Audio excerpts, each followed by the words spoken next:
to try to heal some of those wounds. Confined to a wheelchair for months now, Francis has missed several papal events this year. Concerns over a number of health issues leading to speculation he may step down as the leader of the Roman Catholic faith. But the Pope insists, quoting here, "God is not asking me to resign."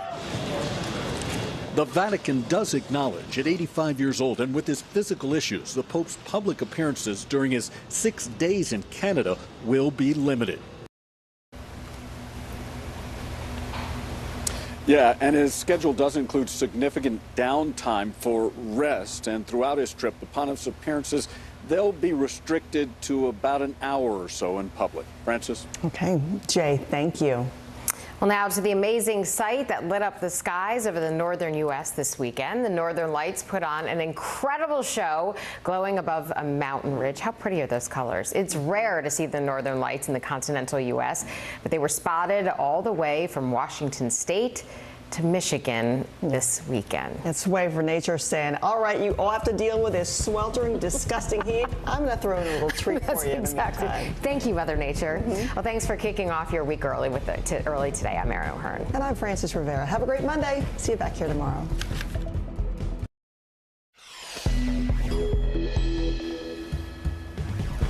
Breaking overnight, a deadly shooting at a Los Angeles car show leaves at least 2 dead and 5 injured.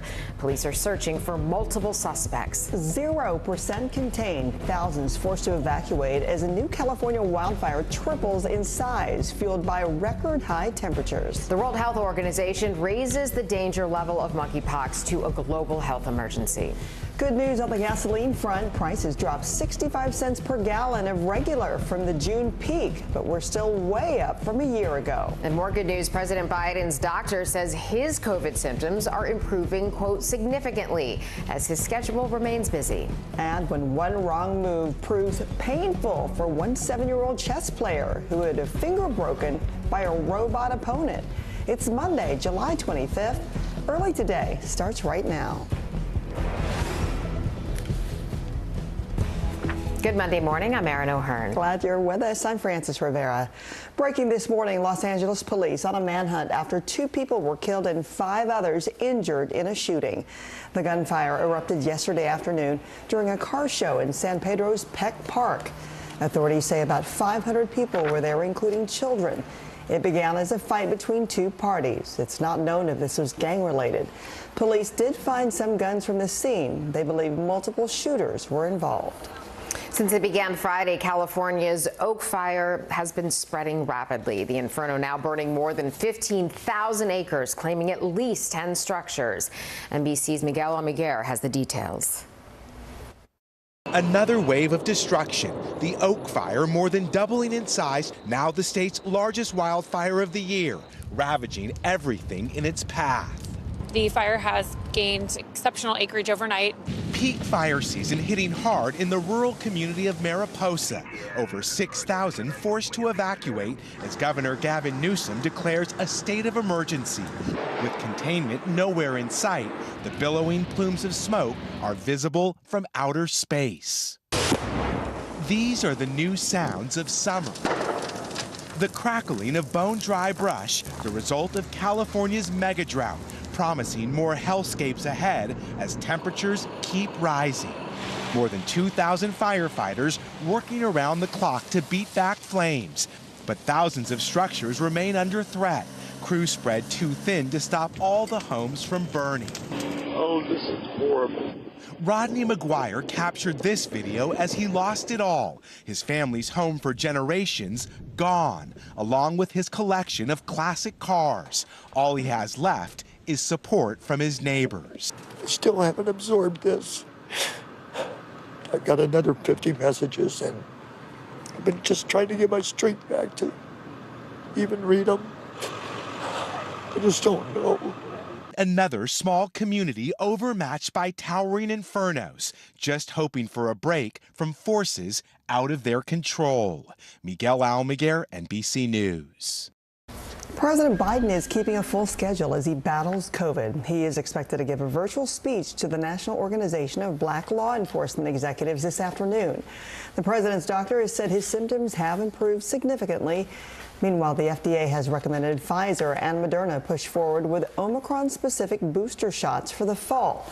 The Biden administration has already agreed with Pfizer to purchase 105 million doses once it's approved.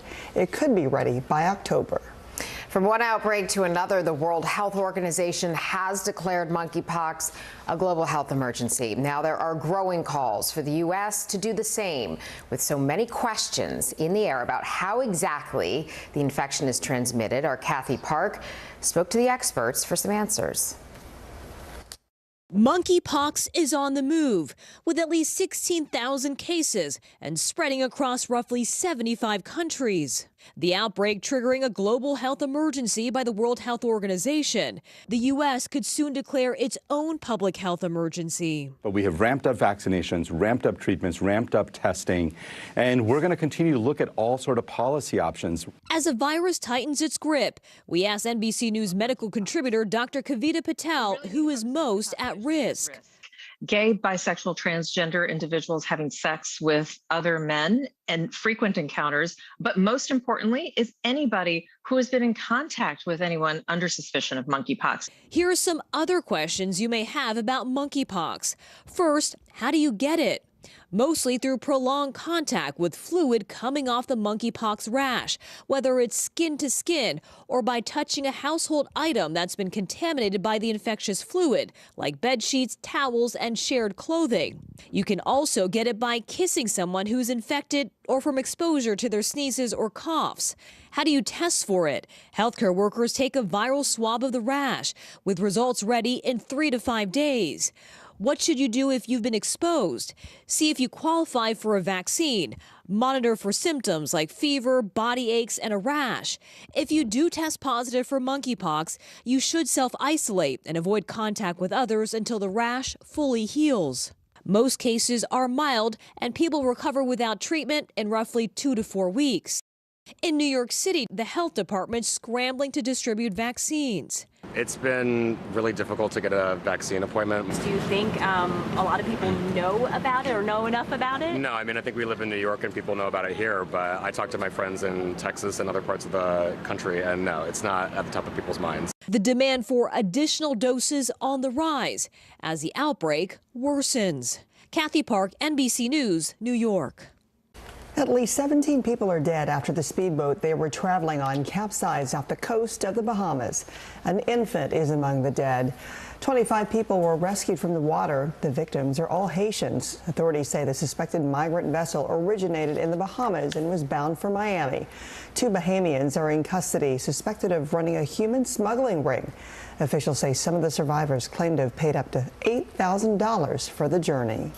2 U.S. citizens have been killed in eastern Ukraine. The State Department confirms that. A total of 5 Americans are now known to have died in the country since Russia invaded 5 months ago. The U.S. government has repeatedly warned against any travel to Ukraine. Joining us now live from Kyiv is our Josh Lederman. And Josh, can you tell us anything about these 2 Americans and exactly why they were there?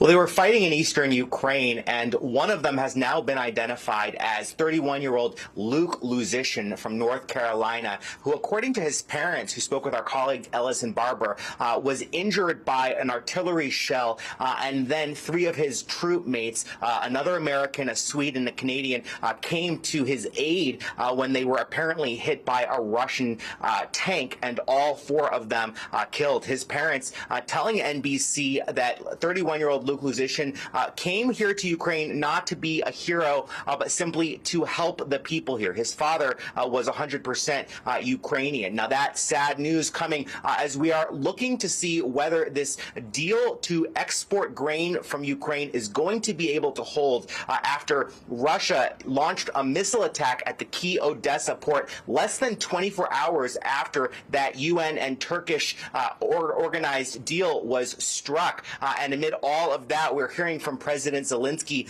in his evening address saying that they now believe that the Russians know that they are going to lose this conflict, and even are overhearing conversations of Russian troops telling their relatives back at home that they know they're going to lose the war. President Zelensky also saying that he expects more high-level visits from foreign officials here in Ukraine this week, Aaron.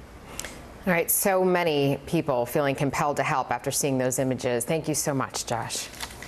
A Washington state man was arrested for allegedly calling a Tops supermarket in Buffalo and threatened to kill black people there. According to a federal criminal complaint, 37-year-old Joey David George said that if he didn't see anyone at the store, he would go to the Jefferson Avenue location. That Tops store, which has recently reopened, is the scene of May's mass shooting that left 10 dead in a racist attack. George was charged with 2 counts of interstate threats.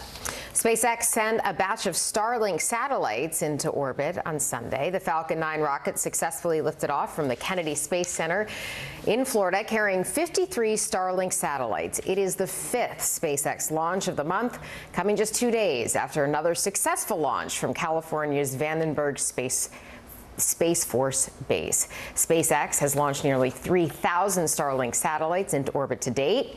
Sunday was the 33rd successful launch of 2022. On the heels of another record-breaking weekend of high temperatures, will we see any relief? That is a big question. NBC meteorologist Michelle Grossman joins us. Day after day, week after week, it seems like this has been the topic. We're ready for it to end, Michelle.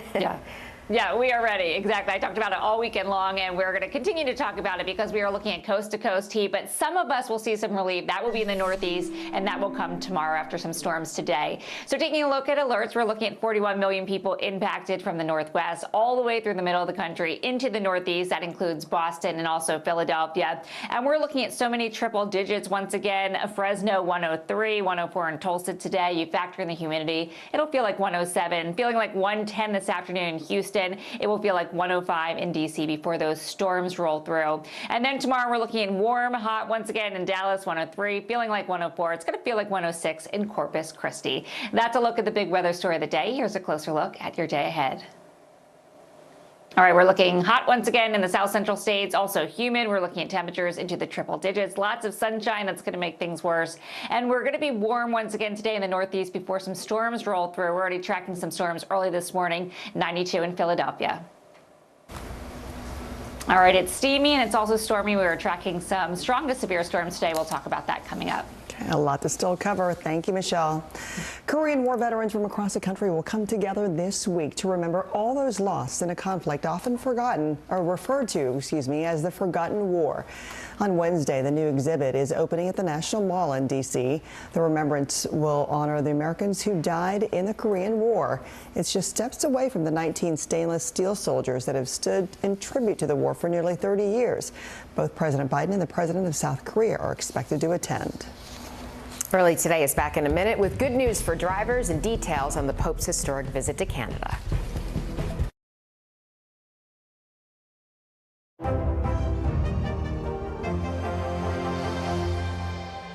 The Seduction, Dateline's newest podcast. Listen to the full season now. Uvalde, Texas, a small town that has become yet another landmark.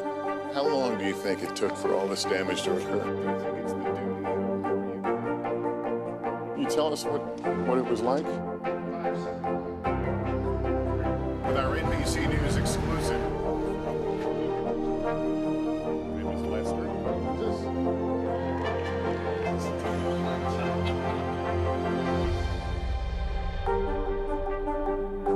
The Seduction, Dateline's newest podcast. Listen to the full season now. Tonight, I interviewed Secretary of Transportation Pete Buttigieg about the ongoing delays. You seem to be pointing the finger at the airlines. They're pointing the finger back. Mr. Secretary, when is this going to get better? The Seduction, Dateline's newest podcast. Listen to the full season now. You don't know when your moment's coming, but when it does, you take it. Desire, deception, and a double cross. The Seduction, a deadly love story only Dateline and Keith Morrison can tell. Listen now, wherever you get your podcasts. Here's what's happening in your neck of the woods. Born to Rule, When Charles is King. A new podcast, listen now. From Brooklyn, we're next to the subway station. The state's reservoirs are alarmingly low. War will pass them by.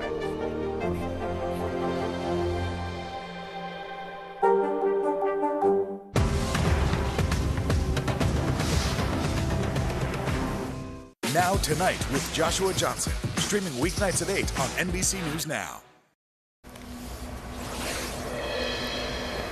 New this morning, some good news for anyone filling up for a summer road trip or just filling up in general. Gas prices across the country are falling. On average, drivers are paying $4.36 a gallon, according to AAA. That's down 65 cents from the peak in June.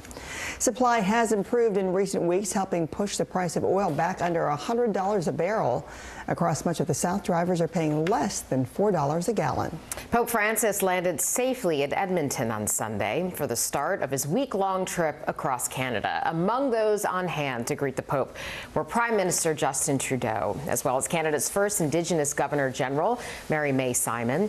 The Pope is expected to apologize to Indigenous groups for abuses made by Catholic missionaries at residential schools in Canada.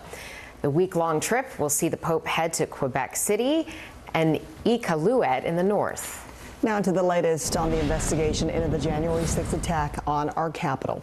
Members of the House Select Committee are already giving clues as to the evidence and witnesses they are looking into as they prepare for another round of public hearings planned for September.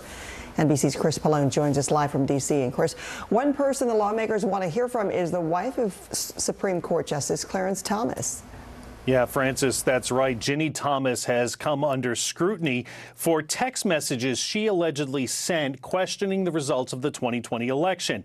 The committee signaling they want to question her about communications with both former President Trump and his chief of staff, Mark Meadows. The Washington Post also reported that Thomas sent emails to 29 Arizona state lawmakers urging them to help overturn Mr. Trump's loss. Speaking with CNN, Committee Vice Chair Liz Cheney said if Thomas does not agree to a voluntary interview, the panel will consider issuing a subpoena. Cheney also left the door open to making criminal referrals to the Justice Department, while other members urged the agency to move forward with an investigation. We've not decided yet as a committee whether we're going to make criminal referrals, but that's absolutely something we're looking at. I sure as hell hope they have a criminal investigation at this point into Donald Trump. You know, Merrick Garland has already told us he's listening, and if he's watching today, I'd tell him he doesn't need to wait on us because I think he has plenty to keep moving forward. I certainly hope they're moving forward. I certainly think there's evidence of crimes, and I think it goes all the way up to Donald Trump. He is also focusing on missing Secret Service text messages that were sent before and during the insurrection. The lawmakers are hoping to receive more information and testimony from that agency, and two sources told NBC News that the Homeland Security Inspector General has launched a criminal investigation into the destruction of those messages. Francis? All right, we know September is going to be here before we know it. Chris, thank you. Well, still to come on Early Today, it is a tough job, but somebody's got to do it. How you can get paid to just sit around on a beach all summer long. And Wakanda Forever, the thrilling first look at the sequel to Black Panther.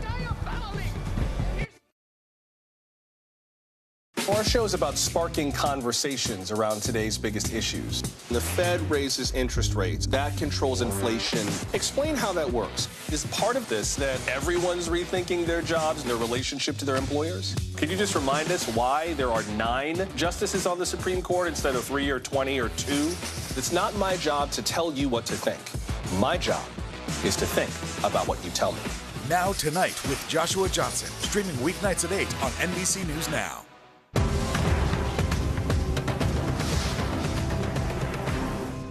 We're here to start conversations about the big things happening in our world, because it's not my job to tell you what to think.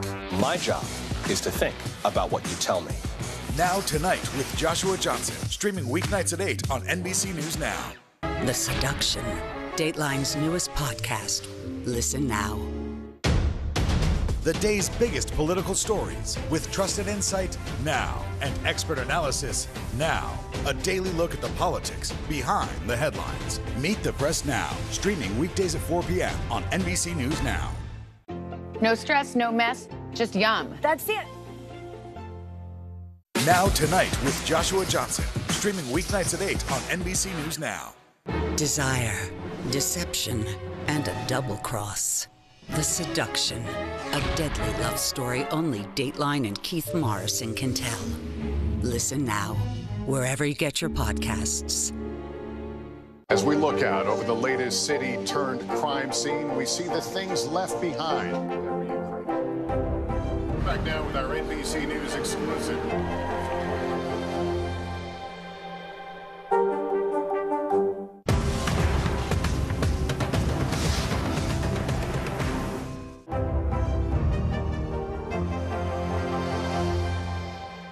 Now Tonight with Joshua Johnson, streaming weeknights at 8 on NBC News Now.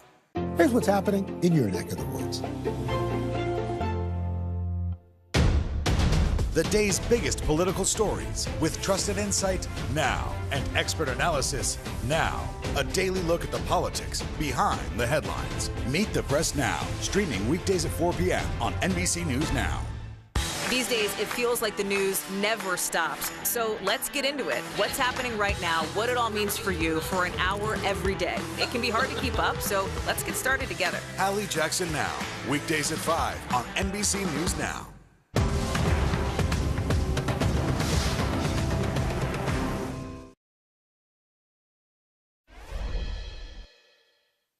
I am queen of the most powerful nation in the world, and my entire family is gone. Have I not given everything? That was our epic first look at Black Panther: Wakanda Forever. The trailer is a moving tribute to the late Chadwick Boseman, whose legacy hangs over the sequel. While his character T'Challa won't be recast, someone will take up the mantle for Black Panther, which is mysteriously teased at the end of the trailer. So we will find out who when it hits theaters November 11th. Now, who is ready to make some easy money? Luxuriating has never looked so enticing. Hotels.com is holding a contest for its next motelier. The winner gets a $10,000 travel stipend plus a $5,000 salary to visit their 10 best retro motels and document it all. They'll get paid to post pics of Mai Tais on a beach. That is a tough job. A winner will be chosen by August 12th. Man, some people are living that life right now and not getting paid for it. Even better if you could just do it. Yeah, they're spending money doing it. All right, more top stories ahead, including a minister robbed at gunpoint inside his own church. Plus, it was man versus machine in this chess match. How one wrong move cost this boy a break in his finger. We'll be right back. The Seduction, Dateline's newest podcast. Listen to the full season now. Harry Styles! Uvalde, Texas, a small town that has become yet another landmark. How long do you think it took for all this damage to occur? Can you tell us what it was like? With our NBC News exclusive.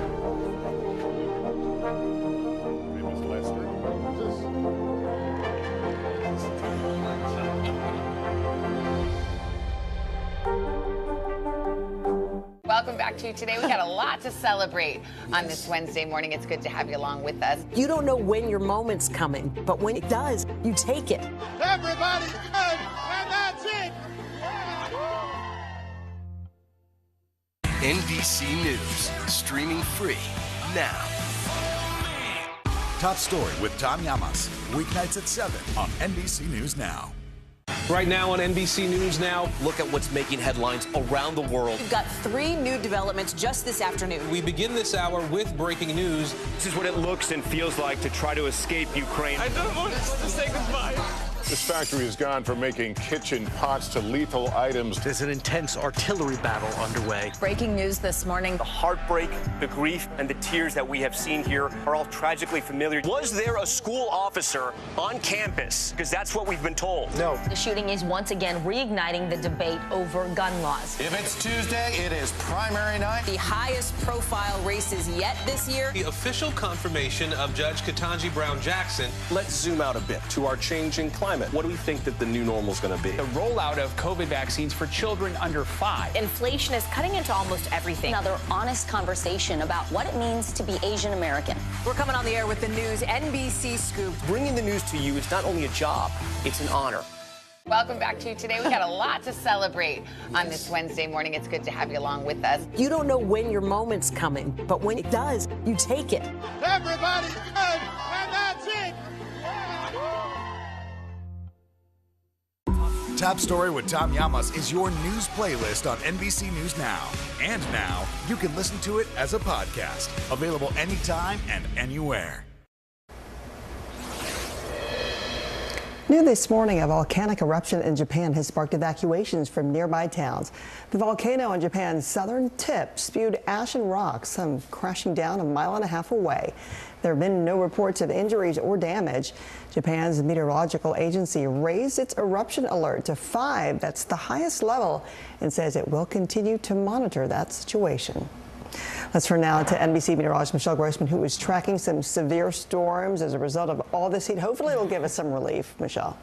Yeah. Hi there, guys. Yeah, we're going to see some relief in the Northeast. It does come at the price of the storms that are moving through this morning in some parts of the Northeast and then later on this morning into the mid-Atlantic. So taking a look at radar, you can see we do have a severe thunderstorm watch. That is in the yellow box. And then the pink box is a tornado watch. That's in northwestern Pennsylvania. This cold front will move to the east. It's going to bring the chance for severe storms from Maine all the way down to Virginia. So 53 million at risk for strong storms. We could see some hail, even some gusty winds. Back to you guys.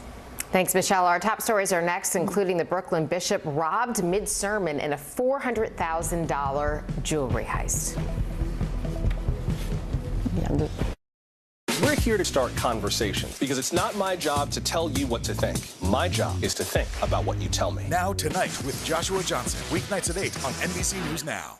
Desire, deception, and a double cross. The Seduction, a deadly love story only Dateline and Keith Morrison can tell. Listen now, wherever you get your podcasts. The fire has grown leaps and bounds. What you see behind me is typical. How you doing? Pretty bad. We're here to start conversations about the big things happening in our world because it's not my job to tell you what to think. My job is to think about what you tell me. Now Tonight with Joshua Johnson, streaming weeknights at 8 on NBC News Now.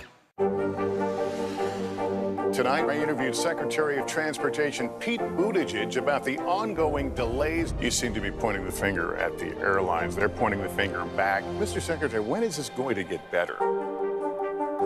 Live from Ukraine, from Uvalde, Texas, from Mayfield, Kentucky. To cover the news, you have to be in it.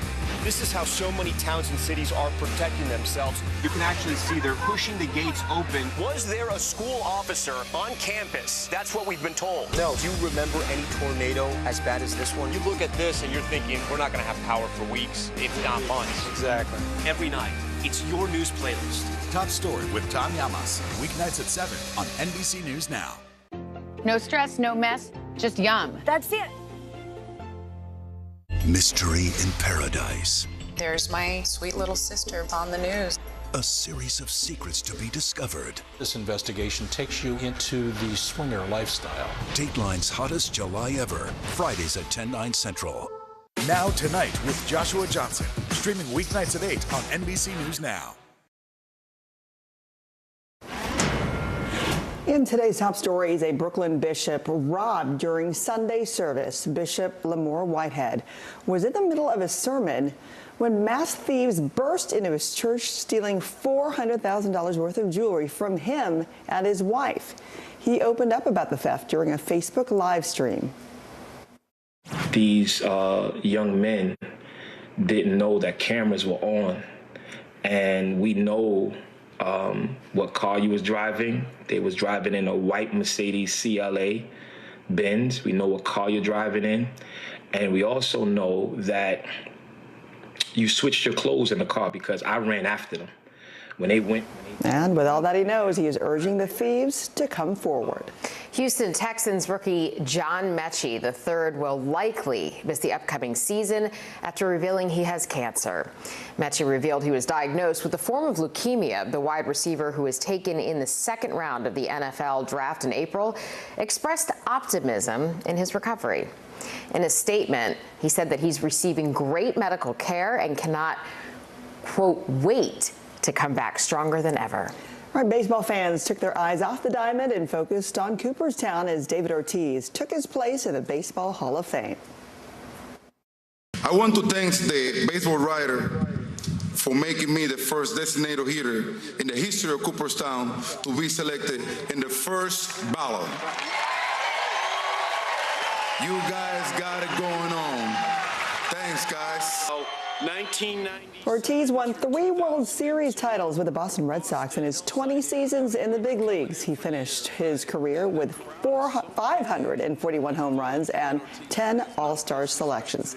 6 more players were also inducted, including Twins teammates Jim Cott and Tony Oliva and Negro Leagues legend Buck O'Neil.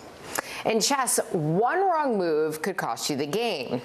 But in the case of one 7-year-old, it cost him his finger. Last week, a robot grabbed the boy's finger, causing it to break during a match at the Moscow Open. The president of the Moscow Chess Federation says the boy didn't even realize he had to wait before making his move, causing the robot to pounce. He says this was the first time the robot had done that. The boy finished the tournament the next day with his finger in a cast. Good for him. Who knew that chess would be a contact sport? Yeah. Really scary moments there.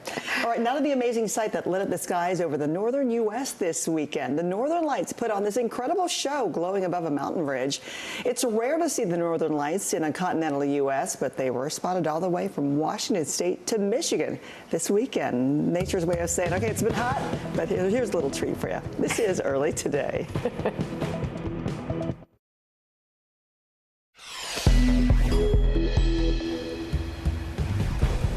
It's Monday, July 25th. Record-setting temperatures turned deadly over the weekend as the heat fuels new wildfires in California that are now just 0% contained. The World Health Organization sounds the alarm bell over rapidly spreading monkeypox, declaring it a global health emergency. AAA is out with some promising news for drivers as gas prices continue to drop. And Pope Francis has traveled to Canada, where he's expected to apologize to Indigenous groups for generations of trauma. And why this could be the most consequential week of the summer for Wall Street investors. Let's get started. Early Today starts right now.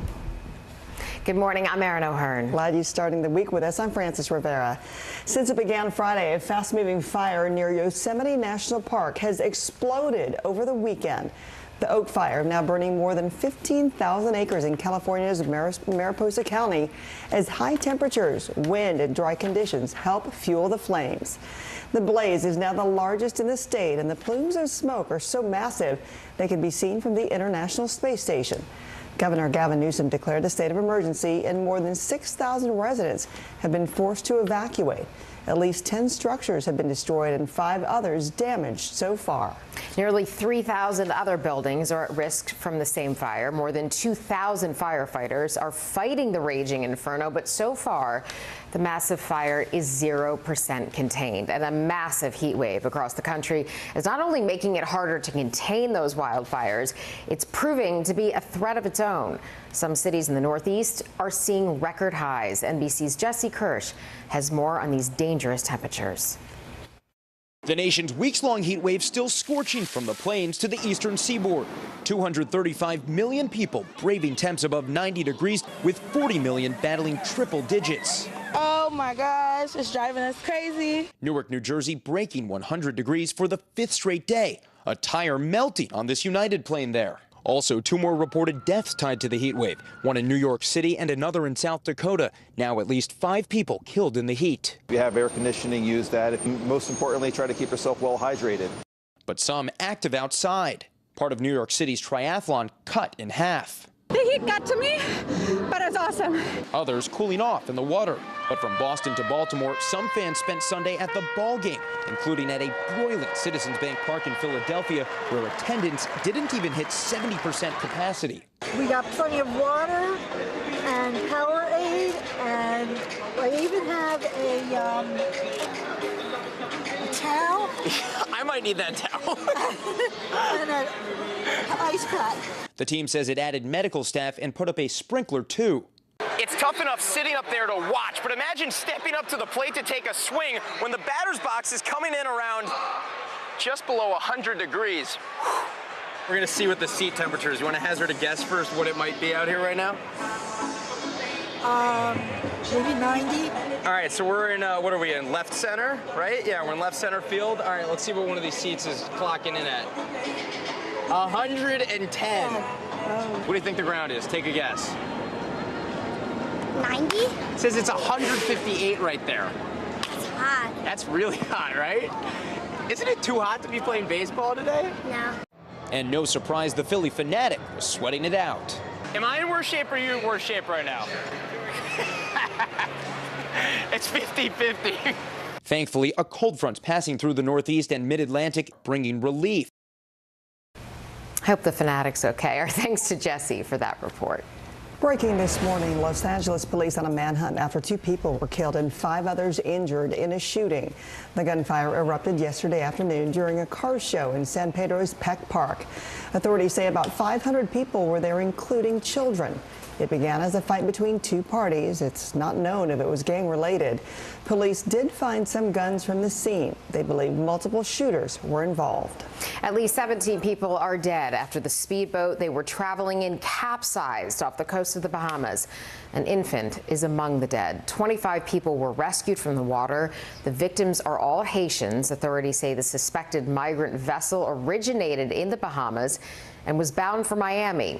2 individuals from the Bahamas are in custody, suspected of running a human smuggling ring, officials say. Some of the survivors claim to have paid up to $8,000 for that journey. A Washington state man was arrested for allegedly calling a top supermarket in Buffalo and threatening to kill black people there. According to a federal criminal complaint, 37-year-old Joey David George said that if he didn't see anyone at the store, he would go to the Jefferson Avenue location. That top store, which has recently reopened, is the scene of May's mass shooting that left 10 dead in a racist attack. George was charged with 2 counts of interstate threats. Now to the latest on the investigation into the January 6th attack on our Capitol. Members of the House Select Committee are already giving clues as to the evidence and witnesses they are looking into as they prepare for yet another round of public hearings planned this time for September. NBC's Chris Pallone joins us live from D.C. And Chris, it probably comes as no surprise that lawmakers really want to hear from the wife of Supreme Court Justice Clarence Thomas. Yeah, Aaron, that's right. Ginny Thomas has faced scrutiny over some text messages she allegedly sent questioning the results of the 2020 election. The committee signaling they want to question her about her communications with both former President Trump and his chief of staff, Mark Meadows. The Washington Post also reported that Thomas sent emails to 29 Arizona state lawmakers urging them to help overturn Mr. Trump's loss. Speaking with CNN, Committee Vice Chair Liz Cheney said if Thomas does not agree to a voluntary interview, the panel will consider issuing a subpoena. Cheney also left the door open to making criminal referrals to the Justice Department, while other members urged the agency to move forward with an investigation. We've not decided yet as a committee whether we're going to make criminal referrals, but that's absolutely something we're looking at. I sure as hell hope they have a criminal investigation at this point into Donald Trump. You know, Merrick Garland has already told us he's listening, and if he's watching today, I'd tell him he doesn't need to wait on us, because I think he has plenty to keep moving forward. I certainly hope they're moving forward. I certainly think there's evidence of crimes, and I think it goes all the way up to Donald Trump. The committee is also focusing on missing Secret Service text messages that were sent before and during the insurrection. The lawmakers are hoping to receive more information and testimony from the agency. And 2 sources told NBC News that the Homeland Security Inspector General has launched a criminal investigation into the destruction of those messages. Aaron. All right, Chris, I'm sure there will be more developments as we approach September. Thanks for that report. There is a new addition to the National Mall in D.C. this week. After years of effort, the Korean War Veterans Memorial is being expanded to include a list of all those lost in a conflict that's often referred to as the Forgotten War. Rahima Ellis spoke to the veterans who fought for the expansion. For nearly 30 years on the National Mall, 19 stainless steel soldiers dressed for battle have stood in tribute to Americans who served in the Korean War. That's Thomas McGallan. But on Wednesday, a new exhibit is opening nearby to honor those who died. I knew so many that were killed. He was about the same age. About the same age. Yeah. 88-year-old James Butcher joined the Army at 17. When he got back home, he felt duty-bound to thank the 36,574 Americans who didn't. As you stand here at this memorial, what goes through your mind? Happy that they're being recognized here. From 1950 to 1953, Americans joined South Korea in a brutal battle against communist forces for that nation's right to exist. It shows sacrifice. 90-year-old William Ali's friend was among those killed. Ali enlisted in the Marines at 18 and, like Butcher, was determined to seeing the wall built. What do you want people to think about when they come here and see this wall? I want them to think about the humanity cut short, what might have been, who they were, most of them young, and they made a sacrifice. Emmett D. Moss. Two of those killed were especially memorable to young Sergeant James Butcher. He sent Janice Krimis on patrol and never saw him again. Another friend, Emmett Dale Moss, died in the Battle of Pork Chop Hill. He named his first son after them. There's not a day that goes by that I don't think about those my friends. And so that it's something that sticks with you. Building the wall was personal for Richard Dale, too. My grandfather's still missing in action, and this memorial is my hallowed ground, too. More than 7,000 Americans missing in action and 7,200 Koreans who fought alongside are also named on the wall that a grateful South Korean government paid $17 million to build, an enduring wall of gratitude. They made a sacrifice. They had a higher calling. A calling not to be forgotten. Rahema Ellis, NBC News, Washington. After another blistering weekend, everyone is wondering, is there any relief in sight from these high temperatures? We've got the fan going behind us because even the air conditioning isn't really working. Meteorologist Michelle Grossman joins us. Good morning, Michelle. Good morning to you both. Well, some of us will see some relief. Some of us will start to heat up. So let's take a look at what we're looking at in terms of alerts, because 41 million people impacted from the Pacific Northwest. That's going to be new this week into the middle of the country and then the Northeast also. That's where we're going to see the relief come later on today. So we're looking at Boston, Philadelphia, another really warm day before some storms come through. Coast to coast heat, we're looking at the Pacific Northwest. Portland today, 97. Fresno, 103. Into the triple digits too in Tulsa, 104, feeling like 107. DC 95, it'll feel more like 105, and feeling like 103 in Nashville. So tomorrow it's another hot one in the middle of the country. We're looking at triple digits in Dallas, 103, Medford so hot, 108, Salt Lake City 100 degrees, and Charlotte 92, Boston, New York City, Philadelphia, you're going to have the relief tomorrow. Then late week, we're looking at triple digits in Las Vegas, 104 on Wednesday, 102 on Thursday. That's a look at the big weather story of the day. Here's a closer look at your day ahead. All right, that heat continues in the south central states. Temperatures into the triple digits. Lots of sunshine, too. That's going to add to the heat. It's going to feel more like 110 in some spots. And then another warm day in the Northeast and Mid-Atlantic. But watching some storms bring some relief by tomorrow. All right, guys, it's steamy. It's also stormy. We're going to track some severe weather for you in just a bit. Okay, Michelle, thank you. Early today is Back in a Minute with an update on the president's COVID battle. And winning without ever leading, Chase Elliott pulls off a head-scratching victory at Pocono. We'll be right back. Hallie Jackson Now, weekdays at 5 on NBC News Now. The fire has grown leaps and bounds. What you see behind me is typical. How you doing? Pretty bad.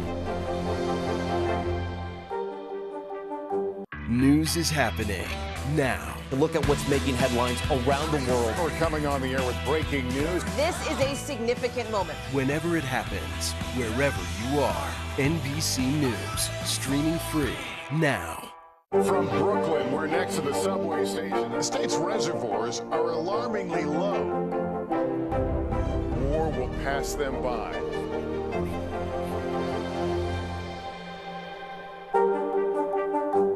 NBC News, streaming free now. Top Story with Tom Llamas. Weeknights at 7 on NBC News Now. No stress, no mess, just yum. That's it. The Seduction, Dateline's newest podcast. Listen to the full season now. Now Tonight with Joshua Johnson. Streaming weeknights at 8 on NBC News Now. Sometimes the news can be difficult and overwhelming for kids to understand. Ukraine and Russia. Could you help me understand what's going on? So to help make sense of it all, we've created a newscast just for them. We hope your family will watch Nightly News Kids Edition. To cover the news, you have to be in it. This is how so many towns and cities are protecting themselves. They're pushing the gates open. Was there a school officer on campus? That's what we've been told. No. Top Story with Tom Llamas. Weeknights at 7 on NBC News Now.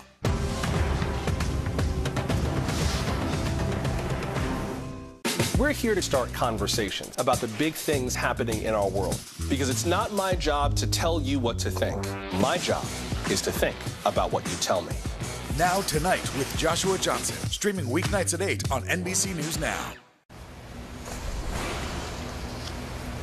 Leading the news, President Biden is keeping a full schedule as he battles COVID. He is expected to give a virtual speech to the National Organization of Black Law Enforcement Executives this afternoon. The president's doctor has said his symptoms have improved significantly. His main symptom now is a sore throat, which according to his doctor means his body is clearing the virus. Meanwhile, the FDA has recommended Pfizer and Moderna push forward with Omicron-specific booster shots for the fall. The Biden administration has already agreed with Pfizer to purchase 105 million doses once it's approved. It could be ready by October. And from one outbreak to another, the global monkeypox outbreak is spreading rapidly with more than 16,000 confirmed cases worldwide. Over the weekend, the World Health Organization declared it a global health emergency. The U.S. is facing increased pressure to make a similar declaration. In a statement, the White House said it's a call to action for the world to stop the spread of the virus. Chase Elliott won NASCAR's Cup Series race at Pocono without ever leading a lap. NASCAR disqualified Denny Hamlin and Kyle Busch after their cars failed a post-race inspection, meaning Elliott, who finished the race in third, was given the victory in the Fan Appreciation 400. NASCAR Cup Series managing director said the DQ was a result of illegal material on the front end of the cars. Hamlin and Busch are teammates in Joe Gibbs Racing. In a statement, the team said it plans to review the situation. A little-known player on a pair of Lakers championship teams is giving back to his home country in a big way. Slava Medvedenko, who played in Los Angeles alongside Kobe Bryant and Shaquille O'Neal, is auctioning off his 2 championship rings to benefit Ukrainian children. The proceeds of the auction are going towards Medvedenko's Fly High Foundation, which aims to restore gyms and other sports infrastructure throughout Ukraine. Now turning to the Florida Keys, where a winner was declared in the 41st Ernest Hemingway Look-alike contest at one of the writer's old haunts, Sloppy Joe's Bar. John Auvel, an attorney from Dade City, Florida, triumphed over 124 other contestants. Look at him. The competition rounded out an annual Hemingway's Days of Celebration. It does look like him. Well, still to come, good news for your morning commute. CNBC's Steve Cedric will tell us what's driving down those gas prices. And audiences say yes to Nope, the massive debut for Jordan Peele's new movie. You don't know when your moment's coming, but when it does, you take it. Our show is about sparking conversations around today's biggest issues. The Fed raises interest rates. That controls inflation. Explain how that works. Is part of this that everyone's rethinking their jobs and their relationship to their employers? Could you just remind us why there are 9 justices on the Supreme Court instead of 3 or 20 or 2? It's not my job to tell you what to think. My job is to think about what you tell me. Now Tonight with Joshua Johnson. Streaming weeknights at 8 on NBC News Now. As we look out over the latest city-turned-crime scene, we see the things left behind. Back now with our NBC News exclusive.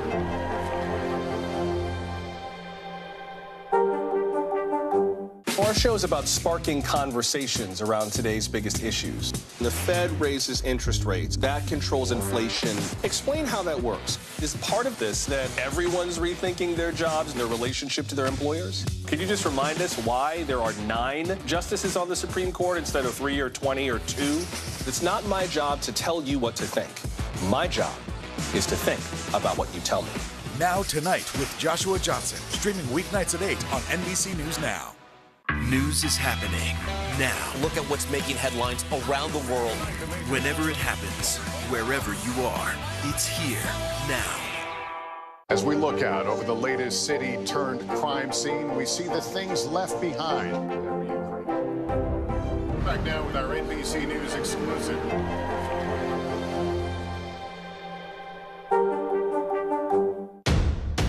The day's biggest political stories with trusted insight now and expert analysis now. A daily look at the politics behind the headlines. Meet the Press Now, streaming weekdays at 4 p.m. on NBC News Now. Sometimes the news can be difficult and overwhelming for kids to understand, so we've created a newscast just for them. We hope your family will watch Nightly News Kids Edition. Top Story with Tom Llamas, weeknights at 7 on NBC News Now. As we look out over the latest city-turned-crime scene, we see the things left behind.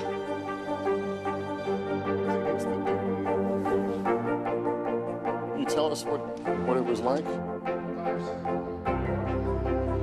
Our NBC News exclusive.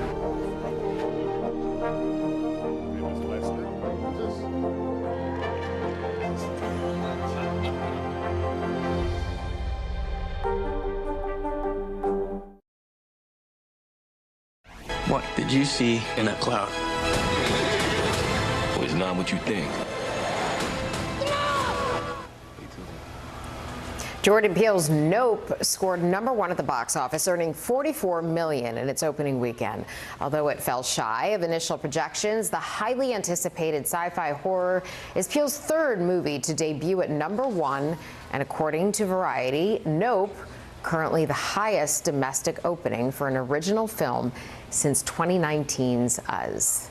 Now to Wall Street, which is kicking off a new week that may be the most consequential of the summer. Here to explain is CNBC's Steve Sedgwick. Hi, Steve. Good morning. A very good morning to you, Francis and Aaron. Yeah, absolutely. I think this is a pivotal week of the summer. We've got a huge number of companies reporting. In fact, 175, around about a third of the S&P 500, the biggest 500 companies reporting. My goodness me, the behemoths of that industry. Microsoft Tuesday, Alphabet Tuesday, Wednesday we've got Meta, Facebook, and Apple reporting on Thursday. These will be the biggest names reporting. And also a big, big week for the economy and indeed for our viewers as well, because we think that the Federal Reserve on Wednesday, at the tail end of its 2-day meeting, will put up interest rates by 75 basis points for the 2nd meeting in a row. So I'm afraid the cost of money is set to get even tighter. We've got GDP figures on Thursday, the 2nd quarter figures, and one of the Fed's favorite measures of inflation, personal consumption expenditure. That's also coming on Friday. But I have got some good news, as you teased before. Gasoline, the national average is coming off, and coming off quite aggressively. The national average, according to AAA, is $4.36. Now look, that's still $1.50 higher than it was a year ago, but it is down from the high of over $5 national average that we had in June as well. So it is moving in the right direction, albeit significantly higher than we had a year ago. Back to you both. All right, we need to stay right on that road, down that path. Steve, thank you. Well, we could be in for a rainy Monday, which hopefully will bring us some relief. Michelle is tracking your forecast next. And ahead, the penitential pilgrimage for Pope Francis as he tours Canada. As we look out over the latest city-turned-crime scene, we see the things left behind.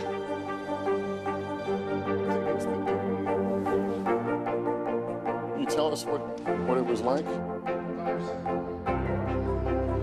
Our NBC News exclusive.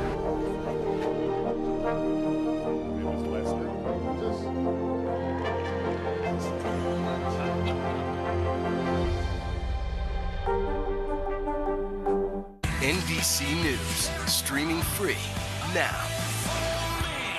At 73, Prince Charles is still waiting.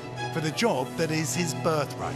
Do we want Charles? Do we want a monarchy? I'm Keir Simmons, and we'll take on these questions and more in our new podcast, Born to Rule. Listen now. The Seduction, Dateline's newest podcast. Listen to the full season now. The fire has grown leaps and bounds. What you see behind me is typical. How you doing? Pretty bad. NBC News, streaming free now. At 73, Prince Charles is still waiting for the job that is his birthright. Do we want Charles? Do we want a monarchy? I'm Keir Simmons, and we'll take on these questions and more in our new podcast, Born to Rule. Listen now. We're here to start conversations because it's not my job to tell you what to think. My job is to think about what you tell me. Now Tonight with Joshua Johnson, weeknights at 8 on NBC News Now. Top Story with Tom Llamas, weeknights at 7 on NBC News Now. We're here to start conversations about the big things happening in our world because it's not my job to tell you what to think. My job is to think about what you tell me. Now Tonight with Joshua Johnson, streaming weeknights at 8 on NBC News Now. Sometimes the news can be difficult and overwhelming for kids to understand. Ukraine and Russia. Could you help me understand what's going on? So to help make sense of it all, we've created a newscast just for them. We hope your family will watch Nightly News Kids Edition. From Brooklyn, we're next to the subway station. The state's reservoirs are alarmingly low. War will pass them by.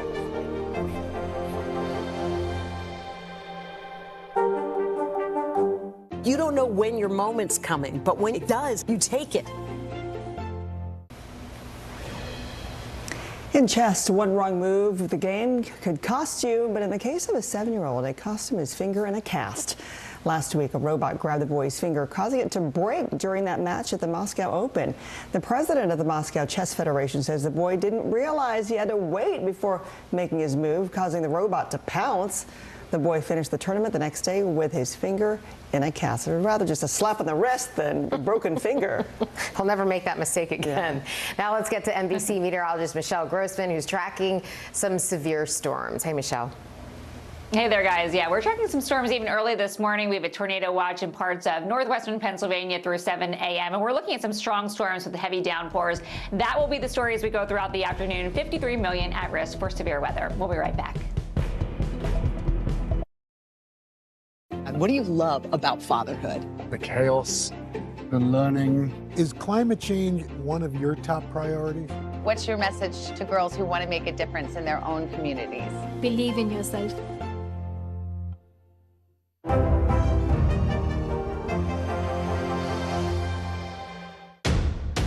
The day's biggest political stories with trusted insight now and expert analysis now. A daily look at the politics behind the headlines. Meet the Press Now, streaming weekdays at 4 p.m. on NBC News Now. We're here to start conversations because it's not my job to tell you what to think. My job is to think about what you tell me. Now Tonight with Joshua Johnson, weeknights at 8 on NBC News Now. Harry Styles! Uvalde, Texas, a small town that has become yet another landmark. How long do you think it took for all this damage to occur? Can you tell us what it was like? With our NBC News exclusive. It was Lester.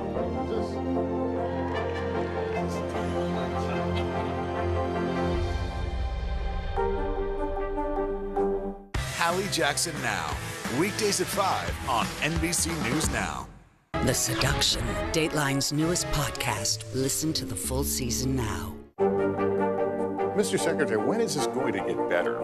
You came into this job saying you were to fight crime. Have you been successful? Found a way to put that. Can you update us on the status of negotiations? At 73, Prince Charles is still waiting for the job that is his birthright.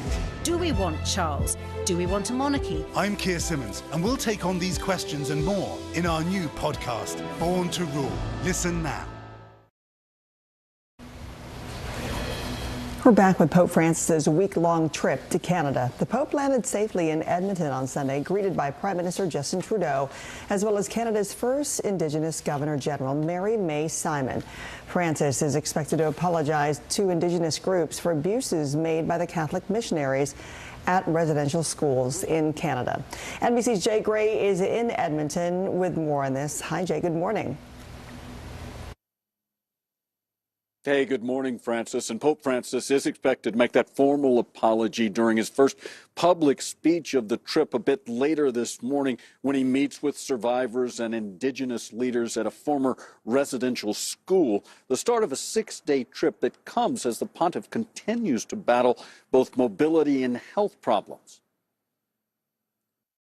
A traditional honor welcome as Pope Francis arrives in Canada for what he calls a pilgrimage of penance. After loud protests from Indigenous leaders for decades, the pontiff will apologize for abuses, including accusations of genocide by Catholic missionaries at residential schools. And for all Indigenous people throughout the world who were colonized and Christianized, sometimes forcibly, violently, and to have somebody come and express their sincere apology is quite meaningful. The Holy Father making the journey after canceling a planned trip to the Congo and South Sudan in July. I tremendously respect the fact that he's come here to Canada to try to heal some of those wounds. Confined to a wheelchair for months now, Francis has missed several papal events this year. Concerns over a number of health issues leading to speculation he may step down as the leader of the Roman Catholic faith. But the Pope insists, quoting here, "God is not asking me to resign." The Vatican does acknowledge at 85 years old and with his physical issues, the Pope's public appearances during his 6 days in Canada will be limited. Yeah, and his schedule does include significant downtime for rest. And throughout his trip, the pontiff's appearances, they'll be restricted to about an hour or so in public. Francis? Okay, Jay, thank you. Well, now to the amazing sight that lit up the skies over the northern U.S. this weekend. The Northern Lights put on an incredible show glowing above a mountain ridge. How pretty are those colors? It's rare to see the Northern Lights in the continental U.S., but they were spotted all the way from Washington State to Michigan this weekend. It's Wave for Nature saying, all right, you all have to deal with this sweltering, disgusting heat. I'm going to throw in a little treat for you exactly. in the meantime. Thank you, Mother Nature. Well, thanks for kicking off your week early early today. I'm Erin O'Hearn. And I'm Francis Rivera. Have a great Monday. See you back here tomorrow.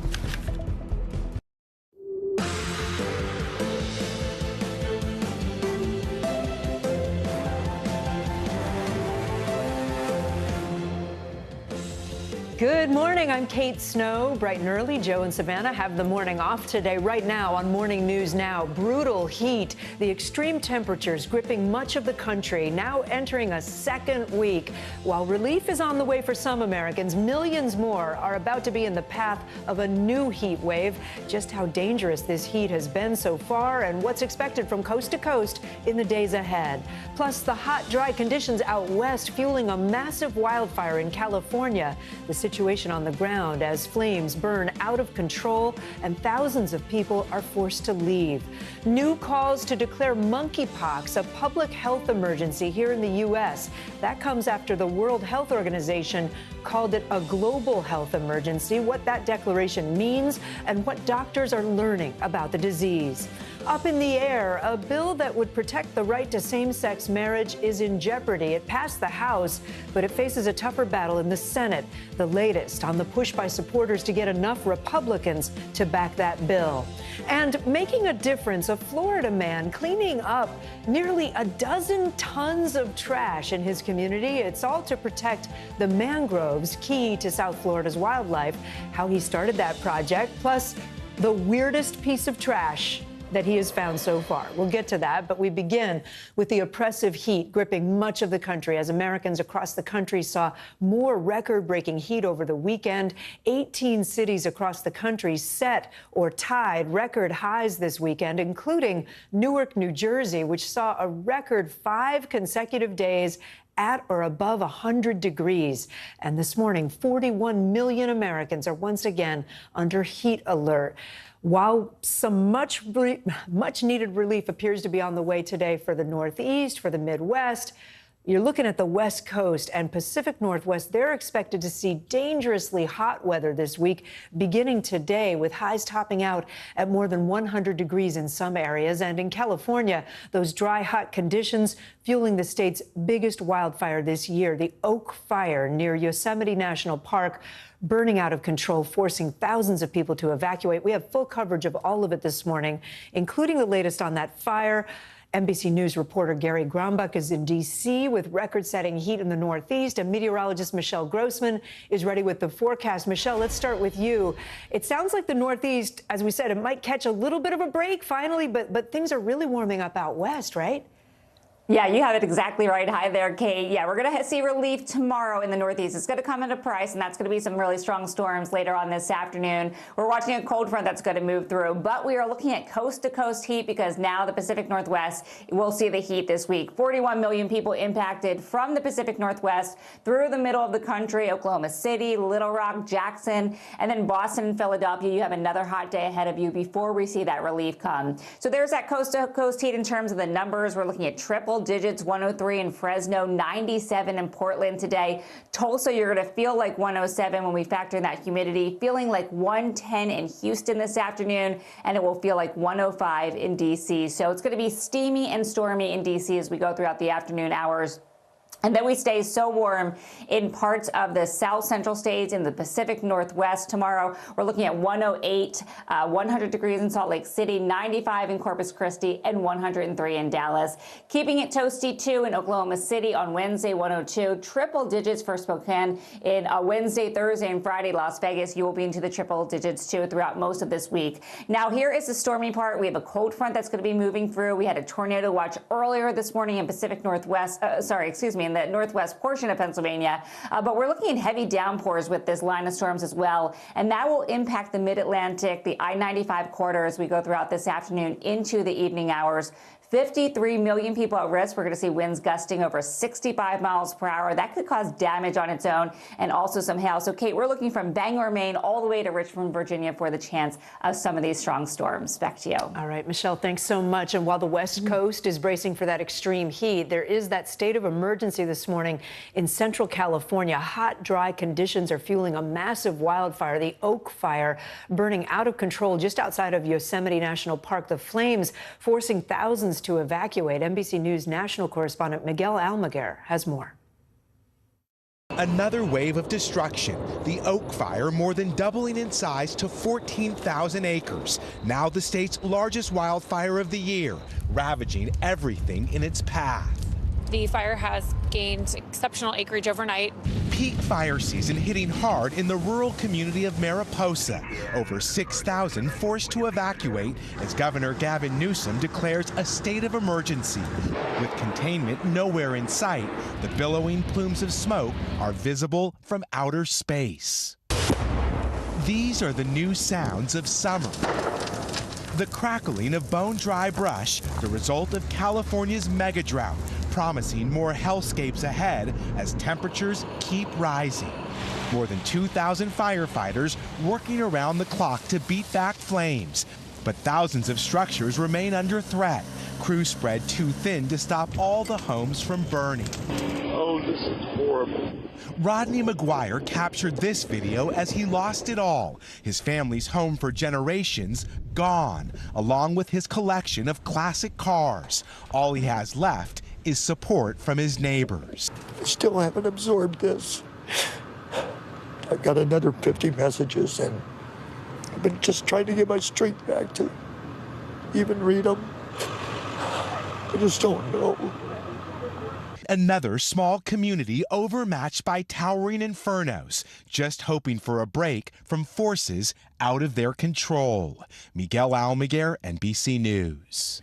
So hard. And in the eastern part of the country, temperature records, as we said, were broken this weekend. The nation's capital has really been feeling the heat, officially marking its hottest weekend of the year. NBC News correspondent Gary Grombach is there for us. Gary, wow, it looks like you're staying a little cool in front of that fountain. Tell us about the latest in D.C. and the heat emergency plan in place there. Kate, it was hot this weekend. It's going to be hot today. And in some parts of the country, it's going to be a very hot week. Here in D.C., we hit a real feel with included humidity, 103 degrees yesterday. That was the highest it was all weekend. And these heat emergencies and heat advisories, as you said, have been hitting from Boston to St. Louis. Really, almost 90 million Americans this weekend saw a heat emergency. Now, in every city, what that means is something different. Here in D.C., what it meant is pools like this got to stay open for a few hours longer. It also means the city is throwing their resources behind opening up cooling centers and checking on the elderly and the homeless population across Washington, D.C. But it's not just D.C. We spoke to somebody in Dallas who said it's heat they haven't seen before.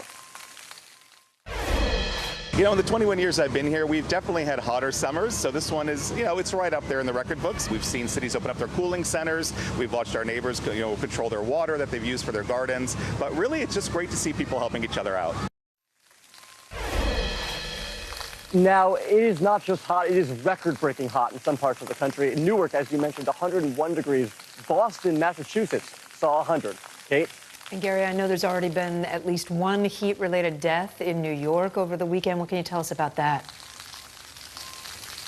Yeah, there was one heat-related death due to heat exposure in New York City. We're told that person had some pre-existing conditions. It's an important reminder to check on the folks that are elderly in your life, check on your neighbors, don't leave pets outside too long, and to stay hydrated during all of this heat. And we said farther north and west, a prolonged heat wave is going to peak during the second half of the week. What are you hearing about cities that are preparing for the dangerous heat? Yeah, they're doing very similar things, very similar to what Washington, D.C. did. They're opening up the cooling centers, they're extending pool hours, and it's the tips from experts that you hear all the time. Stay hydrated, get to air conditioning if you can. If that means go to a cooling center, go to a cooling center. Call your 311 if you need to find a cooling center. But sources tell NBC News the best way to beat the heat, go to your local ice cream shop and enjoy some ice cream. Kate? Or just jump in that pool right in front of you. Is there anyone there? Can you just do it? That works too. Okay, Gary, thank you. Appreciate it. Let's turn now to the monkeypox outbreak. The World Health Organization says the spread of monkeypox is a public health emergency of international concern. That's a major shift from the organization's stance just 1 month ago when the panel held back from giving the virus that designation. The general director says the WHO was unable to come to a consensus this weekend, forcing him to make the decision by himself. This is what he had to say. We have an outbreak that has spread around the world rapidly through new modes of transmission, about which we understand too little and which meets the criteria in the international health regulations. For all of these reasons, I have decided that the global monkeypox outbreak represents a public health emergency of international concern. This all comes as the Biden administration considers whether it will also declare a public health emergency here in the U.S. and after 2 cases of monkeypox have been reported in children by the CDC. Officials believe those cases were spread within households, but they're continuing to investigate that. Let's bring in NBC News medical contributor Dr. Kavita Patel for more on all of this. Dr. Patel, great to see you on a Monday morning. I think so many of us are wondering, how concerned should we be about monkeypox? It sort of feels like, what else is going to hit us? And also, who's vulnerable? And help us understand how it spreads. Yeah, Kate, of course it feels like what else can happen to us on the heels of COVID and so many other things. Number one, I think we just need to have our awareness heightened. That's really critical. It's something that we can control, especially if people seek out testing, vaccination if appropriate. Getting to your point now, what to look for.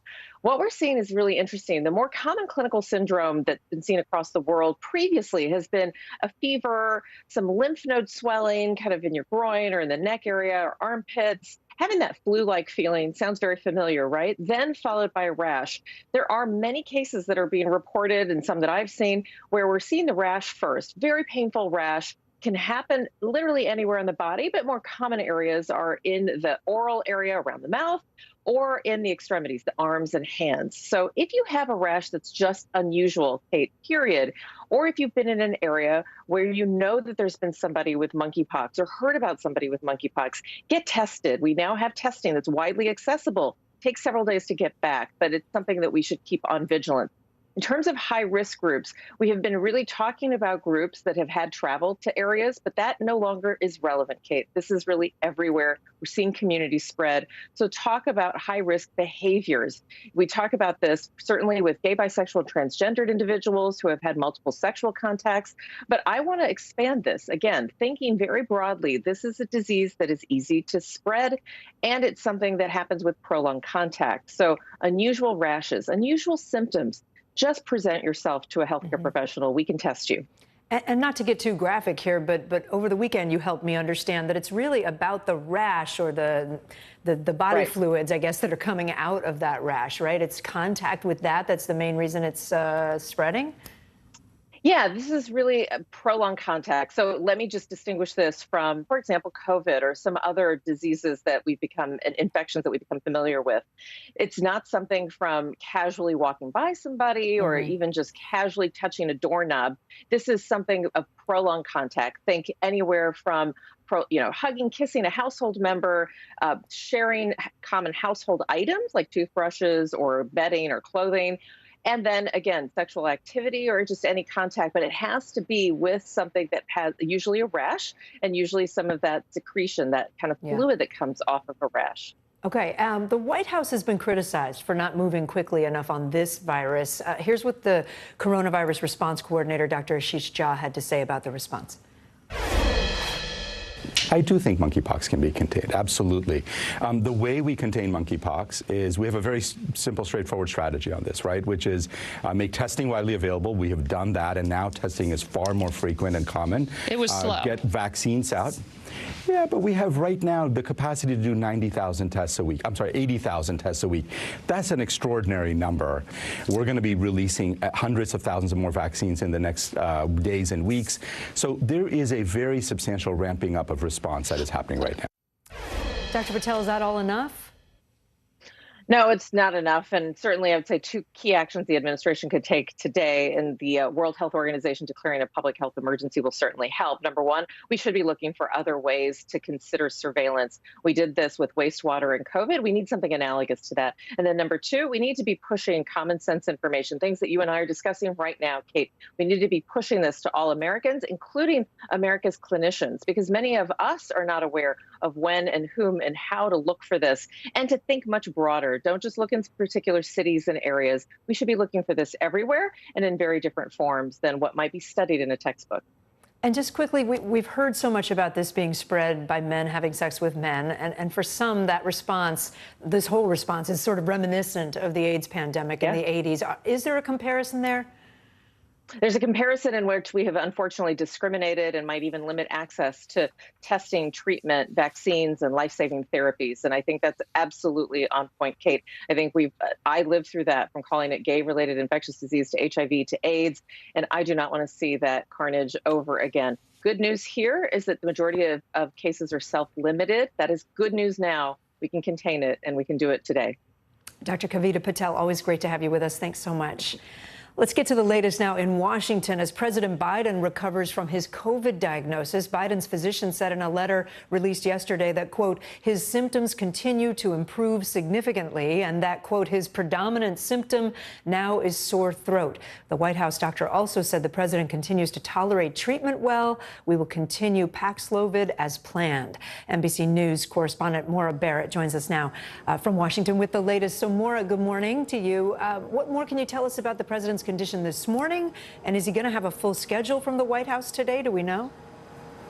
Good morning, Kate. So this is day 4 of isolation for the president at the White House. And that sore throat that you mentioned is actually something that the doctor indicates in his letter is a good sign. He says it's a sign that the virus is clearing out of President Biden's body. And so over the weekend, we didn't see any photos or videos of the president. So that's something we'll definitely be looking for today. But we're told that he worked a little bit over the weekend as well as rested. We heard that he had worked 8+ hour days on Thursday and Friday last week. And the White House did release a schedule that he'll be receiving his daily briefing. That's obviously done in private, typically on his working days. And he's also going to be delivering virtual remarks to an organization of Black law enforcement executives today. It's unclear if we will see that on camera, but it is a sign that he will be working virtually. The other thing we learned from that letter from the doctor over the weekend is that the president most likely has that BA.5 variant. That's the one that's sweeping the country, infecting, causing nearly 80% of COVID cases right now.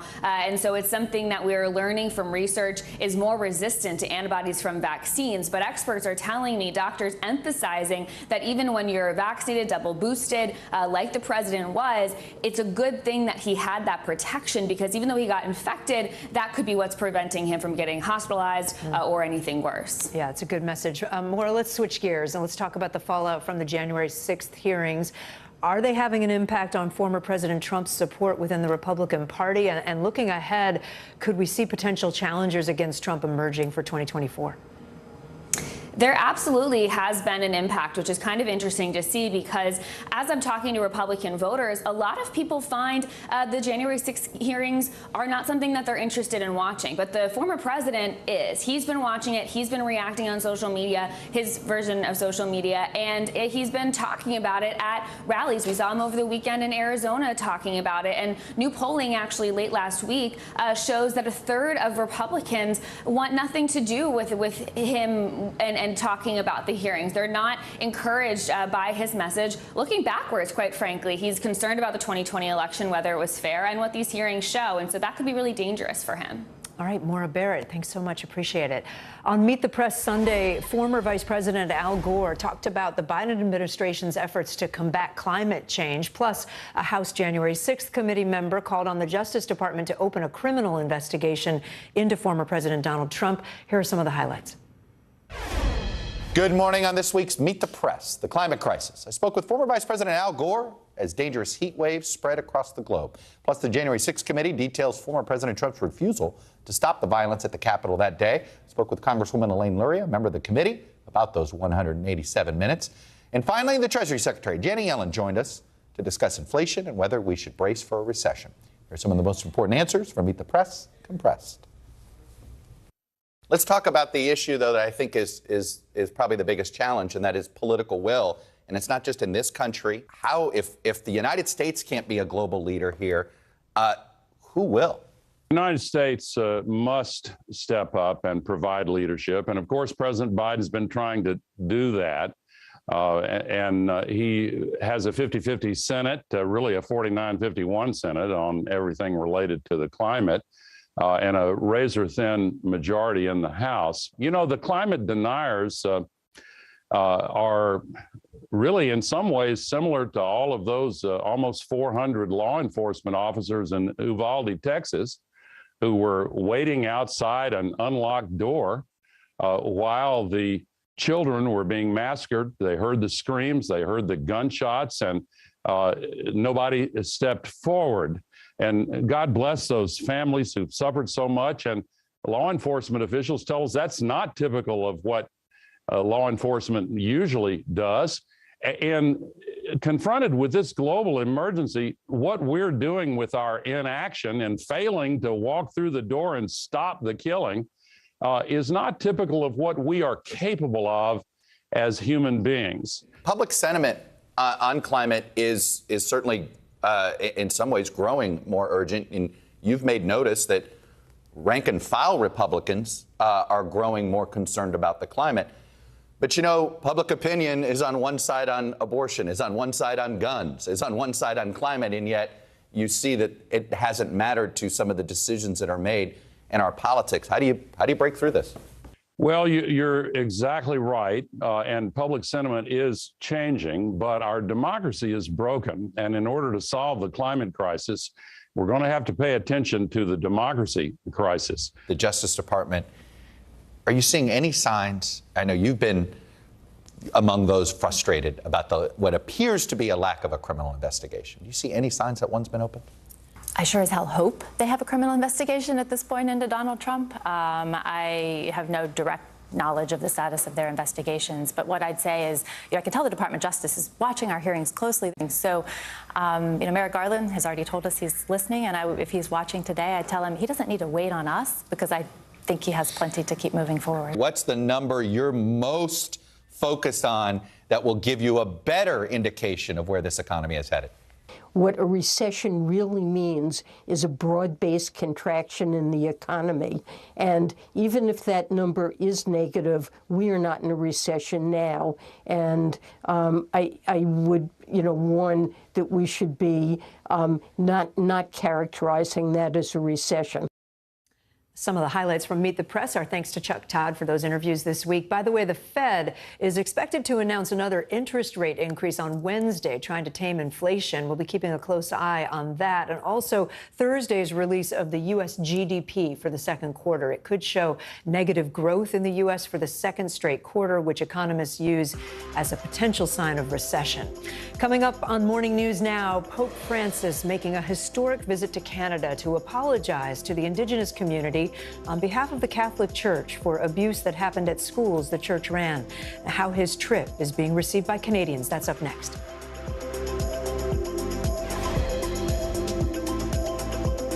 Top Story with Tom Llamas is your news playlist on NBC News Now.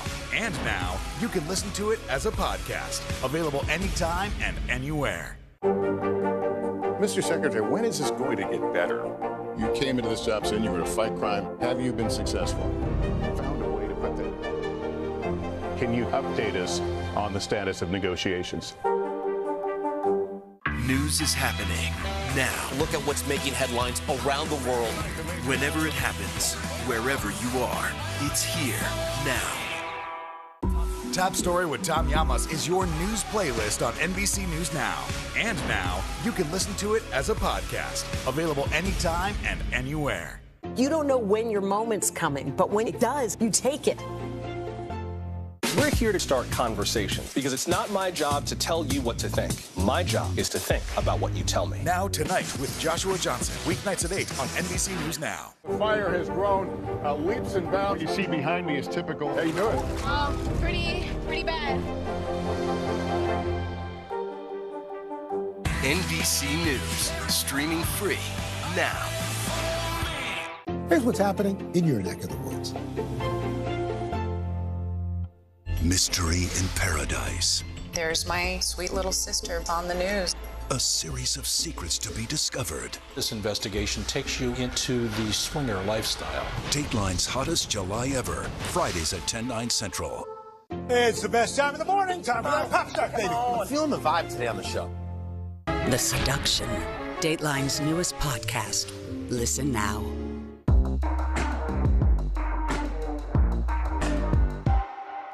Hallie Jackson Now. Weekdays at 5 on NBC News Now. The Seduction. Dateline's newest podcast. Listen to the full season now. This morning, Pope Francis is in Canada for what he has called a, quote, trip of penance. The Pope landed in Edmonton yesterday for a week-long visit where he's expected to apologize on behalf of the Catholic Church for abuse suffered by Indigenous children at mostly church-run residential schools. NBC News senior national correspondent Jay Gray is in Edmonton for us. He joins us now. Jay, good morning.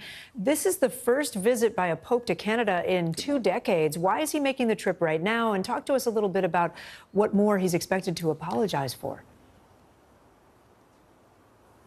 Yeah, Kate, and the Pope has been pushed on this for decades, various popes, to come to Canada to make this apology. And the Pope has agreed to do that after a group of Indigenous leaders visited the Vatican earlier this year and urged him not only to make the apology, but to do so on Canadian soil. And so that is the reason for this 6-day journey to Canada, where he will spend time with not only Indigenous leaders, but survivors of some some of that accused abuse at some of the residential schools. We expect to hear the formal apology a bit later this morning as he is visiting with some of those survivors at a former school. What are the abuses? A wide range. Accusations of pulling families apart, taking children and placing them in these residential schools and separating them from their families. There are accusations of both physical and sexual abuse to children, and what many people here call cultural genocide by assimilation. And so the Pope expected to address a lot of those issues when he makes that first and formal apology later this morning and as he continues his trip. And Jay, I know there's been a mixed response so far from indigenous leaders there. What are they saying about the visit? Is an apology going to be enough? For some, it frankly will not be, Kate. And you're right. There has been a real mixed reception to this trip and to the acknowledgement by the Catholic Church, most saying that it's a good start, but it comes way late. Let's listen to what one of the indigenous leaders and an elder said after meeting briefly with the Pope upon his arrival yesterday. And that's a part of the problem we've had with the church, is that they have not been really including us in the proper planning of this process. It's been very unilateral, and we don't feel that it has been about survivors. It has been more about the church. I think this visit is kind of long overdue. Maybe it's something that should have happened many, many years ago. Maybe the start of reconciliation would have started then.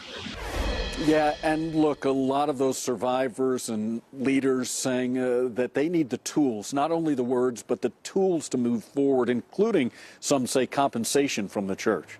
And Jay, I have to ask, we see the Pope in a wheelchair on this trip. How is his health? Could this maybe be the last big trip we see for him? Yeah, it certainly has that potential, Kate, and especially to North America. Look, he's struggling with mobility and health issues. He's had knee problems, ligament damage, and has refused surgery. He is going to be in a wheelchair throughout the duration of this trip. And while he's going to travel a lot, his schedule will be limited in the sense that he won't have a lot of public appearances. And when he does, those will be restricted to perhaps an hour and an hour and a half. So they're really doing everything they can to try and manage his health on this journey. All right, Jay, thanks so much for being there. Appreciate it. More international headlines now. Ukraine says they are moving forward with plans to start exporting grain despite continued attacks by Russia. NBC News foreign correspondent Molly Hunter joins me now from London with that and more. Good morning, Molly. Hey, good morning to you. That's right. Starting off in Ukraine, Ukrainian officials say preparations are well underway to restart grain exports out of Black Sea ports. A day after that deal was signed on Friday, 2 Russian missiles hit the port of Odessa on Saturday. Now, Ukrainian officials say they'll be able to export 60 million tons of grain over the next 9 months. But attacks like they saw this weekend will disrupt that. President Zelensky saying the attacks show Moscow can't be trusted to implement the deal. Now, moving to Japan, a major volcanic eruption has forced the evacuation of 2 towns on the southern island of Kyushu. Japan's weather agency raised the eruption alert to the highest level of 5, advising anyone within the volcano's radius to evacuate their homes. And finally, over the weekend, responding to record temperatures here in the UK and really across Europe, big crowds came out across the country to demand faster climate action.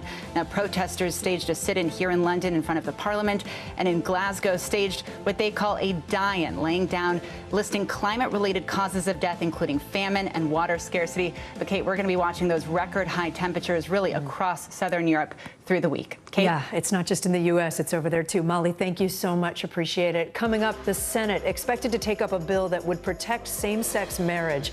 We'll take a closer look at the push to pass that bill and its uncertain future ahead.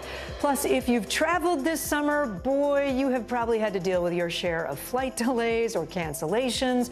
And while the pilot shortage is only a piece of the problem, we're going to tell you about a new effort to change the rules to keep pilots flying longer.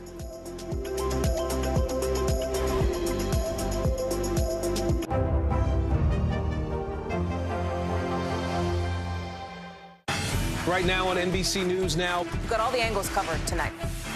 Look at what's making headlines around the world. We've got 3 new developments just this afternoon. We begin this hour with breaking news and the growing impact of Russia's assault. This is what it looks and feels like to try to escape Ukraine. I don't want to say goodbye. This factory has gone from making kitchen pots to lethal items. There's an intense artillery battle underway between Ukrainian forces and Russian troops. Breaking news this morning. The heartbreak, the grief, and the tears that we have seen here are all tragically familiar. Was there a school officer on campus? Because that's what we've been told. No. The shooting is once again reigniting the debate over gun laws. If it's Tuesday, it is primary night. The highest profile races yet this year. We are talking elections in a battleground state. The official confirmation of Judge Ketanji Brown Jackson. Let's zoom out a bit to our changing climate. What do we think that the new normal is going to be? We got some promising news this morning about the rollout of COVID vaccines for children under 5. Have you seen a demand for mental health services increase among Latinos? It's time for another honest conversation about what it means to be Asian American. The people of the Chamizal neighborhood aren't the only ones experiencing what they call environmental injustice. We're here to try to start conversation. A lot to talk about as we continue our rolling coverage. We're coming on the air with the news NBC Scoop. Bringing the news to you is not only a job, it's an honor. Hallie Jackson Now, weekdays at 5 on NBC News Now. As we look out over the latest city-turned-crime scene, we see the things left behind. Back now with our NBC News exclusive.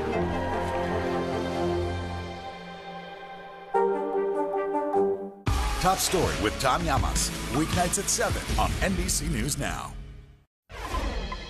We're back now with the ongoing fallout from the Supreme Court's decision to overturn Roe v. Wade, a ruling that has shaken up the Biden administration's agenda on Capitol Hill, with lawmakers considering new measures to protect constitutional rights established by the court, rights that could potentially be in jeopardy. Now, for context, the House last week passed a bill that would federally protect an array of marriages, including same-sex marriages, with considerable Republican support. But in the Senate, it still faces an uphill battle. Transportation Secretary Pete Buttigieg weighed in on the vote and the effect that it had on him. I don't understand how such a majority of House Republicans voted no on our marriage on as recently as Tuesday, hours after I was in a room with a lot of them talking about transportation policy, having what I thought were perfectly normal conversations with many of them on that subject, only for them to go around the corner and say that my marriage doesn't deserve to continue. If they don't want to spend a lot of time on this, they can vote yes and move on. And that would be really reassuring for a lot of families around America, including mine. NBC News reporter Julia Jester joins me now with more on these negotiations. Good morning, Julia. Good to see you. So it's called the Respect for Marriage Act. It passed in the House with 47 Republican votes, a rare moment of some bipartisanship on the Hill. Now Majority Leader Chuck Schumer in the Senate is saying that he wants to bring it to the Senate floor for a vote. Does he have similar support over in the Senate? Officially, no, not yet. But Democrats already have 5 Republican yes votes, which is half of the votes needed to cross that 60-vote filibuster threshold. As it stands now, the bill in the Senate is co-sponsored by Republican Susan Collins of Maine and retiring Republican Rob Portman of Ohio. And ones that are likely to support it are Tom Tillis from North Carolina and Ron Johnson from Wisconsin, who said that they'd support the bill most likely, with Johnson's a bit more reluctant, saying that there's no reason he wouldn't support it, but he did call it unnecessary, which is what several Republicans have said who are leaning no. Additionally, Lisa Murkowski said she's open to reviewing the bill and is waiting on that final text, but her office notes that she supported marriage equality in the past. And so while there are some glimmers of hope for Senator Schumer, he's going to have to really do some work to get the momentum over the finish line for some Republicans who have said they don't view the bill as necessary or that it should just be left up to the states. And the future of the bill likely comes down to Minority Leader, the Republican leader, Mitch McConnell, right? What do we know about his considerations at this point, especially with the midterm elections around the corner? Yes, so McConnell, who isn't afraid to not respond to reporters when they ask him about legislation, did not do that when asked about this bill. He notably said he's going to delay announcing anything until he sees what Schumer puts on the floor. But that openness is kind of a potential bright spot for Schumer. Now, the act puts McConnell and Senate Republicans in a tough, precarious spot ahead of midterms, with more than 70% of Americans supporting legal same-sex marriage. You don't want to go against that, right, as McConnell leads his party.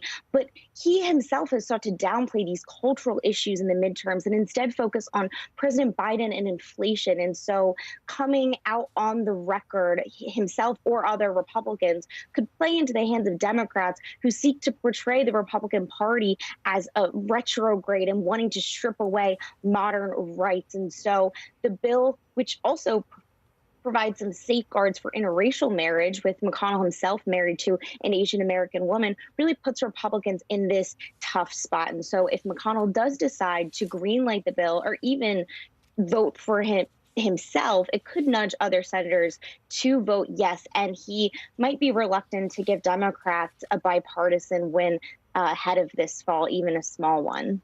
Julia Jester tracking all of it for us. Julia, thanks so much. Appreciate it.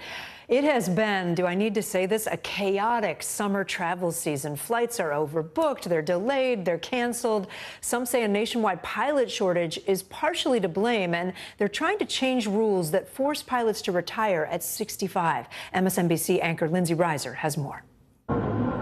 It's the summer of travel chaos, canceled flights and seemingly endless delays, thwarting Americans' long-planned getaways. It's crazy because it's just like they just cancel. Many airlines point to a pilot shortage as the cause of the turbulence, but some in the cockpit say they're being forced out by what they call an arbitrary law. We are losing thousands of pilots in upcoming months. Pilots are currently forced to retire at 65, which means 13% of them will be out of work within 5 years. But the largest pilots association denies there's even a pilot shortage, citing the 8,000 new commercial pilots in the last 12 months as an increase from recent years. Still, lawmakers led by Senator Lindsey Graham are working to raise the pilot retirement age from 65 to 67, a change that Captain Dan Goebel would welcome. It is the perfect solution for the reason that we've got a logjam right now. But Transportation Secretary Pete Buttigieg has said he wants to look at other ways to strengthen the pilot pipeline. Look, these retirement ages are there for a reason, and the reason is safety. Do you feel like you were at the top of your game when you were forced to retire? Absolutely. Patty Marsh was the 10th female pilot hired by her airline. She didn't want to hang up her commercial wings in 2020 either. If any occupation ought to be able to perform after age 65, it is airline pilots. Is age really the best indicator for how well a pilot can fly a plane? Oh, not at all. It's a terrible indicator for how somebody flies a plane. Dr. Gary Kay wrote a cognitive test to determine a pilot's fitness to fly. Currently, only those with certain medical conditions like ADHD are required to take it. I tried my hand at it. And if it's arrow direction, you're going to match to the direction of the arrow. Border color. Oh my, okay. So it's that fast. Okay, arrow color. Oh, the air traffic controllers would hate me. Pilots over the age of 40 already have to get a medical certification every 6 months. But Dr. Kay says everyone over 65 should also take a cognitive test. Not every day you're flying is blue skies and sunshine and no wind. It's the day when things aren't so good and there's a lot of air traffic and there's bad weather and something's not functioning properly in the plane. You want somebody who can make decisions and reason. Lindsay Reiser, NBC News, New York. Coming up, beachgoers have been dealing with an ongoing problem this summer, shark sightings. We're going to take a look at new technology being used to keep beaches safer and keep the sharks away from the shore. Plus, a Florida man is picking up trash in his community in the hopes of saving a crucial part of the environment. He joins us up next on the growing attention he's getting for that project. Live from Ukraine, from Uvalde, Texas, from Mayfield, Kentucky. To cover the news, you have to be in it. This is how so many towns and cities are protecting themselves. You can actually see they're pushing the gates open. Was there a school officer on campus? That's what we've been told. No. Do you remember any tornado as bad as this one? You look at this and you're thinking, we're not going to have power for weeks, if not months. Exactly. Every night, it's your news playlist. Top Story with Tom Llamas, weeknights at 7 on NBC News Now. And what do you love about fatherhood? The chaos, the learning. Is climate change one of your top priorities? What's your message to girls who want to make a difference in their own communities? Believe in yourself. Mr. Secretary, when is this going to get better? You came into this job saying you were going to fight crime. Have you been successful? Found a way to put that. Can you update us on the status of negotiations? Hallie Jackson Now, weekdays at 5 on NBC News Now. Mystery in Paradise. There's my sweet little sister on the news. A series of secrets to be discovered. This investigation takes you into the swinger lifestyle. Dateline's hottest July ever. Fridays at 10/9 Central. Harry Styles! NBC News, streaming free now. Here's what's happening in your neck of the woods. From Brooklyn, we're next to the subway station. The state's reservoirs are alarmingly low. War will pass them by.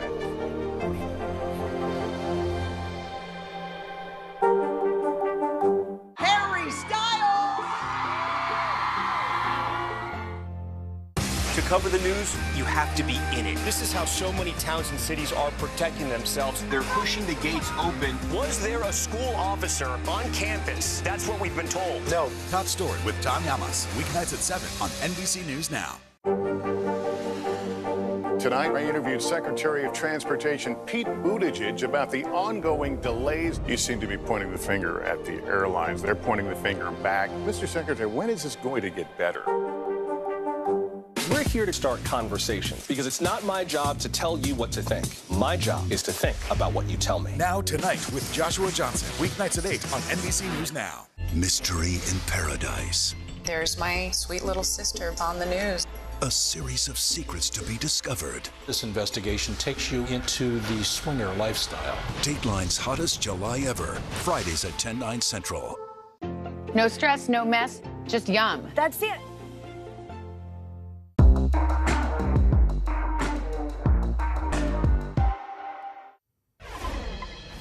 Well, how's this for helping out your community? Our next guest saw pollution building up in the mangroves on the Florida Keys, and he decided to do something about it. Andrew Otazo has now removed more than 10 tons of trash over the last 5 years. 10 tons. His campaign is leading to action from local lawmakers as well.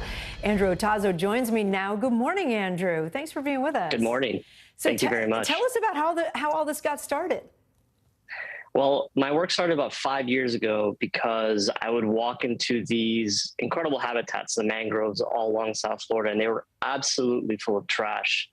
And no one was doing anything about it. So just like I said, 5 years ago, I decided to methodically begin picking up trash in Bear Cup Preserve in Key Biscayne. And I've been at it ever since. And you just go out there on your own in a boat and gather it up? I usually hike in, but I also will kayak in, depending on whether I'm working on an offshore island or somewhere that's accessible by land. So mangroves, I know them because my parents have a place in Florida, and I kayak in the mangroves too. They're really important to the local ecology, right? Yes, extremely important. First of all, they serve as a buffer. Whenever hurricanes or large storms hit land, they soak up all that energy and all that water. But also they are very important as rookeries for birds, and basically all the reef fish that live offshore begin their juvenile stages within the mangrove roots, not to mention all the other animals that depend on it. What's the reaction been like from your community? What do people say about what you're doing, and would they like to see more people help you? The reaction has been incredible, very edifying. In a time where everything is so partisan, I feel like I've received support from across the political spectrum. I've had hundreds of people come out and volunteer. And honestly, it's been an incredible experience for a guy who was just started picking up trash in the swamp. And I never expected that anyone would be interested in what I'm doing, much less would want to join me. I just saw you with a traffic cone that you were carrying out. I have to ask you, because like I said, I kayak in mangroves. I've seen a lot of things like chairs, all kinds of stuff. What's the weirdest thing that you've found? I found a body bag, no body, thank God. Oh. Yes. I found, but again, everything you can imagine. Just the other day, I picked up a mattress. There's in Cuban culture, there's the quinces or the quinceañeras, where you know, Cuban girls have their coming out party. So I found a quinceañera dress. Oh yeah, we're seeing it right there, I think. Yep. Okay. Yeah, it's just everything you could possibly imagine. Again, the sides of container ships, car parts, furniture, everything. And sad that it ends up there. And good for you. Good for you for cleaning it up. Andrew, thank you so much for sharing with us. It's my pleasure. Well, a popular New York City beach was closed again because of shark sightings over the weekend. It comes after more than 24 attacks across the country this summer.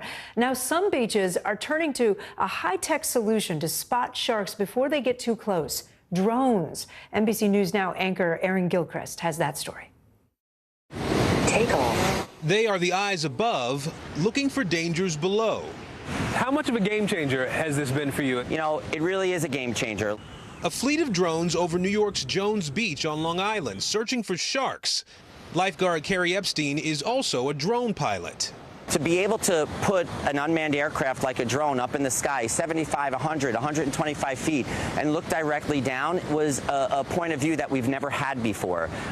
The drones launch 3 times a day and are not only looking for sharks, but also large schools of fish that may attract sharks. If we have a sighting or a potential sighting, we're able to pop that drone up in just a matter of minutes and then make a decision on whether or not we feel it's safe enough to open up the water. So far this year, there have been at least 25 shark attacks in the U.S., 6 of those off New York beaches, the most recent one this past week.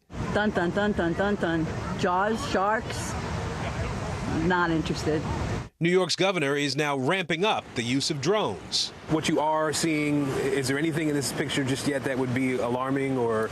As far as marine life goes, still scanning the shoreline, nothing of concern, no large schools of fish, no sharks. While lifeguards are using drones to help keep people safer at the beach, scientists are also using drones to better understand how people and sharks do and don't interact. Drones have become a really common tool in science, and we use them basically every single day. Chris Lowe runs Shark Lab at California State University, flying drones over shark hotspots in Southern California. Where are they? Exactly where lots of people love to swim. Sharks and people are together on a daily basis, and sharks have kind of learned to ignore people. We have footage of juvenile white sharks up to 8 or 9 feet long swimming right underneath surfers who never knew they were there. Lowe's research showing sharks may be more drawn to swimmers over surfers and paddleboarders because swimmers slap and kick the water. What we rarely see are people being consumed. And that clearly tells us humans are not on sharks' menu at all, but they do occasionally make mistakes. Science and safety soaring above swimmers, trying to ensure it's safe to go into the water. Aaron Gilchrist, NBC News, Long Island, New York. Time now for some financial headlines. More relief on the way at the gas pump. CNBC's Contessa Brewer joins us now with that and more. Good morning, Contessa. Good morning, Kate. In fact, I just filled up this morning, and it was noticeable how much prices have come down. An industry survey shows the average price of regular unleaded falling 32 cents over the past 2 weeks to $4.54 a gallon. Prices down 55 cents over the past 6 weeks, but still, it's $1.32 higher than a year ago. Analysts say the cost of crude oil is also falling, and further declines are likely as lower prices for wholesale gas make their way to the retail level. Uber is accepting responsibility for covering up a data breach in 2016 that affected 57 million passengers and drivers. This is part of a settlement with federal prosecutors to avoid criminal charges. Uber admits personnel failed to report the hacking to the Federal Trade Commission, even though the agency had been investigating the company's data security. Prosecutors say Uber waited about a year to report the incident after installing new leadership. Consumers are trading down to, oh no, say it ain't so, cheaper beer brands as inflation hits their wallets. The Wall Street Journal reports retail sales of economy beer rose more than 5% in June, with Busch Light, Ice House, and Milwaukee's Best making the biggest gains. Ooh. Last year, sales of economy beer, quote unquote, fell 11%, while retailers, and not the brewers, set prices. By the way, Anheuser-Busch says Busch Light is priced higher than the other beers in that cheaper segment and closer to mainstream beers like Budweiser. It sounds to me like Busch is protesting too much. Like, no, we're not an economy beer. We're not an economy. We're not a cheap beer. And by the way, I'm not a brewer. Oh, wait, yes, I am a brewer. Oh, wow. I'm going to let that pun go. Wow. All I could think of was the Beast when you said Milwaukee's Best. Oh, is that college just memories coming back? Like in college, it was the Beast. Yeah, well, okay. Contessa, thank you. Appreciate the beer report. See you soon. This week marks the 69th anniversary of the end of the Korean War, a 3-year-long battle that killed tens of thousands of Americans, a conflict often known as the Forgotten War. But now in 2022, all these years later, there's a new effort underway to help people remember. NBC News correspondent Rahima Ellis has that story. For nearly 30 years on the National Mall, 19 stainless steel soldiers dressed for battle have stood in tribute to Americans who served in the Korean War. That's Thomas McGallan. A new exhibit is opening nearby to honor those who died. I knew so many that were killed. He was about the same age. About the same age? Yeah. 88-year-old James Butcher joined the Army at 17. When he got back home, he felt duty-bound to thank the 36,574 Americans who didn't. As you stand here at this memorial, what goes through your mind? Happy that they're being recognized here. From 1950 to 1953, Americans joined South Korea in a brutal battle against communist forces for that nation's right to exist.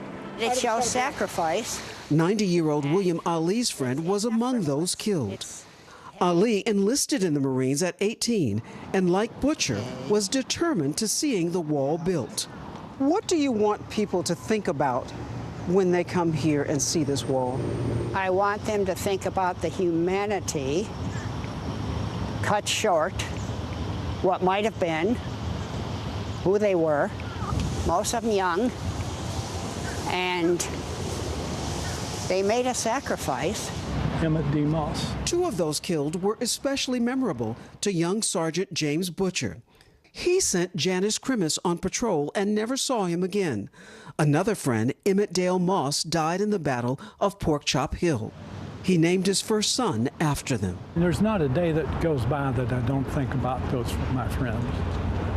And so that it's something that sticks with you.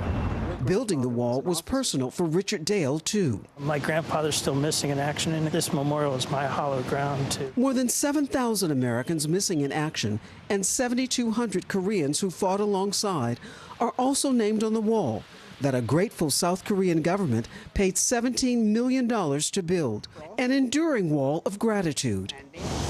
They made a sacrifice. They had a higher calling. A calling not to be forgotten. Rahima Ellis, NBC News, Washington.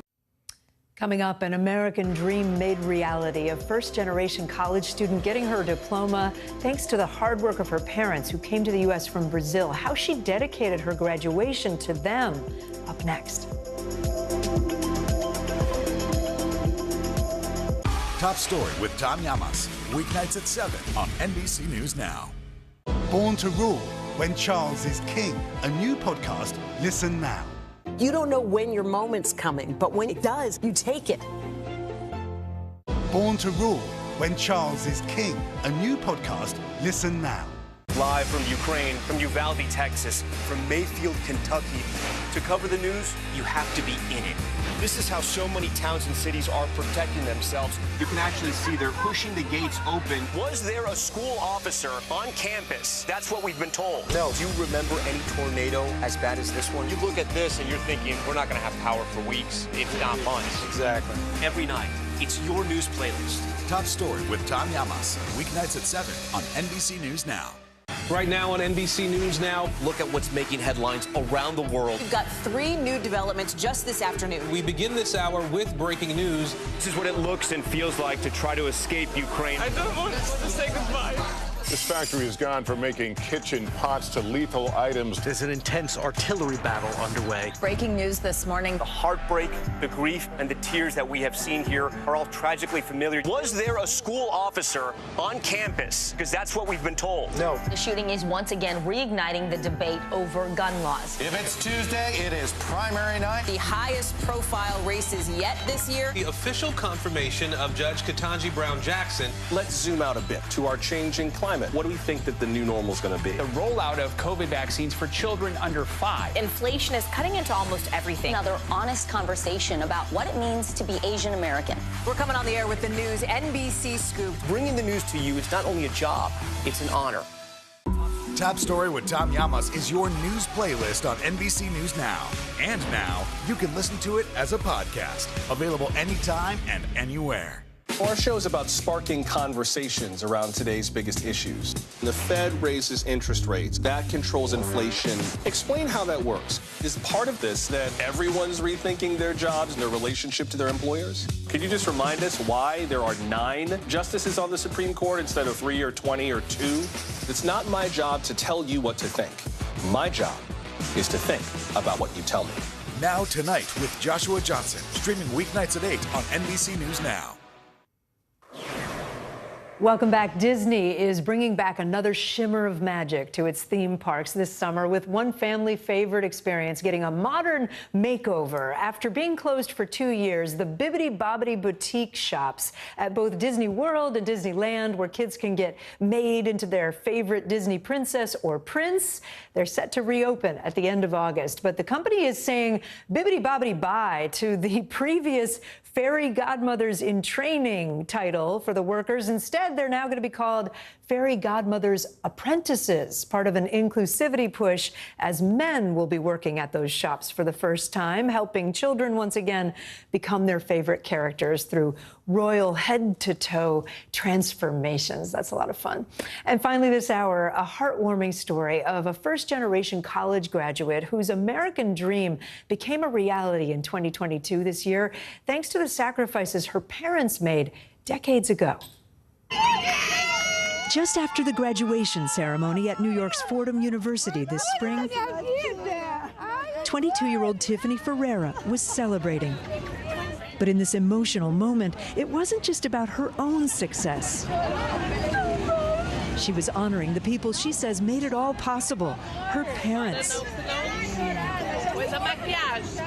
Look, there she is, putting the cap on her mom, Andrea, then taking off her gown and wrapping it around her dad, Wellington.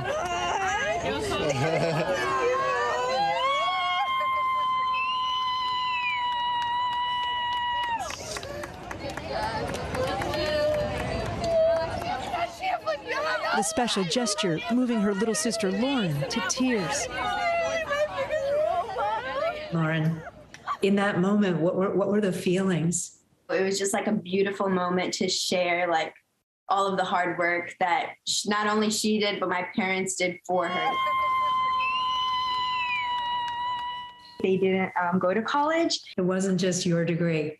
I wouldn't have the degree without them. All their hard work, their support, all their love throughout the years. Tiffany's parents came to the U.S. from Brazil in the 90s.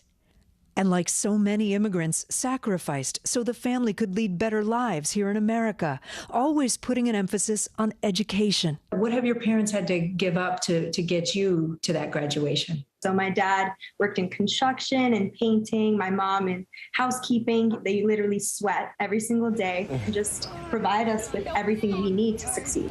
And you wanted to say thank you. Oh, definitely, yeah.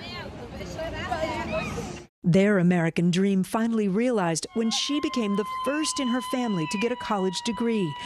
Tiffany hopes her story will help other children of immigrants to imagine what might be possible. I think that being a first-generation college student is difficult. So many students may think, oh, because my family didn't, I'm also unable to go to college. And I really hope that, this video now inspires people to try. They can do it. I just love that message. You can do it. An update on Tiffany, by the way. She already has a job in digital marketing, and she's busy planning her wedding for this fall. Congrats to her. That does it for this hour of Morning News Now. The news continues right now.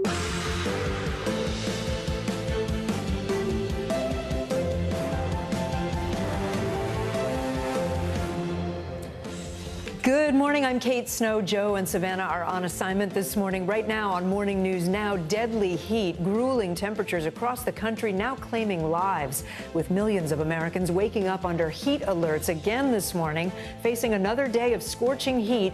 Relief could be on the way for some of us, but hot and dry conditions are fueling a massive wildfire in California, and the Pacific Northwest now bracing for dangerous temperatures. Heartbreaking loss. 2 Americans killed on the front lines of the war in Ukraine. Their deaths coming as fighting continues to rage in the south and eastern part of that war-torn country. And just one day after a rare compromise to allow grain shipments out of Ukraine, a Russian military strike once again raising concerns about famine. Biden in isolation, the president starting the week in quarantine 5 days after testing positive for COVID. But the White House doctor says President Biden is on the right track. The latest information this morning about his condition and treatment on the road to recovery. And under pressure, Americans feeling the financial pinch on inflation, but that doesn't mean you have to break the bank. We're digging into ways you can still save despite the sky-high prices. We begin this morning, though, with that unrelenting heat wave. It looks like some much needed relief is in the forecast for the Northeast, just as extreme temperatures are expected to rise in the Pacific Northwest later this week. NBC News correspondent Jesse Kirsch is in Philadelphia with the latest this morning. Good morning, Jesse. Here in Philadelphia, we're looking for shade every chance we get because the city's heat health emergency has been extended until this evening. There is relief on its way here in the east, but out west, more dangerous temperatures with that wildfire on the move. This morning, a brutal heat wave still has millions of Americans searching for relief. Trying to chill in the heat, it's kind of hard. Over the weekend, sweltering temperatures reaching record highs across the Northeast. Newark, New Jersey breaking triple digits for 5 days in a row. This weeks-long heat wave disruptive and deadly, claiming at least 5 lives so far, including a 22-year-old hiker in South Dakota who officials say died from suspected dehydration and exposure. In Boston, the mayor extending the nearly week-long heat emergency through today. The city's annual triathlon postponed. Out west, hot and dry conditions are feeding the flames of California's fast-moving Oak Fire, forcing thousands to evacuate. The fire has gained exceptional acreage. Overnight, firefighters battling the rapidly growing blaze outside Yosemite National Park just weeks after a previous fire threatened the park's historic sequoia trees. Authorities saying the blaze was 0% contained overnight and heading towards the state's Sierra Nevada mountains. Sunday on Meet the Press, former Vice President Al Gore calling extreme heat a global emergency, but one that can be controlled if action is taken now. If we got to true net zero, the temperatures on Earth would stop going up with a lag time of as little as 3 to 5 years. As they cope with the rising temps, Americans still trying to enjoy summer, even heading to the ballpark in blazing Philly. It's tough enough sitting up there to watch, but imagine stepping up to the plate to take a swing when the batter's box is clocking in at about 100 degrees. Is this sweat or from the sprinkler? From the sprinkler. Is it a little sweat too? Across the country, millions looking for ways to cool off and hoping for relief ahead. Thankfully, some people finding a way to still have some fun, but no question, this heat wave has been causing headaches. Here in the east, thankfully, that cool down is coming, but the Pacific Northwest now gets a taste with excessive heat alerts already in effect there going to Friday. Back to you. All right, Jesse, thanks so much. Big changes on the way, as he said, for parts of the country. Let's get a check of your Morning News Now weather. Meteorologist Michelle Grossman joins me now. Good morning, Michelle. Good morning, Kate. So good to see you. And yeah, we will have some relief in the Northeast. That's going to come at a price, though, with some strong storms later on this afternoon. And the Pacific Northwest, as Jesse mentioned, is going to heat up. That's going to become a major story this week. We are looking at 41 million Americans under heat alert, whether it's a heat advisory, that's in your orange, a heat watch, that's in the pink, and then the heat warning is in that lighter pink color. That includes Philadelphia still, because it will be hot once again today before that cold front and the storms move through later today. And we do have those heat watches, heat warnings in the Pacific Northwest. So temperatures across the area, we're looking at southern heat, we're looking at western heat before we see that relief in the Northeast. Today in the south, we're looking at 102 in Dallas, feeling like 104. You factor in the humidity. It'll feel like 110 in Houston this afternoon and feeling like 100 in Mobile, Alabama. And we're going to be really hot too tomorrow in Medford, 108, 100 degrees in Salt Lake City, triple digits also in Joplin, Dallas, 91 degrees, but feeling more like 102 tomorrow. And then that heat's going to stay with us in the Pacific Northwest. That's terrible news in terms of the drought there. Also, the wildfire risks. We're going to be watching that very closely this week. We're looking at triple digits in Burns, also in Boise, Medford. By Thursday, you're going to be at 107. Portland Wednesday, right at the triple digit mark. So here's that relief in the Northeast. Not today for most of us. We're looking at D.C. today, 95. Philadelphia is going to be warm as well. But we're looking at 93, feeling more like 103 in Raleigh, but a little bit cooler in Cincinnati. That's kind of an indication of what's to come. I know our bar is set so low that 85 seems cooler, but that is some relief compared to what we've seen. Right. So as we go throughout tomorrow, we're going to look at temperatures into the 80s, 82 in Pittsburgh, 85 in New York City. That's going to feel good. 87 Norfolk, but feeling more like 95 degrees. And then late week, we're very typical July weather. Still warm, but much better than where we have been in New York City. Temperatures into the upper 80s. 91 on Thursday, 88 degrees on Friday. D.C., we're into the upper 80s as well. So let's look at the storms. This is a cold front that's going to move through. It has heavy downpours. You can see that orange box there. That's where we have a severe thunderstorm watch. And we're going to be watching these warnings and watches coming in and out all day long, because once we get that daytime heating, we're going to really see these storms fire up. So anywhere from Maine all the way down to Virginia, we're looking at the threat for severe weather. 53 million people at risk for winds gusting over 65 miles per hour. That could bring some trees down, take some shingles off your house, and we're looking at damaging hail as well. A few tornadoes are possible, and we're looking at some really heavy downpours. So this makes it tough to just get around to drive. We could see some localized flash flooding with locally up to 4 inches of rain. So Kate, we do have one more day in the Northeast of that really hot air, but we are watching those storms that will bring some relief for some of us. Yeah, and I just saw my evening plans go up in smoke right there. Thanks, I know. Michelle. Yeah. All right, thank you, though. For the second time within the last 3 years, the World Health Organization is declaring yet another global emergency. Monkeypox cases have spread rapidly in a matter of weeks across dozens of countries, including the U.S. NBC News correspondent Blaine Alexander is in Atlanta with the latest. Well, this is the highest alert that the World Health Organization can give, and it's sending a strong message to world leaders that it's time to coordinate a global response. Now, here at the CDC, officials are tracking the growing number of cases across the country as the Biden administration promises that more vaccines are on the way. With cases rapidly on the rise, this morning, the World Health Organization is sounding the alarm on monkeypox, declaring the virus a global health emergency. We have an outbreak that has spread around the world rapidly through new modes of transmission, about which we understand too little. The last time the World Health Organization made this designation was January of 2020 in response to COVID-19. Rarely lethal, but deeply painful, monkeypox is spread through close, direct contact, causing lesions and sores. This is occurring in a population of principally men who have sex with men and bisexual men. But now the CDC has confirmed 2 new cases in children, one in California, a second in Washington, D.C. Experts say a rare but concerning development. This virus is now getting into family circumstances. It can spread to women and in close family contacts where there is a lot of hugging and kissing. Across the country, the numbers are steadily rising. Less than 2 weeks ago, the CDC listed just over 1,400 confirmed cases nationwide. Now, that number has nearly doubled, with cases in all but 5 states. The nation's epicenter, New York, where nearly 900 people have been infected. Jeffrey Galais is one of them. My pain level is excruciating. He's now part of a clinical trial taking an antiviral medication for the pain. He says getting treatment has been nearly impossible. If we don't get ahead of it now, it's going to be too late. So far, vaccines have been in low supply, with people waiting in long lines hoping to get the shot, something the Biden administration is promising to address. We're going to be releasing hundreds of thousands of more vaccines in the next days and weeks. Now, Dr. Jha says that the plan here in the U.S. is to eliminate the virus altogether, something he says is possible with vaccines. Now, it's important to say that experts say that those who should get vaccinated are people who have been exposed or are at higher risk of exposure. Back to you.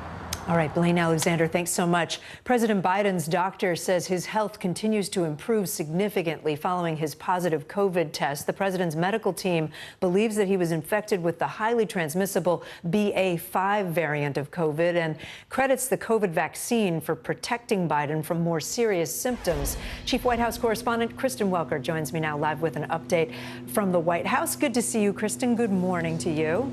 Hi, Kate. Good to see you. Good morning to you. White House officials tell me, look, they are encouraged by President Biden's progress, with his doctor saying, as you said, Kate, that the president's symptoms have improved significantly. And while they didn't release any new photos of him this weekend, they insist he has more energy, has continued to work despite his diagnosis. It comes as we're learning the president does likely have the highly contagious BA.5 subvariant.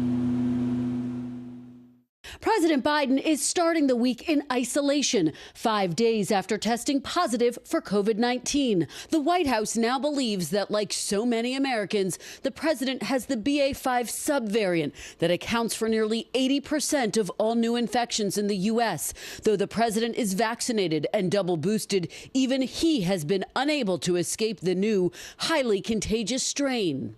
On Sunday, the White House doctor writing in a letter, the president's symptoms continue to improve significantly, noting, quote, his predominant symptom now is sore throat. This is most likely a result of lymphoid activation as his body clears the virus and is thus encouraging. According to the doctor, the president's cough, runny nose, and body aches have diminished considerably. His lungs are clear, though his voice remains a bit deep. That was on display when the White House released a video of Mr. Biden working last Friday. Let me start by apologizing my voice. I'm feeling much better than I sound.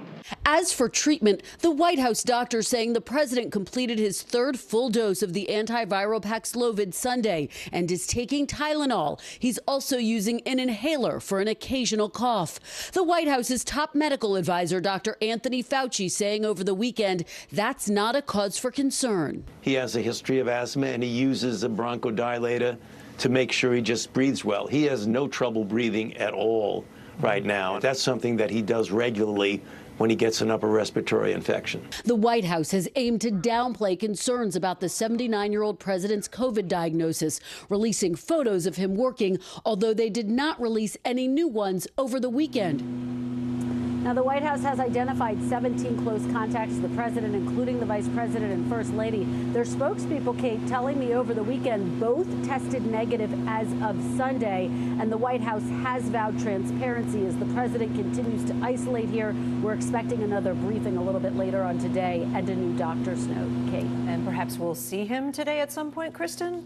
We're going to see him at about noon today. He's going to hold another virtual event, Kate. Okay. Kristen Welker at the White House for us. Thanks so much. Let's turn now to the war in Ukraine, where over the weekend, Russian forces struck the port city of Odessa. The attack came just hours after an agreement between Ukraine and Russia was reached to allow the shipment of grain exports, which had been stranded at ports for months. The U.S. government has also confirmed that 2 Americans were killed while fighting in the eastern Donbass region. NBC News correspondent Morgan Chesky joins me now from Odessa. Morgan, good morning. Yeah, Kate, good morning. And Ukraine's deputy prime minister did not mince words at all, saying no deal, no agreement with Russia means anything. This latest strike on the city here in Odessa is now fueling fears that millions of tons of grain that should be going to hungry nations will rot right here in the port. All this as this war only drags on and leaves 2 American families facing heartbreaking loss. This morning, fiery aftermath in the port city of Odessa from a Russian missile strike. One day after the country signed a UN agreement promising safe passage for ships carrying vital grain, about 20 million tons sitting in port right now. The act Russia claimed targeted a warship condemned worldwide and raised new concerns Ukraine's biggest export may go to waste. Deputy Prime Minister Irina Vereshchuk calling Russia a terrorist state, stressing their actions will cause famine, and yet they do it anyway. 100 million tons of grain that could be shipped all over the world, or if Russia doesn't cooperate, could rot. So they steal our grain, they destroy and they burn our fields. Countries like Egypt and Lebanon are waiting for our grain, so Russia consciously plunges the world into famine. To the east, Ukrainian leadership says new rocket launchers from the U.S. called HIMARS are making a difference. But the death toll only rises, and not just in Russia and Ukraine. He didn't go there to be a hero. He went there because he wanted to help people. Kathy and George lose season, now mourning their son Luke, a 31-year-old father and one of 2 Americans confirmed killed in the Donbass region. I think every time I talked to him, I told him, why don't you just come home? The parents believe Luke, who was working as a medic, was knocked unconscious by an artillery blast. And as other foreign fighters rushed to help, a Russian tank opened fire. He said he couldn't leave until the rest of his friends, the rest of the battalion left with him. A family far from the front line, finding war has no bounds.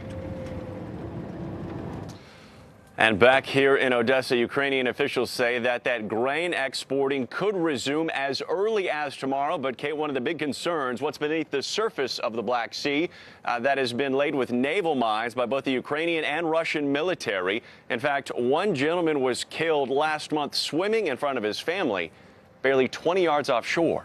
Kate? Morgan, I think you just got there for us. I appreciate you being with us this morning. Thanks so much.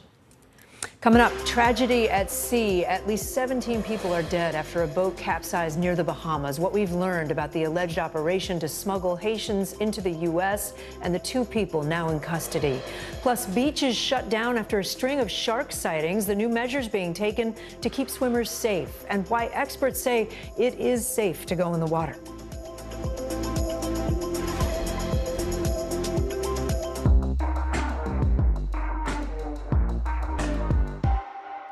From Brooklyn, we're next to the subway station. The state's reservoirs are alarmingly low.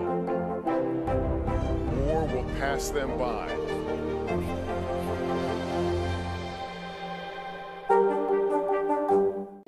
No stress, no mess, just yum. That's it. At 73, Prince Charles is still waiting for the job that is his birthright. Do we want Charles? Do we want a monarchy? I'm Keir Simmons, and we'll take on these questions and more in our new podcast, Born to Rule. Listen now. Mr. Secretary, when is this going to get better? You came into this job saying you were to fight crime. Have you been successful?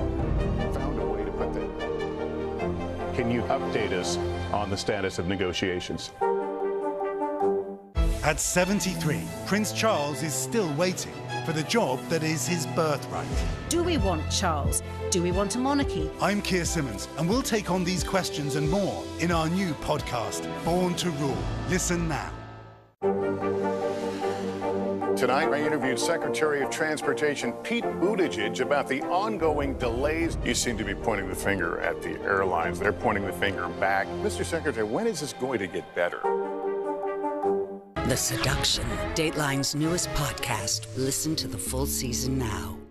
Top Story with Tom Llamas is your news playlist on NBC News Now. And now, you can listen to it as a podcast. Available anytime and anywhere. Welcome back to Today. We got a lot to celebrate on this Wednesday morning. It's good to have you along with us. You don't know when your moment's coming, but when it does, you take it. Everybody's good, and that's it.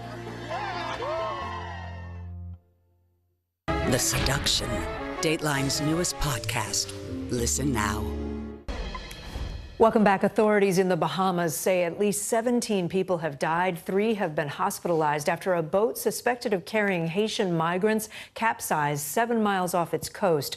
Officials believe the vessel was headed to Miami. The Prime Minister of the Bahamas had this to say about the incident.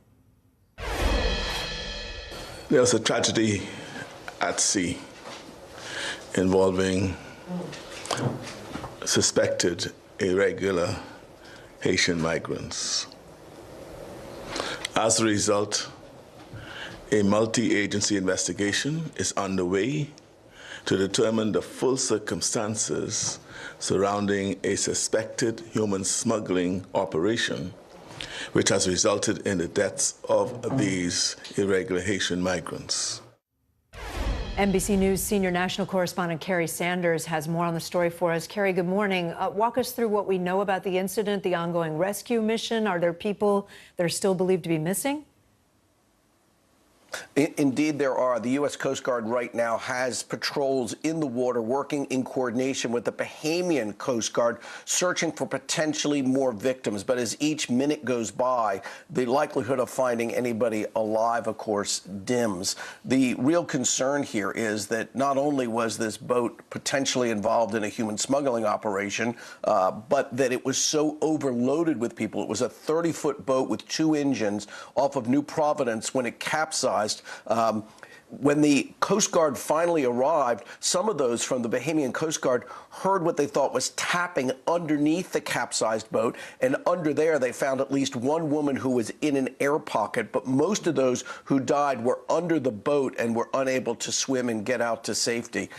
We know at this point that when you look at the numbers here, it's just so sad, because the number of 17 who died, there were 15 women, 1 man, a child estimated between 4 and 5 years old. There are 20 who were taken and are now in custody. Another additional 3 who were on board the boat suffered what they call near drowning symptoms. So they're at the hospital now. Their lungs had filled with water, and they were able to get them to safety, to some sort of medical concern. And ultimately, we have the 2 people who it's suspected were the smugglers. The Bahamian authorities say that they are of Bahamian nationality, and they may have been charging anywhere from $3,000 to $8,000 a person to smuggle what is believed to be all Haitians into the United States. And you said did you say a 30-foot boat with that many people on it? Yeah. It's crazy. Yeah, just so tiny. And you know, if you look at what happened just recently, just last week, we had a vessel that looks like it had come directly from Haiti. It was a little bit larger, a sailing vessel, but it had 150 people on board, which I think reflects the desperation of what's going on in Haiti right now. Well, I was just going to ask, is anything being done to try to stop people from trying to come to this country, to try to make conditions better inside Haiti? Well, you know, Haiti has a long history of being the poorest nation in the Western Hemisphere, but what's really driving, according to the experts, this migration out of the country is what the Bahamian Prime Minister calls a failed state. The government essentially has collapsed there. It is gangs that are essentially controlling much of Haiti, and that gang violence is merciless. And so at times people say, I have one choice, you know, I stay here and die, or I make the real choice, which is to leave, and I may die, but at least I'm doing something for me and my family. So right now, whether the United States or the Caribbean nations through CARICOM, which is the organization of Caribbean nations, can solve it, they continue to say that the goal is to let Haiti determine its own future rather than to have one imposed upon it by other nations. But that policy is somewhat removed from the desperation of the people there who are just trying to survive. Yeah. Okay? Kerry, thanks for bringing us that. Appreciate it. In other international news related, authorities in Mexico say they found over 200 migrants, mostly from Central America, in a warehouse overnight. NBC News foreign correspondent Molly Hunter joins me now from London with that and more headlines. Good morning, Molly. Kate, good morning again to you. That's exactly right. We are going to stay, I should say, south of the U.S. border. So Mexican security officials say they detained more than 200 migrants at a warehouse in central Mexico, waiting to be smuggled north. That's according to the government. Most of them, as you said, Kate, 194 were from Guatemala. Moving to Myanmar, Myanmar's government confirmed Monday it had carried out its first executions in nearly 50 years, hanging a former lawmaker, a democracy activist, and 2 other political prisoners who had been accused of a targeted killing after the country's military takeover last year. Now, Kate, human rights groups calling the executions grossly unjust and politically motivated. Human Rights Watch calling it an act of utter cruelty. And finally, ending on kind of a high note, a pretty cool discovery. Several hundred tiles and objects were found under the sand, hidden among rocks off the coast of Taranto in southern Italy. Archaeologists analyzed data confirming a theory of a ship sinking that can be traced, and get this, back to a period between the 1st and 4th centuries AD. So pretty excited to hear what else they might find in that shipwreck, Kate. All right, Molly, thank you so much. As Americans flock to beaches to try to beat the heat, there is growing concern this morning about sharks in the water, especially here in the Northeast. NBC News correspondent Kathy Park is in Rockaway Beach, Queens.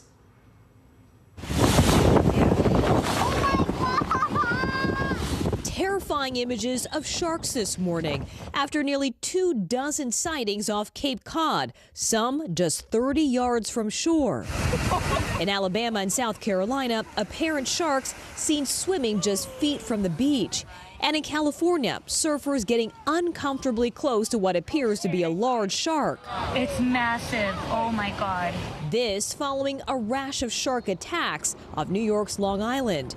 At least 6 people bitten in the last 3 weeks alone. We were joking about sharks, actually, and then it got me. 16-year-old Max Haynes was surfing off Fire Island with a friend when he was attacked.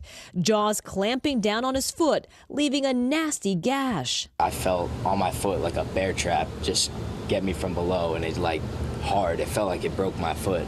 Experts say the Long Island shark attacks may be explained by a nursery of sand tiger sharks just off the coast and a large school of bait fish they feed on. The sharks mistake the people for the food that they're after. New York's governor now ramping up the use of drones for shark surveillance. If we have a sighting or a potential sighting, we're able to pop that drone up in just a matter of minutes and then make a decision on whether or not we feel it's safe enough to open up the water. While sightings can be scary, experts say in most encounters, sharks often ignore us. We have footage of juvenile white sharks up to 8 or 9 feet long swimming right underneath surfers who never knew they were there.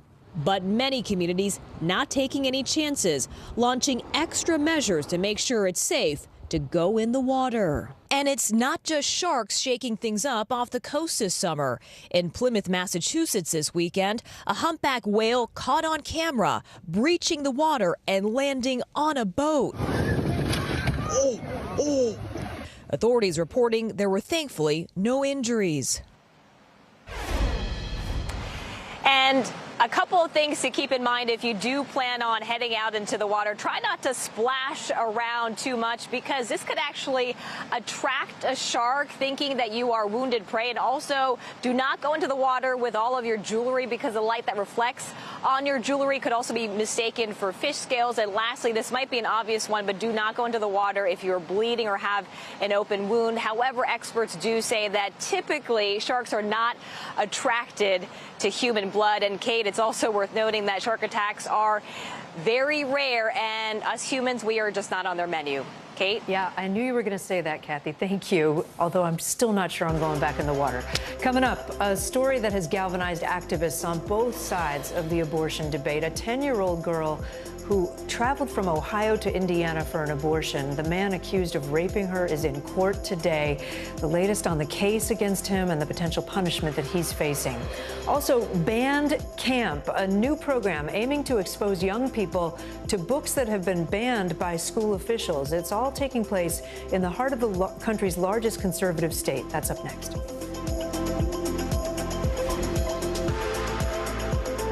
Fire has grown leaps and bounds. What you see behind me is typical. How you doing? Pretty bad.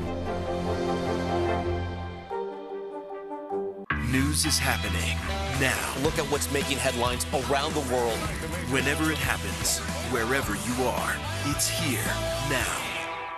We'll meet Ukrainians who are defending their country one block at a time. When you were still in Kiev, could you hear the bombing? My name is Lester. Hey, who's this? News is happening now. Look at what's making headlines around the world. We're coming on the air with breaking news. This is a significant moment. Whenever it happens, wherever you are, NBC News, streaming free now. Our show is about sparking conversations around today's biggest issues. The Fed raises interest rates. That controls inflation. Explain how that works. Is part of this that everyone's rethinking their jobs and their relationship to their employers? Can you just remind us why there are 9 justices on the Supreme Court instead of 3 or 20 or 2? It's not my job to tell you what to think. My job is to think about what you tell me. Now Tonight with Joshua Johnson, streaming weeknights at 8 on NBC News Now. You don't know when your moment's coming, but when it does, you take it.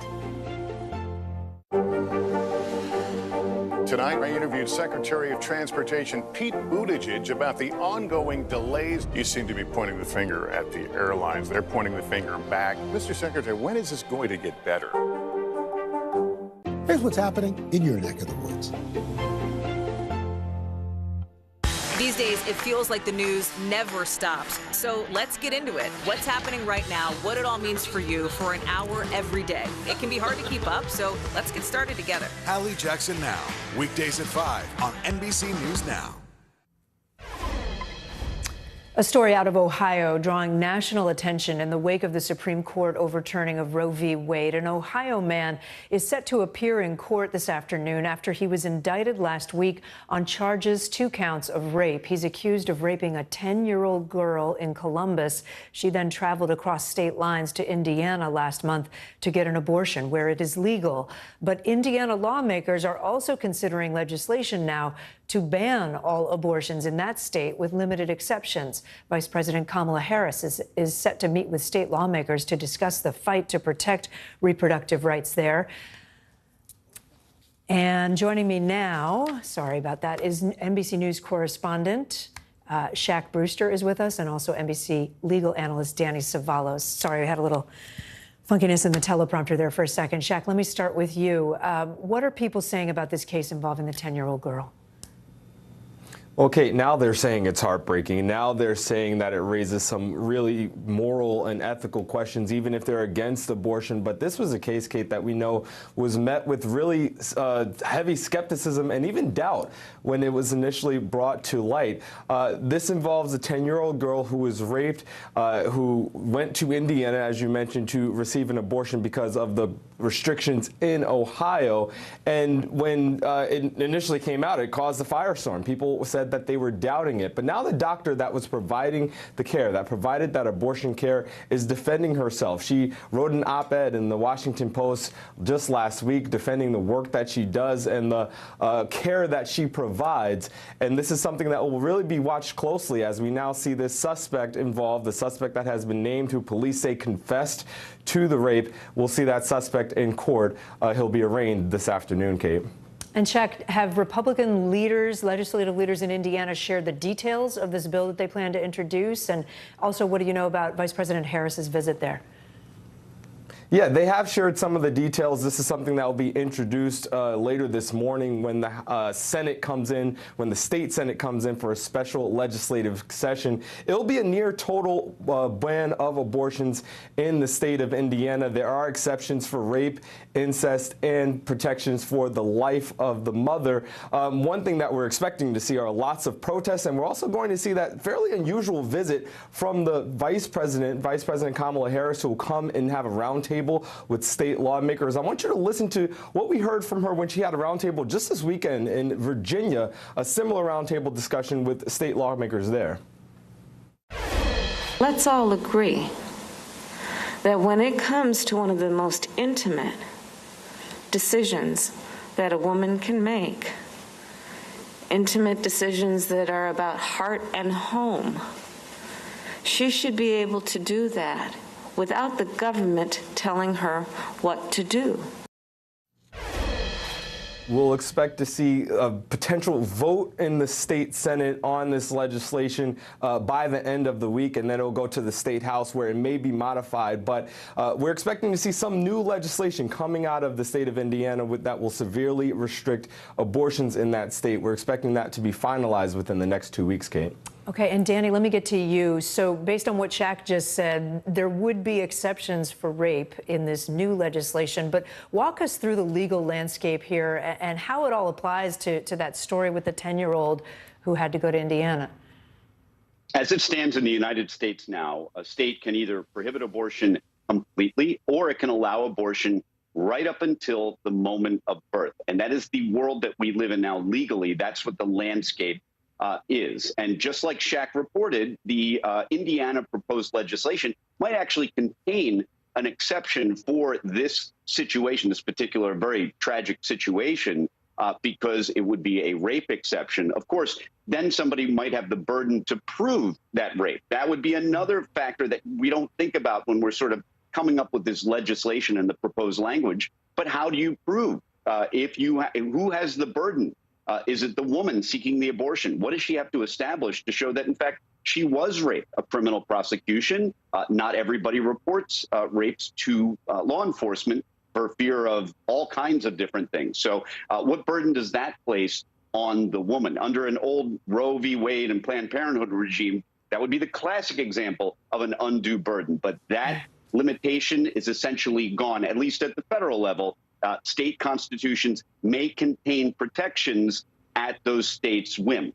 And at that case, what kind of sentence it's going to trial, or it's being heard today? What does Fuentes face if he's convicted? He's got 2 counts. Potential life is the maximum, but interesting, a mandatory minimum, at least for criminal defense attorneys, the mandatory minimum is often much more descriptive of the ultimate penalty, because very rarely do offenders get the statutory max unless they have a significant criminal history. And I'm not sure that's the case here. But the mandatory minimum here appears to be 10 years. The judge could consecutive that and make it 20 years. So we're looking at a minimum of 10 years here, maximum of life in prison, which I guess theoretically, and I'm not entirely sure how Ohio sentencing works, you could consecutive 2 life sentences, depending on what Ohio's sentencing regime allows. All right, we'll continue to track it. Shaquille Brewster, Danny Savalos, thanks to both of you. There's a new state law in Texas that allows school officials to remove books from library shelves if they deem them to be, quote, age inappropriate. But now some frustrated high school students there are taking matters into their own hands. NBC News correspondent Sam Brock takes us to band camp.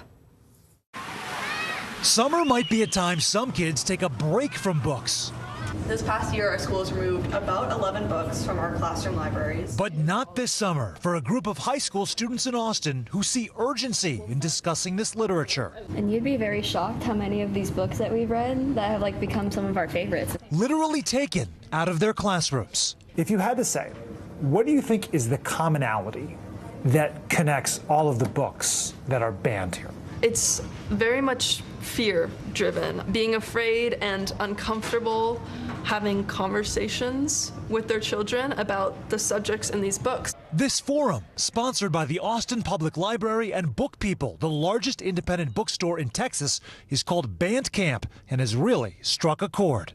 Our local community members reached out to us to see what we could do, what voice that we had in preventing this from happening in our local schools. The answer, the banned section at the bookstore, drawing titles removed by schools across the country and including everything from an indigenous people's history of the United States to novels like Lawn Boy, telling the journey of a biracial gay adult flagged by some schools for being sexually explicit. What voices are being squashed and what voices are being elevated?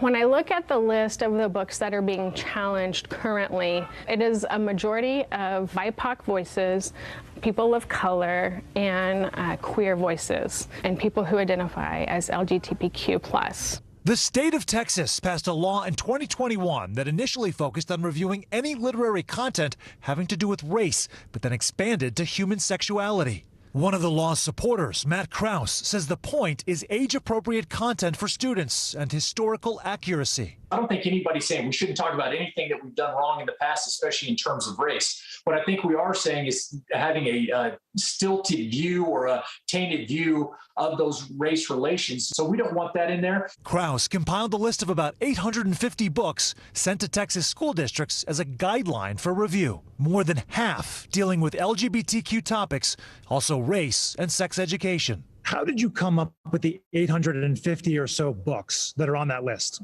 Yeah, and I appreciate that question, but we've been very consistent ever since that's come out. The nature of the General Investigating Committee, we don't divulge into the inner workings of how we come up with that.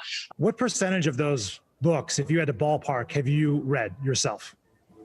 Not very many of those, but again, you didn't need to read them to know that they either had to deal with race or they had to deal with sexuality. They're trying to keep these kids like locked in a box, and like I'm part Korean, so I've had to deal with a lot of the different racial stuff that is in books like these. Many students at this meeting belong to the Leander Independent School District, which told NBC News they established a review process predating the Texas law, bringing more than 100 stakeholders, including parents, educators, and students, to the table. Though not the students for the review of these books, out of an abundance of caution for material that could be inappropriate. The district pulled or paused 16 titles. 5 were actually reinstated. Here's a look at some, including The Handmaid's Tale, removed from classrooms but not libraries. There are written summaries of why. Sex and racism feature prominently in those reports. Do you consider what's happening in your school district to be censorship? Entirely. It's people being afraid of different philosophies, different ideas, different just differences. There's people in power above us, I mean the school board, at the state level, everywhere, and they're taking away educational material from us because it's something that some people don't exactly understand or are comfortable with, so they're taking it away for all students. Our thanks to Sam Brock for that reporting. Coming up, decades-high inflation is putting a strain on American wallets, but that doesn't mean there aren't deals to be had. Up next, we're digging into how you can keep your costs low while prices are sky high.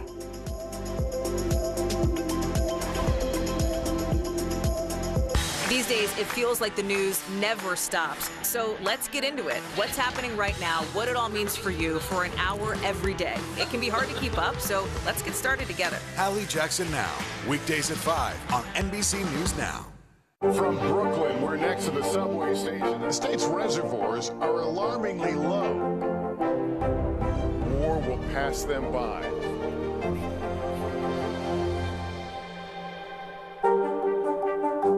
Our show is about sparking conversations around today's biggest issues. The Fed raises interest rates. That controls inflation. Explain how that works. Is part of this that everyone's rethinking their jobs and their relationship to their employers? Could you just remind us why there are 9 justices on the Supreme Court instead of 3 or 20 or 2? It's not my job to tell you what to think. My job is to think about what you tell me. Now Tonight with Joshua Johnson, streaming weeknights at 8 on NBC News Now. The day's biggest political stories with trusted insight now and expert analysis now. A daily look at the politics behind the headlines. Meet the Press Now, streaming weekdays at 4 p.m. on NBC News Now.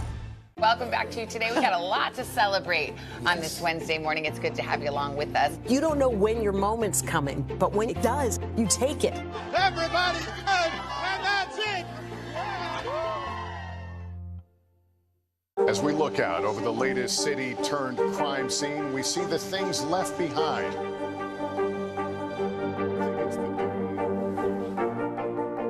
Can you tell us what it was like? Our NBC News exclusive.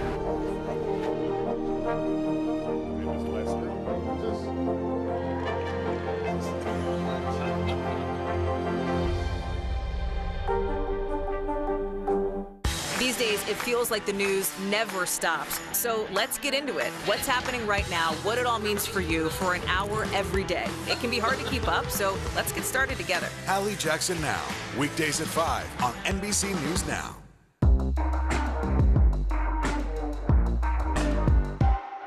Harry Styles! Born to Rule When Charles is King, a new podcast. Listen now. Financial headlines now. Wireless provider T-Mobile has reached a settlement in an ongoing data breach case. CNBC's Contessa Brewer joins us now with more on that and the rest of the day's financial headlines. Good morning, Contessa. Good morning, Kate. Yeah, T-Mobile will pay $350 million to settle a class action lawsuit over a data breach last year that exposed information of more than 76 million people. The preliminary settlement still needs a judge's approval. Victims may receive payments of $25. Some could get up to $25,000 to cover out-of-pocket losses. They'll also get 2 years of identity protection. Tesla is looking to open up its electric vehicle supercharger network. The Wall Street Journal reports the company's bidding for a portion of billions of dollars in federal and state aid aimed at expanding nationwide fast charging. If that's granted, it would let Tesla give non-Tesla owners access to its current network using plug adapters. And Toronto's airport has taken top honors for service over the past 5 years, but this summer, Pearson International is earning a different title. More than half of its departing flights arrived late at their destination between June 1st and July 18th, according to FlightAware. That is the highest, or should I say worst rate, among the world's top 100 airports. Like other airports, officials in Toronto say, look, they've just been caught off guard by the surge in travel as COVID restrictions were lifted. Airline bookings in Canada did not surge until late May and June after the government dropped vaccine requirements and random airport COVID tests. If you get out, Kate, you just got to pack your patience as well. Oh, please. I would have thought Heathrow. That would have been my guess if you'd asked me. Have you seen some of those pictures? Yeah, my brother actually just went through there, and he said he was walking through like a cavern of baggage, just packed, bags on as far as you could see along the walls. It's summertime. All you need is a bikini. Yeah, well, there you go. There you go. Whew, Contessa, thank you so much. Appreciate it. Well, with inflation lingering at its highest levels in decades, just about everything costs more right now, travel too. But some items out there have so far managed to resist the upward trend in prices. NBC News senior consumer investigative correspondent Vicki Wen is with us to tell us where we can still, amid all this inflation, find some good deals. Right? Hey, Kate, it's so good to be with you. That's funny. I wonder if bikinis are on the list. I did not investigate that. I'll have to get back to you. Next time. Yeah, next time. Good morning. As we see these rising prices all around us, is there such a thing as inflation proof?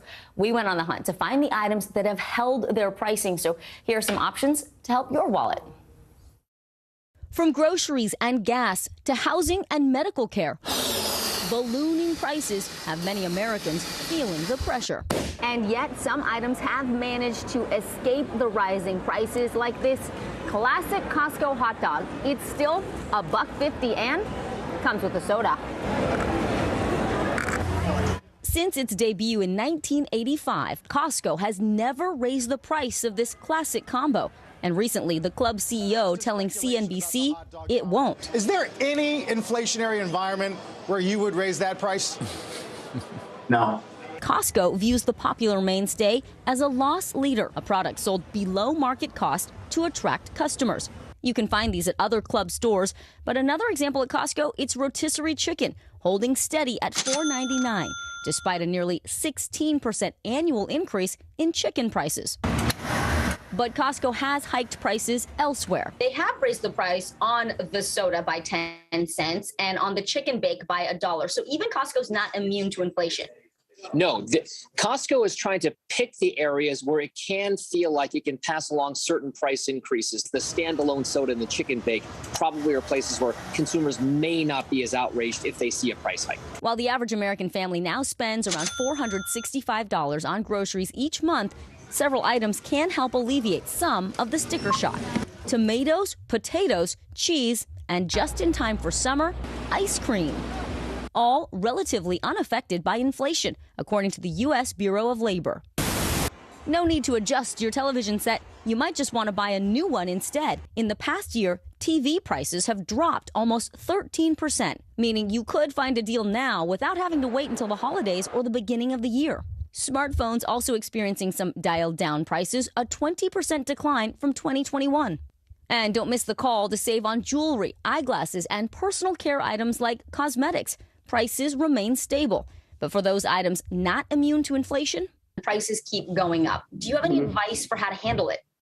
build up a certain cash cushion, and when you can become opportunistic about taking advantage of sales that you know you're going to use for products you know you're going to use, that's one way to kind of insulate yourself at least a little bit from price hikes in the future. It's all so interesting to me. So are some products more inflation-proof than others? Yeah, this was interesting because what makes a product more inflation-proof, and what we learned is it's a multiple factors. One, does that item depend on the supply chain? Is it made up of a bunch of other components? Like cars, for example, we know there's been such a backlog with that because cars have so many moving parts, literally. But if it's something like potatoes or ice cream, you make that closer to home, you get it right to the consumer, it's less affected by what's happening globally, hence inflation-proof. And here's my takeaway from this entire piece is I'm stocking up on ice cream. Yes, this is the time of year. It's the heat wave. Can't go wrong with ice cream ever. Not affected by the price hike. Some good news. Vicki, thank you so much. Coming up, he was the face behind E's popular show, Hollywood Medium. But now Tyler Henry is delving into his own family history and the shocking revelation about its past. Plus, think pink, a new sauce first went viral. Have you heard of this? It's now at the center of a social media debate. The pink sauce. We're going to talk to its creator. Up next.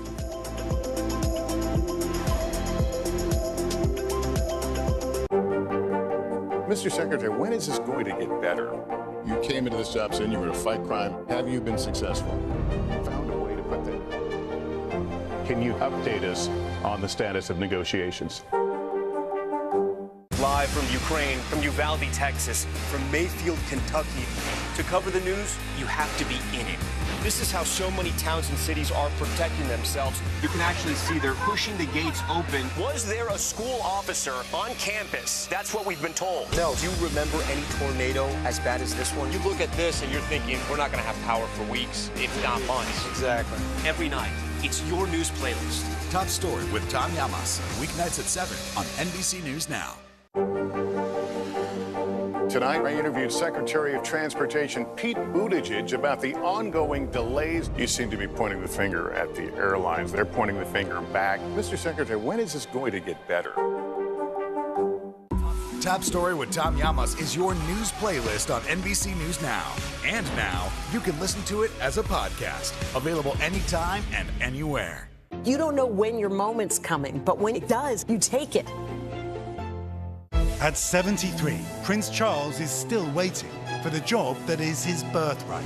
Do we want Charles? Do we want a monarchy? I'm Keir Simmons, and we'll take on these questions and more in our new podcast, Born to Rule. Listen now. Sometimes the news can be difficult and overwhelming for kids to understand, so we've created a newscast just for them. We hope your family will watch Nightly News Kids Edition.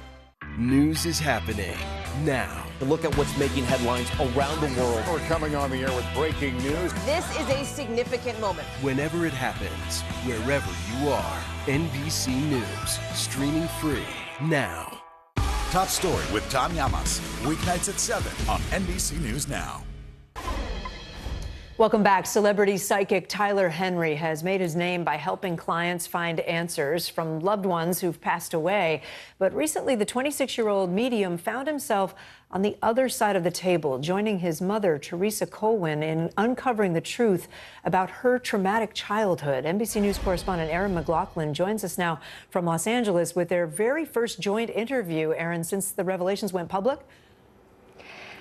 That's right, Kate. By coincidence, Tyler and Teresa say they began learning more about Teresa's origins during production of Tyler's Netflix series Life After Death. As Tyler was helping others find peace, the series took a turn, also following their own dark family story. How many R names can you think of in the family? 2. Okay. Because they are referencing the 2 R's. It keeps coming up. As Tyler Henry was finding fame as the star of E's Hollywood Medium, helping celebrities communicate with their loved ones from beyond the grave, even helping detectives and investigators solve cold cases. His own mother, Teresa Colwin, was coping with a dark secret of her own. 3 years ago, my mom discovered that she was taken as a baby. Before then, Teresa believed her mother was Stella Guidry-Nessel, a career criminal who murdered and tortured 2 people in this Central Valley motel. I still just can't come to terms with that part. I mean, it's one thing to murder someone, but to torture them. I think one of the important things we learned in this is really just the intergenerational effect of trauma.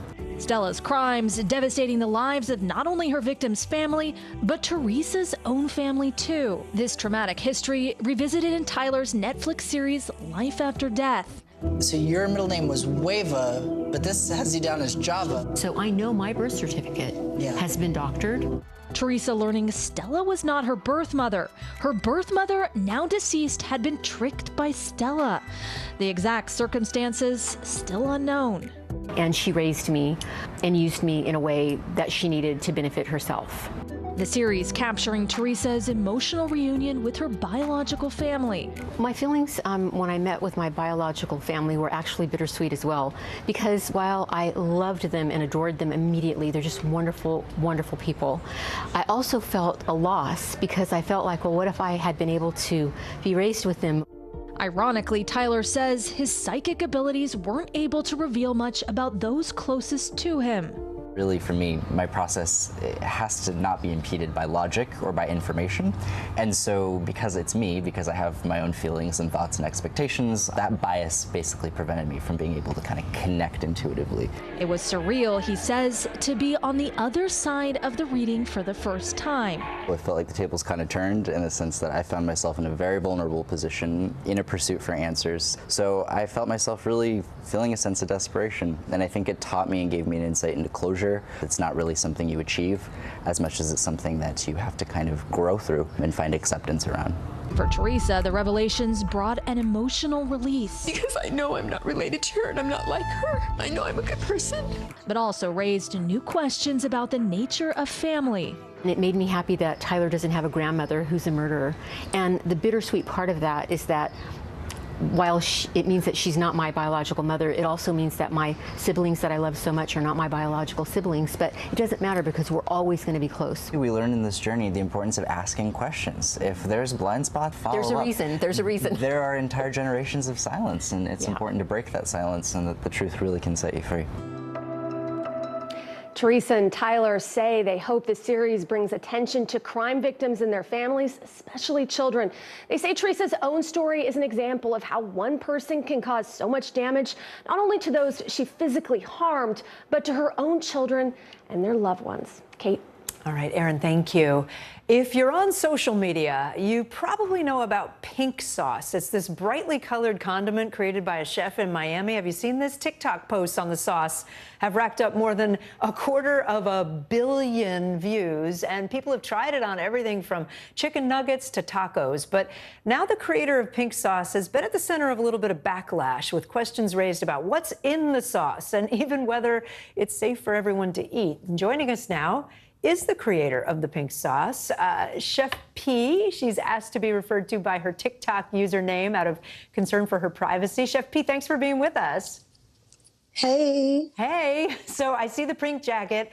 Tell us why, where did this idea come from? You're charging $20 for a bottle of the pink sauce. What does it taste like? Why do you think it got so huge? Okay, so basically one day I was creating the sauce in my kitchen for a pop-up shop and I woke up to 1 million views. And that's it? It just goes viral like you had no idea? Yeah, so pretty much if you look inside of my TikTok bio, you'll see that it says I need 1,000 followers to go live. And they did that and then some. A month ago, I literally had about 800 followers. Wow. Yes. So what does it taste like? It's sweet, it's tangy, it's spicy. People say it tastes like ranch and it has more of like a consistency of a vinaigrette. And I gotta ask about what some of the folks now, are saying. Well, is it safe? Is it okay for people with allergies? Can you give us a sense for what's in it? Yes. So pretty much all of this false propaganda that's going on the internet. I'm just a victim of clout. Pretty much. All of these questions are being raised from sauce that I made from a pop-up. we literally expedited the process of the sauce due to the fact that TikTok demanded the product like so much. Pretty much, there were a lot of trolls and a lot of people making fake reports saying that they were getting sick from the pink sauce. However, they never even made a pink sauce purchase. They were solely judging me from the video that went viral that I made in my kitchen. And I'm from Miami. I have Caribbean culture as well. And then I also have Latin influence when I cook. And if any Latin person or Caribbean person, we usually use a garlic oil base for majority of our dishes. So, you know, I use that mixture in my kitchen. Right. So, on a daily basis. Like, I use it to marinate my chicken. I use it to marinate steaks and tenderize steaks. And, you know, like, so I never responded to them because I'm like, why do I have to explain myself to someone making assumptions? So you're saying it is safe, that it's okay to eat even if it gets hot in the mail, like if it's being shipped and it's not on ice. The pink sauce contains 0 raw garlic. We use powdered garlic inside of the pink sauce.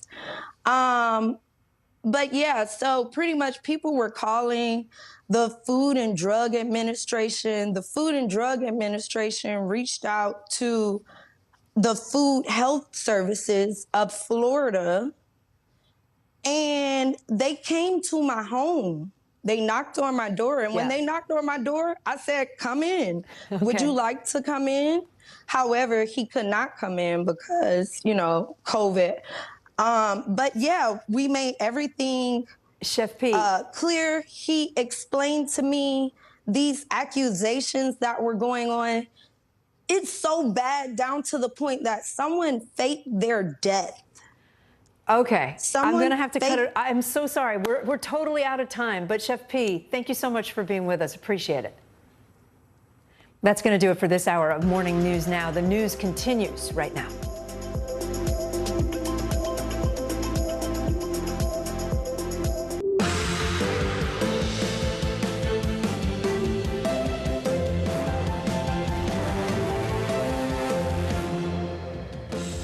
Good morning, I'm Kate Snow. Bright and early, Joe and Savannah have the morning off today. Right now on Morning News Now, brutal heat, the extreme temperatures gripping much of the country, now entering a second week.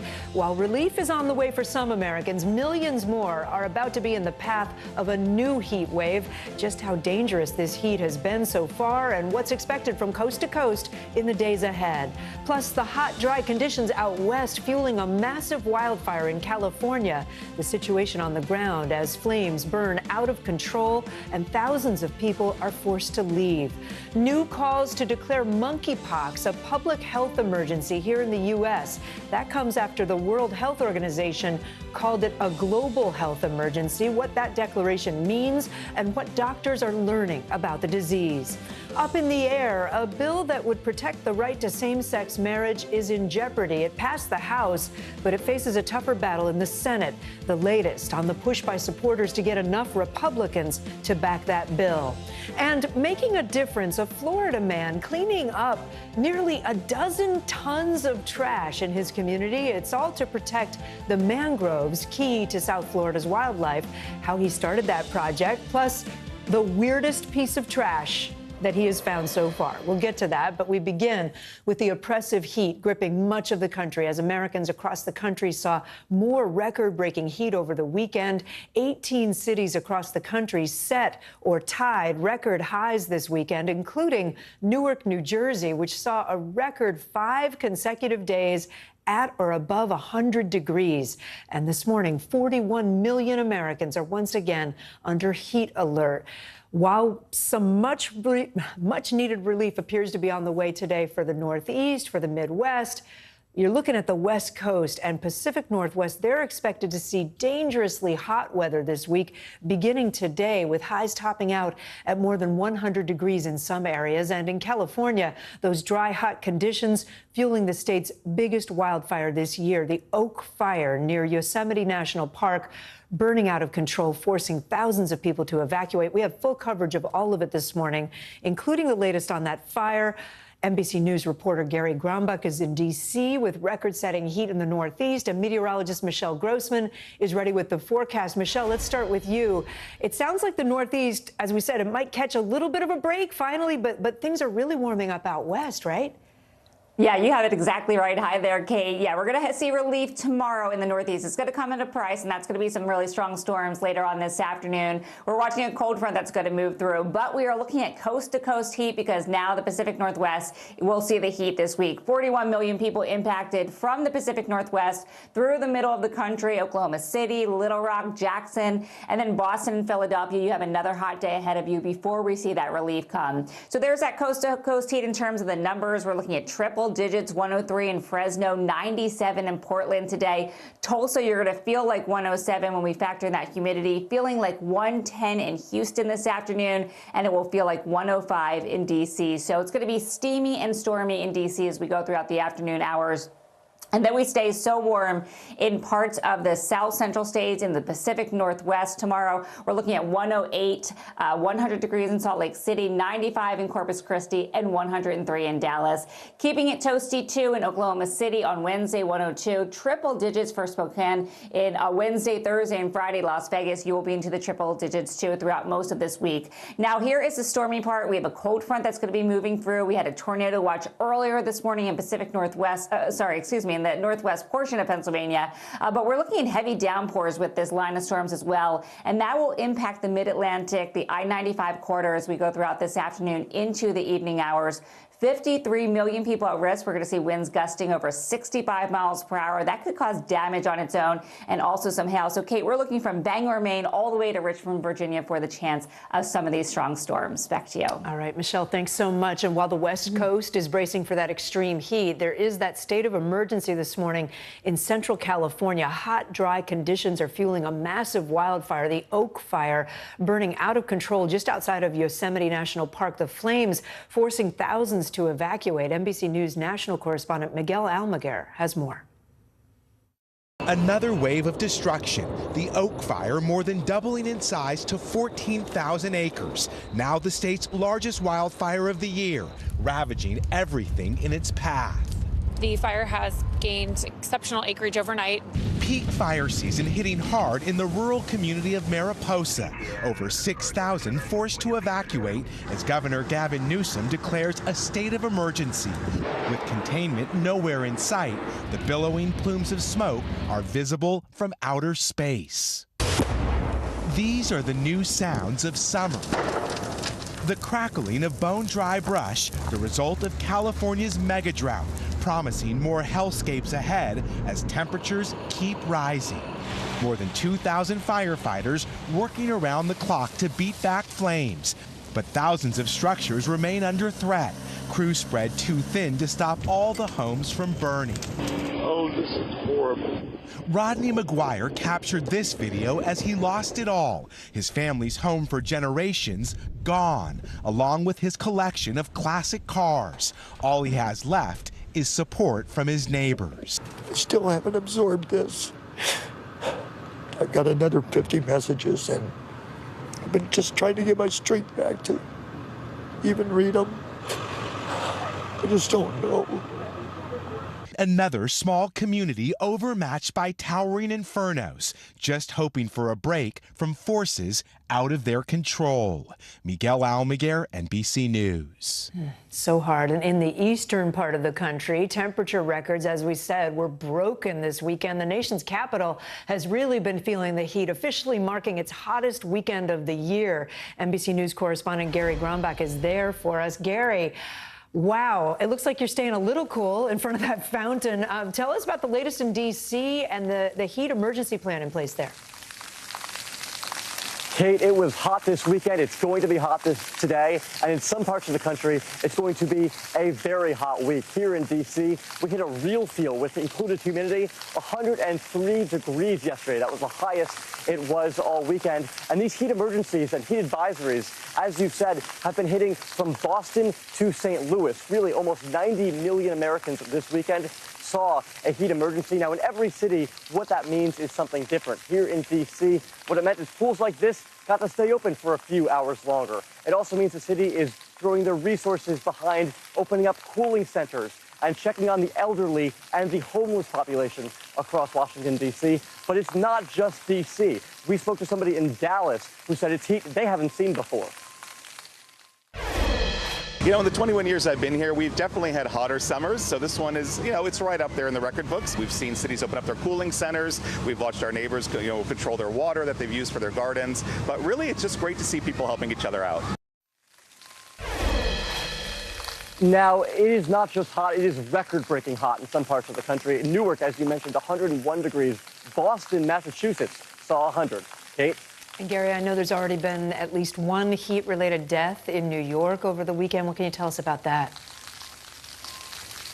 Yeah, there was one heat-related death due to heat exposure in New York City. We're told that person had some pre-existing conditions. It's an important reminder to check on the folks that are elderly in your life, check on your neighbors, don't leave pets outside too long, and to stay hydrated during all of this heat. And we said farther north and west, a prolonged heat wave is going to peak during the second half of the week. What are you hearing about cities that are preparing for the dangerous heat? Yeah, they're doing very similar things, very similar to what Washington, D.C. did. They're opening up the cooling centers, they're extending pool hours, and it's the tips from experts that you hear all the time. Stay hydrated, get to air conditioning if you can. If that means go to a cooling center, go to a cooling center. Call your 311 if you need to find a cooling center. But sources tell NBC News the best way to beat the heat, go to your local ice cream shop and enjoy some ice cream. Kate? Or just jump in that pool right in front of you. Is there anyone there? Can you just do it? That works too. Okay, Gary, thank you. Appreciate it. Let's turn now to the monkeypox outbreak. The World Health Organization says the spread of monkeypox is a public health emergency of international concern. That's a major shift from the organization's stance just 1 month ago when the panel held back from giving the virus that designation. The general director says the WHO was unable to come to a consensus this weekend, forcing him to make the decision by himself. This is what he had to say. We have an outbreak that has spread around the world rapidly through new modes of transmission, about which we understand too little and which meets the criteria in the international health regulations. For all of these reasons, I have decided that the global monkeypox outbreak represents a public health emergency of international concern. This all comes as the Biden administration considers whether it will also declare a public health emergency here in the U.S. and after 2 cases of monkeypox have been reported in children by the CDC. Officials believe those cases were spread within households, but they're continuing to investigate that. Let's bring in NBC News medical contributor Dr. Kavita Patel for more on all of this. Dr. Patel, great to see you on a Monday morning. I think so many of us are wondering, how concerned should we be about monkeypox? It sort of feels like, what else is going to hit us? And also, who's vulnerable? And help us understand how it spreads. Yeah, Kate, of course it feels like what else can happen to us on the heels of COVID and so many other things. Number one, I think we just need to have our awareness heightened. That's really critical. It's something that we can control, especially if people seek out testing, vaccination if appropriate. Getting to your point now, what to look for. What we're seeing is really interesting. The more common clinical syndrome that's been seen across the world previously has been a fever, some lymph node swelling kind of in your groin or in the neck area or armpits. Having that flu-like feeling sounds very familiar, right? Then followed by a rash. There are many cases that are being reported and some that I've seen where we're seeing the rash first, very painful rash. Can happen literally anywhere in the body, but more common areas are in the oral area around the mouth or in the extremities, the arms and hands. So if you have a rash that's just unusual, Kate, period, or if you've been in an area where you know that there's been somebody with monkeypox or heard about somebody with monkeypox, get tested. We now have testing that's widely accessible. Takes several days to get back, but it's something that we should keep on vigilance. In terms of high-risk groups, we have been really talking about groups that have had travel to areas, but that no longer is relevant, Kate. This is really everywhere. We're seeing community spread. So talk about high-risk behaviors. We talk about this certainly with gay, bisexual, transgendered individuals who have had multiple sexual contacts, but I want to expand this. Again, thinking very broadly, this is a disease that is easy to spread, and it's something that happens with prolonged contact. So unusual rashes, unusual symptoms, just present yourself to a healthcare professional. We can test you. And not to get too graphic here, but over the weekend you helped me understand that it's really about the rash or the body fluids, I guess, that are coming out of that rash, right? It's contact with that's the main reason it's spreading? Yeah, this is really a prolonged contact. So let me just distinguish this from, for example, COVID or some other diseases that we've become, infections that we've become familiar with. It's not something from casually walking by somebody or even just casually touching a doorknob. This is something of prolonged contact. Think anywhere from hugging, kissing a household member, sharing common household items like toothbrushes or bedding or clothing. And then again, sexual activity or just any contact, but it has to be with something that has usually a rash and usually some of that secretion, that kind of fluid that comes off of a rash. Okay, the White House has been criticized for not moving quickly enough on this virus. Here's what the coronavirus response coordinator, Dr. Ashish Jha, had to say about the response. I do think monkeypox can be contained, absolutely. The way we contain monkeypox is we have a very simple, straightforward strategy on this, right, which is make testing widely available. We have done that, and now testing is far more frequent and common. It was slow. Get vaccines out. Yeah, but we have right now the capacity to do 90,000 tests a week. I'm sorry, 80,000 tests a week. That's an extraordinary number. We're going to be releasing hundreds of thousands of more vaccines in the next days and weeks. So there is a very substantial ramping up of response that is happening right now. Dr. Patel, is that all enough? No, it's not enough. And certainly I would say two key actions the administration could take today, and the World Health Organization declaring a public health emergency will certainly help. Number one, we should be looking for other ways to consider surveillance. We did this with wastewater and COVID. We need something analogous to that. And then number two, we need to be pushing common sense information, things that you and I are discussing right now, Kate. We need to be pushing this to all Americans, including America's clinicians, because many of us are not aware of when and whom and how to look for this, and to think much broader. Don't just look in particular cities and areas. We should be looking for this everywhere and in very different forms than what might be studied in a textbook. And just quickly, we've heard so much about this being spread by men having sex with men. And for some, that response, this whole response is sort of reminiscent of the AIDS pandemic in the 80s. Is there a comparison there? There's a comparison in which we have unfortunately discriminated and might even limit access to testing, treatment, vaccines, and life-saving therapies. And I think that's absolutely on point, Kate. I think I lived through that, from calling it gay-related infectious disease to HIV to AIDS, and I do not want to see that carnage over again. Good news here is that the majority of cases are self-limited. That is good news now. We can contain it, and we can do it today.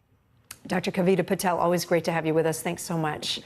Let's get to the latest now in Washington. As President Biden recovers from his COVID diagnosis, Biden's physician said in a letter released yesterday that, quote, his symptoms continue to improve significantly and that, quote, his predominant symptom now is sore throat. The White House doctor also said the president continues to tolerate treatment well. We will continue Paxlovid as planned.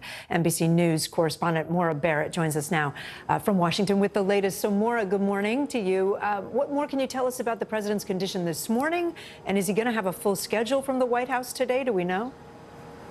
Good morning, Kate. So this is day 4 of isolation for the president at the White House. And that sore throat that you mentioned is actually something that the doctor indicates in his letter is a good sign. He says it's a sign that the virus is clearing out of President Biden's body. And so over the weekend, we didn't see any photos or videos of the president. So that's something we'll definitely be looking for today. But we're told that he worked a little bit over the weekend as well as rested. We heard that he had worked 8+ hour days on Thursday and Friday last week. And the White House did release a schedule that he'll be receiving his daily briefing. That's obviously done in private, typically on his working days. And he's also going to be delivering virtual remarks to an organization of Black law enforcement executives today. It's unclear if we will see that on camera, but it is a sign that he will be working virtually. The other thing we learned from that letter from the doctor over the weekend is that the president most likely has that BA.5 variant. That's the one that's sweeping the country, infecting, causing nearly 80% of COVID cases right now. And so it's something that we're learning from research is more resistant to antibodies from vaccines. But experts are telling me, doctors emphasizing that even when you're vaccinated, double boosted, like the president was, it's a good thing that he had that protection, because even though he got infected, that could be what's preventing him from getting hospitalized or anything worse. Yeah, it's a good message. Maura, let's switch gears and let's talk about the fallout from the January 6th hearings. Are they having an impact on former President Trump's support within the Republican Party? And looking ahead, could we see potential challengers against Trump emerging for 2024? There absolutely has been an impact, which is kind of interesting to see, because as I'm talking to Republican voters, a lot of people find the January 6th hearings are not something that they're interested in watching. But the former president is. He's been watching it. He's been reacting on social media, his version of social media, and he's been talking about it at rallies. We saw him over the weekend in Arizona talking about it. And new polling actually late last week shows that a third of Republicans want nothing to do with him and talking about the hearings. They're not encouraged by his message. Looking backwards, quite frankly, he's concerned about the 2020 election, whether it was fair, and what these hearings show. And so that could be really dangerous for him. All right, Maura Barrett, thanks so much. Appreciate it. On Meet the Press Sunday, former Vice President Al Gore talked about the Biden administration's efforts to combat climate change. Plus, a House January 6th committee member called on the Justice Department to open a criminal investigation into former President Donald Trump. Here are some of the highlights. Good morning on this week's Meet the Press, the climate crisis. I spoke with former Vice President Al Gore as dangerous heat waves spread across the globe. Plus, the January 6th committee details former President Trump's refusal to stop the violence at the Capitol that day. I spoke with Congresswoman Elaine Luria, member of the committee, about those 187 minutes. And finally, the Treasury Secretary, Janet Yellen, joined us to discuss inflation and whether we should brace for a recession. Here are some of the most important answers from Meet the Press, compressed. Let's talk about the issue, though, that I think is probably the biggest challenge, and that is political will. And it's not just in this country. How, if the United States can't be a global leader here, who will? The United States must step up and provide leadership. And of course, President Biden's been trying to do that. He has a 50-50 Senate, really a 49-51 Senate on everything related to the climate. And a razor-thin majority in the House. You know, the climate deniers are really in some ways similar to all of those almost 400 law enforcement officers in Uvalde, Texas, who were waiting outside an unlocked door while the children were being massacred. They heard the screams, they heard the gunshots, and nobody stepped forward. And God bless those families who've suffered so much. And law enforcement officials tell us that's not typical of what law enforcement usually does.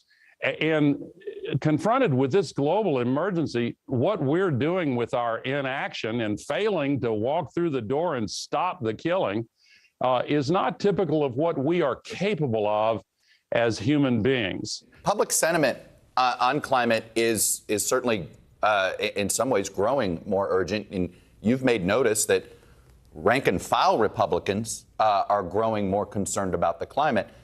But, you know, public opinion is on one side on abortion, is on one side on guns, is on one side on climate. And yet you see that it hasn't mattered to some of the decisions that are made in our politics. How do you break through this? Well, you're exactly right, and public sentiment is changing, but our democracy is broken. And in order to solve the climate crisis, we're going to have to pay attention to the democracy crisis. The Justice Department, are you seeing any signs? I know you've been among those frustrated about what appears to be a lack of a criminal investigation. Do you see any signs that one's been opened? I sure as hell hope they have a criminal investigation at this point into Donald Trump. I have no direct knowledge of the status of their investigations. But what I'd say is, I can tell the Department of Justice is watching our hearings closely. So, Merrick Garland has already told us he's listening, and if he's watching today, I'd tell him he doesn't need to wait on us, because I think he has plenty to keep moving forward. What's the number you're most focused on that will give you a better indication of where this economy is headed? What a recession really means is a broad-based contraction in the economy. And even if that number is negative, we are not in a recession now. And I would, warn that we should be not characterizing that as a recession. Some of the highlights from Meet the Press are thanks to Chuck Todd for those interviews this week. By the way, the Fed is expected to announce another interest rate increase on Wednesday, trying to tame inflation. We'll be keeping a close eye on that. And also Thursday's release of the U.S. GDP for the second quarter. It could show negative growth in the U.S. for the second straight quarter, which economists use as a potential sign of recession.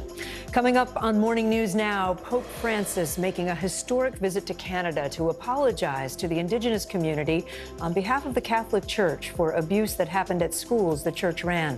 How his trip is being received by Canadians. That's up next. We'll meet Ukrainians who are defending their country one block at a time.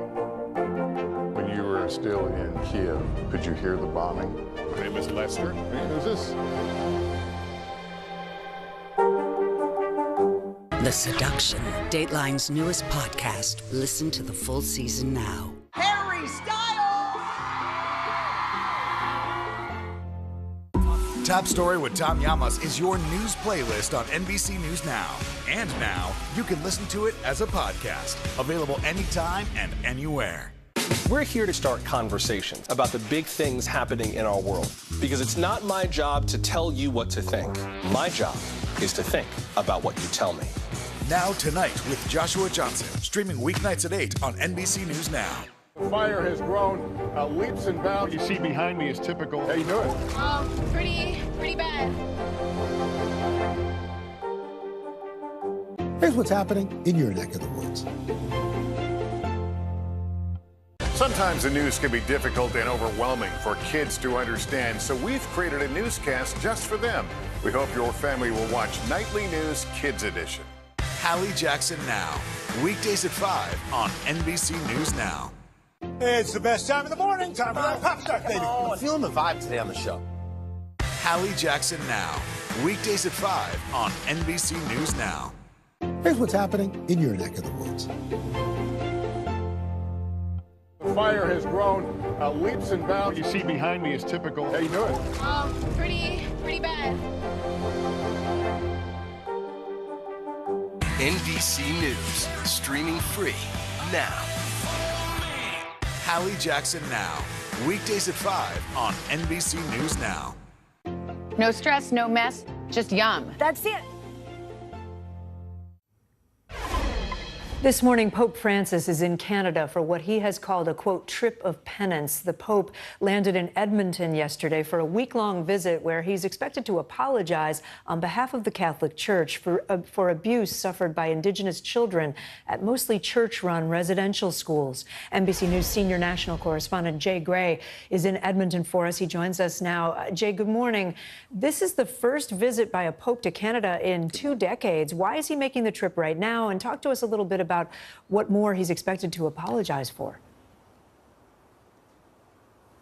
Yeah, Kate, and the Pope has been pushed on this for decades, various popes, to come to Canada to make this apology.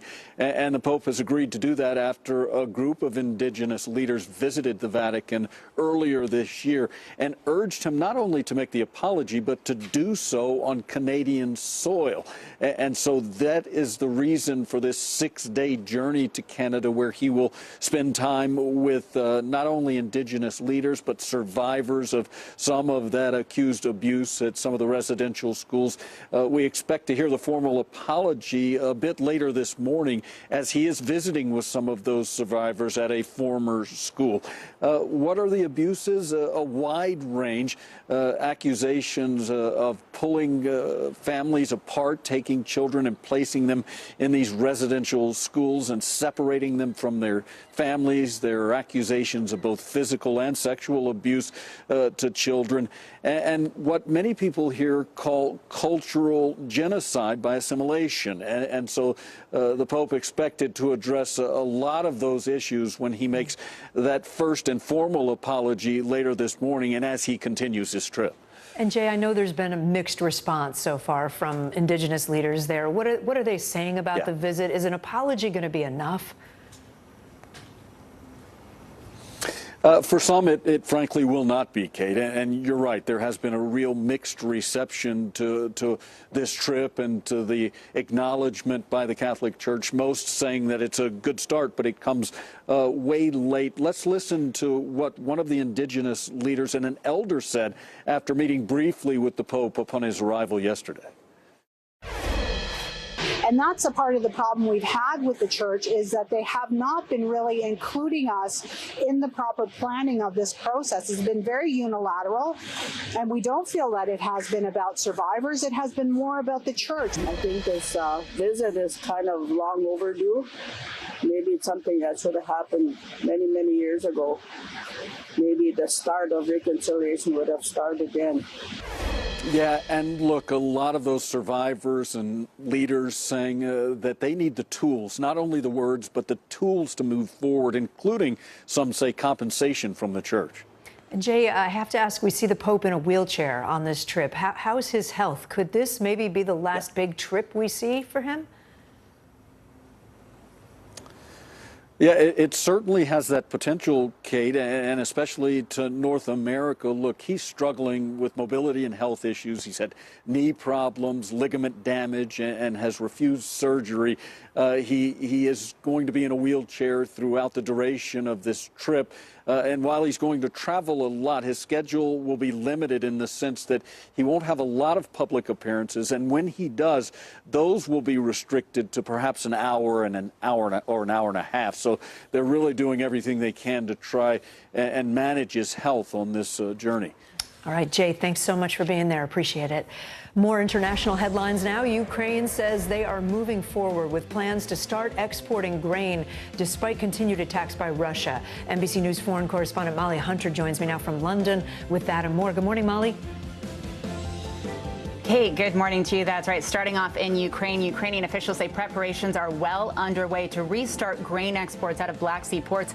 A day after that deal was signed on Friday, 2 Russian missiles hit the port of Odessa on Saturday. Now, Ukrainian officials say they'll be able to export 60 million tons of grain over the next 9 months. But attacks like they saw this weekend will disrupt that. President Zelensky saying the attacks show Moscow can't be trusted to implement the deal. Now, moving to Japan, a major volcanic eruption has forced the evacuation of 2 towns on the southern island of Kyushu. Japan's weather agency raised the eruption alert to the highest level of 5, advising anyone within the volcano's radius to evacuate their homes. And finally, over the weekend, responding to record temperatures here in the UK and really across Europe, big crowds came out across the country to demand faster climate action. Now, protesters staged a sit-in here in London in front of the Parliament, and in Glasgow staged what they call a die-in, laying down, listing climate-related causes of death, including famine and water scarcity. But, Kate, we're going to be watching those record high temperatures really across southern Europe through the week. Kate? Yeah, it's not just in the U.S., it's over there, too. Molly, thank you so much. Appreciate it. Coming up, the Senate expected to take up a bill that would protect same-sex marriage. We'll take a closer look at the push to pass that bill and its uncertain future ahead. Plus, if you've traveled this summer, boy, you have probably had to deal with your share of flight delays or cancellations. And while the pilot shortage is only a piece of the problem, we're going to tell you about a new effort to change the rules to keep pilots flying longer.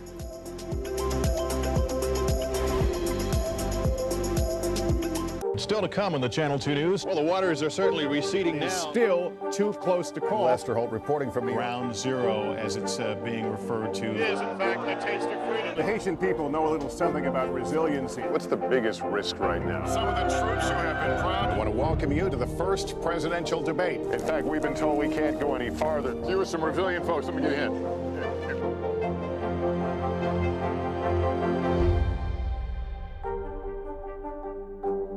What do you love about fatherhood? The chaos, the learning. Is climate change one of your top priorities?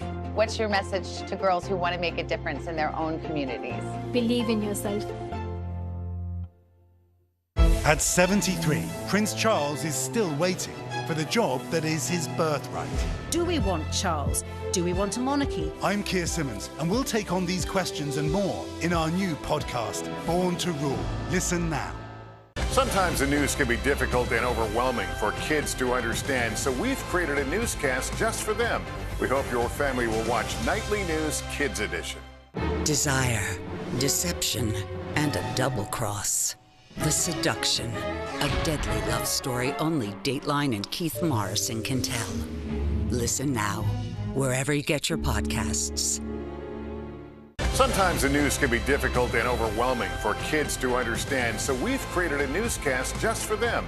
We hope your family will watch Nightly News Kids Edition. At 73, Prince Charles is still waiting for the job that is his birthright. Do we want Charles? Do we want a monarchy? I'm Keir Simmons, and we'll take on these questions and more in our new podcast, Born to Rule. Listen now. You don't know when your moment's coming, but when it does, you take it. Top Story with Tom Llamas, weeknights at 7 on NBC News Now. We're back now with the ongoing fallout from the Supreme Court's decision to overturn Roe v. Wade, a ruling that has shaken up the Biden administration's agenda on Capitol Hill, with lawmakers considering new measures to protect constitutional rights established by the court, rights that could potentially be in jeopardy. Now, for context, the House last week passed a bill that would federally protect an array of marriages, including same-sex marriages, with considerable Republican support. But in the Senate, it still faces an uphill battle. Transportation Secretary Pete Buttigieg weighed in on the vote and the effect that it had on him.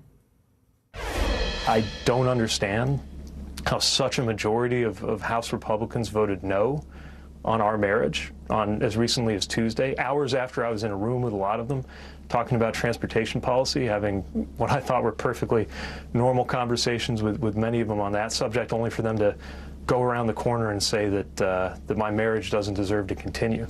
If they don't want to spend a lot of time on this, they can vote yes and move on. And that would be really reassuring for a lot of families around America, including mine. NBC News reporter Julia Jester joins me now with more on these negotiations. Good morning, Julia. Good to see you. So it's called the Respect for Marriage Act. It passed in the House with 47 Republican votes, a rare moment of some bipartisanship on the Hill. Now Majority Leader Chuck Schumer in the Senate is saying that he wants to bring it to the Senate floor for a vote. Does he have similar support over in the Senate? Officially, no, not yet. But Democrats already have 5 Republican yes votes, which is half of the votes needed to cross that 60-vote filibuster threshold. As it stands now, the bill in the Senate is co-sponsored by Republican Susan Collins of Maine and retiring Republican Rob Portman of Ohio. And ones that are likely to support it are Tom Tillis from North Carolina and Ron Johnson from Wisconsin, who said that they'd support the bill most likely, with Johnson's a bit more reluctant, saying that there's no reason he wouldn't support it, but he did call it unnecessary, which is what several Republicans have said who are leaning no. Additionally, Lisa Murkowski said she's open to reviewing the bill and is waiting on that final text, but her office notes that she supported marriage equality in the past. And so while there are some glimmers of hope for Senator Schumer, he's going to have to really do some work to get the momentum over the finish line for some Republicans who have said they don't view the bill as necessary or that it should just be left up to the states. And the future of the bill likely comes down to Minority Leader, the Republican leader, Mitch McConnell, right? What do we know about his considerations at this point, especially with the midterm elections around the corner? Yes, so McConnell, who isn't afraid to not respond to reporters when they ask him about legislation, did not do that when asked about this bill. He notably said he's going to delay announcing anything until he sees what Schumer puts on the floor. But that openness is kind of a potential bright spot for Schumer. Now, the act puts McConnell and Senate Republicans in a tough, precarious spot ahead of midterms, with more than 70% of Americans supporting legal same-sex marriage. You don't want to go against that, right, as McConnell leads his party. But he himself has sought to downplay these cultural issues in the midterms and instead focus on President Biden and inflation. And so coming out on the record himself or other Republicans could play into the hands of Democrats who seek to portray the Republican Party as a retrograde and wanting to strip away modern rights. And so the bill, which also provide some safeguards for interracial marriage, with McConnell himself married to an Asian American woman, really puts Republicans in this tough spot. And so if McConnell does decide to greenlight the bill or even vote for himself, it could nudge other senators to vote yes. And he might be reluctant to give Democrats a bipartisan win ahead of this fall, even a small one. Julia Jester tracking all of it for us. Julia, thanks so much. Appreciate it. It has been, do I need to say this, a chaotic summer travel season. Flights are overbooked, they're delayed, they're canceled. Some say a nationwide pilot shortage is partially to blame, and they're trying to change rules that force pilots to retire at 65. MSNBC anchor Lindsay Reiser has more. It's the summer of travel chaos, canceled flights and seemingly endless delays, thwarting Americans' long-planned getaways. It's crazy because it's just like they just cancel. Many airlines point to a pilot shortage as the cause of the turbulence, but some in the cockpit say they're being forced out by what they call an arbitrary law. We are losing thousands of pilots in upcoming months. Pilots are currently forced to retire at 65, which means 13% of them will be out of work within 5 years. But the largest pilots association denies there's even a pilot shortage, citing the 8,000 new commercial pilots in the last 12 months as an increase from recent years. Still, lawmakers led by Senator Lindsey Graham are working to raise the pilot retirement age from 65 to 67, a change that Captain Dan Goebel would welcome. It is the perfect solution for the reason that we've got a logjam right now. But Transportation Secretary Pete Buttigieg has said he wants to look at other ways to strengthen the pilot pipeline. Look, these retirement ages are there for a reason, and the reason is safety. Do you feel like you were at the top of your game when you were forced to retire? Absolutely. Patty Marsh was the 10th female pilot hired by her airline. She didn't want to hang up her commercial wings in 2020 either. If any occupation ought to be able to perform after age 65, it is airline pilots. Is age really the best indicator for how well a pilot can fly a plane? Oh, not at all. It's a terrible indicator for how somebody flies a plane. Dr. Gary Kay wrote a cognitive test to determine a pilot's fitness to fly. Currently, only those with certain medical conditions like ADHD are required to take it. I tried my hand at it. And if it's arrow direction, you're going to match to the direction of the arrow. Border color. Oh my, okay. So it's that fast. Okay, arrow color. Oh, the air traffic controllers would hate me. Pilots over the age of 40 already have to get a medical certification every 6 months. But Dr. Kay says everyone over 65 should also take a cognitive test. Not every day you're flying is blue skies and sunshine and no wind. It's the day when things aren't so good and there's a lot of air traffic and there's bad weather and something's not functioning properly in the plane. You want somebody who can make decisions and reason. Lindsay Reiser, NBC News, New York. Coming up, beachgoers have been dealing with an ongoing problem this summer, shark sightings. We're going to take a look at new technology being used to keep beaches safer and keep the sharks away from the shore. Plus, a Florida man is picking up trash in his community in the hopes of saving a crucial part of the environment. He joins us up next on the growing attention he's getting for that project.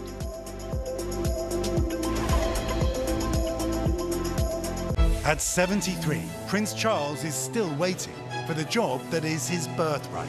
Do we want Charles? Do we want a monarchy? I'm Keir Simmons, and we'll take on these questions and more in our new podcast, Born to Rule. Listen now. Right now on NBC News Now. We've got all the angles covered tonight. Look at what's making headlines around the world. We've got 3 new developments just this afternoon. We begin this hour with breaking news and the growing impact of Russia's assault. This is what it looks and feels like to try to escape Ukraine. I don't want to say goodbye. This factory has gone from making kitchen pots to lethal items. There's an intense artillery battle underway between Ukrainian forces and Russian troops. Breaking news this morning. The heartbreak, the grief, and the tears that we have seen here are all tragically familiar. Was there a school officer on campus? Because that's what we've been told. No. The shooting is once again reigniting the debate over gun laws. If it's Tuesday, it is primary night. The highest profile races yet this year. We are talking elections in a battleground state. The official confirmation of Judge Ketanji Brown Jackson. Let's zoom out a bit to our changing climate. What do we think that the new normal is going to be? We got some promising news this morning about the rollout of COVID vaccines for children under 5. Have you seen a demand for mental health services increase among Latinos? It's time for another honest conversation about what it means to be Asian American. The people of the Chamizal neighborhood aren't the only ones experiencing what they call environmental injustice. We're here to try to start conversation. A lot to talk about as we continue our rolling coverage. We're coming on the air with the news NBC Scoop. Bringing the news to you is not only a job, it's an honor. Tonight, I interviewed Secretary of Transportation Pete Buttigieg about the ongoing delays. You seem to be pointing the finger at the airlines. They're pointing the finger back. Mr. Secretary, when is this going to get better? News is happening now. Look at what's making headlines around the world. Right now on Morning News Now. We're coming on the air with breaking news. And this is a significant moment. Whenever it happens, wherever you are, NBC News, streaming free now. Welcome back to Today. We got a lot to celebrate on this Wednesday morning. It's good to have you along with us. You don't know when your moment's coming, but when it does, you take it. Everybody good, and that's it. The fire has grown leaps and bounds. What you see behind me is typical. How you doing? Pretty bad. NBC News, streaming free now. Well, how's this for helping out your community? Our next guest saw pollution building up in the mangroves on the Florida Keys, and he decided to do something about it. Andrew Otazo has now removed more than 10 tons of trash over the last 5 years. 10 tons. His campaign is leading to action from local lawmakers as well. Andrew Otazo joins me now. Good morning, Andrew. Thanks for being with us. Good morning. Thank you very much. Tell us about how all this got started. Well, my work started about 5 years ago because I would walk into these incredible habitats, the mangroves all along South Florida, and they were absolutely full of trash. And no one was doing anything about it. So just like I said, 5 years ago, I decided to methodically begin picking up trash in Bear Cup Preserve in Key Biscayne. And I've been at it ever since. And you just go out there on your own in a boat and gather it up? I usually hike in, but I also will kayak in, depending on whether I'm working on an offshore island or somewhere that's accessible by land. So mangroves, I know them because my parents have a place in Florida, and I kayak in the mangroves too. They're really important to the local ecology, right? Yes, extremely important. First of all, they serve as a buffer. Whenever hurricanes or large storms hit land, they soak up all that energy and all that water. But also they are very important as rookeries for birds, and basically all the reef fish that live offshore begin their juvenile stages within the mangrove roots, not to mention all the other animals that depend on it. What's the reaction been like from your community? What do people say about what you're doing, and would they like to see more people help you? The reaction has been incredible, very edifying. In a time where everything is so partisan, I feel like I've received support from across the political spectrum. I've had hundreds of people come out and volunteer. And honestly, it's been an incredible experience for a guy who was just started picking up trash in the swamp. And I never expected that anyone would be interested in what I'm doing, much less would want to join me. I just saw you with a traffic cone that you were carrying out. I have to ask you, because like I said, I kayak in mangroves. I've seen a lot of things like chairs, all kinds of stuff. What's the weirdest thing that you've found? I found a body bag, no body, thank God. Oh. Yes, I've found, but again, everything you can imagine. Just the other day, I picked up a mattress. There's in Cuban culture, there's the quinces or the quinceañeras, where you know, Cuban girls have their coming out party. So I found a quinceañera dress. Oh yeah, we're seeing it right there, I think. Yep. Okay. Yeah, it's just everything you could possibly imagine. Again, the sides of container ships, car parts, furniture, everything. And sad that it ends up there. And good for you. Good for you for cleaning it up. Thank you. Andrew, thank you so much for sharing with us. It's my pleasure. Well, a popular New York City beach was closed again because of shark sightings over the weekend. It comes after more than 24 attacks across the country this summer. Now, some beaches are turning to a high-tech solution to spot sharks before they get too close: drones. NBC News Now anchor Aaron Gilchrist has that story. Take off. They are the eyes above, looking for dangers below. How much of a game changer has this been for you? You know, it really is a game changer. A fleet of drones over New York's Jones Beach on Long Island, searching for sharks.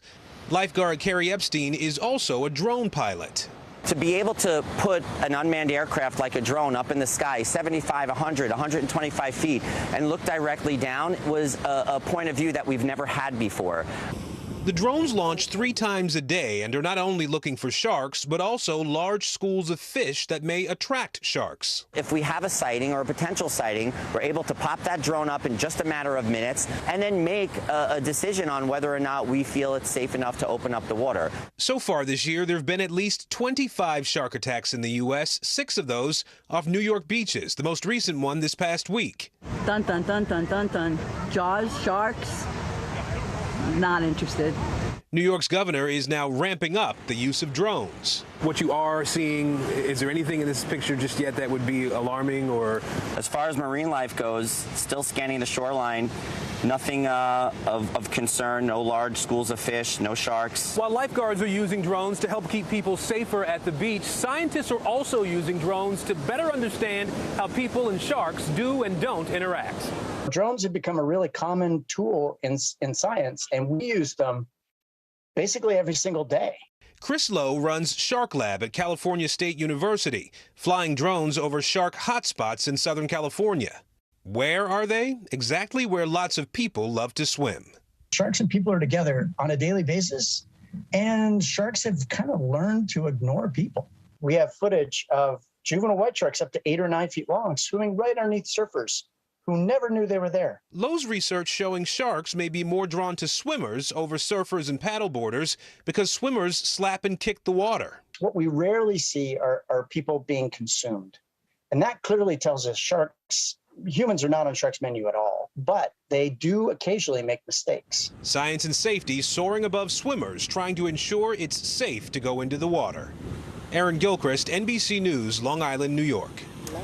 Time now for some financial headlines. More relief on the way at the gas pump. CNBC's Contessa Brewer joins us now with that and more. Good morning, Contessa. Good morning, Kate. In fact, I just filled up this morning, and it was noticeable how much prices have come down. An industry survey shows the average price of regular unleaded falling 32 cents over the past 2 weeks to $4.54 a gallon. Prices down 55 cents over the past 6 weeks, but still, it's $1.32 higher than a year ago. Analysts say the cost of crude oil is also falling, and further declines are likely as lower prices for wholesale gas make their way to the retail level.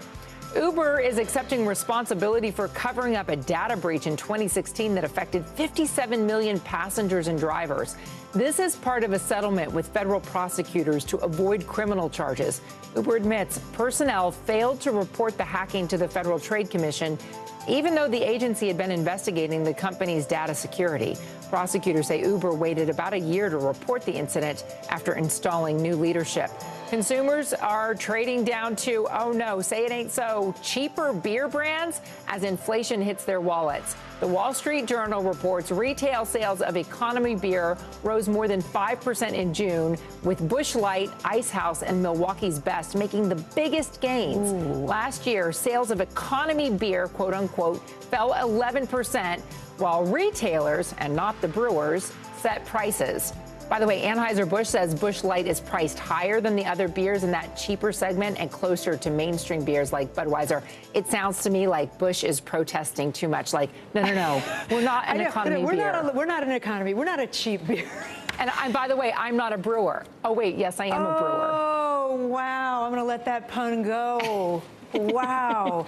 All I could think of was the Beast when you said Milwaukee's Best. Oh, is that college just memories coming back? Like in college, it was the Beast.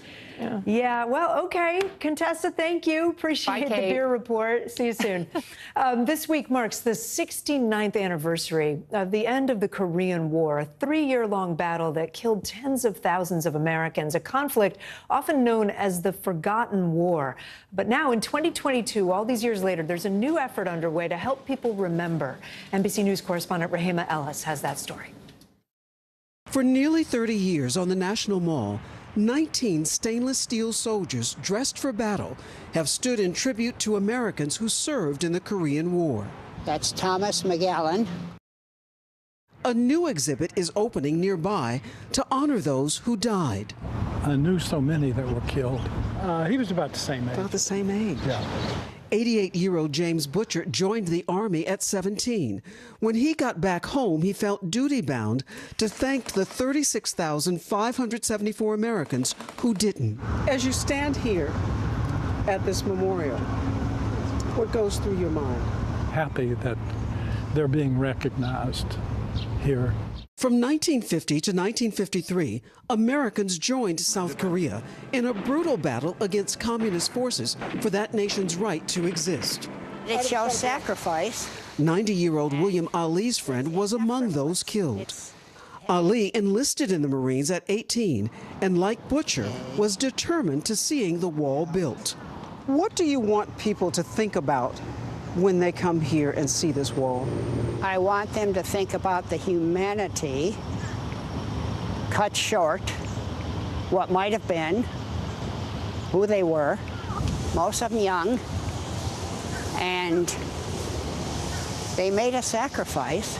Emmett D. Moss. 2 of those killed were especially memorable to young Sergeant James Butcher. He sent Janice Krimis on patrol and never saw him again. Another friend, Emmett Dale Moss, died in the Battle of Pork Chop Hill. He named his first son after them. There's not a day that goes by that I don't think about those my friends. And so that it's something that sticks with you. Building the wall was personal for Richard Dale, too. My grandfather's still missing in action, and this memorial is my hallowed ground, too. More than 7,000 Americans missing in action and 7,200 Koreans who fought alongside are also named on the wall that a grateful South Korean government paid $17 million to build, an enduring wall of gratitude. They made a sacrifice. They had a higher calling. A calling not to be forgotten. Rahima Ellis, NBC News, Washington. Coming up, an American dream made reality. A first-generation college student getting her diploma thanks to the hard work of her parents who came to the U.S. from Brazil. How she dedicated her graduation to them. Up next. News is happening now. Look at what's making headlines around the world. Whenever it happens, wherever you are, it's here now. The Seduction, Dateline's newest podcast. Listen now. We'll meet Ukrainians who are defending their country one block at a time. When you were still in Kiev, could you hear the bombing? My name is Lester. And who's this? These days, it feels like the news never stops. So let's get into it. What's happening right now, what it all means for you for an hour every day. It can be hard to keep up, so let's get started together. Hallie Jackson Now, weekdays at 5 on NBC News Now. The fire has grown leaps and bounds. What you see behind me is typical. How you doing? Pretty bad. It's the best time of the morning. Time for that pop start, baby. I'm feeling the vibe today on the show. At 73, Prince Charles is still waiting for the job that is his birthright. Do we want Charles? Do we want a monarchy? I'm Keir Simmons, and we'll take on these questions and more in our new podcast, Born to Rule.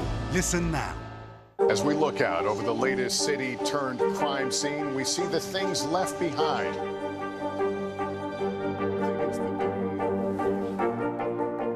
Can you tell us what it was like? Our NBC News exclusive. It was less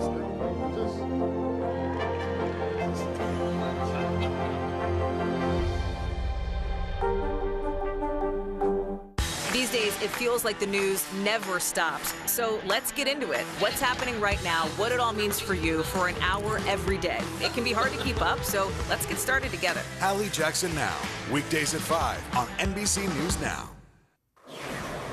Welcome back. Disney is bringing back another shimmer of magic to its theme parks this summer, with one family favorite experience getting a modern makeover. After being closed for 2 years, the Bibbidi Bobbidi boutique shops at both Disney World and Disneyland, where kids can get made into their favorite Disney princess or prince, they're set to reopen at the end of August. But the company is saying Bibbidi Bobbidi bye to the previous Fairy Godmothers in Training title for the workers. Instead, they're now going to be called Fairy Godmothers Apprentices, part of an inclusivity push, as men will be working at those shops for the first time, helping children once again become their favorite characters through royal head-to-toe transformations. That's a lot of fun.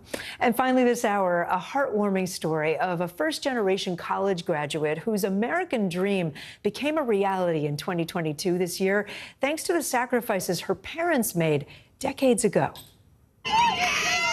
Just after the graduation ceremony at New York's Fordham University this spring, 22-year-old Tiffany Ferreira was celebrating. But in this emotional moment, it wasn't just about her own success. She was honoring the people she says made it all possible, her parents. Look, there she is, putting the cap on her mom, Andrea, then taking off her gown and wrapping it around her dad, Wellington.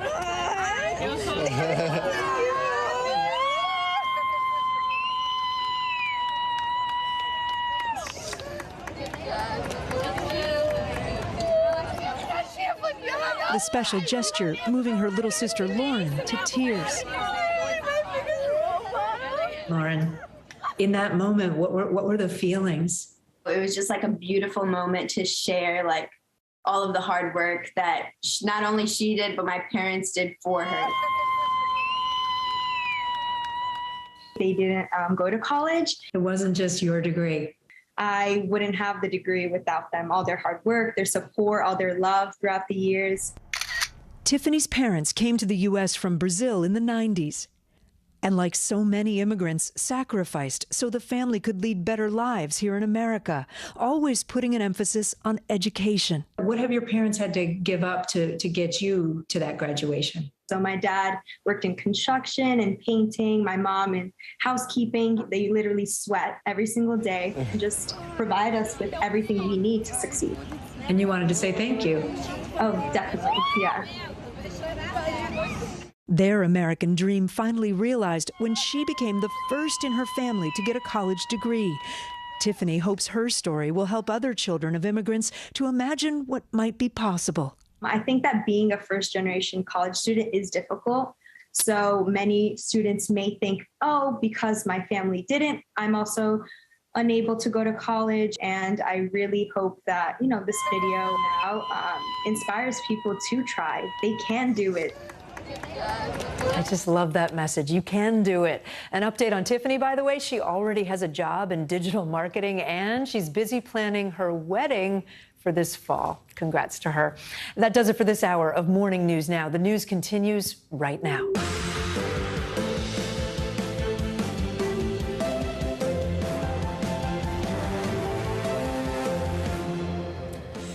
Good Good morning. I'm Kate Snow. Joe and Savannah are on assignment this morning. Right now on Morning News Now, deadly heat, grueling temperatures across the country now claiming lives, with millions of Americans waking up under heat alerts again this morning, facing another day of scorching heat.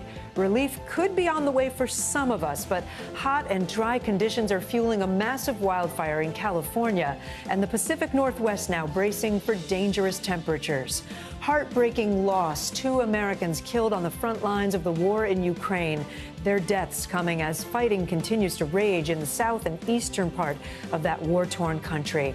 And just one day after a rare compromise to allow grain shipments out of Ukraine, a Russian military strike once again raising concerns about famine.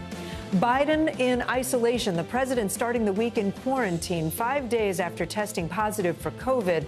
But the White House doctor says President Biden is on the right track. The latest information this morning about his condition and treatment on the road to recovery. And under pressure, Americans feeling the financial pinch on inflation, but that doesn't mean you have to break the bank. We're digging into ways you can still save despite the sky-high prices. We begin this morning, though, with that unrelenting heat wave. It looks like some much-needed relief is in the forecast for the Northeast, just as extreme temperatures are expected to rise in the Pacific Northwest later this week. NBC News correspondent Jesse Kirsch is in Philadelphia with the latest this morning. Good morning, Jesse. Here in Philadelphia, we're looking for shade every chance we get because the city's heat health emergency has been extended until this evening. There is relief on its way here in the east, but out west, more dangerous temperatures with that wildfire on the move. This morning, a brutal heat wave still has millions of Americans searching for relief. Trying to chill in the heat, it's kind of hard. Over the weekend, sweltering temperatures reaching record highs across the Northeast. Newark, New Jersey breaking triple digits for 5 days in a row. This weeks-long heat wave disruptive and deadly, claiming at least 5 lives so far, including a 22-year-old hiker in South Dakota who officials say died from suspected dehydration and exposure. In Boston, the mayor extending the nearly week-long heat emergency through today. The city's annual triathlon postponed. Out west, hot and dry conditions are feeding the flames of California's fast-moving Oak Fire, forcing thousands to evacuate. The fire has gained exceptional acreage. Overnight, firefighters battling the rapidly growing blaze outside Yosemite National Park just weeks after a previous fire threatened the park's historic sequoia trees. Authorities saying the blaze was 0% contained overnight and heading towards the state's Sierra Nevada mountains. Sunday on Meet the Press, former Vice President Al Gore calling extreme heat a global emergency, but one that can be controlled if action is taken now. If we got to true net zero, the temperatures on Earth would stop going up with a lag time of as little as 3 to 5 years. As they cope with the rising temps, Americans still trying to enjoy summer, even heading to the ballpark in blazing Philly. It's tough enough sitting up there to watch, but imagine stepping up to the plate to take a swing when the batter's box is clocking in at about 100 degrees. Is this sweat or from the sprinkler? From the sprinkler. Is it a little sweat too? Across the country, millions looking for ways to cool off and hoping for relief ahead. Thankfully, some people finding a way to still have some fun, but no question, this heat wave has been causing headaches. Here in the east, thankfully, that cool down is coming, but the Pacific Northwest now gets a taste with excessive heat alerts already in effect there, going to Friday. Back to you. All right, Jesse, thanks so much. Big changes on the way, as he said, for parts of the country. Let's get a check of your Morning News Now weather. Meteorologist Michelle Grossman joins me now. Good morning, Michelle. Good morning, Kate. So good to see you. And yeah, we will have some relief in the Northeast. That's going to come at a price, though, with some strong storms later on this afternoon. And the Pacific Northwest, as Jesse mentioned, is going to heat up. That's going to become a major story this week. We are looking at 41 million Americans under heat alert, whether it's a heat advisory, that's in your orange, a heat watch, that's in the pink, and then the heat warning is in that lighter pink color. That includes Philadelphia still, because it will be hot once again today before that cold front and the storms move through later today. And we do have those heat watches, heat warnings in the Pacific Northwest Northwest. So temperatures across the area, we're looking at southern heat, we're looking at western heat before we see that relief in the Northeast. Today in the South, we're looking at 102 in Dallas, feeling like 104. You factor in the humidity. It'll feel like 110 in Houston this afternoon and feeling like 100 in Mobile, Alabama. And we're going to be really hot too tomorrow in Medford, 108, 100 degrees in Salt Lake City. Triple digits also in Joplin, Dallas, 91 degrees, but feeling more like 102 tomorrow. And then that heat's going to stay with us in the Pacific Northwest. That's terrible news in terms of the drought there. Also, the wildfire risk. We're going to be watching that very closely this week. We're looking at triple digits in Burns, also in Boise, Medford. By Thursday, you're going to be at 107. Portland Wednesday, right at the triple digit mark. So here's that relief in the Northeast. Not today for most of us. We're looking at D.C. today, 95. Philadelphia is going to be warm as well. But we're looking at 93, feeling more like 103 in Raleigh, but a little bit cooler in Cincinnati. That's kind of an indication of what's to come. I know our bar is set so low that 85 seems cooler, but that is some relief compared to what we've seen. Right. So as we go throughout tomorrow, we're going to look at temperatures into the 80s, 82 in Pittsburgh, 85 in New York City.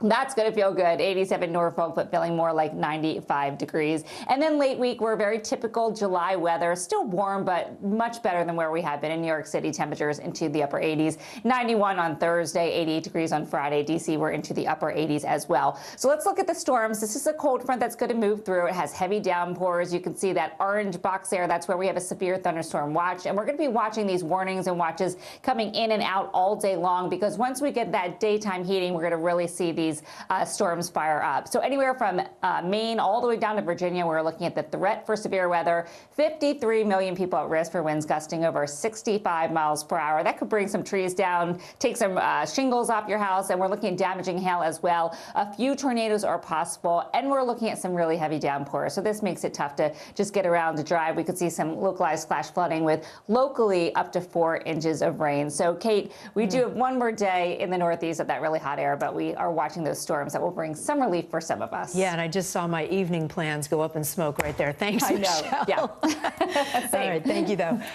For the second time within the last 3 years, the World Health Organization is declaring yet another global emergency. Monkeypox cases have spread rapidly in a matter of weeks across dozens of countries, including the U.S. NBC News correspondent Blaine Alexander is in Atlanta with the latest. Well, this is the highest alert that the World Health Organization can give, and it's sending a strong message to world leaders that it's time to coordinate a global response. Now, here at the CDC, officials are tracking the growing number of cases across the country as the Biden administration promises that more vaccines are on the way. With cases rapidly on the rise, this morning, the World Health Organization is sounding the alarm on monkeypox, declaring the virus a global health emergency.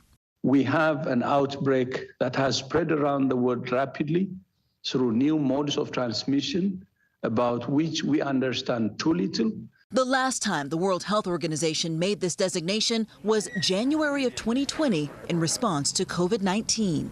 Rarely lethal, but deeply painful, monkeypox is spread through close, direct contact, causing lesions and sores. This is occurring in a population of principally men who have sex with men and bisexual men. But now the CDC has confirmed 2 new cases in children, one in California, a second in Washington, D.C. Experts say a rare but concerning development. This virus is now getting into family circumstances. It can spread to women and in close family contacts where there is a lot of hugging and kissing. Across the country, the numbers are steadily rising. Less than 2 weeks ago, the CDC listed just over 1,400 confirmed cases nationwide. Now, that number has nearly doubled, with cases in all but 5 states. The nation's epicenter, New York, where nearly 900 people have been infected. Jeffrey Galais is one of them. My pain level is excruciating. He's now part of a clinical trial, taking an antiviral medication for the pain. He says getting treatment has been nearly impossible. If we don't get ahead of it now, it's going to be too late. So far, vaccines have been in low supply, with people waiting in long lines hoping to get the shot, something the Biden administration is promising to address. We're going to be releasing hundreds of thousands of more vaccines in the next days and weeks. Now, Dr. Jha says that the plan here in the U.S. is to eliminate the virus altogether, something he says is possible with vaccines. Now, it's important to say that experts say that those who should get vaccinated are people who have been exposed or are at higher risk of exposure. Back to you. All right, Blaine Alexander, thanks so much. President Biden's doctor says his health continues to improve significantly following his positive COVID test. The president's medical team believes that he was infected with the highly transmissible BA.5 variant of COVID and credits the COVID vaccine for protecting Biden from more serious symptoms. Chief White House correspondent Kristen Welker joins me now live with an update from the White House. Good to see you, Kristen. Good morning to you. Hi, Kate. Good to see you. Good morning to you. White House officials tell me, look, they are encouraged by President Biden's progress, with his doctor saying, as you said, Kate, that the president's symptoms have improved significantly. And while they didn't release any new photos of him this weekend, they insist he has more energy, has continued to work despite his diagnosis. It comes as we're learning the president does likely have the highly contagious BA.5 subvariant. President Biden is starting the week in isolation, 5 days after testing positive for COVID-19. The White House now believes that, like so many Americans, the president has the BA.5 subvariant that accounts for nearly 80% of all new infections in the U.S. Though the president is vaccinated and double boosted, even he has been unable to escape the new, highly contagious strain. On Sunday, the White House doctor, writing in a letter, the president's symptoms continue to improve significantly, noting, quote, his predominant symptom now is sore throat. This is most likely a result of lymphoid activation as his body clears the virus and is thus encouraging. According to the doctor, the president's cough, runny nose, and body aches have diminished considerably. His lungs are clear, though his voice remains a bit deep. That was on display when the White House released a video of Mr. Biden working last Friday. Let me start by apologizing for my voice. I'm feeling much better than I sound. As for treatment, the White House doctor saying the president completed his third full dose of the antiviral Paxlovid Sunday and is taking Tylenol. He's also using an inhaler for an occasional cough. The White House's top medical advisor, Dr. Anthony Fauci, saying over the weekend that's not a cause for concern. He has a history of asthma and he uses a bronchodilator to make sure he just breathes well. He has no trouble breathing at all right now. That's something that he does regularly when he gets an upper respiratory infection. The White House has aimed to downplay concerns about the 79-year-old president's COVID diagnosis, releasing photos of him working, although they did not release any new ones over the weekend. Now, the White House has identified 17 close contacts to the president, including the vice president and first lady. Their spokespeople, Kate, telling me over the weekend both tested negative as of Sunday, and the White House has vowed transparency as the president continues to isolate here. We're expecting another briefing a little bit later on today and a new doctor's note, Kate. And perhaps we'll see him today at some point, Kristen? We're going to see him at about noon today. He's going to hold another virtual event, Kate. Okay. Kristen Welker at the White House for us. Thanks so much. Let's turn now to the war in Ukraine, where over the weekend, Russian forces struck the port city of Odessa.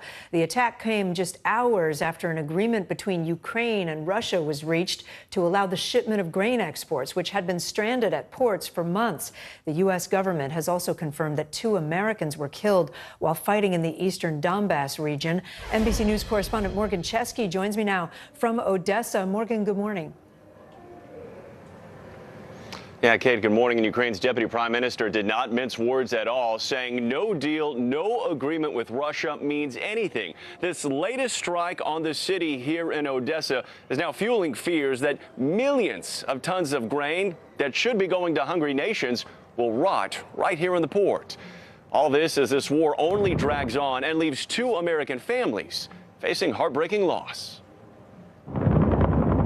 This morning, fiery aftermath in the port city of Odessa from a Russian missile strike. One day after the country signed a UN agreement promising safe passage for ships carrying vital grain, about 20 million tons sitting in port right now. The act Russia claimed targeted a warship condemned worldwide and raised new concerns Ukraine's biggest export may go to waste. Deputy Prime Minister Irina Vereshchuk calling Russia a terrorist state, stressing their actions will cause famine, and yet they do it anyway. 100 million tons of grain that could be shipped all over the world or if Russia doesn't cooperate, could rot. Вони крадуть наше зерно. So they steal our grain, they destroy and they burn our fields. Countries like Egypt and Lebanon are waiting for our grain, so Russia consciously plunges the world into famine.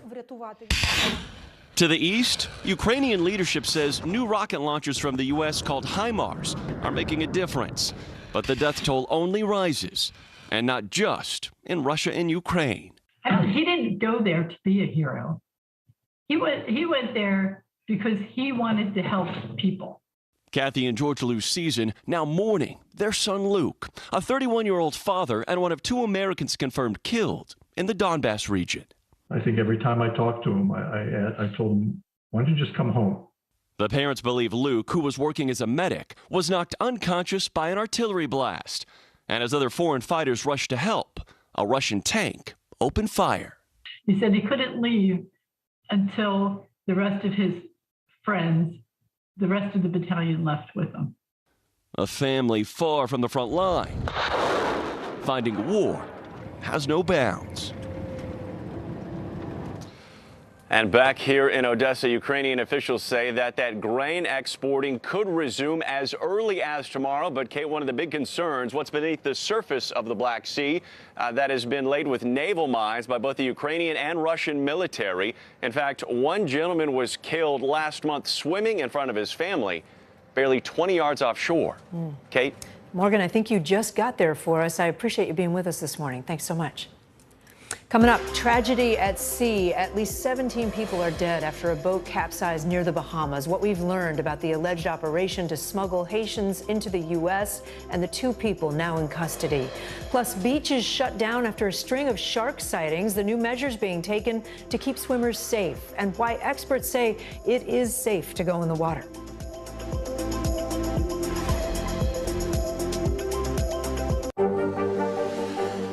Tonight, I interviewed Secretary of Transportation Pete Buttigieg about the ongoing delays. You seem to be pointing the finger at the airlines. They're pointing the finger back. Mr. Secretary, when is this going to get better? NBC News, streaming free now. As we look out over the latest city-turned-crime scene, we see the things left behind.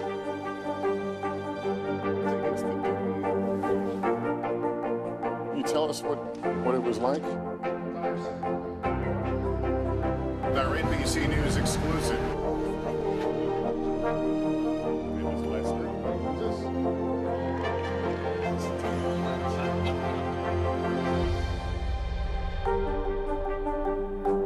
It's the best time of the morning. Time for that pop start, baby. I'm feeling the vibe today on the show.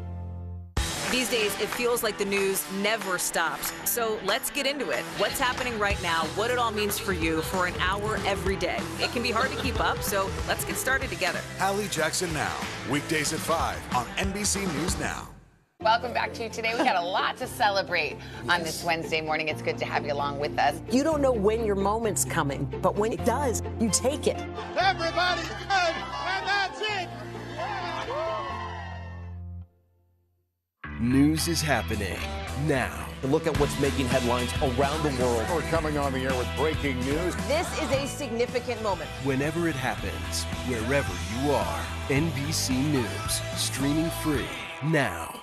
Still to come on the Channel 2 News. Well, the waters are certainly receding now. Still too close to call. Lester Holt reporting from the Ground Zero, as it's being referred to. It is, in fact, the taste of freedom. The Haitian people know a little something about resiliency. What's the biggest risk right now? Some of the troops who have been proud. I want to welcome you to the first presidential debate. In fact, we've been told we can't go any farther. You with some resilient folks, let me get a hint.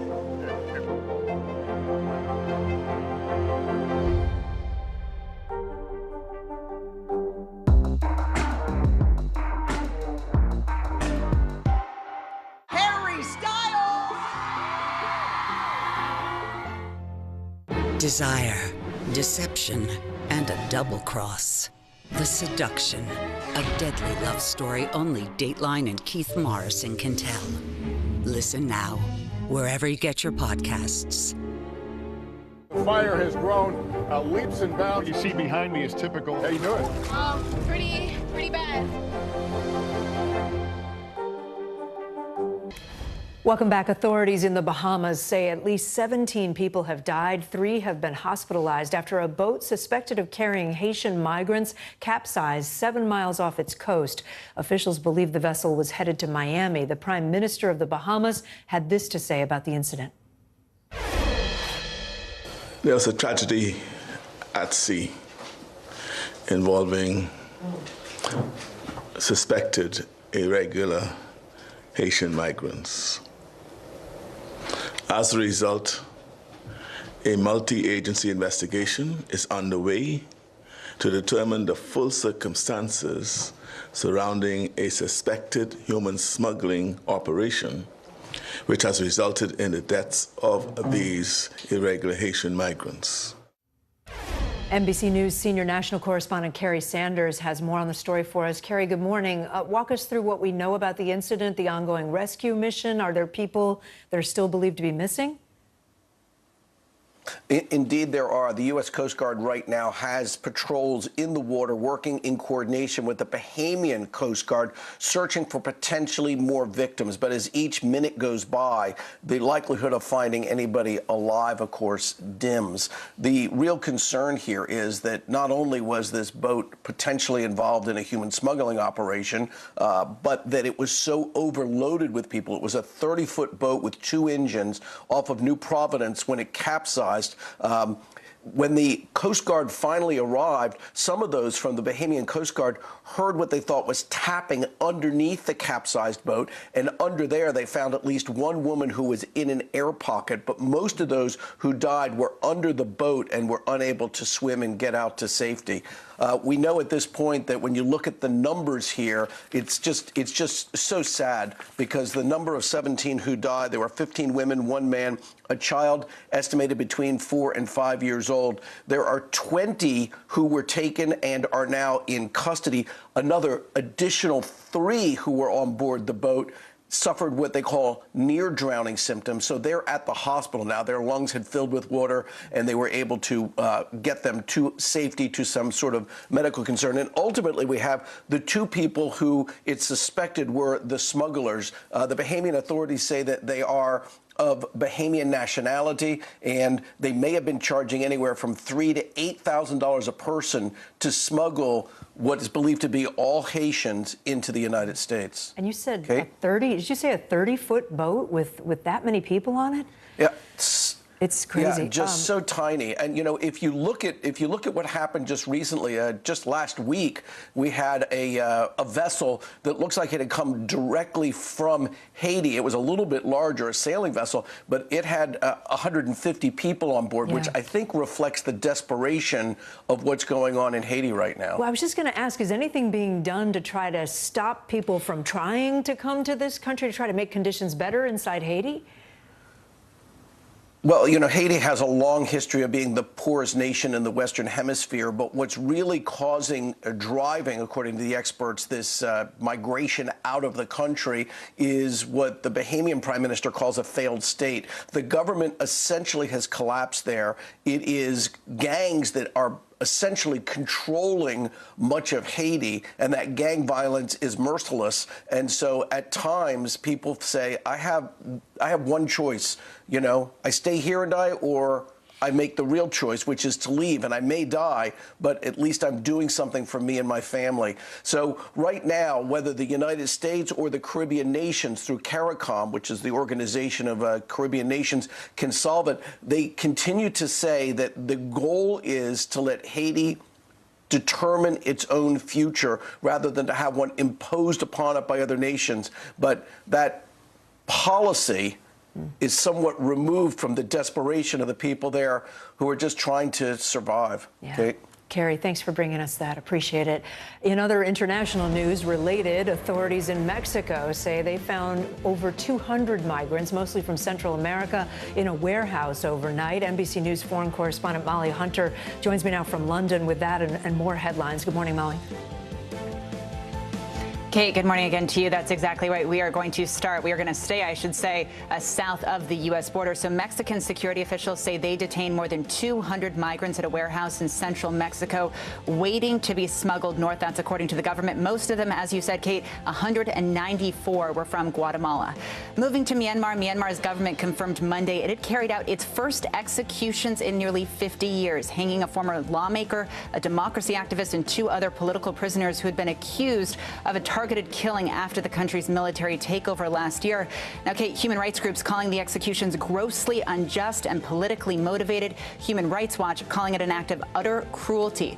And finally, ending on kind of a high note, a pretty cool discovery. Several hundred tiles and objects were found under the sand, hidden among rocks off the coast of Taranto in southern Italy. Archaeologists analyzed data confirming a theory of a ship sinking that can be traced, and get this, back to a period between the 1st and 4th centuries AD. So pretty excited to hear what else they might find in that shipwreck, Kate.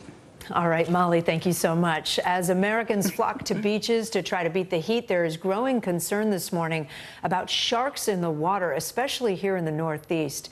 NBC News correspondent Kathy Park is in Rockaway Beach, Queens.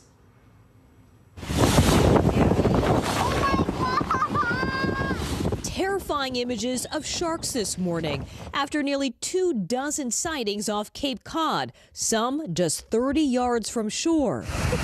In Alabama and South Carolina, apparent sharks seen swimming just feet from the beach. And in California, surfers getting uncomfortably close to what appears to be a large shark. It's massive. Oh my God. This following a rash of shark attacks off New York's Long Island. At least 6 people bitten in the last 3 weeks alone. We were joking about sharks, actually, and then it got me. 16-year-old Max Haynes was surfing off Fire Island with a friend when he was attacked. Jaws clamping down on his foot, leaving a nasty gash. I felt on my foot like a bear trap just get me from below, and it's like hard. It felt like it broke my foot. Experts say the Long Island shark attacks may be explained by a nursery of sand tiger sharks just off the coast and a large school of bait fish they feed on. The sharks mistake the people for the food that they're after. New York's governor now ramping up the use of drones for shark surveillance. If we have a sighting or a potential sighting, we're able to pop that drone up in just a matter of minutes and then make a decision on whether or not we feel it's safe enough to open up the water. While sightings can be scary, experts say in most encounters, sharks often ignore us. We have footage of juvenile white sharks up to 8 or 9 feet long swimming right underneath surfers who never knew they were there. But many communities not taking any chances, launching extra measures to make sure it's safe to go in the water. And it's not just sharks shaking things up off the coast this summer. In Plymouth, Massachusetts this weekend, a humpback whale caught on camera, breaching the water and landing on a boat. Authorities reporting there were thankfully no injuries. And a couple of things to keep in mind if you do plan on heading out into the water. Try not to splash around too much because this could actually attract a shark thinking that you are wounded prey. And also, do not go into the water with all of your jewelry because the light that reflects on your jewelry could also be mistaken for fish scales. And lastly, this might be an obvious one, but do not go into the water if you're bleeding or have an open wound. However, experts do say that typically sharks are not attracted to human blood. And Kate, it's also worth noting that shark attacks are very rare, and us humans, we are just not on their menu. Kate? Yeah, I knew you were going to say that, Kathy. Thank you. Although I'm still not sure I'm going back in the water. Coming up, a story that has galvanized activists on both sides of the abortion debate. A 10-year-old girl who traveled from Ohio to Indiana for an abortion. The man accused of raping her is in court today. The latest on the case against him and the potential punishment that he's facing. Also, Banned Camp, a new program aiming to expose young people to books that have been banned by school officials. It's all taking place in the heart of the country's largest conservative state. That's up next.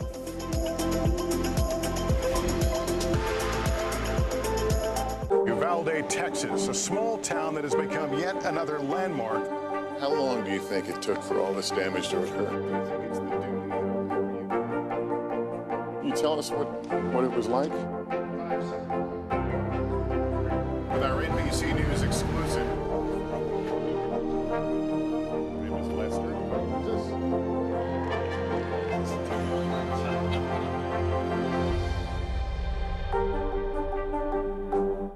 desire, deception, and a double cross. The Seduction, a deadly love story only Dateline and Keith Morrison can tell. Listen now, wherever you get your podcasts. Still to come on the Channel 2 News. Well, the waters are certainly receding now. Still too close to call. Lester Holt reporting from the Ground Zero, as it's being referred to. It is, in fact, the taste of freedom. The Haitian people know a little something about resiliency. What's the biggest risk right now? Some of the troops who have been proud. I want to welcome you to the first presidential debate. In fact, we've been told we can't go any farther. You with some resilient folks, let me get a hint.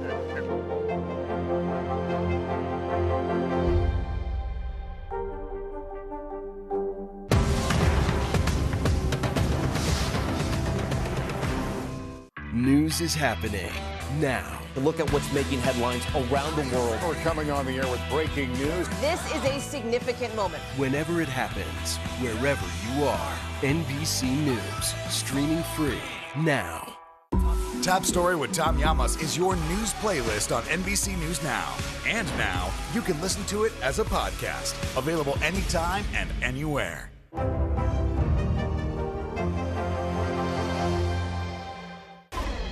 A story out of Ohio is drawing national attention in the wake of the Supreme Court overturning Roe v. Wade. An Ohio man is set to appear in court this afternoon after he was indicted last week on 2 counts of rape. He's accused of raping a 10-year-old Columbus girl. She then traveled across state lines from Ohio to Indiana last month to get an abortion, where it's legal.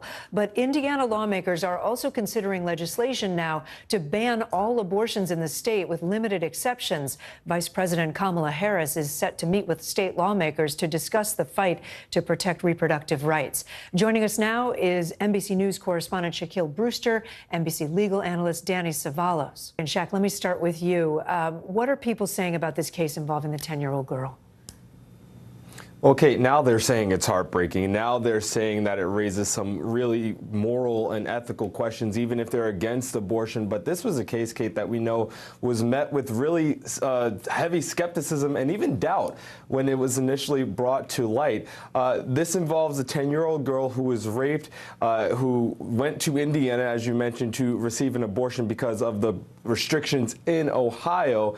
And when it initially came out, it caused a firestorm. People said that they were doubting it. But now the doctor that was providing the care, that provided that abortion care, is defending herself. She wrote an op-ed in the Washington Post just last week defending the work that she does and the care that she provides. And this is something that will really be watched closely as we now see this suspect involved, the suspect that has been named, who police say confessed to the rape. We'll see that suspect in court. He'll be arraigned this afternoon, Kate. And Chuck, have Republican leaders, legislative leaders in Indiana shared the details of this bill that they plan to introduce? And also, what do you know about Vice President Harris's visit there?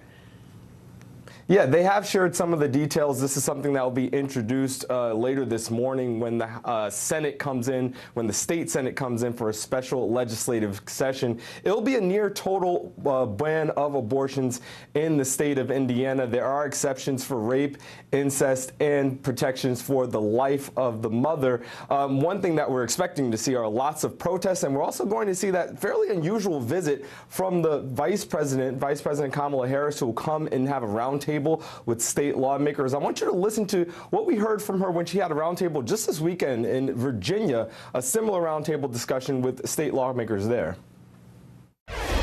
Let's all agree that when it comes to one of the most intimate decisions that a woman can make, intimate decisions that are about heart and home, she should be able to do that without the government telling her what to do. We'll expect to see a potential vote in the state Senate on this legislation by the end of the week, and then it'll go to the state House where it may be modified. But we're expecting to see some new legislation coming out of the state of Indiana that will severely restrict abortions in that state. We're expecting that to be finalized within the next 2 weeks, Kate. Okay, and Danny, let me get to you. So based on what Shaq just said, there would be exceptions for rape in this new legislation, but walk us through the legal landscape here and how it all applies to that story with the 10-year-old who had to go to Indiana. As it stands in the United States now, a state can either prohibit abortion completely, or it can allow abortion right up until the moment of birth. And that is the world that we live in now legally. That's what the landscape is. And just like Shaq reported, the Indiana proposed legislation might actually contain an exception for this situation, this particular very tragic situation, because it would be a rape exception. Of course, then somebody might have the burden to prove that rape. That would be another factor that we don't think about when we're sort of coming up with this legislation and the proposed language. But how do you prove who has the burden? Is it the woman seeking the abortion? What does she have to establish to show that, in fact, she was raped? A criminal prosecution. Not everybody reports rapes to law enforcement for fear of all kinds of different things. So what burden does that place on the woman? Under an old Roe v. Wade and Planned Parenthood regime, that would be the classic example of an undue burden. But that limitation is essentially gone, at least at the federal level. State constitutions may contain protections at those states' whim. And at that case, what kind of sentence it's going to trial, or it's being heard today? What does Fuentes face if he's convicted? He's got 2 counts. Potential life is the maximum, but interesting, a mandatory minimum, at least for criminal defense attorneys, the mandatory minimum is often much more descriptive of the ultimate penalty, because very rarely do offenders get the statutory max unless they have a significant criminal history. And I'm not sure that's the case here. But the mandatory minimum here appears to be 10 years. The judge could consecutive that and make it 20 years. So we're looking at a minimum of 10 years here, maximum of life in prison, which I guess theoretically, and I'm not entirely sure how Ohio sentencing works, you could consecutive 2 life sentences depending on what Ohio's sentencing regime allows. All right, we'll continue to track it. Shaquille Brewster, Danny Savalos, thanks to both of you.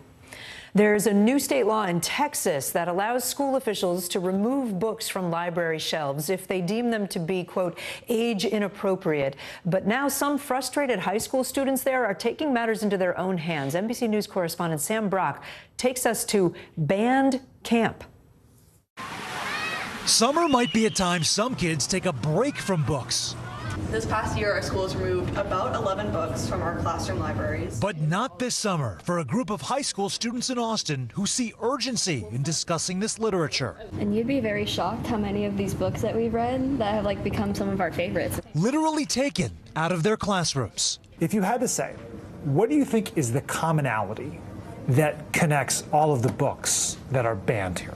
It's very much fear-driven, being afraid and uncomfortable having conversations with their children about the subjects in these books. This forum, sponsored by the Austin Public Library and Book People, the largest independent bookstore in Texas, is called Band Camp and has really struck a chord.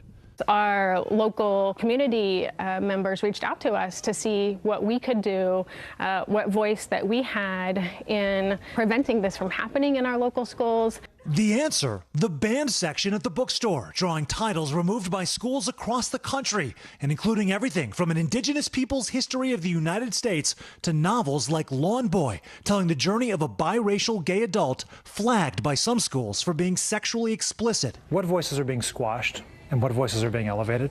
When I look at the list of the books that are being challenged currently, it is a majority of BIPOC voices, people of color, and queer voices, and people who identify as LGBTQ+. The state of Texas passed a law in 2021 that initially focused on reviewing any literary content having to do with race, but then expanded to human sexuality. One of the law's supporters, Matt Krause, says the point is age-appropriate content for students and historical accuracy. I don't think anybody's saying we shouldn't talk about anything that we've done wrong in the past, especially in terms of race. What I think we are saying is having a stilted view or a tainted view of those race relations. So we don't want that in there. Krause compiled a list of about 850 books sent to Texas school districts as a guideline for review. More than half dealing with LGBTQ topics, also race and sex education. How did you come up with the 850 or so books that are on that list? Yeah, and I appreciate that question, but we've been very consistent ever since that's come out. The nature of the General Investigating Committee, we don't divulge any of the inner workings of how we come up with that. What percentage of those books, if you had to ballpark, have you read yourself?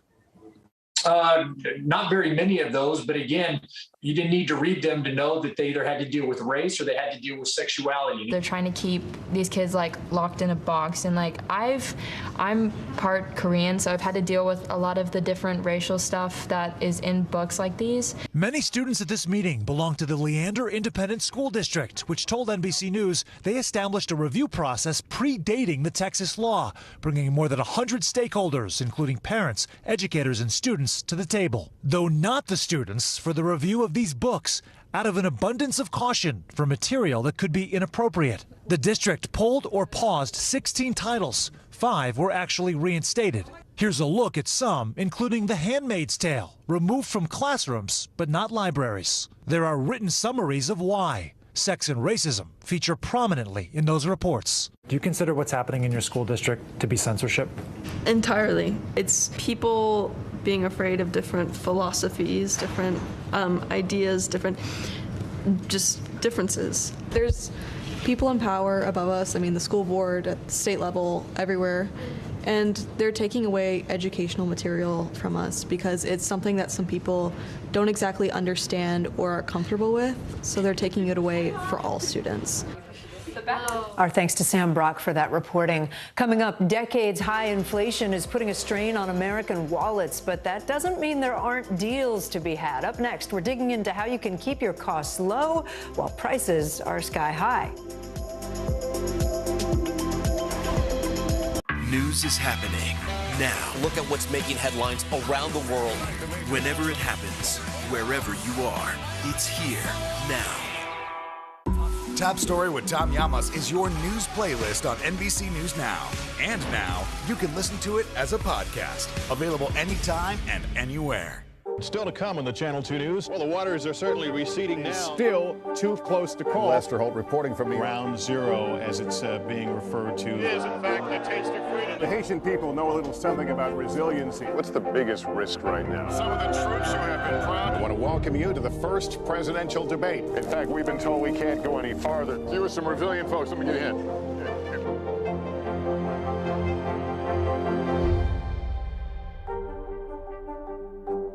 Born to Rule, When Charles is King. A new podcast. Listen now. No stress, no mess, just yum. That's it.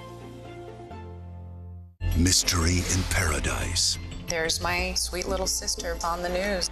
A series of secrets to be discovered. This investigation takes you into the swinger lifestyle. Dateline's hottest July ever. Fridays at 10/9 Central. Top Story with Tom Llamas is your news playlist on NBC News Now. And now, you can listen to it as a podcast. Available anytime and anywhere. Our show is about sparking conversations around today's biggest issues. The Fed raises interest rates. That controls inflation. Explain how that works. Is part of this that everyone's rethinking their jobs and their relationship to their employers? Could you just remind us why there are 9 justices on the Supreme Court instead of 3 or 20 or 2? It's not my job to tell you what to think. My job is to think about what you tell me. Now Tonight with Joshua Johnson. Streaming weeknights at 8 on NBC News Now.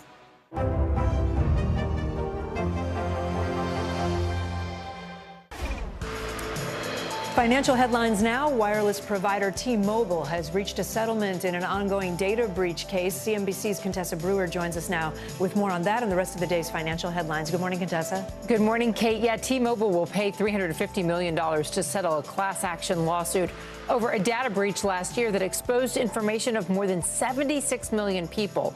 The preliminary settlement still needs a judge's approval. Victims may receive payments of $25. Some could get up to $25,000 to cover out-of-pocket losses. They'll also get 2 years of identity protection.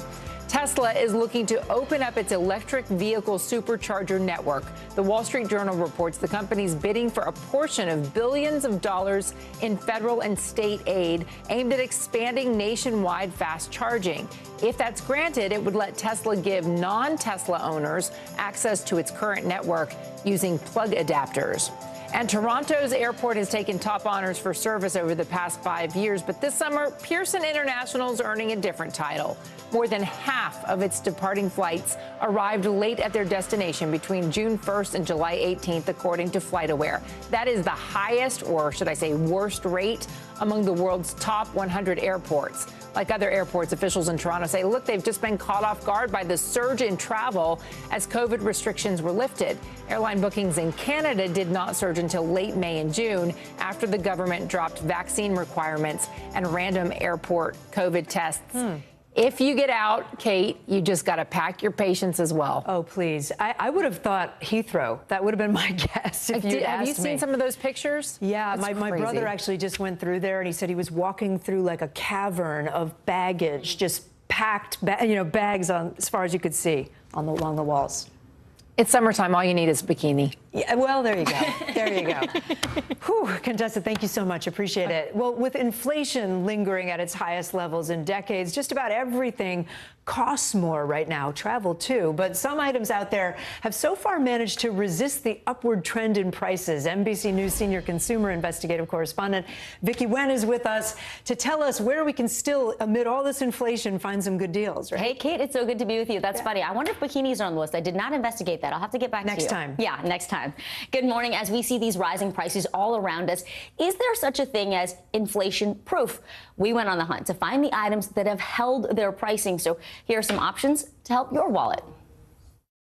From groceries and gas to housing and medical care, ballooning prices have many Americans feeling the pressure. And yet some items have managed to escape the rising prices, like this classic Costco hot dog. It's still $1.50 and comes with a soda. Since its debut in 1985, Costco has never raised the price of this classic combo. And recently, the club CEO telling CNBC it won't. Is there any inflationary environment where you would raise that price? No. Costco views the popular mainstay as a loss leader, a product sold below market cost to attract customers. You can find these at other club stores, but another example at Costco, it's rotisserie chicken, holding steady at $4.99, despite a nearly 16% annual increase in chicken prices. But Costco has hiked prices elsewhere. They have raised the price on the soda by 10 cents and on the chicken bake by $1. So even Costco's not immune to inflation.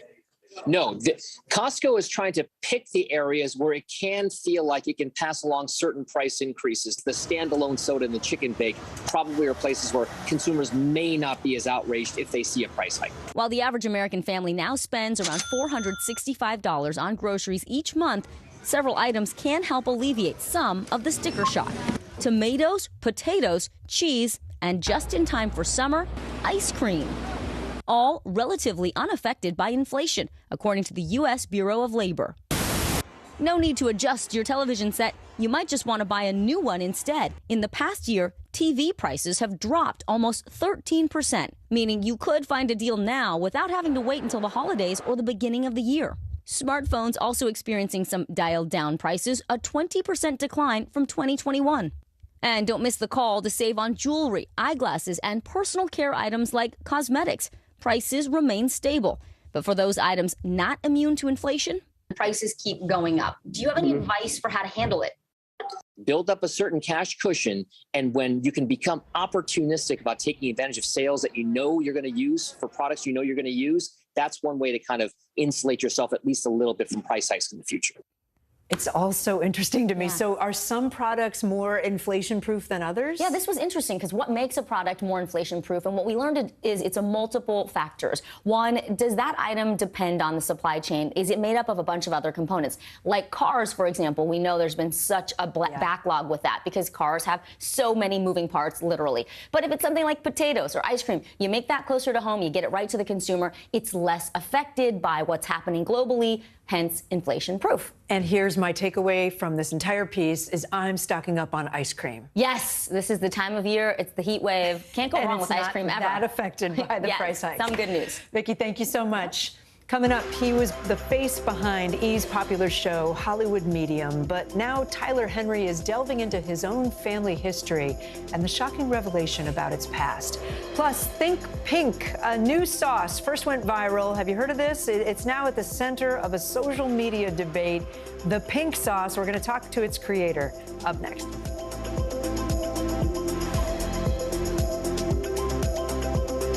Hallie Jackson Now. weekdays at 5 on NBC News Now. Sometimes the news can be difficult and overwhelming for kids to understand, so we've created a newscast just for them. We hope your family will watch Nightly News Kids Edition. NBC News, streaming free now. Sometimes the news can be difficult and overwhelming for kids to understand, so we've created a newscast just for them. We hope your family will watch Nightly News Kids Edition. Now Tonight with Joshua Johnson, streaming weeknights at 8 on NBC News Now. Hallie Jackson Now, weekdays at 5 on NBC News Now. Harry Styles! We're here to start conversations because it's not my job to tell you what to think. My job is to think about what you tell me. Now Tonight with Joshua Johnson, weeknights at 8 on NBC News Now. Harry Styles!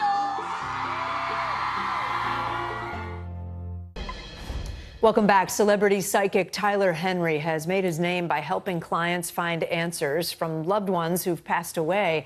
But recently, the 26-year-old medium found himself on the other side of the table, joining his mother, Teresa Colwin, in uncovering the truth about her traumatic childhood. NBC News correspondent Aaron McLaughlin joins us now from Los Angeles with their very first joint interview, Aaron, since the revelations went public. That's right, Kate. By coincidence, Tyler and Teresa say they began learning more about Teresa's origins during production of Tyler's Netflix series Life After Death. As Tyler was helping others find peace, the series took a turn, also following their own dark family story. How many R names can you think of in the family? 2. Okay. Because they are referencing to 2 R's. It keeps coming up. As Tyler Henry was finding fame as the star of E's Hollywood medium, helping celebrities communicate with their loved ones from beyond the grave, even helping detectives and investigators solve cold cases. His own mother, Teresa Colwin, was coping with a dark secret of her own. 3 years ago, my mom discovered that she was taken as a baby. Before then, Teresa believed her mother was Stella Guidry Nessel, a career criminal who murdered and tortured 2 people in this Central Valley motel. I still just can't come to terms with that part. I mean, it's one thing to murder someone, but to torture them. I think one of the important things we learned in this is really just the intergenerational effect of trauma. Stella's crimes devastating the lives of not only her victim's family, but Teresa's own family too. This traumatic history revisited in Tyler's Netflix series Life After Death. So your middle name was Wava, but this has you down as Java. So I know my birth certificate has been doctored. Teresa learning Stella was not her birth mother. Her birth mother, now deceased, had been tricked by Stella. The exact circumstances still unknown. And she raised me and used me in a way that she needed to benefit herself. The series capturing Teresa's emotional reunion with her biological family. My feelings when I met with my biological family were actually bittersweet as well, because while I loved them and adored them immediately, they're just wonderful, wonderful people. I also felt a loss because I felt like, well, what if I had been able to be raised with them? Ironically, Tyler says his psychic abilities weren't able to reveal much about those closest to him. Really, for me, my process has to not be impeded by logic or by information. And so because it's me, because I have my own feelings and thoughts and expectations, that bias basically prevented me from being able to kind of connect intuitively. It was surreal, he says, to be on the other side of the reading for the first time. I felt like the tables kind of turned in the sense that I found myself in a very vulnerable position in a pursuit for answers. So I felt myself really feeling a sense of desperation. And I think it taught me and gave me an insight into closure. It's not really something you achieve as much as it's something that you have to kind of grow through and find acceptance around.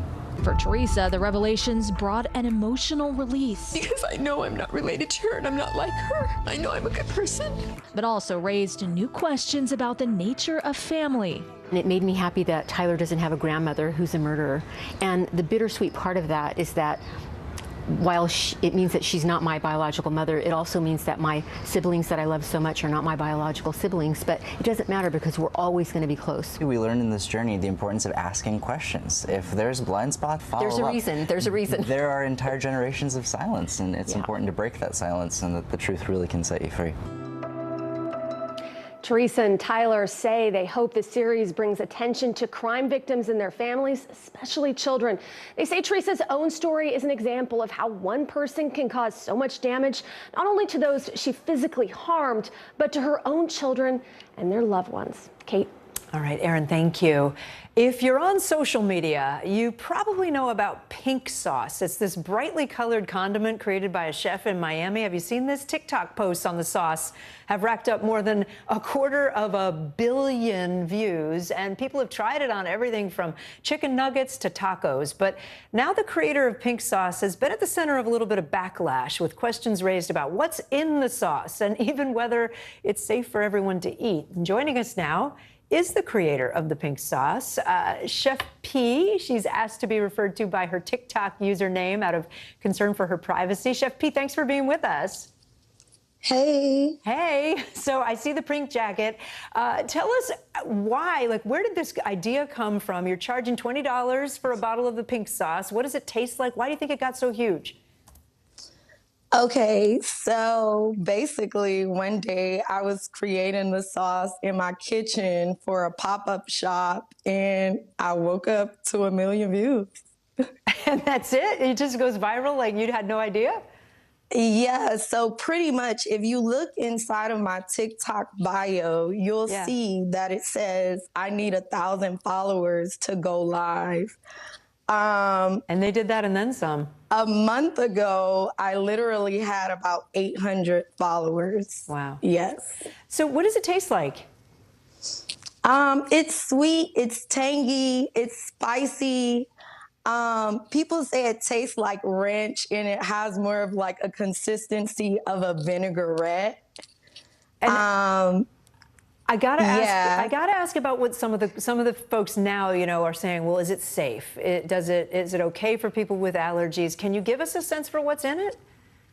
Yes. So pretty much all of this false propaganda that's going on the internet, I'm just a victim of clout. Pretty much all of these questions are being raised from sauce that I made from a pop-up. We literally expedited the process of the sauce due to the fact that TikTok demanded the product so much. Pretty much, there were a lot of trolls and a lot of people making fake reports saying that they were getting sick from the pink sauce. However, they never even made a pink sauce purchase. They were solely judging me from the video that went viral that I made in my kitchen. And I'm from Miami. I have Caribbean culture as well. And then I also have Latin influence when I cook. And if any Latin person or Caribbean person, we usually use a garlic oil base for majority of our dishes. I use that mixture in my kitchen. Right. On a daily basis. I use it to marinate my chicken. I use it to marinate steaks and tenderize steaks. And, so I never responded to them because I'm like, why do I have to explain myself to someone making assumptions? So you're saying it is safe, that it's okay to eat even if it gets hot in the mail, like if it's being shipped and it's not on ice? The pink sauce contains 0 raw garlic. We use powdered garlic inside of the pink sauce. But yeah, so pretty much people were calling the Food and Drug Administration. The Food and Drug Administration reached out to the Food Health Services of Florida, and they came to my home. They knocked on my door, and when they knocked on my door, I said, come in. Okay. Would you like to come in? However, he could not come in because, COVID. But yeah, we made everything Chef P. Clear. He explained to me these accusations that were going on. It's so bad down to the point that someone faked their death. Okay, I'm going to have to cut fake- it. I'm so sorry. We're totally out of time. But Chef P, thank you so much for being with us. Appreciate it. That's going to do it for this hour of Morning News Now. The news continues right now.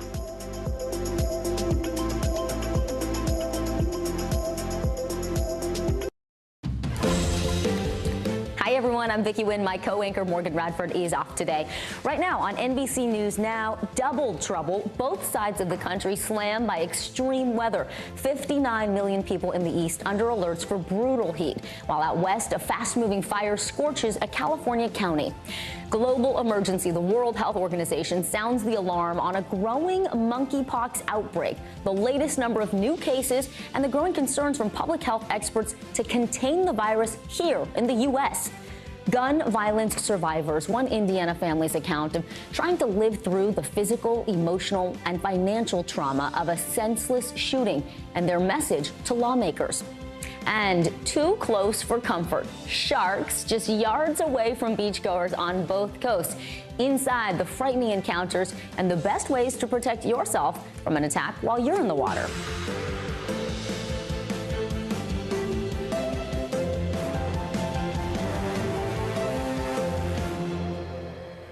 Thanks for joining me this hour. The extreme heat is still a dangerous issue nationwide. 49 million people are under heat alerts today, including the Northeast, the South, and the Pacific Northwest.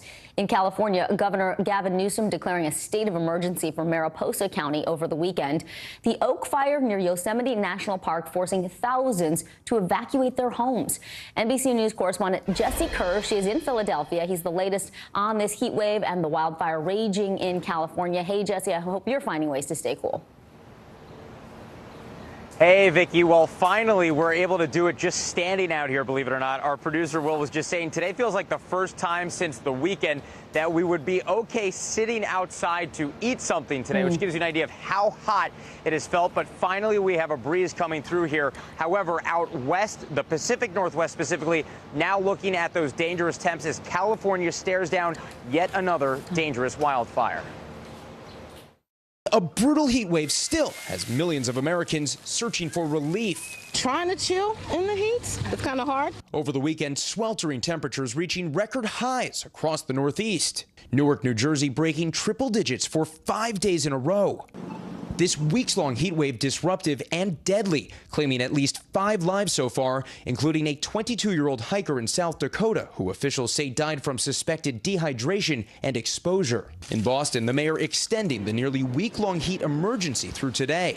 The city's annual triathlon postponed as organizers in New York shortened their race with the Big Apple baking. We don't want to pass out from the heat. Sunday on Meet the Press, former Vice President Al Gore calling extreme heat a global emergency, but one that can be controlled if action is taken now. If we got to true net zero, the temperatures on Earth would stop going up with a lag time of as little as 3 to 5 years, almost as if we flipped a switch. Out west, hot and dry conditions are feeding the flames of California's fast-moving Oak Fire, forcing thousands to evacuate. The fire has gained exceptional acreage. Overnight, firefighters battling the rapidly growing blaze outside Yosemite National Park. Meanwhile, back east, thousands braving the sweltering heat at the ballpark. People in the shade, you don't think they have a better seat today? When you're nice and cool like that, it's a lot better than being out in the sun. It's tough enough sitting up there to watch, but imagine stepping up to the plate to take a swing when the batter's box is clocking in at about 100 degrees. The Philadelphia Phillies say they added medical staff and put up a sprinkler near where our thermometer hit around 160 degrees. Is this sweat or from the sprinkler? From the sprinkler. Is it a little sweat too? I think you need that more than me. After another long day in the sun, even this Philly fanatic had to throw in the towel. Yeah, tough day for the fanatic there. What a champ. Jesse, what about transportation? How long do we think this prolonged heat wave is going to affect public transit? Yeah, well, so we know that here in the Northeast, Amtrak has had some issues. They had to slow down trains because of how the heat was impacting the tracks themselves. However, we're looking at this cool down across the Northeast today, Vicki, so hopefully we won't be seeing issues lingering too much longer here. But again, out west, the issues continue. Washington State, for example, in parts of that state, we could see temps hitting 115 degrees today, Vicki. And by the way, I just want to add, you didn't see it there, but the Philly Fanatic kissed our camera. So still fun at the ballpark, even amid all the crazy heat we've been seeing. A really good sport. Looks like you had fun with those little guys in the sprinklers, too. All right, Jesse Kerr, stay cool. Thank you. The World Health Organization is sounding its highest possible alarm about monkeypox. The outbreak is now an international public health emergency. The decision by the WHO, well, this is a major shift from the agency's meeting just last month. There are now nearly 17,000 cases confirmed worldwide in 74 countries. Dr. Ebony Jade Hilton is here to dive into the efforts to control the spread of monkeypox. But let's go ahead and start with NBC News correspondent Blaine Alexander. She's outside CDC headquarters there in Atlanta. Blaine, good to see you. Talk to us about what this new declaration allows the WHO to do. Well, Vicki, essentially, this is sending a very strong alert to world leaders saying that it's time to coordinate a global response to this. You know, the CDC, of course, has been steadily tracking the rising numbers here across the country. Now the Biden administration is promising that there will soon be more vaccines to help fight this. With cases rapidly on the rise, the World Health Organization is sounding the alarm on monkeypox, declaring the virus a global health emergency. We have an outbreak that has spread around the world rapidly through new modes of transmission, about which we understand too little. The last time the World Health Organization made this designation was January of 2020 in response to COVID-19. Rarely lethal, but deeply painful, monkeypox is spread through close, direct contact, causing lesions and sores. This is occurring in a population of principally men who have sex with men and bisexual men. But now the CDC has confirmed 2 new cases in children, one in California, a second in Washington, D.C. Experts say a rare but concerning development. This virus is now getting into family circumstances. It can spread to women and in close family contacts where there is a lot of hugging and kissing. Across the country, the numbers are steadily rising. Less than 2 weeks ago, the CDC listed just over 1,400 confirmed cases nationwide. Now, that number has nearly doubled, with cases in all but 5 states. The nation's epicenter, New York, where nearly 900 people have been infected. Jeffrey Galais is one of them. My pain level is excruciating. He's now part of a clinical trial, taking an antiviral medication for the pain. He says getting treatment has been nearly impossible. If we don't get ahead of it now, it's going to be too late. So far, vaccines have been in low supply, with people waiting in long lines hoping to get the shot, something the Biden administration is promising to address. We're going to be releasing hundreds of thousands of more vaccines in the next days and weeks. Blaine, with the WHO now issuing its highest alert, do you think, or are we seeing that the U.S. may take a similar step? Well, that's why all eyes really are on the Biden administration and Department of Health and Human Services to determine whether or not they're going to declare a public health emergency. Certainly, that's kind of the pending question. You know, you did hear from Dr. Ashish Jha, though, saying that they expect to have thousands more vaccine doses available in the coming weeks. He said that he believes that this is a virus that can be completely eradicated from the U.S., something he says would be possible with the use of vaccines. Now, we should mention that experts say that those who should prioritize getting the vaccine are people who have either been exposed or are at high risk of exposure. Vicki. All right, Blaine Alexander live for us in Atlanta today. Thank you, Blaine. Dr. Ebony Jade Hilton joins us now. She's an NBC News medical contributor as well as co-founder and medical director of Good Stock Consulting, LLC. Dr. Hilton, we just heard the Director General of the WHO say there are new modes of transmission. They're trying to understand these 2 new cases in children here in the U.S., Washington and California. What do we need to know at this point about protecting ourselves and our families? Right. I think what we need to know is we made a mistake with COVID-19 of saying that these are the only persons who can get infected and only these people are at risk of having severe disease. I hope we do not do the same thing and repeat those same messages with monkeypox. What we do not know at this point is why is monkeypox now where it's not typically found in these non-tropical areas, right? Why is it here? And so what people need to understand is that they have to protect themselves at all times, but also understand that it takes weeks before you can actually go from getting infected to having symptoms of this disease process. And those lesions can be what contaminates you. Let me ask you this, because with COVID, we had the asymptomatic spread. That's what caused a lot of issues in the beginning. People didn't know they were contagious. With monkeypox, we hear that it's close physical contact, but can you get it before someone is showing lesions? Right. So you need the lesions for that contact, but you have to understand that these lesions can be literally within the mouth. So when we're saying that you have to be in close contact, it does not mean you have to have sexual contact. If someone has a lesion within their mouth and they are having close proximity to you and speaking with you, those droplets can actually get spread to you. These lesions and the shedding of the virus can be left on bed sheetings, for instance, if persons are cleaning up hotel rooms, for instance.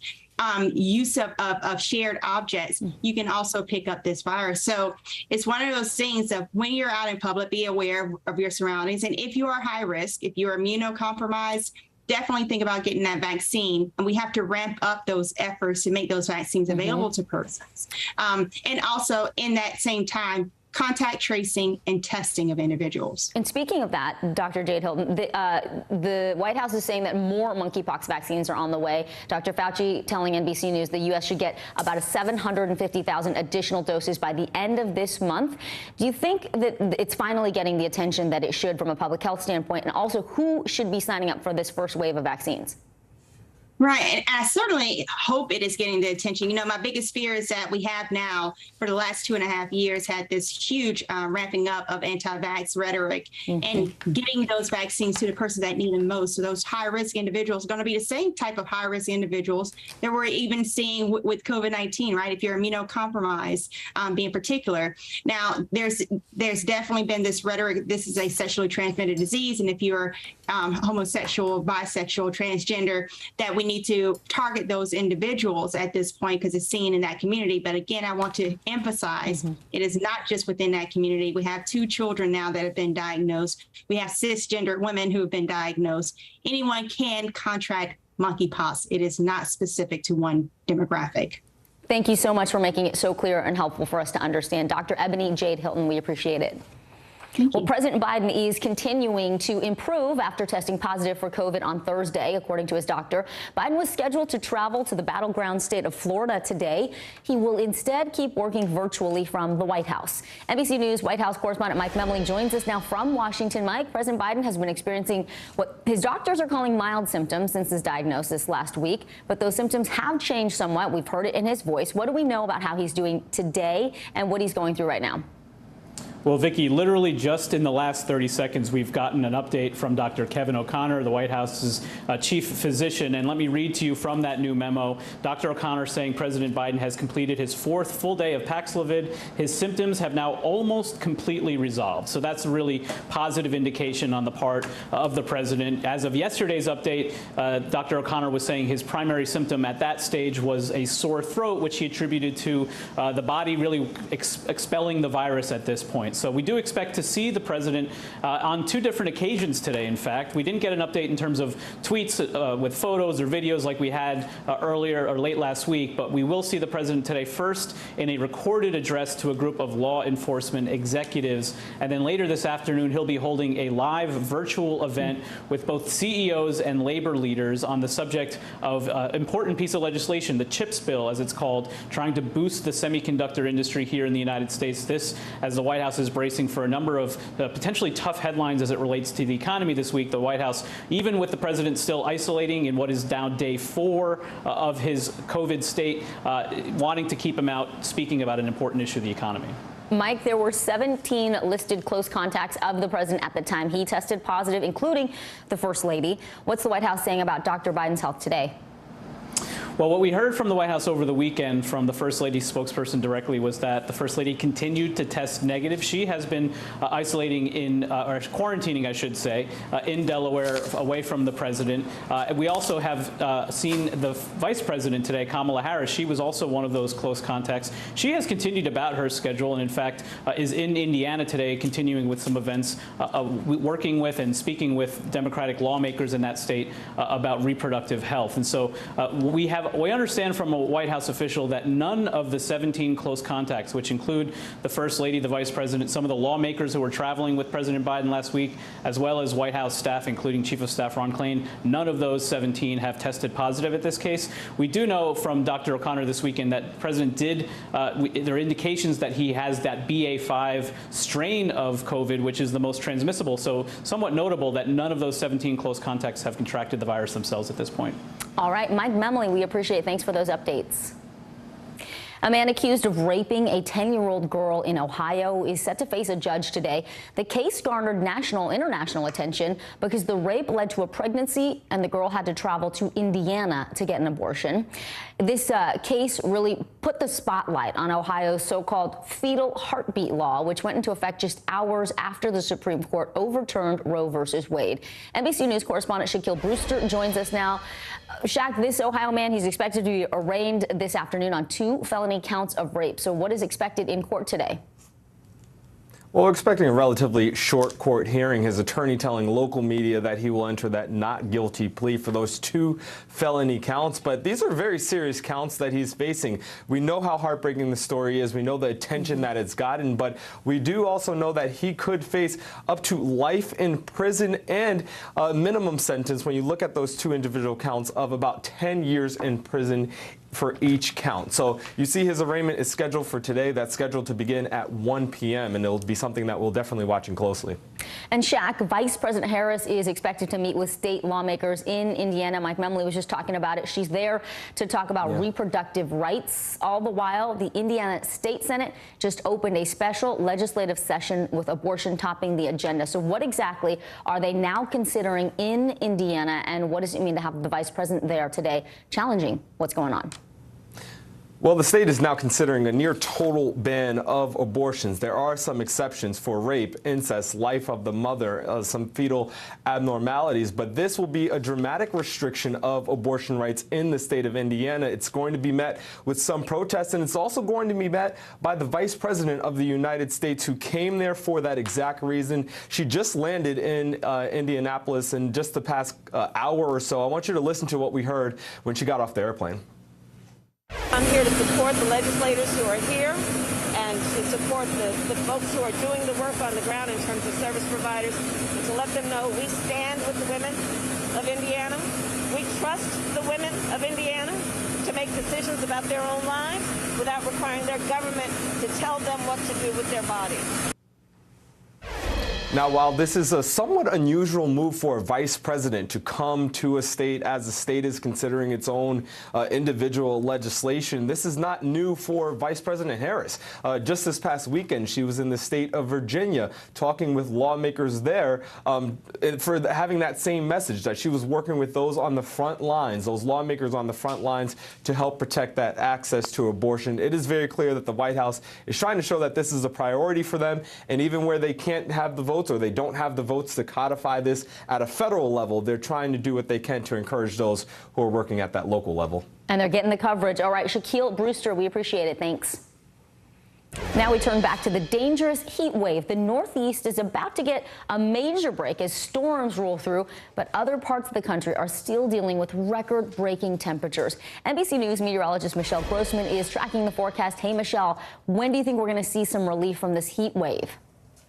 Hey there, Vicki. Well, some will see some relief as early as tonight into tomorrow, but then the Pacific Northwest, they're starting to heat up. And we're going to see a stretch of really hot, dry, sunny weather there. Not good news, especially a lot without air conditioning there. And we do have that fire weather threat as we go throughout the week. So we're going to take a look at that. But right now we're looking at alerts, 49 million people impacted by some sort of heat alert, whether it's a heat advisory, that's in the orange, a heat watch, that's in that dark pink, and a heat warning for Spokane, that's one of the places. Also, Philadelphia really seeing hot temperatures today, but that will change tomorrow once this cold front comes through later on today. And it will come at a price. We're going to see gusty storms later on today. So we are watching coast-to-coast heat once again today. Portland, 97 degrees. Fresno, 103. The middle of the country still baking. We're looking at Tulsa, 104. It's going to feel like 107 once you factor in that humidity.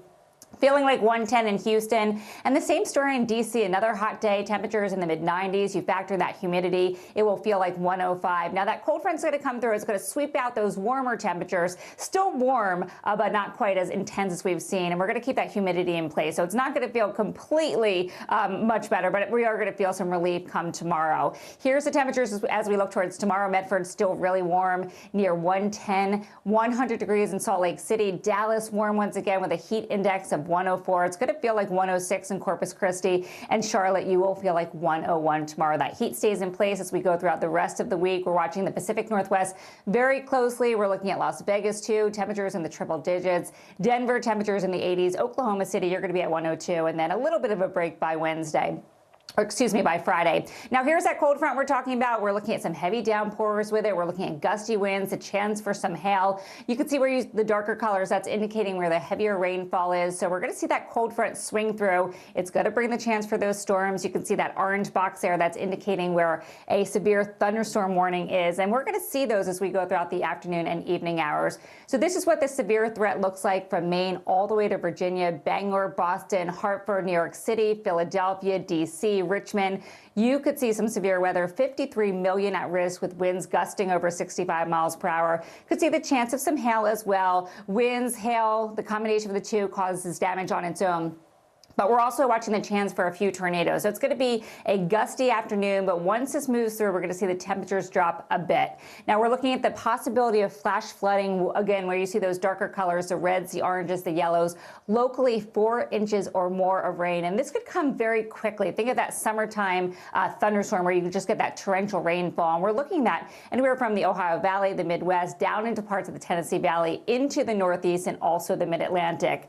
For the rest of the country today, we're looking at storms in the southeast as well, some showers. Monsoon moisture, that continues to be a big story. That's in the Four Corners, looking at flooding rains as well. We're going to take a look at that in just a minute. I showed you that heavy rain in parts of the middle of the country, and also that heat starting in the Pacific Northwest and stretching throughout most of the week. That's going to be a major weather story as we go throughout the next couple of days. So your flooding risk, 10 million impacted in the Southwest. We're looking at the Four Corners, Phoenix, Tucson, up to Santa Fe. That's where we're looking at the chance for some flooding rains. We have those burn areas where we could see additional flooding as well. And we could see up to 3-4 inches as well there. Vicki?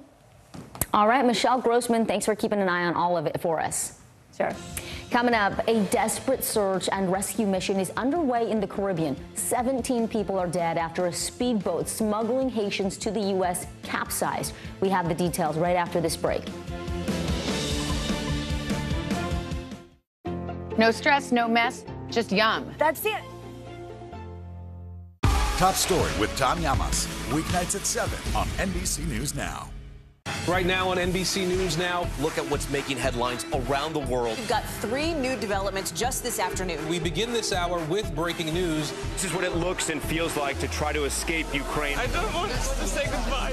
This factory has gone from making kitchen pots to lethal items. There's an intense artillery battle underway. Breaking news this morning. The heartbreak, the grief, and the tears that we have seen here are all tragically familiar. Was there a school officer on campus? Because that's what we've been told. No. The shooting is once again reigniting the debate over gun laws. If it's Tuesday, it is primary night. The highest profile races yet this year. The official confirmation of Judge Ketanji Brown Jackson. Let's zoom out a bit to our changing climate. What do we think that the new normal is going to be? The rollout of COVID vaccines for children under 5. Inflation is cutting into almost everything. Another honest conversation about what it means to be Asian American. We're coming on the air with the news NBC Scoop. Bringing the news to you is not only a job, it's an honor.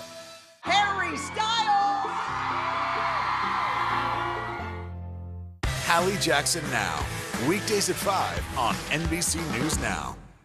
To cover the news, you have to be in it. This is how so many towns and cities are protecting themselves. They're pushing the gates open. Was there a school officer on campus? That's what we've been told. No. Top Story with Tom Llamas. Weeknights at 7 on NBC News Now.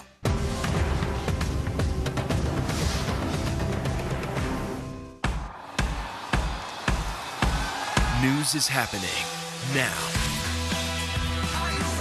Look at what's making headlines around the world. Right now on Morning News Now. We're coming on the air with breaking news. And this is a significant moment. Whenever it happens, wherever you are, NBC News, streaming free now. We're here to start conversations about the big things happening in our world, because it's not my job to tell you what to think. My job is to think about what you tell me. Now Tonight with Joshua Johnson, streaming weeknights at 8 on NBC News Now.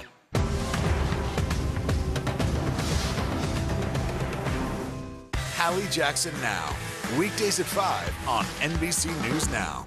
The Seduction, Dateline's newest podcast. Listen now. It's the best time of the morning, time for that pop start, baby. I'm feeling the vibe today on the show. These days, it feels like the news never stops. So let's get into it. What's happening right now, what it all means for you for an hour every day. It can be hard to keep up, so let's get started together. Hallie Jackson Now, weekdays at 5 on NBC News Now. In Ukraine, Russia struck the port city of Odessa this weekend, barely a day after allowing a shipment of grain to leave the country. The attack comes as the U.S. government confirms 2 Americans were killed near the front lines. NBC News correspondent Morgan Chesky spoke to top Ukrainian officials, and he joins us live now from Odessa. Good morning, Morgan. Yeah, Vicki, good morning. And the deputy prime minister not mincing any words at all, saying that no deal, no agreement with Russia means anything at this point. The latest strike on the city of Odessa only fueling fears that this grain, that millions of tons of grain right here in the port may never reach countries in desperate need of food. All of this happening in a war with no end in sight now leaves 2 American families facing heartbreaking loss. Fiery aftermath in the port city of Odessa from a Russian missile strike. One day after the country signed a UN agreement promising safe passage for ships carrying vital grain, about 20 million tons sitting in port right now. The act Russia claimed targeted a warship condemned worldwide and raised new concerns Ukraine's biggest export may go to waste. Deputy Prime Minister Irina Vereshchuk calling Russia a terrorist state, stressing their actions will cause famine, and yet they do it anyway. 100 million tons of grain that could be shipped all over the world, or if Russia doesn't cooperate, could rot.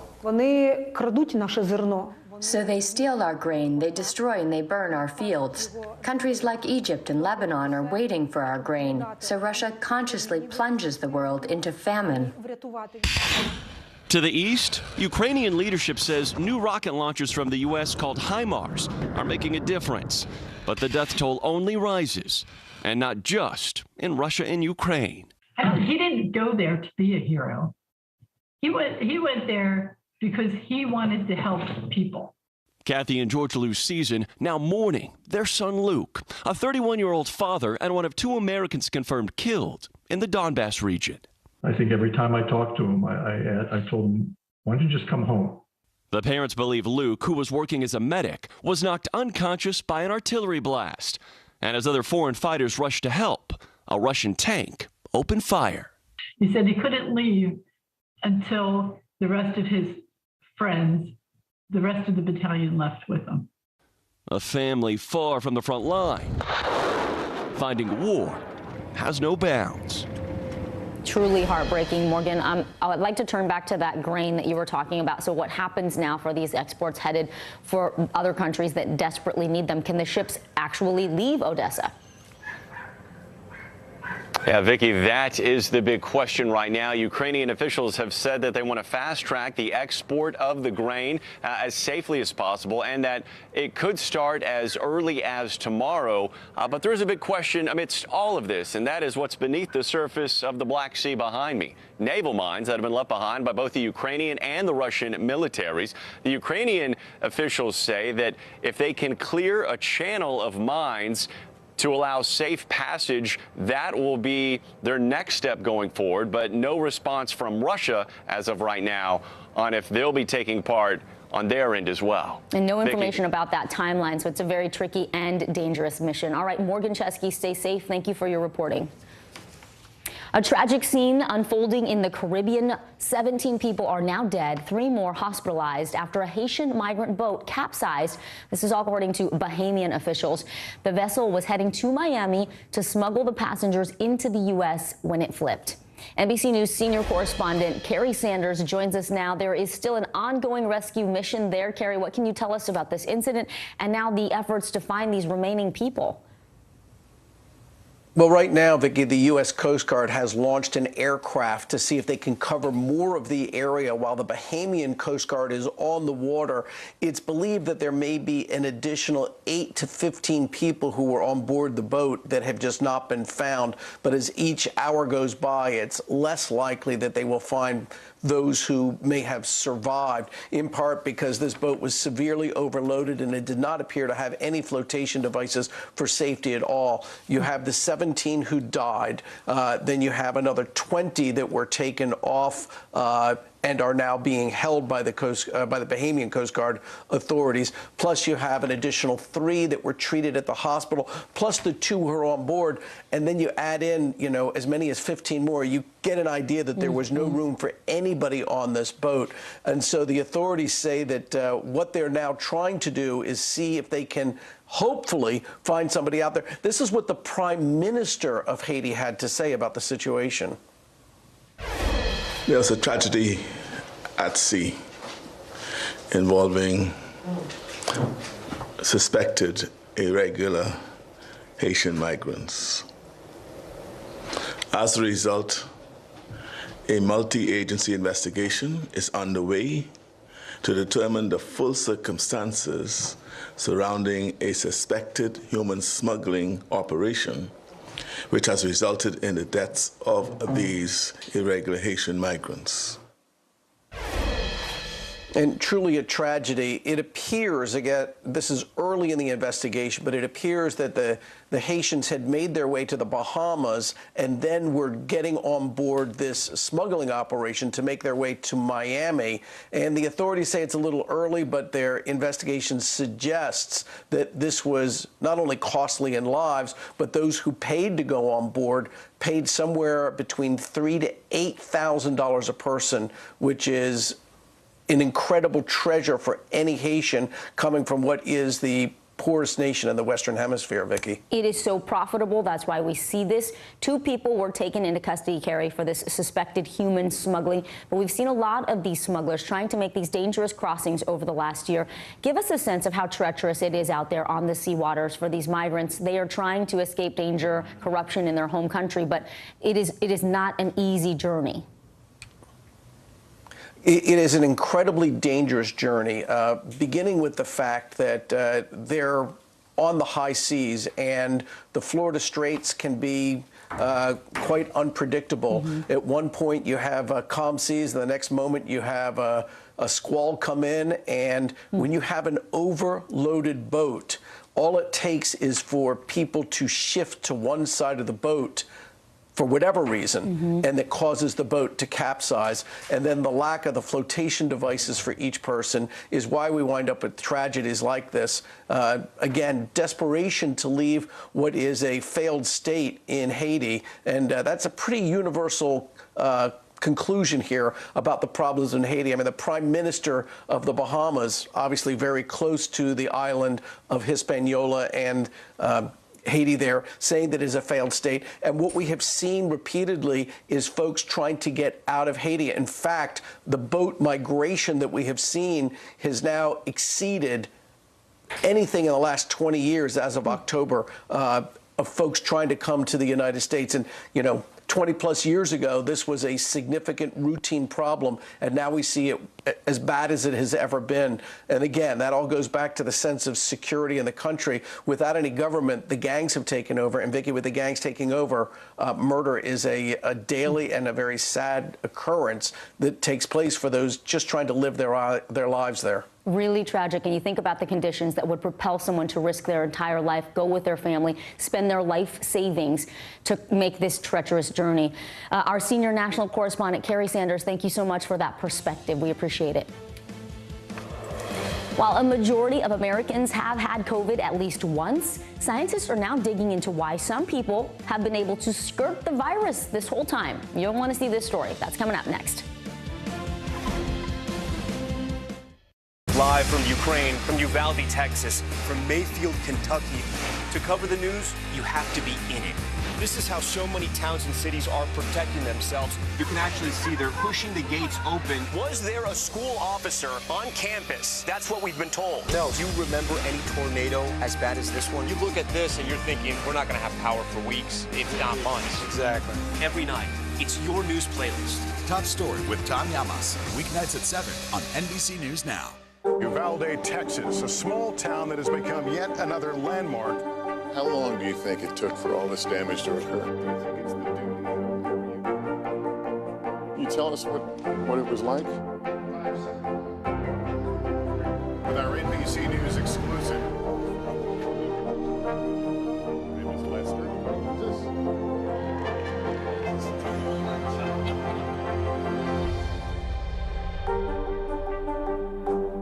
We're here to start conversations about the big things happening in our world, because it's not my job to tell you what to think. My job is to think about what you tell me. Now Tonight with Joshua Johnson, streaming weeknights at 8 on NBC News Now. These days, it feels like the news never stops. So let's get into it. What's happening right now, what it all means for you for an hour every day. It can be hard to keep up, so let's get started together. Hallie Jackson Now, weekdays at 5 on NBC News Now. The Seduction, Dateline's newest podcast. Listen to the full season now. We're here to start conversations, because it's not my job to tell you what to think. My job is to think about what you tell me. Now Tonight with Joshua Johnson, weeknights at 8 on NBC News Now. Top Story with Tom Llamas is your news playlist on NBC News Now. And now, you can listen to it as a podcast. Available anytime and anywhere. Sometimes the news can be difficult and overwhelming for kids to understand. Ukraine and Russia. Could you help me understand what's going on? So to help make sense of it all, we've created a newscast just for them. We hope your family will watch Nightly News Kids Edition. Hallie Jackson Now, weekdays at 5 on NBC News Now. Our show is about sparking conversations around today's biggest issues. The Fed raises interest rates. That controls inflation. Explain how that works. Is part of this that everyone's rethinking their jobs and their relationship to their employers? Could you just remind us why there are 9 justices on the Supreme Court instead of 3 or 20 or 2? It's not my job to tell you what to think. My job is to think about what you tell me.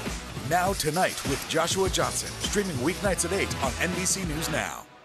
At 73, Prince Charles is still waiting for the job that is his birthright. Do we want Charles? Do we want a monarchy? I'm Keir Simmons, and we'll take on these questions and more in our new podcast, Born to Rule. Listen now. Okay, let's check in now with the market movers. Stocks are mixed today as we start off the choppy trading session. This week is perhaps the most important economic week of the summer as investors brace for earnings reports, second quarter GDP, and the latest Fed meeting. CNBC senior markets correspondent and our friend Dominic Chu joins us on this Monday. We have a busy week, Dom, especially with this big Fed meeting and the possible interest rate hike could be the biggest one in years to help cool inflation. So what are we hearing from the experts? What should we brace ourselves for? So, I mean, we got to brace ourselves for every one of those things that you just mentioned, because every one of those things is front and center for investors and traders. They all come at a very critical junction in the overall story, Vicky, for not just the markets overall, but arguably for the American and by extension, the global economies as well. So on the earnings side of things, this is huge because it will be the busiest week of earnings reporting season all season long. We're talking nearly a third of all S&P 500 companies will announce their financial results at some point this week, including nearly half of all the companies in the Dow Jones Industrial Average, meaning we will get a much clearer, a much deeper look into how companies are faring, given all the increased chatter, of course, and influence around possible recessions and of course, the inflation problem facing companies and people around the world. Companies have to plan on looking ahead to be prepared for their future, so any kind of commentary they have on what they think the future holds could have a big influence on each one trading, how each one trades, but even the overall market narrative. And by the way, you mentioned the Fed. Right now, the expectation is for 0.75% increase in rates, which could become a 1 full percent if some of the outliers come into play. But all of this in a net, and by the way, GDP could come in lower again for the second straight quarter. So that's fueling a lot more, Vicky, of that recession talk as well. Okay, GDP meaning gross domestic product. Now I'm just going to flex a little bit of my knowledge, what I've learned from you over the past few months. So this is the time of the semester. If you haven't been paying attention to the professor, this week is it, right, with all these earnings. Let me ask you about a big company, Target, the company trying to expand its e-commerce business. They want to open all these new delivery hubs. We've seen this with Walmart, with Amazon, even the grocery giant Kroger. They try to put these warehouses closer so they can increase the speed of their deliveries. What do we know about the impact of Target's warehouses? Where are they going to be? How many?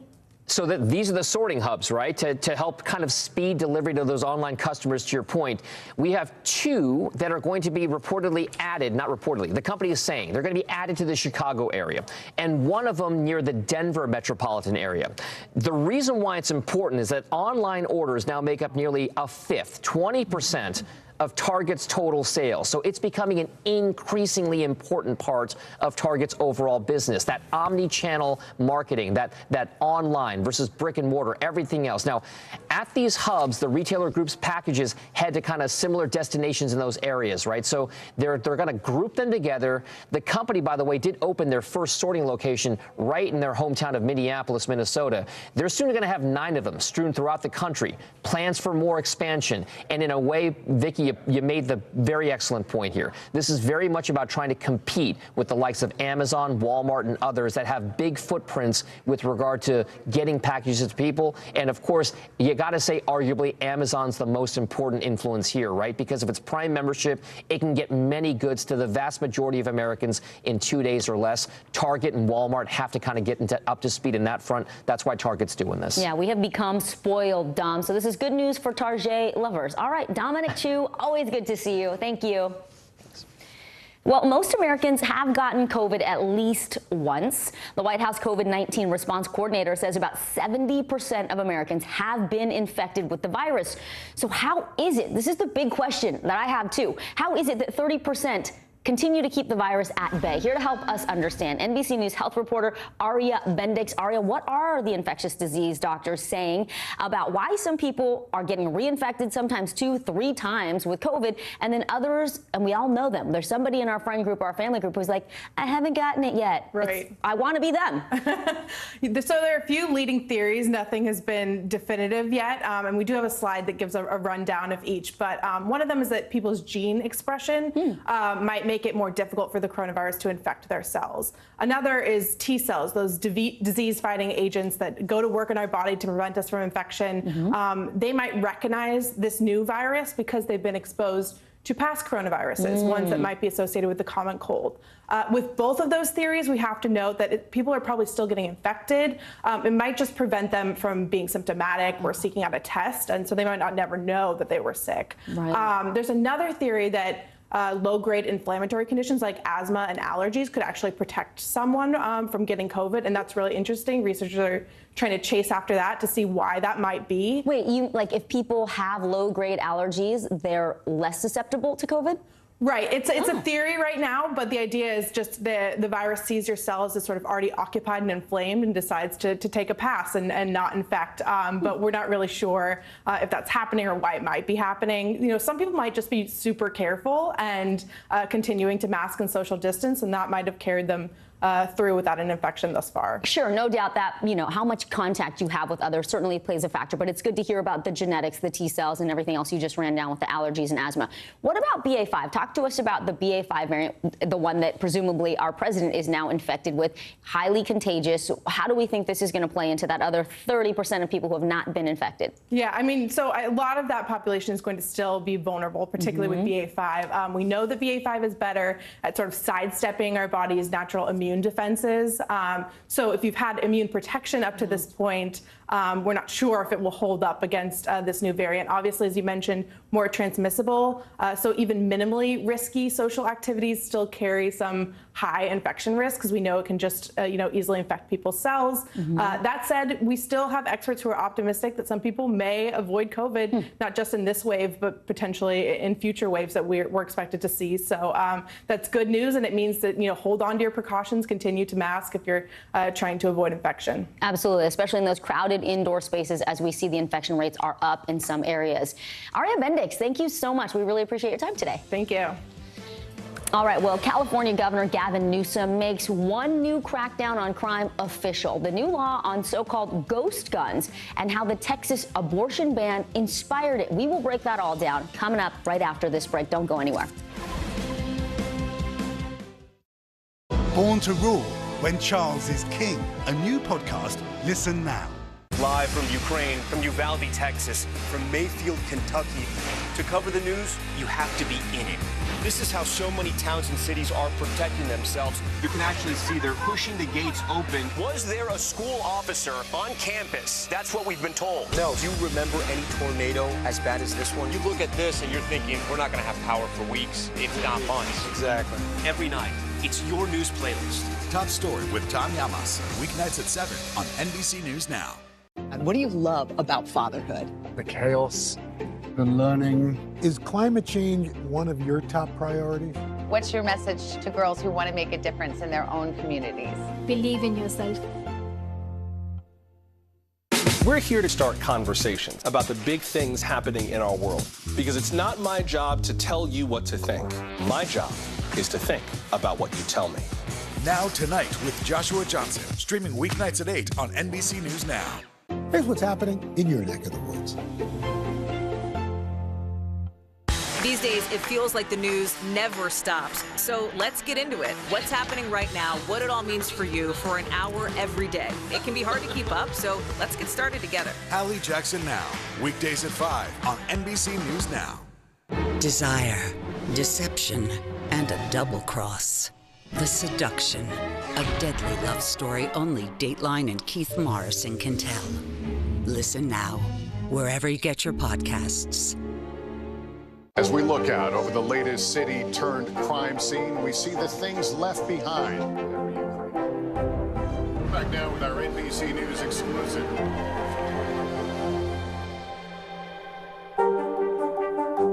The Seduction, Dateline's newest podcast. Listen now. Gun violence in America is surging. Holiday parades, grade schools, neighborhood grocery stores. These are all places people thought they were safe, and they've all recently been scarred by tragedy. One survivor telling us his story is Lance Stevens, who was shot last year in front of his home, says his family suffers from emotional trauma every day. NBC News correspondent Tremaine Lee shows us how the family is now trying to heal their physical and emotional scars. Nice shot, man. Indianapolis couple, Lance Stevens and his wife, Sophia, tried to build their lives around avoiding violence, carefully selecting a home in a neighborhood where they thought they could raise their young sons in relative safety. But last May, a stranger with a gun found them anyway, piercing the family's peaceful suburban life. In a blink, 39-year-old Lance and his mother, Kim Tillman, joined the estimated 100,000 other Americans who survive gun violence each year. He pulled a gun in my son's head. Lance was shot in the head and leg. Kim, who was dropping off her grandsons after a sleepover, caught a wave of bullets in her arms, chest, and face. I don't even know why he came over there and why he shot us. Lance and Kim are among the nearly 750 people who were shot in Indianapolis last year who survived. This is dead right here. My implant is here, but down here, this is all dead. Your arm, your chest, and under your jaw. Yeah. Kim has permanent scarring from bullets that punctured her face, shattering her jawbone and several teeth. At what point did you realize just how badly you've been injured? I kind of still don't even realize it now. Wounds you can see, but also wounds that you can't. I had terrible nightmares, just waking up thinking people want to shoot me. Lance and Sophia's 3- and 6-year-old sons were there that day. Neither boy was harmed physically, but both are processing trauma. The oldest boy, LJ, saw his father stumble into the house. He's already seeing me, my head bleeding. My son's like, I don't want to be without you. He's saying like, I don't want you to die. Their younger son was asleep in the back seat of his grandmother's car, bullets whizzing around him. The family assumed the 3-year-old saw nothing. In therapy, they learned he'd been stuffing it down. He just unloaded, and we were amazed. There are other costs too. Repairs to the Stevens bullet-riddled home, the loss of a vehicle, and the family says $35,000 in medical bills combined. As the family tries to move on and make sense of what happened, I asked what they'd say to lawmakers who are reluctant to make gun reforms a priority. Shame on you. Just shame on them. Unless it actually hits home, maybe to their kids, their grandmother, you know, maybe if it hits home to them and they can actually see it. Woo! Through it all, they still find hope and light. And they're standing up where bullets almost took them down. For a closer look at the Stevens family story and the toll of surviving gun violence, catch Into America, episode 173, wherever you get your podcast. That's with Tremaine Lee there, Into America. California Governor Gavin Newsom is fighting back against gun violence by signing a new law similar to the Texas ban on abortion. This new law allows Californians to sue anyone who makes, transports, or distributes so-called ghost guns. CNBC's Scott Cohen takes us inside this crackdown. Speaking at the site of a mass shooting with a ghost gun that left 6 people dead in 2013, Gavin Newsom said he was applying some Texas logic to the problem of gun violence. Get these guns off the street by allowing 40 million of you to be enforcers, by allowing 40 million Californians to enforce the law of the state of California. Californians can now sue gun law violators for $10,000 plus court costs for every instance, just like Texans can sue over abortions in the controversial ban upheld so far by the Supreme Court. The Supreme Court opened the door.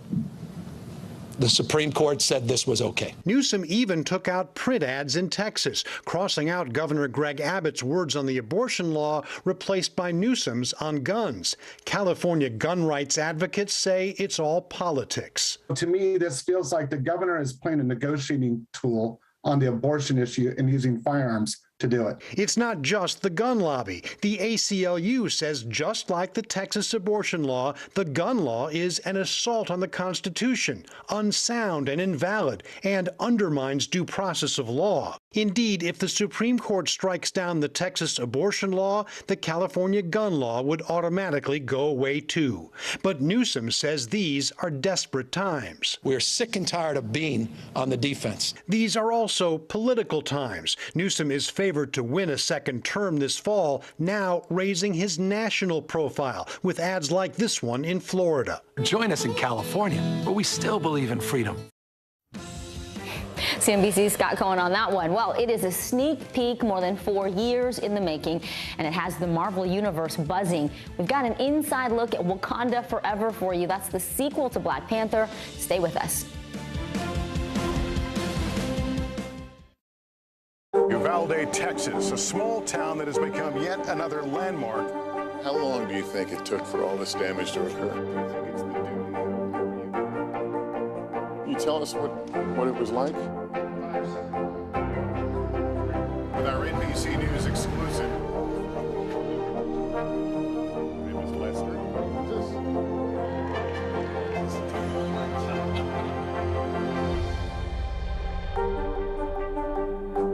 Live from Ukraine, from Uvalde, Texas, from Mayfield, Kentucky. To cover the news, you have to be in it.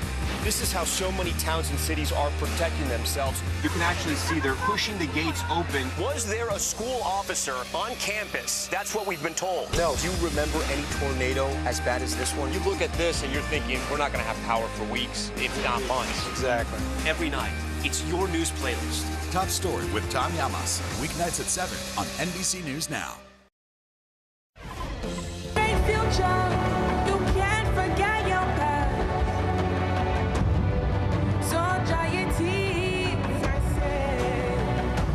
Oh, chills. Here is what's popping right now. A lot of buzz around our first glimpse at the long-awaited sequel to Black Panther. That teaser trailer for Wakanda Forever debuted at the San Diego Comic-Con over the weekend.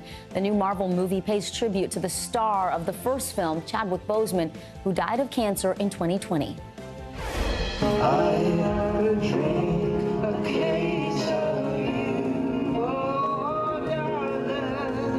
So many talented people. Music icon Joni Mitchell stole the show at the Newport Folk Festival in Rhode Island over the weekend. The 78-year-old Grammy winner surprised fans with her first full performance in 20 years.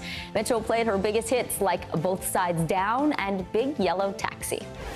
And we have an update for you on Morticia, the corpse flower at the Cincinnati Zoo and Botanical Garden we told you about on Friday. Just hours after our interview, Morticia bloomed. Horticulturist Ed Atkinson says the flower gave off a smell of what he describes as roadkill. Living up to that name there. Zoo visitors waited for 2 hours just to get a whiff. Get this, it could be up to a decade before Morticia blooms again. Well, a major summer scare for millions of Americans trying to beat the heat during a long stretch of record-breaking extreme heat. Shark sightings on both coasts forced swimmers out of the water, and one popular New York beach had to close after multiple sharks were seen just yards away from people. NBC News correspondent Kathy Park is at New York's Rockaway Beach with a closer look for us. Kathy, have you seen any fins in the water so far today? No, thank goodness. Not yet, Vicki. Good morning to you. Well, the good news is Rockaway Beach is back open this morning, but it comes with a warning. Officials are saying they're encouraging swimmers to be out in the water between the hours of 10 a.m. and 6 p.m., and especially with lifeguards present, and that's because of all the shark sightings in the area. Now, experts are saying, look, sharks are not that interested in us, but chances are we're seeing a lot more near the shore because conservation efforts are improving.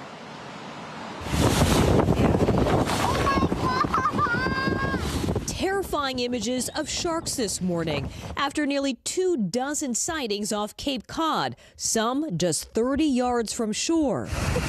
In Alabama and South Carolina, apparent sharks seen swimming just feet from the beach. And in California, surfers getting uncomfortably close to what appears to be a large shark. It's massive. Oh my God. This following a rash of shark attacks off New York's Long Island.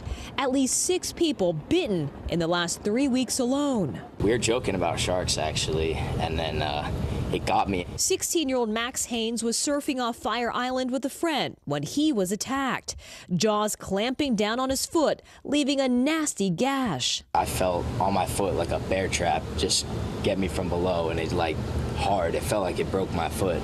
Experts say the Long Island shark attacks may be explained by a nursery of sand tiger sharks just off the coast and a large school of bait fish they feed on. The sharks mistake the people for the food that they're after.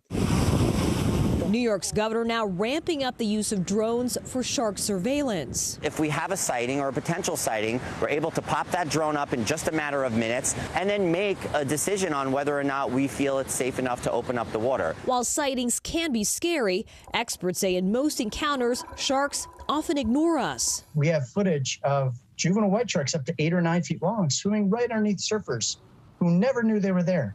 But many communities not taking any chances, launching extra measures to make sure it's safe to go in the water. And it's not just sharks shaking things up off the coast this summer. In Plymouth, Massachusetts this weekend, a humpback whale caught on camera, breaching the water and landing on a boat. Authorities reporting there were thankfully no injuries. Okay, Kathy, we watched that story. Now you got to help us. Give us some tips about what we can do to make sure we're safe. We can still enjoy the beach, not get overly panicked, but make smart choices. Yeah, so there are a couple things to keep in mind if you do head out into the water. Try not to splash around too much because you could potentially attract a shark thinking that you are a wounded prey. Also take off that shiny jewelry because oftentimes it could resemble fish scales. And lastly, this is pretty obvious, but don't go in with an open wound. Don't go in if you are bleeding. But experts do say that typically and generally human blood does not attract sharks, and also important to highlight that shark attacks are extremely rare, Vicki. That is all good information. Kathy Park, we appreciate it. Thank you. Stay safe out there. Well, any parent who watches their child graduate college knows just how hard they work to get there, the parent and the child. And especially this heartwarming story of a first-generation college graduate puts a twist on that celebration. She honors the sacrifices her parents made decades ago.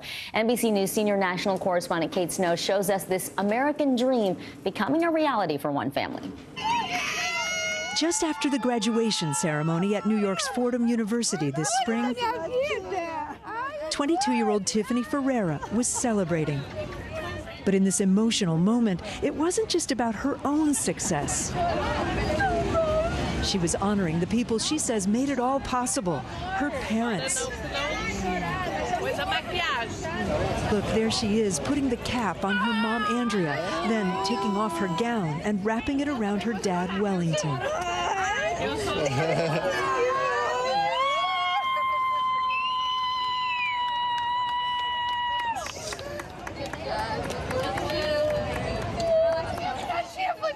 The special gesture moving her little sister Lauren to tears.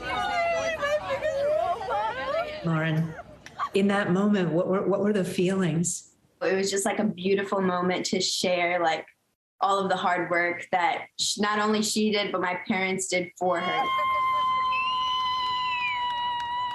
They didn't go to college. It wasn't just your degree. I wouldn't have the degree without them, all their hard work, their support, all their love throughout the years. Tiffany's parents came to the U.S. from Brazil in the 90s. And like so many immigrants, sacrificed so the family could lead better lives here in America, always putting an emphasis on education. What have your parents had to give up to get you to that graduation? So my dad worked in construction and painting, my mom in housekeeping. They literally sweat every single day and just provide us with everything we need to succeed. And you wanted to say thank you. Oh, definitely, yeah. Their American dream finally realized when she became the first in her family to get a college degree. Tiffany hopes her story will help other children of immigrants to imagine what might be possible. I think that being a first-generation college student is difficult. So many students may think, oh, because my family didn't, I'm also unable to go to college. And I really hope that, this video now inspires people to try. They can do it. Hi, everyone. Happy Monday. I'm Vicki Wynn. My co-anchor Morgan Radford is off. Right now on NBC News Now, out of control, the longest lasting blast of triple-digit temperatures this season, leading to heat emergencies in the east and a fierce fight against wildfire flames in the west. Monkeypox emergency. The monkeypox outbreak gets the highest alert the World Health Organization can give. Inside the concerning surge, now impacting 2 children in the U.S. Hidden gems. Ballooning record inflation is sending the cost of just about everything soaring. How you can still score some good deals with a little digging. And dark family secrets. Psychic to the stars, Tyler Henry taps into his incredible abilities, all to help his mother close a traumatic chapter of her childhood. Their bittersweet ending, that's ahead.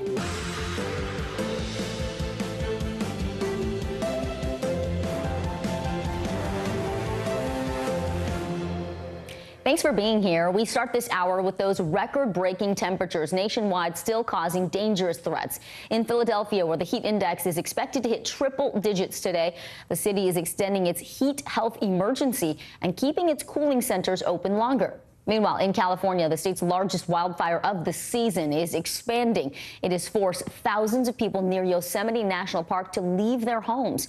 NBC News reporter Gary Grumbach is tracking the heat in the east, but we begin this hour with NBC News correspondent George Solis in Mariposa, California, where the Oak Fire is raging. George, the Oak Fire coming just weeks after that last fire threatened Yosemite's giant precious sequoia trees. Talk about the challenges that firefighters are facing right now as they try to control these flames. Yeah, good morning, Vicki. And all hands on deck operation to make sure that fire doesn't spread anywhere near those trees. As of this morning, that fire is 10% contained, but still 16,000 acres have been ravaged by this fire. Some of the challenges that the firefighters are facing right now, some of this terrain. I mean, if you see behind me, you can see it is just mountainous and it is vast. A lot of access to this, very hard to reach by foot. So a lot of firefighters are relying on those helicopters to get down there. The other part of this, the low humidity. If you can see down here, the brush is very dry, so it is very quick to catch fire. The other challenge to all of this, of course, is just that heat. It is so hot. These firefighters are contending with not only the heat of temperature, but the heat of these flames. So in all, this is a very robust operation. Yeah, Vicki? those firefighters are doing yeoman's work out there. It's so challenging for them. They don't get a break. George, what's the latest on the evacuation efforts? What about the people who live there? Any word on when they might be able to return to their homes? Yeah, and this is a good example of why people should evacuate when they're asked to. This is a homeowner's property who allowed us to come here. This is what's left of the home. You can see there is nothing here. This is all what's just charred remains, really. We can show you what looks like some fitness equipment that is now mangled. There's the wall of the home at one point, and even off in the distance, a car or two that were just completely ravaged by this fire. As at this point, again, evacuations rather are still being recommended, and fire officials at this point have not told people when they can come back. But some people have been defiant in some sense and have said they are staying and going to work to try and protect their home. Here's what one of them had to say. Well, we've been through several fires, not this close, and we've always evacuated, and they never let you back for days. And I thought, you know what? We're staying. I'd feel safer putting the fire out here, you know, than letting it just burn, because that's what would have happened. And Vicki, fire officials telling us that fortunately things not as extreme today, but make no mistake, this fire still poses a very serious threat. So again, all hands on deck operation. And as of this point, the cause of that fire is still under investigation. All right, George Solis there in California for us. We appreciate it. Thanks, George. We turn now to the extreme weather on the East Coast. Let's see, we got it right there. Okay, NBC News reporter Gary Grumbach joins us now from Washington, D.C. You're a smart man, Gary. You're at a splash pad. What are the folks there saying about how that is helping them to beat the heat? Do we have ya? Vicki, this is the place to be here. Folks are enjoying the slide. They're walking around in the splash pad. They're getting some shade here. And it is really hot today. It was hot this weekend. And for a lot of the country, it's going to be very hot this week. Real feel-wise, it was 103 degrees in D.C. yesterday, real feel. It didn't get down to below 98 degrees until 10 p.m. last night. And so we're talking about serious heat, and it's not just in D.C. In New York City, if they reach above 90 degrees where you are, which you're expected to do, that will be the 7th day in a row of above 90-degree temperatures. And in Newark, New Jersey, if they get above 100 degrees today, that will be the 5th straight day of 100-degree temperatures. And folks are enjoying this. They're taking this all in stride. Here's what someone I talked to had to say. Good way to beat the heat. We've either been here or in the air conditioning, so we'll take either one. Staying in the air conditioning, keeping cool. Yeah. Now, where were we yesterday? We came to the pool yesterday and we're back again today.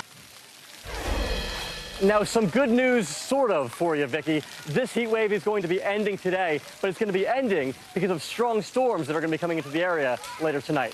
Vicki? Gary, you picked a great spot. I didn't realize you were there because you were so far away initially. Those people are right. The pool is the place to be. We got invited to a pool yesterday. Absolutely makes a huge difference if you're lucky enough to be able to get to a cooling center or a splash pad. A lot of cities have them available to the public. This weekend, lots of dangerous temperatures throughout the day. Talk to us about the other resources that the city has been offering there in D.C. to keep people safe. Yeah, there have been heat advisories everywhere from Boston to St. Louis. We're talking up to 90 million people at some point this weekend had a heat advisory where they live. And every city is different in terms of what they do. In D.C., what it does is it opens up pools and keeps them open longer into the evening. It also provides resources towards the homeless and the elderly populations within the city.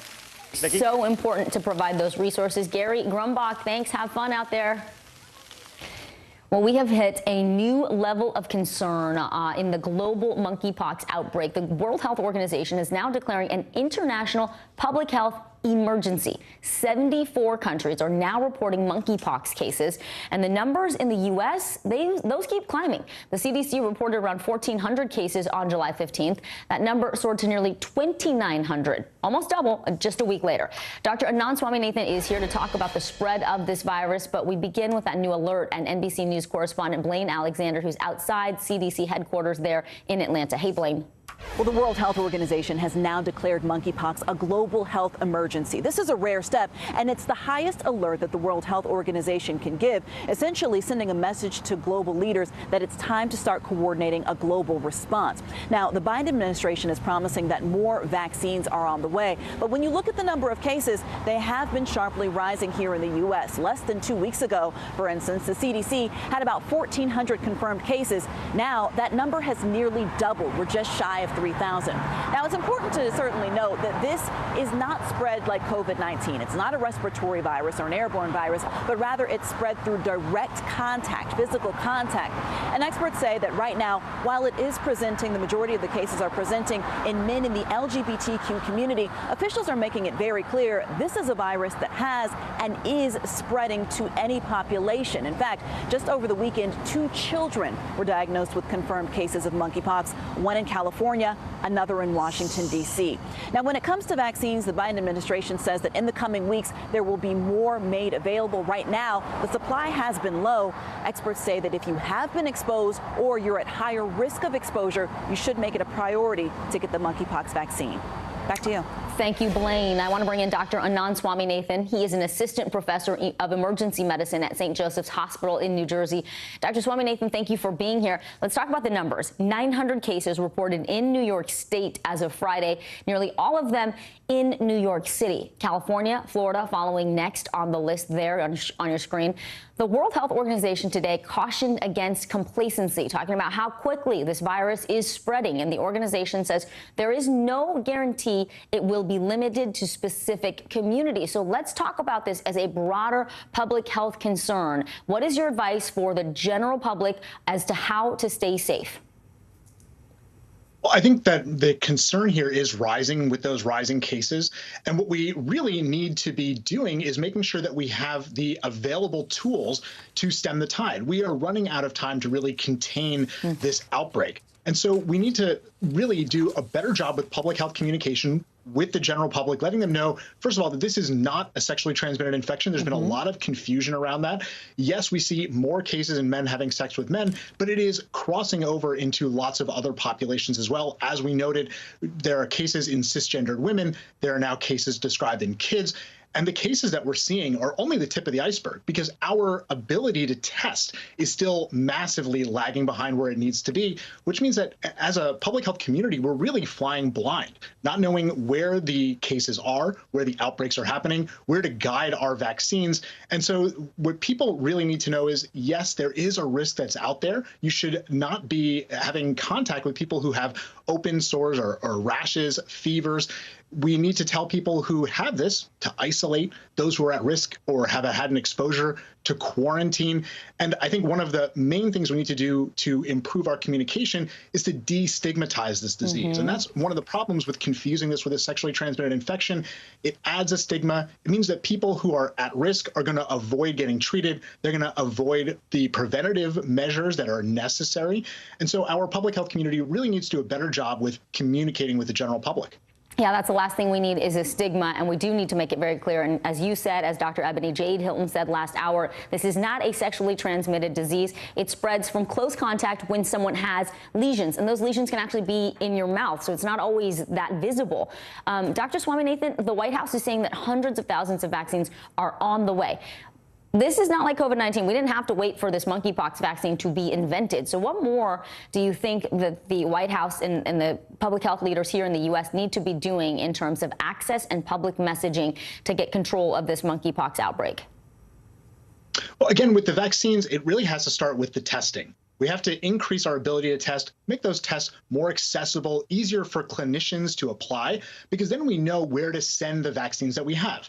Obviously, we don't have enough vaccine to vaccinate everybody. We probably don't even have enough vaccine to vaccinate everybody who's at risk. But if we know where cases are, then we can guide the vaccine that we have. But we also, of course, have to understand that vaccines are only one part of the equation here. We really do have to focus on containment, which means better communication, making sure that the general public knows how to avoid this and what to do if they think they may have it, and then making it easier for clinicians to test and make sure that people know what to do if they test positive. And these are not tests that you would do at home, like a COVID-19 rapid antigen test. This is a test you'd have to go to your doctor to get? Well, you'd have to go to a hospital. So a lot of health centers are able to do this as well. Most emergency departments now do have access to testing. But in addition to those tests being behind in getting them to frontline clinicians, it's also unclear to a lot of clinicians of how to obtain a proper test and get it to the lab that it needs to go to, which means that, again, the tests aren't being applied everywhere they need to. We see stories after story of people going to a hospital to get tested and being turned away because people don't know how to do the test. So again, it's just better communication on all levels that really needs to be there. We'll be staying on top of it. Thank you so much for your help, Dr. Anand Swaminathan. We appreciate it. Well, President Biden is holding virtual meetings from the White House today as he continues to isolate with COVID. White House officials confirming over the weekend the president contracted the highly contagious BA.5 subvariant that is sweeping the country. So far, none of his close contacts has tested positive. NBC News White House correspondent Mike Memoli joins us now from Washington. Hey, Mike, the president's doctor just issued a letter on his condition, as the White House did promise to do every day. So what is he saying? And we're now, what, 4 days into this diagnosis? Yeah, that's right, Vicki. Thursday, of course, was the day when President Biden first tested positive, and now we hear from his top physician, Dr. Kevin O'Connor, that his symptoms have almost entirely improved at this point, resolved at this point. Now, that's significant, of course. We know he's been treated by Paxlovid, which has shown remarkable success in dealing with the symptoms of COVID. But even still, as Dr. O'Connor puts it, his symptoms have now almost completely resolved. And when questioned at this point, Biden only notes some residual nasal congestion and minimal hoarseness. His pulse, his blood pressure, respiratory rate, and temperature remain absolutely normal. Dr. O'Connor also saying that he's experiencing no shortness of breath at all. Now, the main symptom that we've heard, at least in the brief glimpses we've gotten of President Biden over these last 5 days, has been his voice. It clearly shows the impact of COVID-19, especially what we know was a really tough cough in those early days. And we're going to get a test of just how much those symptoms have improved when we get 2 glimpses of President Biden today. The first in just a few moments, in fact, a recorded address he's made today to an organization of black law enforcement executives. And then later today, we'll get him speaking with labor leaders as well as CEOs about an important piece of legislation, which is heading to a crucial vote today in the Senate. That is to boost the American semiconductor industry. That's a real focus of the White House and their economic messaging. So we'll see the president talking about that later today. Mike, you have a bit of news on the staffing front at the White House. The communications director there, Kate Bedingfield, she was supposed to depart the White House on Friday, but now she's staying on for a bit longer. What do we know about why she's delaying her departure? Yeah, Bedingfield on the Mideast trip with President Biden enjoyed all the sort of lasts a White House official can try to soak in, the last Air Force One flight, the last meeting with the president and the like. And what is now happening is that Bedingfield was supposed to have her final day on Friday, and she was asked to extend her tenure briefly. A White House official saying it's not out of concern for the president's health, as Dr. O'Connor's most recent letter makes clear. There is little concern, in fact, at this point about it. But it was just a sensitive moment to have a key vacancy in that position. We've also been reporting, Vicki, about the larger turnover in the communications shop. Bedingfield's departure and the search for her successor has been part of a larger effort to really overhaul the entire messaging shop after a number of departures. And one of the big vacancies at the moment is actually who is the principal deputy press secretary. That would be whoever would step in for Karine Jean-Pierre, the White House press secretary. And we know she was a close contact of the president, so that was not an insignificant moment. And so perhaps Bedingfield's extended stay has to do with maybe her being ready to jump in if needed at the podium. All right, some housekeeping there. Mike Memoli at the White House. Thank you, Mike. Well, millions of tons of grain held hostage at Ukraine's ports are inching closer to reaching the populations that desperately need food. Russia striking a deal on Friday to release Ukraine's grain, but Russian missiles hit the port at Odessa over the weekend, damaging its infrastructure. NBC News correspondent Morgan Chesky joins us now from Odessa, Ukraine. Morgan, Ukrainian grain feeds millions of people around the world. It's a vital source of food for so many countries. So after these attacks on the port, what happens now? Yeah, Vicki, great question. There is a real concern that the longer this grain sits in this port here in Odessa, the greater the problem could become for nations all over the world that rely on this as a humanitarian need. There are nonprofits hoping to get this grain into the hands and mouths of people in Africa and elsewhere that are watching this play out in real time. Now, as it stands right now, leaders say that after this recent attack on Odessa that happened over the weekend, they have little to no faith in Russia. I want you to hear what one of the deputy prime ministers told me her response was in this attack that happened just hours after this agreement for safe passage was signed. Take a listen. I just want to convey a message that no deal, no agreement means anything, that everything is decided by Putin. He himself decides when to shoot, when to launch a strike. Тому Росія є державою-терористом. Вона тероризує весь цивілізований світ, знаючи, що буде голод у Африці. That's why Russia is a terrorist state. They know for sure that their actions will cause famine in Africa. But they do it consciously. They try to destabilize the situation in Ukraine consciously.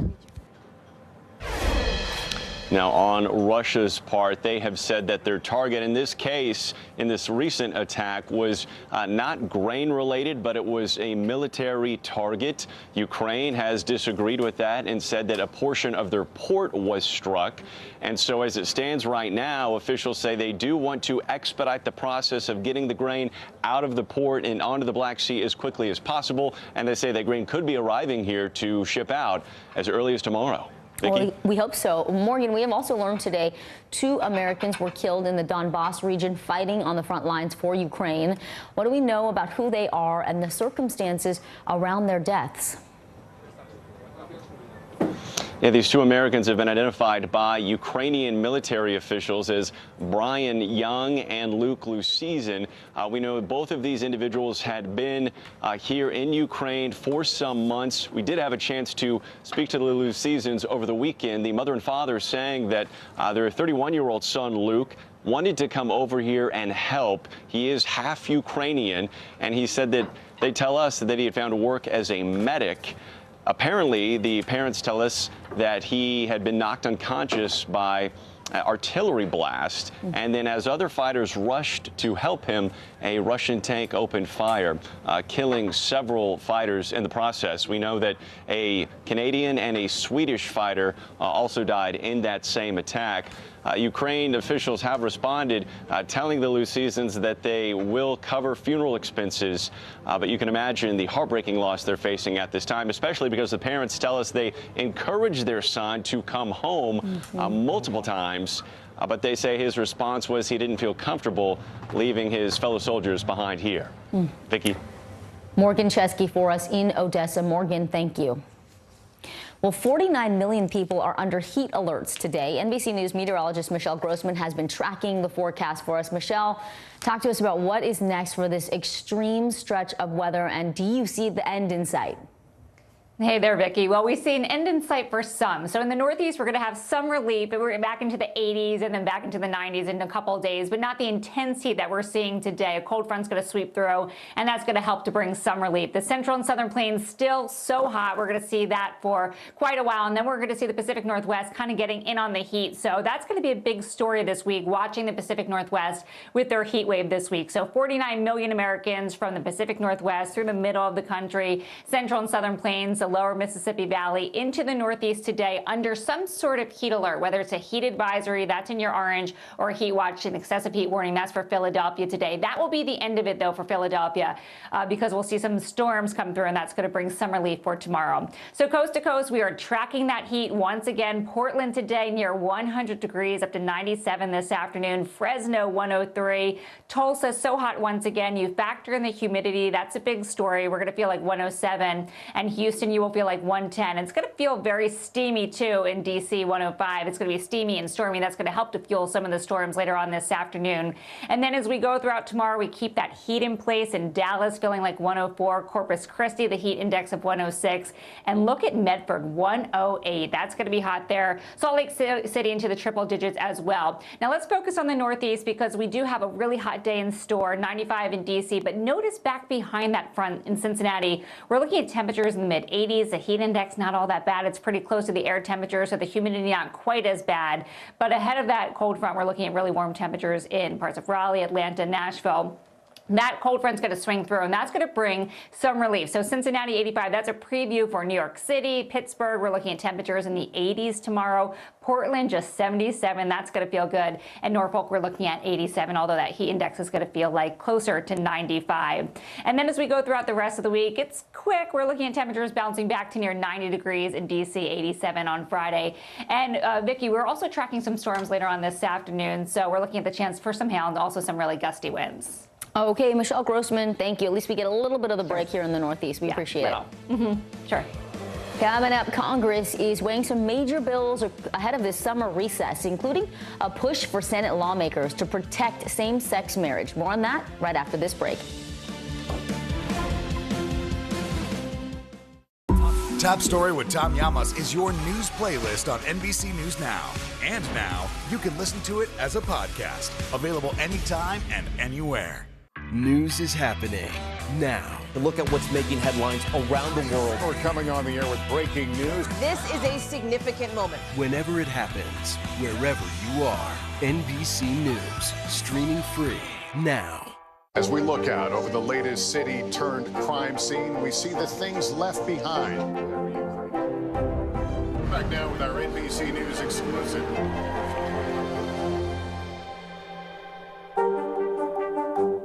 It's the best time of the morning, time for that pop start, baby. I'm feeling the vibe today on the show. Born to Rule, When Charles is King. A new podcast. Listen now. News is happening now.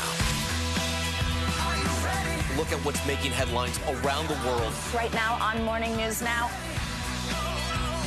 We're coming on the air with breaking news. And this is a significant moment. Whenever it happens, wherever you are, NBC News, streaming free now. The Seduction, Dateline's newest podcast. Listen to the full season now. At 73, Prince Charles is still waiting for the job that is his birthright. Do we want Charles? Do we want a monarchy? I'm Keir Simmons, and we'll take on these questions and more in our new podcast, Born to Rule. Listen now. Sometimes the news can be difficult and overwhelming for kids to understand, so we've created a newscast just for them. We hope your family will watch Nightly News Kids Edition. Uvalde, Texas, a small town that has become yet another landmark. How long do you think it took for all this damage to occur? Can you tell us what it was like? With our NBC News exclusive.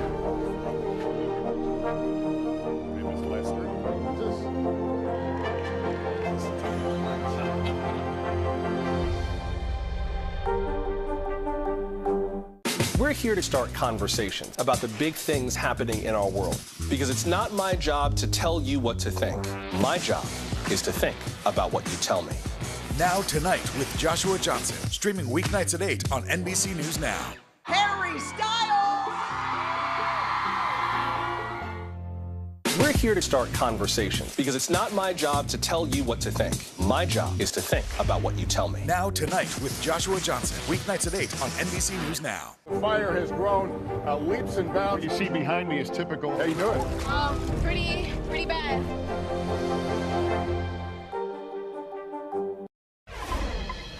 On Capitol Hill, the debate over same-sex marriage is heating up and putting Senate Republicans in the hot seat. The House passed legislation last week to codify same-sex marriage nationwide in the hopes of protecting it from a potential Supreme Court reversal like we saw with Roe versus Wade. At least 10 Republicans would need to get on board in order for the legislation to pass in the Senate. NBC News Capitol Hill correspondent Ali Vitale joins us now. And Ali, while the polls show that most Americans support legalized same-sex marriage, what are you hearing from Republican senators, and what is the likelihood this would pass if it was brought to the Senate floor? Well, look, this is sort of a moment of, is the glass half empty or is the glass half full? And it really depends who you're talking to, because when the House passed their version of this bill, the thinking initially was that it was probably dead on arrival in the Senate. What we then saw was some key Republican senators like Rob Portman and Susan Collins coming to the table and outright saying they would co-sponsor the bill in the Senate and they would be behind it. We then heard from two more people, Tom Tillis and Lisa Murkowski, saying that they were likely on board for it. And so that puts the number at 4. 4 is not 10. I'm bad at math, and even I can tell you that. But at the same time, based on my reporting, there are potentially the required number of Republicans at least interested enough in getting behind this bill. It marks a moment where this is the largest groundswell of support that we've seen for Republicans on this issue, but at the same time, it may not be enough. And when you bring in the idea of public sentiment here, it's something that I often turn to on issues like this between the court and what happens in Congress and what happens out in America, where you see the disconnect here, right? Because in the same way that same-sex marriage is majority popular and supported, the same is actually true for safe and legal abortion.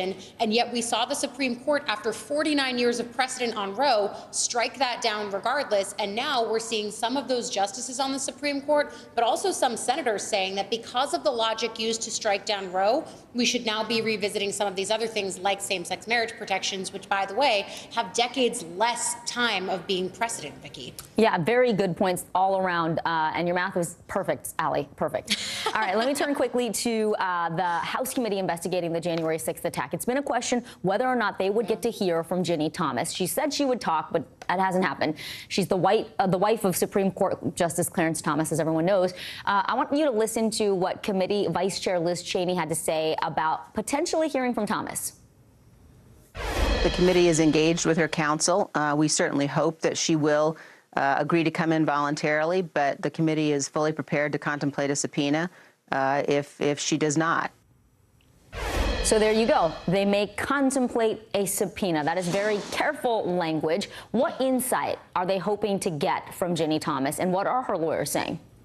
Well, look, of course they want this to be voluntary because it allows them then to not enter into that really murky, thick, thorny water of subpoenaing a sitting Supreme Court justice's spouse. But the reason that Ginny Thomas is at the center of this and why they want to hear from her in the first place is because of conversations that she reportedly had with that lawyer, John Eastman, who was in charge of trying to provide the legal basis, which didn't actually exist, for then Vice President Mike Pence to overturn the election results. She may have had some insight into those false slates of electors strategy. And then, of course, those many text messages that she exchanged with then Chief of Staff Mark Meadows. All of that puts Thomas as someone who had a lot of potential power, given who her husband is, but also potential insight into what was happening in the White House around some of those election strategies that they were trying to undertake. All of that really important to the committee, but an open question of whether or not they're ready to escalate their ask from more than an ask to actually making it a subpoena. We know you will be watching that for us. Ali Vitale on Capitol Hill. Thank you. Indiana is becoming the latest battleground state in the fight over abortion rights. The state Senate just opened a special legislative session with abortion at the top of the agenda. Meanwhile, Vice President Harris is on the ground in Indiana today. She's holding a reproductive rights roundtable with local lawmakers and leaders. NBC News correspondent Shaquille Brewster joins me now. Shaq, walk us through this proposed legislation in Indiana. If it passes, what does it mean for women and the doctors there? And also, what is the Vice President going to be talking about in the roundtable today? Well, let's start with this legislation because Indiana is the first state to set up a special session after the overturning of Roe v. Wade. And based on the legislation that has officially now been introduced and will be debated in the coming days, this will represent a near total ban of abortion in the state of Indiana. Now, there are some exceptions. There's exceptions for the rape, incest, the life of the mother, some fetal abnormalities. But this, no doubt about it, would represent a dramatic reduction in the rights that women have in terms of their access to abortion in the state. And that is why you're seeing the protests both inside and outside the state capitol today. And also, that's why you're seeing that visit from Vice President Kamala Harris, who said she was coming because of the start of this special session. She wanted to cheer on, so to speak, the lawmakers that are standing in opposition to this legislation. And listen to a little bit of the message she gave to those lawmakers in that room as she was talking to state lawmakers in Indiana. The idea that in some states, after a child or a woman or a man, but in particular in this case of abortion, a woman or a child would have endured such an act of violence, and then to suggest that she would not have the autonomy and authority to make a decision about what happens to her body is outrageous. Now, we are still about 2 weeks away, according to political observers, from seeing that law actually be passed in the state of Indiana. And I should also note that it's not just that law that the legislature is looking into. There's also a companion piece of legislation that would provide some support, about $45 million for maternal care that would boost the adoption tax credit. But without a doubt, it's that law that would be a dramatic restriction of abortion. It would make Indiana about 1 in 8 states to have a near total ban of abortion. It's that law that is by far the most controversial. Well, Shaq, this is a case that's become a flashpoint in the abortion debate, right? This man who was accused of raping a 10-year-old girl in Ohio, she had to travel to Indiana for an abortion. That man's being arraigned in court today. Talk to us about how the international spotlight on that case is playing into the abortion debate in both Ohio and Indiana. Yeah, when you look at the timing, it's very, very weird. I mean, in about 30 minutes or so, we'll expect to see that suspect in court. He will be arraigned. He's facing those 2 felony counts of rape of a 10-year-old. We know that carries about a minimum sentence of 10 years in prison. We know it carries a maximum sentence of a life in prison. So according to his attorney, via conversations with local media, he will enter a not guilty plea today. He will not appear in court, according to what we're seeing from that local media there. But this is something that has gotten wrapped into the debate that you're seeing in a completely separate state in Indiana. And that's because this 10-year-old had to travel from Ohio to Indiana to get access to abortion. When her case was mentioned by President Joe Biden in a speech, he was expressing sympathy for her plight. It was a story that received skepticism and doubt from conservative lawmakers and even conservative media. It's clear now that this story is real, and now we're seeing the arraignment of the suspect accused of raping that 10-year-old. Shaquille Brewster, we appreciate it. Thank you. Well, millions of Americans are feeling the inflation and frustration. Right after this break, we're going to help you find some of the best deals to save some cash and what items are inflation-proof. Stay with us.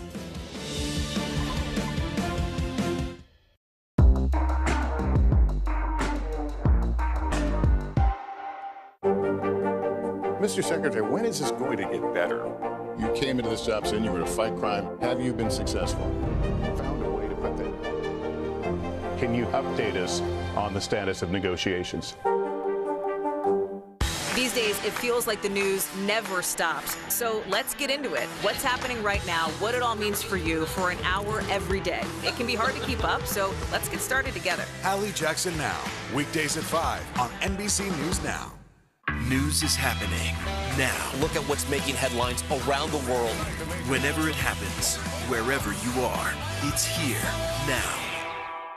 At 73, Prince Charles is still waiting for the job that is his birthright. Do we want Charles? Do we want a monarchy? I'm Keir Simmons, and we'll take on these questions and more in our new podcast, Born to Rule. Listen now.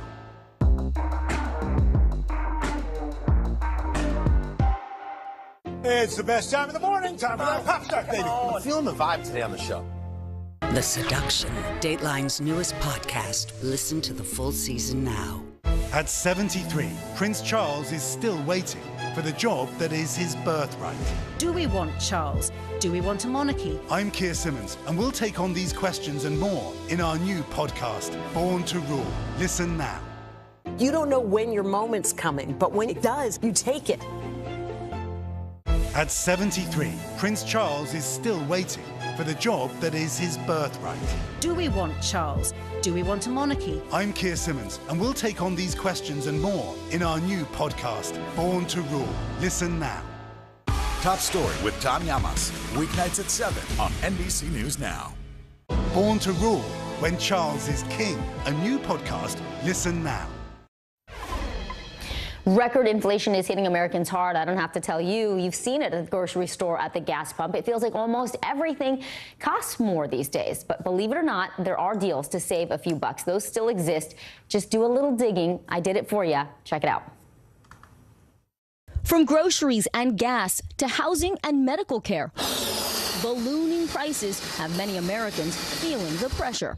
And yet some items have managed to escape the rising prices, like this classic Costco hot dog. It's still $1.50 and comes with a soda. Since its debut in 1985, Costco has never raised the price of this classic combo. And recently, the club CEO telling CNBC it won't. Is there any inflationary environment where you would raise that price? No. Costco views the popular mainstay as a loss leader, a product sold below market cost to attract customers. You can find these at other club stores, but another example at Costco, it's rotisserie chicken, holding steady at $4.99, despite a nearly 16% annual increase in chicken prices. But Costco has hiked prices elsewhere. They have raised the price on the soda by 10 cents and on the chicken bake by $1. So even Costco's not immune to inflation. No, Costco is trying to pick the areas where it can feel like it can pass along certain price increases. The standalone soda and the chicken bake probably are places where consumers may not be as outraged if they see a price hike. While the average American family now spends around $465 on groceries each month, several items can help alleviate some of the sticker shock. Tomatoes, potatoes, cheese, and just in time for summer, ice cream. All relatively unaffected by inflation, according to the U.S. Bureau of Labor. No need to adjust your television set. You might just want to buy a new one instead. In the past year, TV prices have dropped almost 13%, meaning you could find a deal now without having to wait until the holidays or the beginning of the year. Smartphones also experiencing some dialed down prices, a 20% decline from 2021. And don't miss the call to save on jewelry, eyeglasses, and personal care items like cosmetics. Prices remain stable. But for those items not immune to inflation, prices keep going up. Do you have any advice for how to handle it?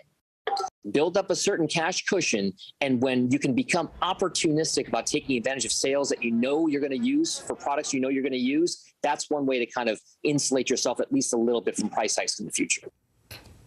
Now, if you're wondering why some of these specific items seem a little bit less prone to inflation, think about it this way. There are multiple reasons. Is it a high demand item? Does it rely on a lot of other factors? For example, a car, it needs a lot of parts. So if any part of that supply chain has a disruption, prices on cars go up. But if you take a potato, a tomato, or some ice cream, which is made here, you got fewer layers before it gets from the maker to the consumer, more inflation proof. So there you go.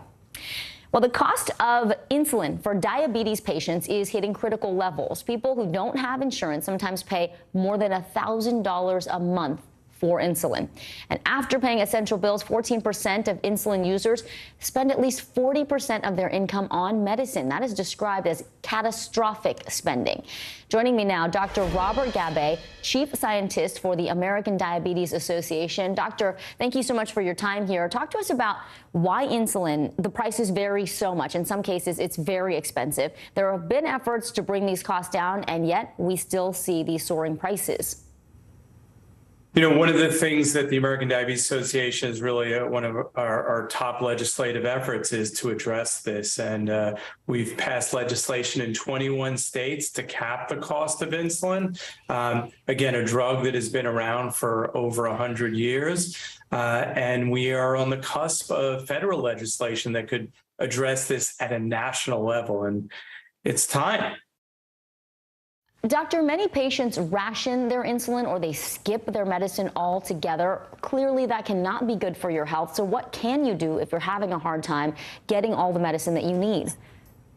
Well, one place to go is insulinhelp.org, our website, or call the American Diabetes Association. We have resources that we can point you to make insulin and other treatments for diabetes more affordable.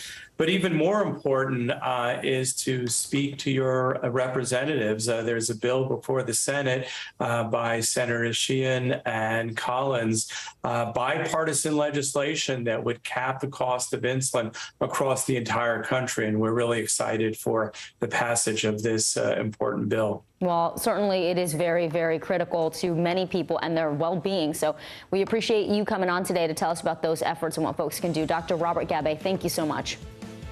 Thank you. Today might be one of the most important days in the history of Canada and the Catholic Church. The apology from the Pope for decades of Indigenous abuse and why some people say that's not enough. It's coming up after the break. At 73, Prince Charles is still waiting for the job that is his birthright. Do we want Charles? Do we want a monarchy? I'm Keir Simmons, and we'll take on these questions and more in our new podcast, Born to Rule. Listen now. Top Story with Tom Llamas, weeknights at 7 on NBC News Now.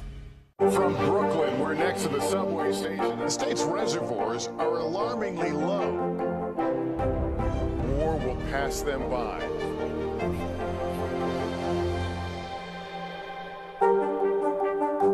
Sometimes the news can be difficult and overwhelming for kids to understand, so we've created a newscast just for them. We hope your family will watch Nightly News Kids Edition. To cover the news, you have to be in it. This is how so many towns and cities are protecting themselves. They're pushing the gates open. Was there a school officer on campus? That's what we've been told. No. Top Story with Tom Llamas, weeknights at 7 on NBC News Now. Pope Francis is in Canada today to ask for forgiveness for more than a century of harm done to Indigenous children while they were at Catholic schools. 150,000 children were forced to attend these state-sanctioned schools in Canada. Some 60% of them were run by the Catholic Church. Thousands of children were physically and sexually abused by Catholic missionaries. 6,000 children died. NBC News foreign correspondent Claudio Lavanga joins us now. Claudio, these Indigenous groups, they want more than just words from the Pope and the Catholic Church. What more can you tell us about this first apology? Yes, they do, Vicky. Well, they already got that apology and the begging for forgiveness when they went to see the Pope at the Vatican in April. The Pope repeatedly said, "I'm really sorry, I beg you for forgiveness," and so forth. But it is one thing to apologize at the Vatican, and it is another to travel all the way to Canada today in Edmonton, far away as well, especially if you consider that the Pope has serious mobility problems. You've seen him being wheeled on a wheelchair in most occasions, including today and yesterday when he arrived. Right now, he is not too far from Edmonton on the grounds of a one of the biggest of those residential schools that you just mentioned, where he is expected to deliver the first speech. Now, he is a bit late because he stopped by before meeting the Indigenous community there because he wanted to go and pray and stop in silent prayer at a cemetery where many of those children who attended that school are buried. But what we expect him to say is that he understands that saying sorry and begging for forgiveness is not enough, as the leaders of the Indigenous communities have asked him and said so many times. We don't know what he's going to say yet. Of course, his speech is delayed. We will hear it in a matter of minutes and certainly update you on that later in the day. Okay, Claudia Lavanga, thank you so much. 17 people are now dead. 3 more are in the hospital after a boat believed to be carrying Haitian migrants capsized in the Caribbean. The people were crammed onto a small speedboat. Take a look. Officials believe they were heading to Miami to smuggle the passengers into the U.S. before that boat flipped. NBC News senior national correspondent Kerry Sanders joins us now. Kerry, there are still passengers missing. What do we know about the initial incident and also the search and rescue mission that's underway right now?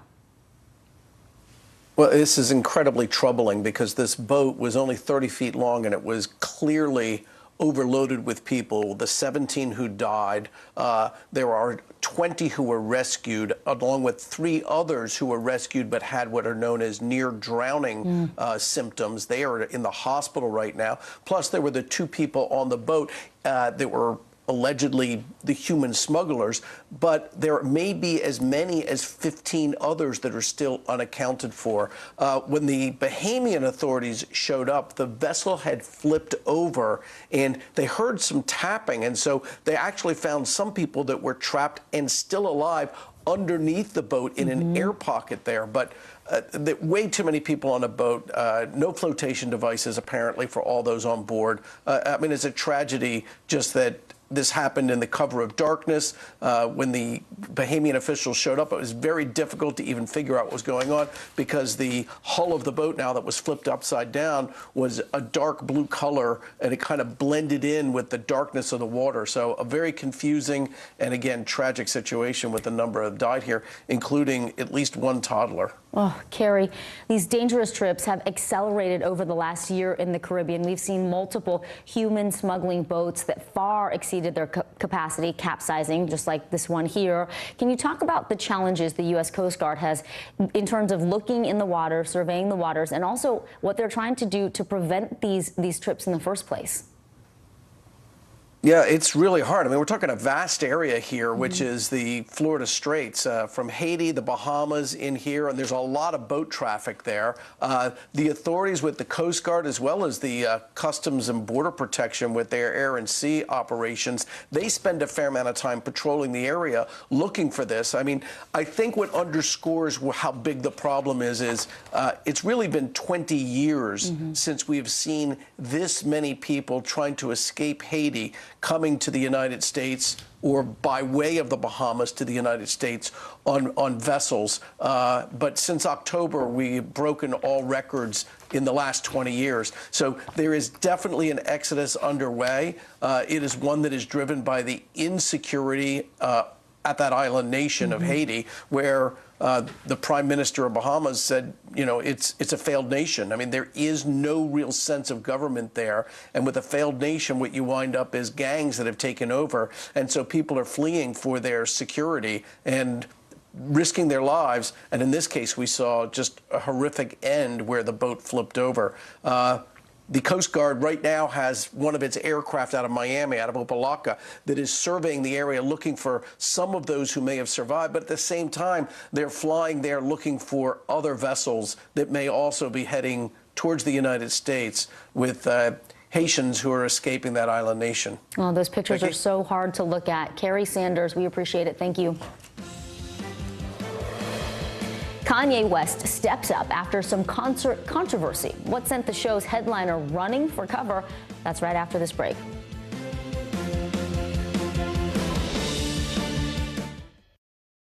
The fire has grown leaps and bounds. What you see behind me is typical. How you doing? Pretty bad. Desire, deception, and a double cross. The Seduction, a deadly love story only Dateline and Keith Morrison can tell. Listen now, wherever you get your podcasts. Born to Rule, When Charles is King. A new podcast. Listen now. Welcome back to Today. We've got a lot to celebrate on this Wednesday morning. It's good to have you along with us. You don't know when your moment's coming, but when it does, you take it. Everybody's good, and that's it. Our show is about sparking conversations around today's biggest issues. The Fed raises interest rates. That controls inflation. Explain how that works. Is part of this that everyone's rethinking their jobs and their relationship to their employers? Could you just remind us why there are 9 justices on the Supreme Court instead of 3 or 20 or 2? It's not my job to tell you what to think. My job is to think about what you tell me. Now Tonight with Joshua Johnson, streaming weeknights at 8 on NBC News Now. News is happening now. Look at what's making headlines around the world. Whenever it happens, wherever you are, it's here now. You don't know when your moment's coming, but when it does, you take it. These days, it feels like the news never stops. So let's get into it. What's happening right now, what it all means for you for an hour every day. It can be hard to keep up, so let's get started together. Hallie Jackson Now, weekdays at 5 on NBC News Now. The Seduction, Dateline's newest podcast. Listen to the full season now.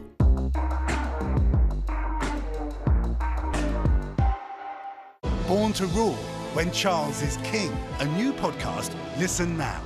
Our show is about sparking conversations around today's biggest issues. The Fed raises interest rates. That controls inflation. Explain how that works. Is part of this that everyone's rethinking their jobs and their relationship to their employers? Could you just remind us why there are 9 justices on the Supreme Court instead of 3 or 20 or 2? It's not my job to tell you what to think.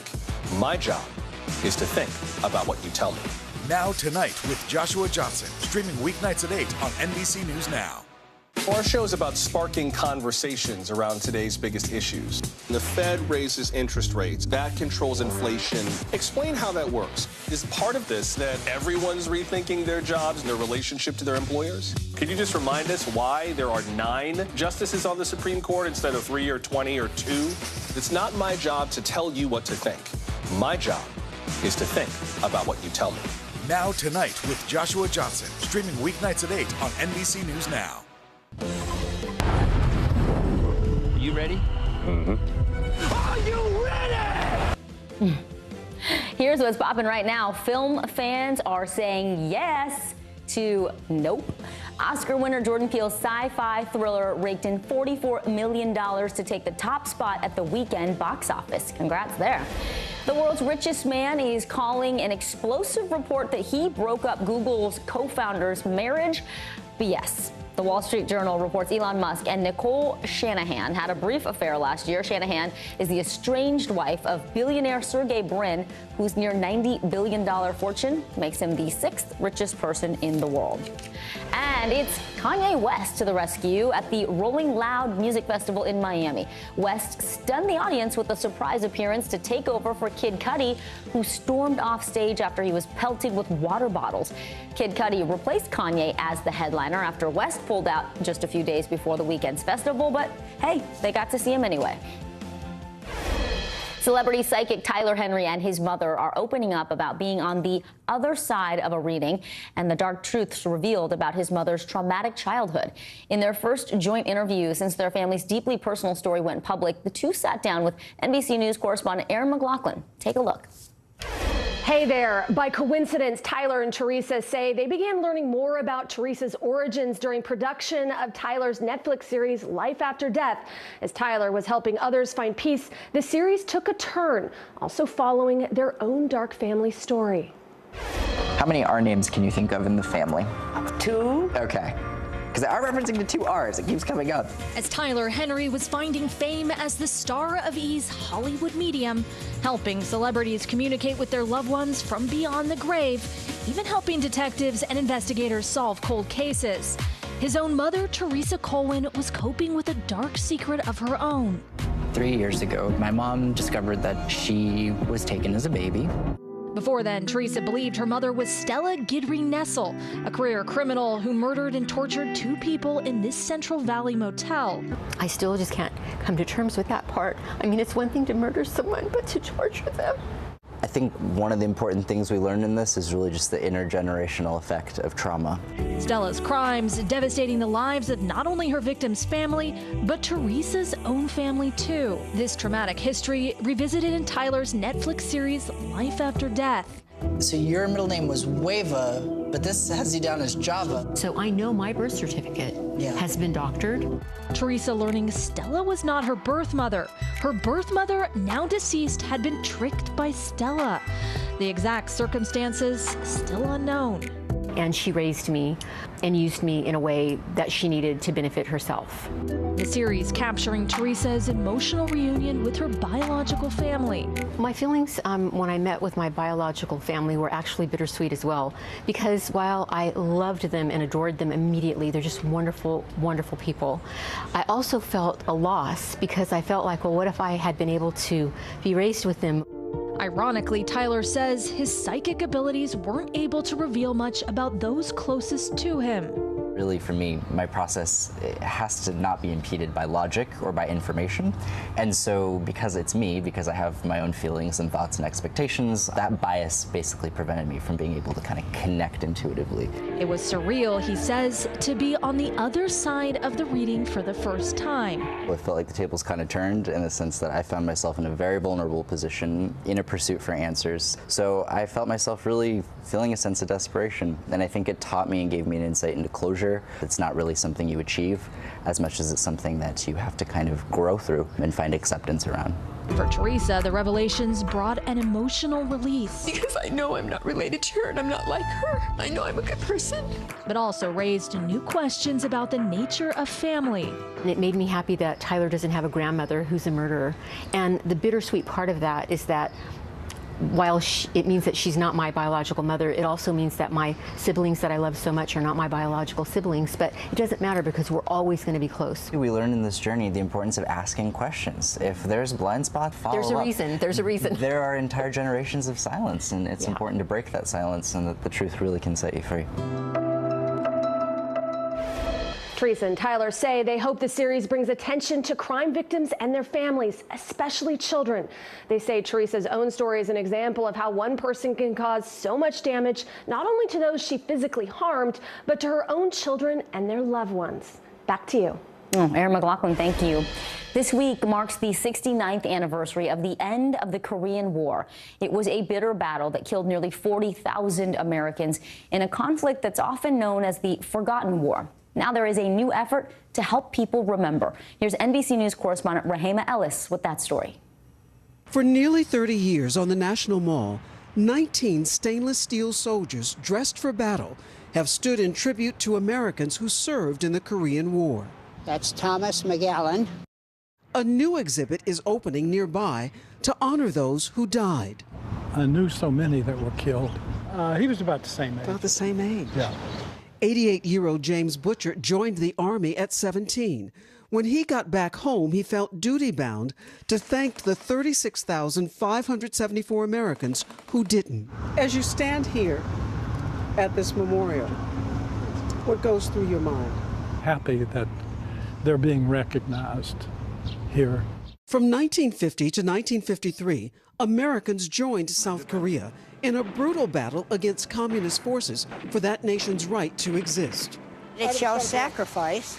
90-year-old William Ali's friend was among those killed. Ali enlisted in the Marines at 18 and, like Butcher, was determined to seeing the wall built. What do you want people to think about when they come here and see this wall? I want them to think about the humanity cut short, what might have been, who they were, most of them young, and they made a sacrifice. Emmett D. Moss. Two of those killed were especially memorable to young Sergeant James Butcher. He sent Janice Krimis on patrol and never saw him again. Another friend, Emmett Dale Moss, died in the Battle of Pork Chop Hill.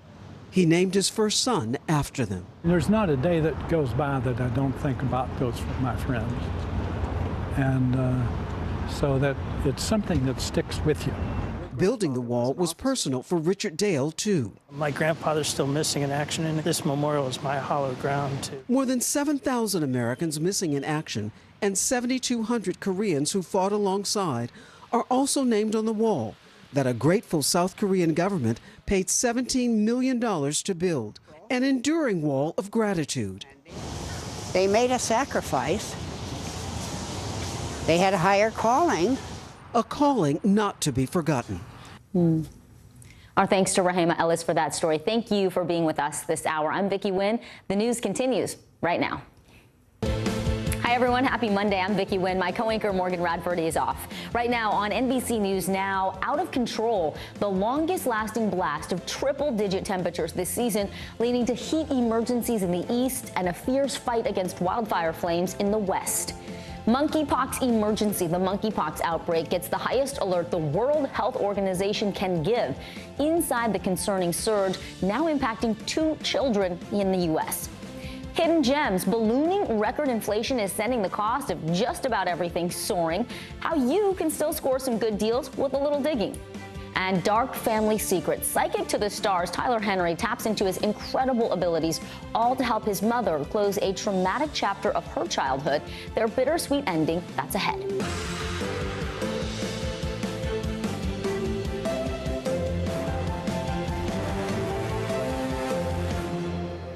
Thanks for being here. We start this hour with those record-breaking temperatures nationwide still causing dangerous threats. In Philadelphia, where the heat index is expected to hit triple digits today, the city is extending its heat health emergency and keeping its cooling centers open longer. Meanwhile, in California, the state's largest wildfire of the season is expanding. It has forced thousands of people near Yosemite National Park to leave their homes.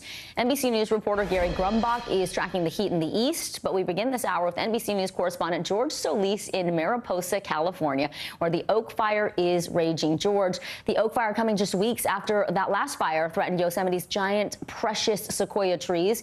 Talk about the challenges that firefighters are facing right now as they try to control these flames.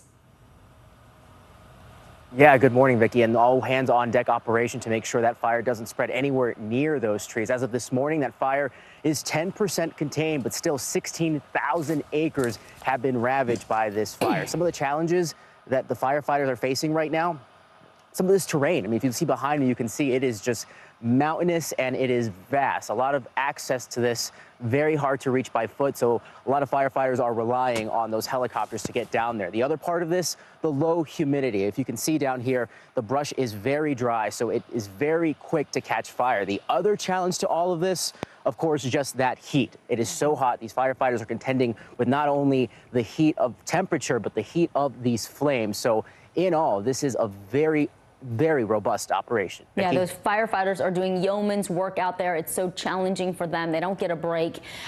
George, what's the latest on the evacuation efforts? What about the people who live there? Any word on when they might be able to return to their homes? Yeah, and this is a good example of why people should evacuate when they're asked to. This is a homeowner's property who allowed us to come here. This is what's left of the home. You can see there is nothing here. This is all what's just charred remains, really. We can show you what looks like some fitness equipment that is now mangled. There's the wall of the home at one point, and even off in the distance, a car or two that were just completely ravaged by this fire.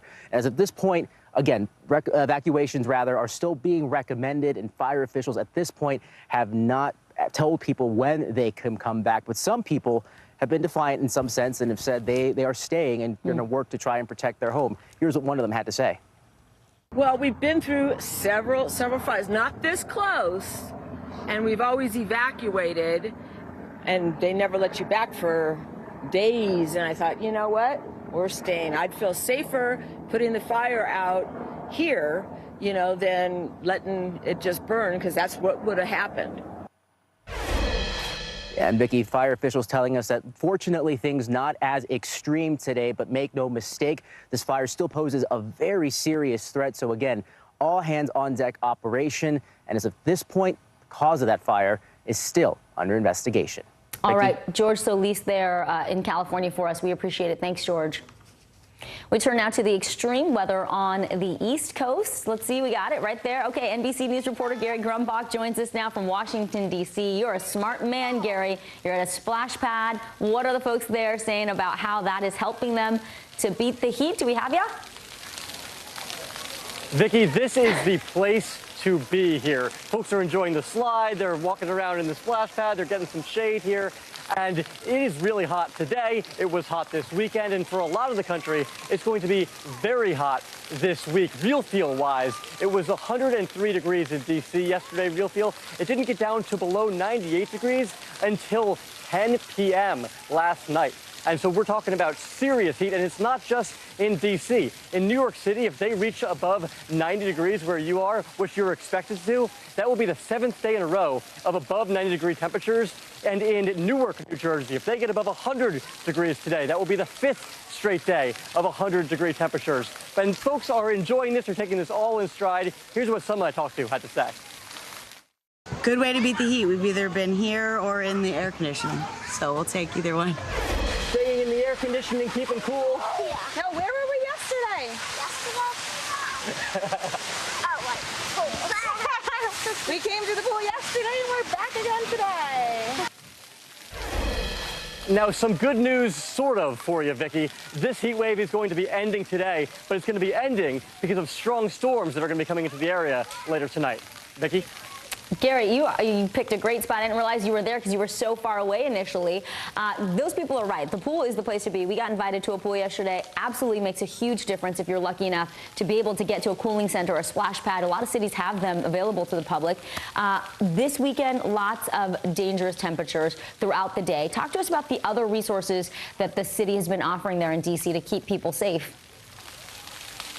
Yeah, there have been heat advisories everywhere from Boston to St. Louis. We're talking up to 90 million people at some point this weekend had a heat advisory where they live. And every city's different in terms of what they do. In D.C., what it does is it opens up pools and keeps them open longer into the evening. It also provides resources towards the homeless and the elderly populations within the city. Vicki? So important to provide those resources. Gary Grumbach, thanks. Have fun out there. Well, we have hit a new level of concern in the global monkeypox outbreak. The World Health Organization is now declaring an international public health emergency. 74 countries are now reporting monkeypox cases, and the numbers in the U.S., those keep climbing. The CDC reported around 1,400 cases on July 15th. That number soared to nearly 2,900, almost double just a week later. Dr. Anand Swaminathan is here to talk about the spread of this virus, but we begin with that new alert and NBC News correspondent Blaine Alexander, who's outside CDC headquarters there in Atlanta. Hey, Blaine. Well, the World Health Organization has now declared monkeypox a global health emergency. This is a rare step, and it's the highest alert that the World Health Organization can give, essentially sending a message to global leaders that it's time to start coordinating a global response. Now, the Biden administration is promising that more vaccines are on the way, but when you look at the number of cases, they have been sharply rising here in the U.S. Less than 2 weeks ago, for instance, the CDC had about 1,400 confirmed cases. Now, that number has nearly doubled. We're just shy of 3,000. Now, it's important to certainly note that this is not spread like COVID-19. It's not a respiratory virus or an airborne virus, but rather it's spread through direct contact, physical contact. And experts say that right now, while it is presenting, the majority of the cases are presenting in men in the LGBTQ community, officials are making it very clear this is a virus that has and is spreading to any population. In fact, just over the weekend, 2 children were diagnosed with confirmed cases of monkeypox, one in California, another in Washington, D.C. Now, when it comes to vaccines, the Biden administration says that in the coming weeks, there will be more made available. Right now, the supply has been low. Experts say that if you have been exposed or you're at higher risk of exposure, you should make it a priority to get the monkeypox vaccine. Back to you. Thank you, Blaine. I want to bring in Dr. Anand Swaminathan. He is an assistant professor of emergency medicine at St. Joseph's Hospital in New Jersey. Dr. Swaminathan, thank you for being here. Let's talk about the numbers. 900 cases reported in New York State as of Friday, nearly all of them in New York City. California, Florida following next on the list there on your screen. The World Health Organization today cautioned against complacency, talking about how quickly this virus is spreading. And the organization says there is no guarantee it will be limited to specific communities. So let's talk about this as a broader public health concern. What is your advice for the general public as to how to stay safe? Well, I think that the concern here is rising with those rising cases. And what we really need to be doing is making sure that we have the available tools to stem the tide. We are running out of time to really contain this outbreak. And so we need to really do a better job with public health communication with the general public, letting them know, first of all, that this is not a sexually transmitted infection. There's been a lot of confusion around that. Yes, we see more cases in men having sex with men, but it is crossing over into lots of other populations as well. As we noted, there are cases in cisgendered women. There are now cases described in kids. And the cases that we're seeing are only the tip of the iceberg because our ability to test is still massively lagging behind where it needs to be, which means that as a public health community, we're really flying blind, not knowing where the cases are, where the outbreaks are happening, where to guide our vaccines. And so what people really need to know is, yes, there is a risk that's out there. You should not be having contact with people who have open sores or rashes, fevers. We need to tell people who have this to isolate isolate those who are at risk or have had an exposure, to quarantine. And I think one of the main things we need to do to improve our communication is to destigmatize this disease. And that's one of the problems with confusing this with a sexually transmitted infection. It adds a stigma. It means that people who are at risk are going to avoid getting treated. They're going to avoid the preventative measures that are necessary. And so our public health community really needs to do a better job with communicating with the general public. Yeah, that's the last thing we need is a stigma, and we do need to make it very clear. And as you said, as Dr. Ebony Jade Hilton said last hour, this is not a sexually transmitted disease. It spreads from close contact when someone has lesions, and those lesions can actually be in your mouth, so it's not always that visible. Dr. Swaminathan, the White House is saying that hundreds of thousands of vaccines are on the way. This is not like COVID-19. We didn't have to wait for this monkeypox vaccine to be invented. So what more do you think that the White House and the public health leaders here in the U.S. need to be doing in terms of access and public messaging to get control of this monkeypox outbreak? Well, again, with the vaccines, it really has to start with the testing. We have to increase our ability to test, make those tests more accessible, easier for clinicians to apply, because then we know where to send the vaccines that we have. Obviously, we don't have enough vaccine to vaccinate everybody. We probably don't even have enough vaccine to vaccinate everybody who's at risk. But if we know where cases are, then we can guide the vaccine that we have. But we also, of course, have to understand that vaccines are only one part of the equation here. We really do have to focus on containment, which means better communication, making sure that the general public knows how to avoid this and what to do if they think they may have it, and then making it easier for clinicians to test and make sure that people know what to do if they test positive. And these are not tests that you would do at home, like a COVID-19 rapid antigen test. This is a test you'd have to go to your doctor to get? Well, you'd have to go to a hospital. So a lot of health centers are able to do this as well. Most emergency departments now do have access to testing. But in addition to those tests being behind and getting them to frontline clinicians, it's also unclear to a lot of clinicians of how to obtain a proper test and get it to the lab that it needs to go to, which means that, again, the tests aren't being applied everywhere they need to. We see stories after story of people going to a hospital to get tested and being turned away because people don't know how to do the test. So again, it's just better communication on all levels that really needs to be there. We'll be staying on top of it. Thank you so much for your help, Dr. Anand Swaminathan. We appreciate it.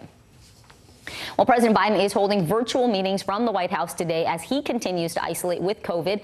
White House officials confirming over the weekend the president contracted the highly contagious BA.5 subvariant that is sweeping the country. So far, none of his close contacts has tested positive. NBC News White House correspondent Mike Melloney joins us now from Washington. Hey, Mike, the president's doctor just issued a letter on his condition, as the White House did promise to do every day. So what is he saying? And we're now, 4 days into this diagnosis? Yeah, that's right, Vicki. Thursday, of course, was the day when President Biden first tested positive, and now we hear from his top physician, Dr. Kevin O'Connor, that his symptoms have almost entirely improved at this point, resolved at this point. Now, that's significant, of course. We know he's been treated by Paxlovid, which has shown remarkable success in dealing with the symptoms of COVID. But even still, as Dr. O'Connor puts it, his symptoms have now almost completely resolved. And when questioned at this point, Biden only notes some residual nasal congestion and minimal hoarseness. His pulse, his blood pressure, respiratory rate, and temperature remain absolutely normal. Dr. O'Connor also saying that he's experiencing no shortness of breath at all. Now, the main symptom that we've heard, at least in the brief glimpses we've gotten of President Biden over these last 5 days, has been his voice. It clearly shows the impact of COVID-19, especially what we know was a really tough cough in those early days. And we're going to get a test of just how much those symptoms have improved when we get 2 glimpses of President Biden today. The first in just a few moments, in fact, a recorded address he's made today to an organization of black law enforcement executives. And then later today, we'll get him speaking with labor leaders as well as CEOs about an important piece of legislation, which is heading to a crucial vote today in the Senate. That is to boost the American semiconductor industry. That's a real focus of the White House and their economic messaging. So we'll see the president talking about that later today. Mike, you have a bit of news on the staffing front at the White House. The communications director there, Kate Bedingfield, she was supposed to depart the White House on Friday, but now she's staying on for a bit longer. What do we know about why she's delaying her departure? Yeah, Bedingfield on the Mideast trip with President Biden enjoyed all the sort of lasts a White House official can try to soak in, the last Air Force One flight, the last meeting with the president and the like. And what is now happening is that Bedingfield was supposed to have her final day on Friday, and she was asked to extend her tenure briefly. A White House official saying it's not out of concern for the president's health, as Dr. O'Connor's most recent letter makes clear. There is little concern, in fact, at this point about it, but it was just a sensitive moment to have a key vacancy in that position. We've also been reporting, Vicki, about the larger turnover in the communications shop. Bedingfield's departure and the search for her successor has been part of a larger effort to really overhaul the entire messaging shop after a number of departures.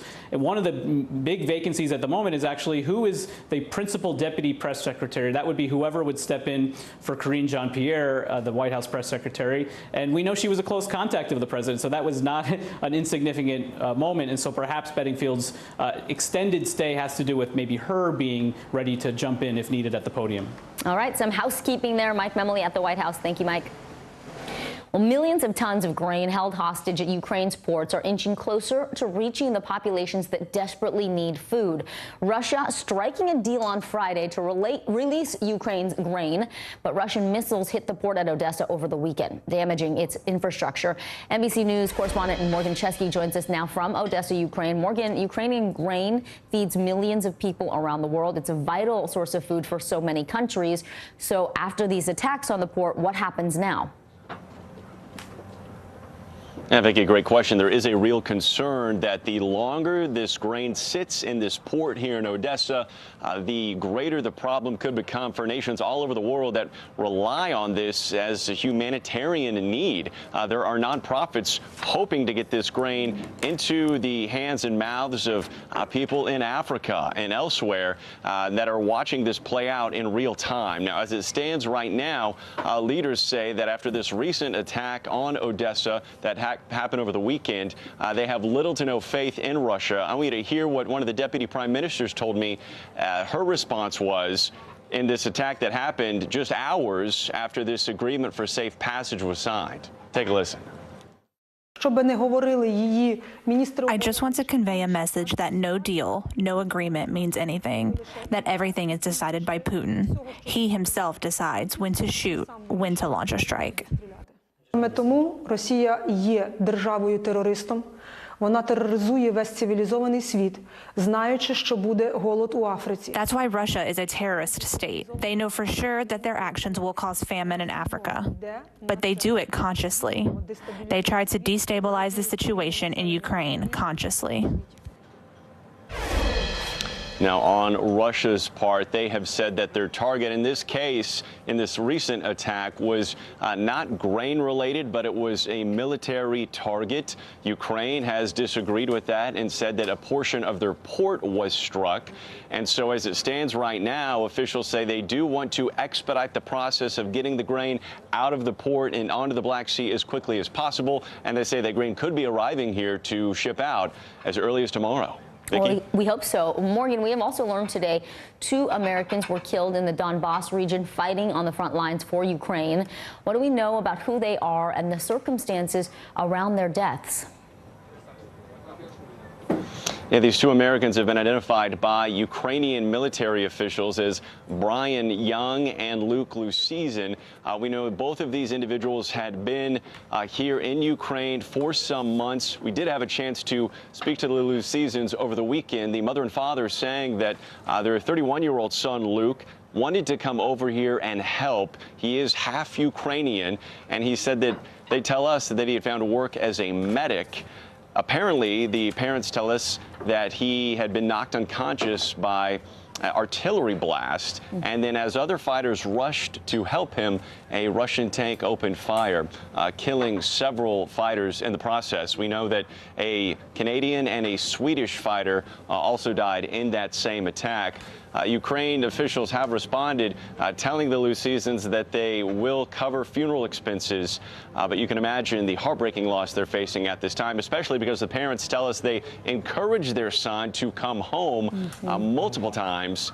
But they say his response was he didn't feel comfortable leaving his fellow soldiers behind here.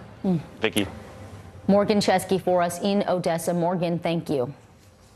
Well, 49 million people are under heat alerts today. NBC News meteorologist Michelle Grossman has been tracking the forecast for us. Michelle, talk to us about what is next for this extreme stretch of weather, and do you see the end in sight? Hey there, Vicki. Well, we see an end in sight for some. So in the Northeast, we're going to have some relief, but we're back into the 80s and then back into the 90s in a couple of days, but not the intense heat that we're seeing today. A cold front's going to sweep through, and that's going to help to bring some relief. The central and southern plains still so hot. We're going to see that for quite a while, and then we're going to see the Pacific Northwest kind of getting in on the heat. So that's going to be a big story this week, watching the Pacific Northwest with their heat wave this week. So 49 million Americans from the Pacific Northwest through the middle of the country, central and southern plains, the lower Mississippi Valley into the Northeast today under some sort of heat alert, whether it's a heat advisory, that's in your orange, or a heat watch, an excessive heat warning, that's for Philadelphia today. That will be the end of it, though, for Philadelphia, because we'll see some storms come through, and that's going to bring some relief for tomorrow. So coast to coast, we are tracking that heat once again. Portland today near 100 degrees, up to 97 this afternoon. Fresno 103. Tulsa so hot once again. You factor in the humidity, that's a big story. We're going to feel like 107, and Houston, you will feel like 110. It's going to feel very steamy, too, in D.C. 105. It's going to be steamy and stormy. That's going to help to fuel some of the storms later on this afternoon. And then as we go throughout tomorrow, we keep that heat in place in Dallas, feeling like 104. Corpus Christi, the heat index of 106. And look at Medford, 108. That's going to be hot there. Salt Lake City into the triple digits as well. Now let's focus on the Northeast, because we do have a really hot day in store, 95 in D.C. But notice back behind that front in Cincinnati, we're looking at temperatures in the mid-80s. The heat index not all that bad. It's pretty close to the air temperature, so the humidity not quite as bad. But ahead of that cold front, we're looking at really warm temperatures in parts of Raleigh, Atlanta, Nashville. That cold front's going to swing through, and that's going to bring some relief. So Cincinnati 85, that's a preview for New York City. Pittsburgh, we're looking at temperatures in the 80s tomorrow. Portland, just 77. That's going to feel good. And Norfolk, we're looking at 87, although that heat index is going to feel like closer to 95. And then as we go throughout the rest of the week, it's quick. We're looking at temperatures bouncing back to near 90 degrees in D.C., 87 on Friday. And Vicki, we're also tracking some storms later on this afternoon, so we're looking at the chance for some hail and also some really gusty winds. Okay, Michelle Grossman, thank you. At least we get a little bit of the break here in the Northeast. We appreciate it. Sure.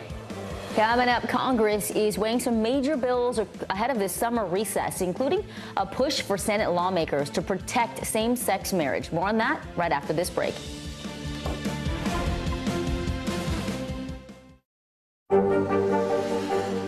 Tonight, I interviewed Secretary of Transportation Pete Buttigieg about the ongoing delays. You seem to be pointing the finger at the airlines. They're pointing the finger back. Mr. Secretary, when is this going to get better?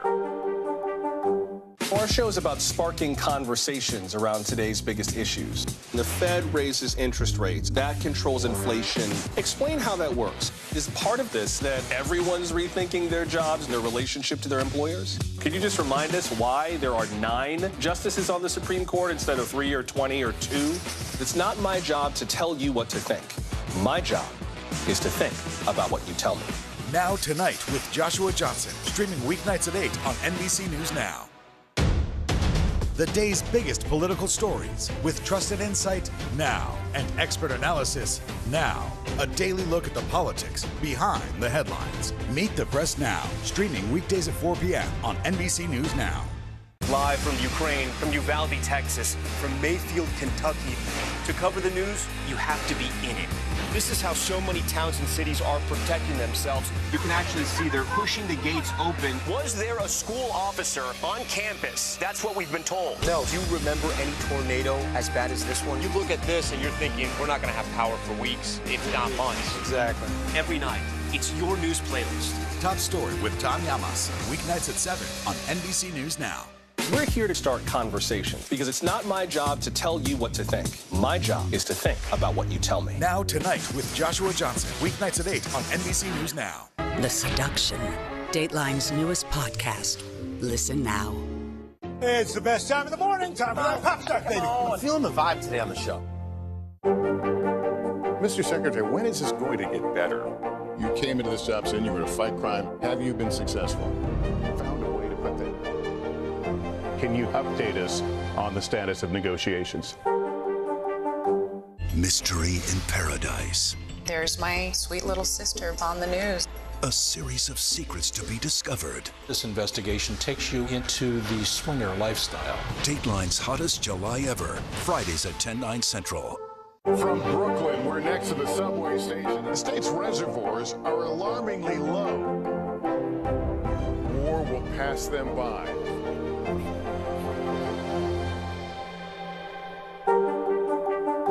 The Seduction, Dateline's newest podcast. Listen to the full season now. Mr. Secretary, when is this going to get better? You came into this job saying you were going to fight crime. Have you been successful? Found a way to put that. Can you update us on the status of negotiations? Here's what's happening in your neck of the woods. On Capitol Hill, the debate over same-sex marriage is heating up and putting Senate Republicans in the hot seat. The House passed legislation last week to codify same-sex marriage nationwide in the hopes of protecting it from a potential Supreme Court reversal like we saw with Roe versus Wade. At least 10 Republicans would need to get on board in order for the legislation to pass in the Senate. NBC News Capitol Hill correspondent Ali Vitale joins us now. And Ali, while the polls show that most Americans support legalized same-sex marriage, what are you hearing from Republican senators, and what is the likelihood this would pass if it was brought to the Senate floor? Well, look, this is sort of a moment of, is the glass half empty or is the glass half full? And it really depends who you're talking to, because when the House passed their version of this bill, the thinking initially was that it was probably dead on arrival in the Senate. What we then saw was some key Republican senators like Rob Portman and Susan Collins coming to the table and outright saying they would co-sponsor the bill in the Senate and they would be behind it. We then heard from two more people, Tom Tillis and Lisa Murkowski, saying that they were likely on board for it. And so that puts the number at 4. 4 is not 10. I'm bad at math, and even I can tell you that. But at the same time, based on my reporting, there are potentially the required number of Republicans at least interested enough in getting behind this bill. It marks a moment where this is the largest groundswell of support that we've seen for Republicans on this issue, but at the same time, it may not be enough. And when you bring in the idea of public sentiment here, it's something that I often turn to on issues like this between the court and what happens in Congress and what happens out in America, where you see the disconnect here, right? Because in the same way that same-sex marriage is majority popular and supported, the same is actually true for safe and legal abortion, and yet we saw the Supreme Court, after 49 years of precedent on Roe, strike that down regardless, and now we're seeing some of those justices on the Supreme Court, but also some senators saying that because of the logic used to strike down Roe, we should now be revisiting some of these other things like same-sex marriage protections, which, by the way, have decades less time of being precedent, Vicki. Yeah, very good points all around, and your math was perfect, Ali, perfect. All right, let me turn quickly to the House committee investigating the January 6th attack. It's been a question whether or not they would get to hear from Ginny Thomas. She said she would talk, but that hasn't happened. She's the wife of Supreme Court Justice Clarence Thomas, as everyone knows. I want you to listen to what Committee Vice Chair Liz Cheney had to say about potentially hearing from Thomas. The committee is engaged with her counsel. We certainly hope that she will agree to come in voluntarily, but the committee is fully prepared to contemplate a subpoena if she does not. So there you go. They may contemplate a subpoena. That is very careful language. What insight are they hoping to get from Ginny Thomas, and what are her lawyers saying? Well, look, of course they want this to be voluntary because it allows them then to not enter into that really murky, thick, thorny water of subpoenaing a sitting Supreme Court justice's spouse. But the reason that Ginny Thomas is at the center of this and why they want to hear from her in the first place is because of conversations that she reportedly had with that lawyer, John Eastman, who was in charge of trying to provide the legal basis, which didn't actually exist, for then Vice President Mike Pence to overturn the election results. She may have had some insight into those false slates of electors strategy. And then, of course, those many text messages that she exchanged with then Chief of Staff Mark Meadows. All of that puts Thomas as someone who had a lot of potential power, given who her husband is, but also potential insight into what was happening in the White House around some of those election strategies that they were trying to undertake. All of that really important to the committee, but an open question of whether or not they're ready to escalate their ask from more than an ask to actually making it a subpoena. We know you will be watching that for us. Ali Vitale on Capitol Hill. Thank you. Indiana is becoming the latest battleground state in the fight over abortion rights. The state Senate just opened a special legislative session with abortion at the top of the agenda. Meanwhile, Vice President Harris is on the ground in Indiana today. She's holding a reproductive rights roundtable with local lawmakers and leaders. NBC News correspondent Shaquille Brewster joins me now. Shaq, walk us through this proposed legislation in Indiana. If it passes, what does it mean for women and the doctors there? And also, what is the vice president going to be talking about in the roundtable today? Well, let's start with this legislation because Indiana is the first state to set up a special session after the overturning of Roe v. Wade. And based on the legislation that has officially now been introduced and will be debated in the coming days, this will represent a near total ban of abortion in the state of Indiana. Now, there are some exceptions. There's exceptions for the rape, incest, the life of the mother, some fetal abnormalities. But this, no doubt about it, would represent a dramatic reduction in the rights that women have in terms of their access to abortion in the state. And that is why you're seeing the protests both inside and outside the state capitol today. And also, that's why you're seeing that visit from Vice President Kamala Harris, who said she was coming because of the start of this special session. She wanted to cheer on, so to speak, the lawmakers that are standing in opposition to this legislation. And listen to a little bit of the message she gave to those lawmakers in that room as she was talking to state lawmakers in Indiana. The idea that in some states, after a child or a woman or a man, but in particular in this case of abortion, a woman or a child would have endured such an act of violence, and then to suggest that she would not have the autonomy and authority to make a decision about what happens to her body is outrageous. Now, we are still about 2 weeks away, according to political observers, from seeing that law actually be passed in the state of Indiana. And I should also note that it's not just that law that the legislature is looking into. There's also a companion piece of legislation that would provide some support, about $45 million for maternal care that would boost the adoption tax credit. But without a doubt, it's that law that would be a dramatic restriction of abortion. It would make Indiana about 1 in 8 states to have a near total ban of abortion. It's that law that is by far the most controversial. Well, Shaq, this is a case that's become a flashpoint in the abortion debate, right? This man who was accused of raping a 10-year-old girl in Ohio, she had to travel to Indiana for an abortion. That man's being arraigned in court today. Talk to us about how the international spotlight on that case is playing into the abortion debate in both Ohio and Indiana. Yeah, when you look at the timing, it's very, very weird. I mean, in about 30 minutes or so, we'll expect to see that suspect in court. He will be arraigned. He's facing those 2 felony counts of rape of a 10-year-old. We know that carries about a minimum sentence of 10 years in prison. We know it carries a maximum sentence of a life in prison. So according to his attorney via conversations with local media, he will enter a not guilty plea today. He will not appear in court, according to what we're seeing from that local media there. But this is something that has gotten wrapped into the debate that you're seeing in a completely separate state in Indiana. And that's because this 10-year-old had to travel from Ohio to Indiana to get access to abortion. When her case was mentioned by President Joe Biden in a speech, he was expressing sympathy for her plight. It was a story that received skepticism and doubt from conservative lawmakers and even conservative media. It's clear now that this story is real, and now we're seeing the arraignment of the suspect accused of raping that 10-year-old. Shaquille Brewster, we appreciate it. Thank you. Well, millions of Americans are feeling the inflation frustration. Right after this break, we're going to help you find some of the best deals to save some cash and what items are inflation-proof. Stay with us.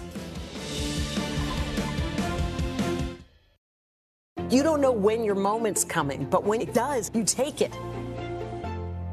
Desire, deception, and a double cross. The Seduction, a deadly love story only Dateline and Keith Morrison can tell. Listen now, wherever you get your podcasts. You don't know when your moment's coming, but when it does, you take it. Desire, deception, and a double cross. The Seduction, a deadly love story only Dateline and Keith Morrison can tell. Listen now, wherever you get your podcasts. News is happening now. Look at what's making headlines around the world. Whenever it happens, wherever you are, it's here now. Mr. Secretary, when is this going to get better? You came into this job saying you were going to fight crime. Have you been successful? Found a way to put that. Can you update us on the status of negotiations? The day's biggest political stories with trusted insight now and expert analysis now. A daily look at the politics behind the headlines. Meet the Press Now, streaming weekdays at 4 p.m. on NBC News Now. Here's what's happening in your neck of the woods. Top Story with Tom Llamas is your news playlist on NBC News Now. And now, you can listen to it as a podcast. Available anytime and anywhere. As we look out over the latest city-turned-crime scene, we see the things left behind.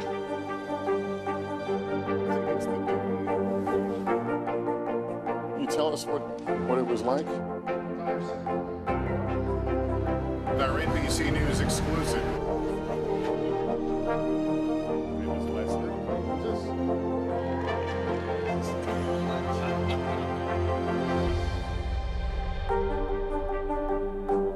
It's the best time of the morning. Time for that pop star, baby. I'm feeling the vibe today on the show. NBC News, streaming free now. Top Story with Tom Llamas, weeknights at 7 on NBC News Now. The fire has grown leaps and bounds. What you see behind me is typical. How you doing? Pretty bad. We're here to start conversations because it's not my job to tell you what to think. My job is to think about what you tell me. Now Tonight with Joshua Johnson, weeknights at 8 on NBC News Now. What do you love about fatherhood? The chaos, the learning. Is climate change one of your top priorities? What's your message to girls who want to make a difference in their own communities? Believe in yourself.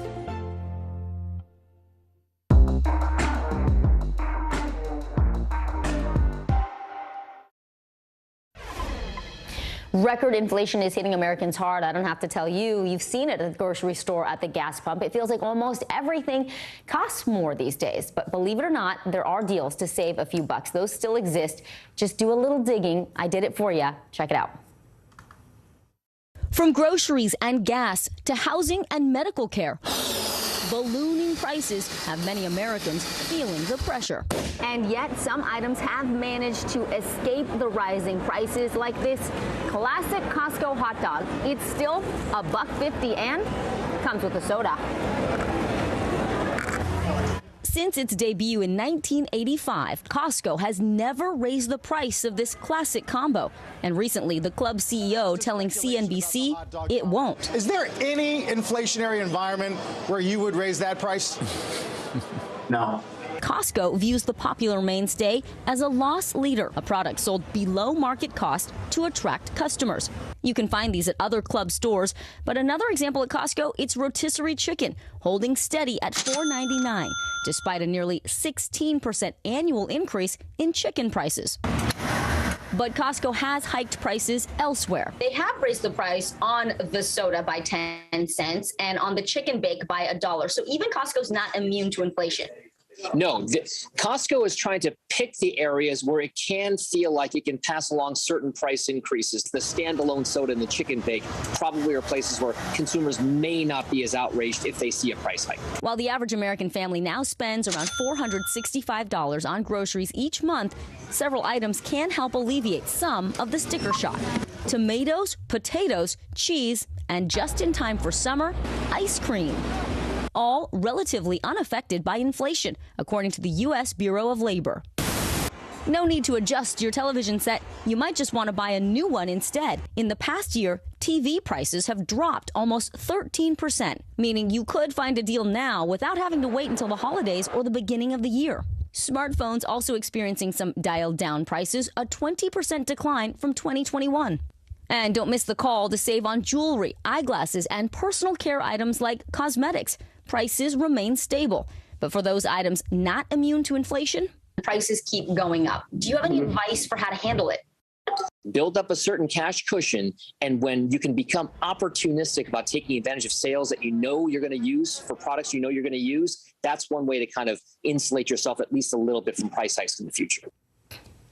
Now, if you're wondering why some of these specific items seem a little bit less prone to inflation, think about it this way. There are multiple reasons. Is it a high demand item? Does it rely on a lot of other factors? For example, a car, it needs a lot of parts. So if any part of that supply chain has a disruption, prices on cars go up. But if you take a potato, a tomato, or some ice cream, which is made here, you got fewer layers before it gets from the maker to the consumer, more inflation proof. So there you go. Well, the cost of insulin for diabetes patients is hitting critical levels. People who don't have insurance sometimes pay more than $1,000 a month for insulin. And after paying essential bills, 14% of insulin users spend at least 40% of their income on medicine. That is described as catastrophic spending. Joining me now, Dr. Robert Gabbay, Chief Scientist for the American Diabetes Association. Doctor, thank you so much for your time here. Talk to us about why insulin, the prices vary so much. In some cases, it's very expensive. There have been efforts to bring these costs down, and yet we still see these soaring prices. You know, one of the things that the American Diabetes Association is really one of our top legislative efforts is to address this. And we've passed legislation in 21 states to cap the cost of insulin. Again, a drug that has been around for over 100 years. And we are on the cusp of federal legislation that could address this at a national level. And it's time. Doctor, many patients ration their insulin or they skip their medicine altogether. Clearly, that cannot be good for your health. So what can you do if you're having a hard time getting all the medicine that you need?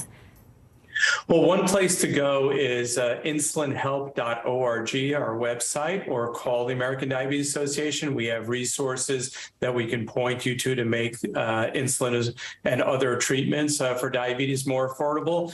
But even more important is to speak to your representatives. There's a bill before the Senate by Senator Sheehan and Collins, bipartisan legislation that would cap the cost of insulin across the entire country. And we're really excited for the passage of this important bill. Well, certainly it is very, very critical to many people and their well-being. So we appreciate you coming on today to tell us about those efforts and what folks can do. Dr. Robert Gabbay, thank you so much. Thank you. Today might be one of the most important days in the history of Canada and the Catholic Church. The apology from the Pope for decades of Indigenous abuse and why some people say that's not enough. It's coming up after the break.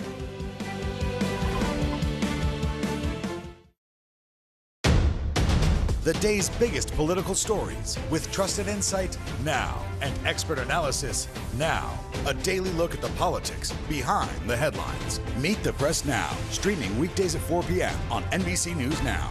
Sometimes the news can be difficult and overwhelming for kids to understand. Ukraine and Russia. Could you help me understand what's going on? So to help make sense of it all, we've created a newscast just for them. We hope your family will watch Nightly News Kids Edition. The Seduction, Dateline's newest podcast. Listen to the full season now. The day's biggest political stories with trusted insight now and expert analysis now. A daily look at the politics behind the headlines. Meet the Press Now, streaming weekdays at 4 p.m. on NBC News Now. Here's what's happening in your neck of the woods. Born to Rule, When Charles is King. A new podcast. Listen now.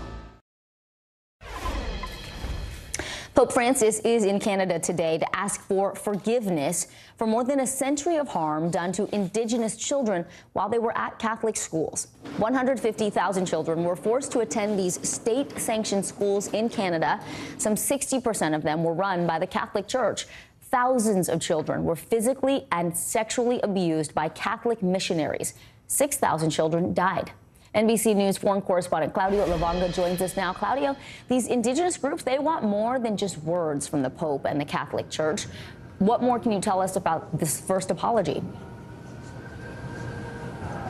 Yes, they do, Vicky. Well, they already got that apology and the begging for forgiveness when they went to see the Pope at the Vatican in April. The Pope repeatedly said, "I'm really sorry, I beg you for forgiveness," and so forth.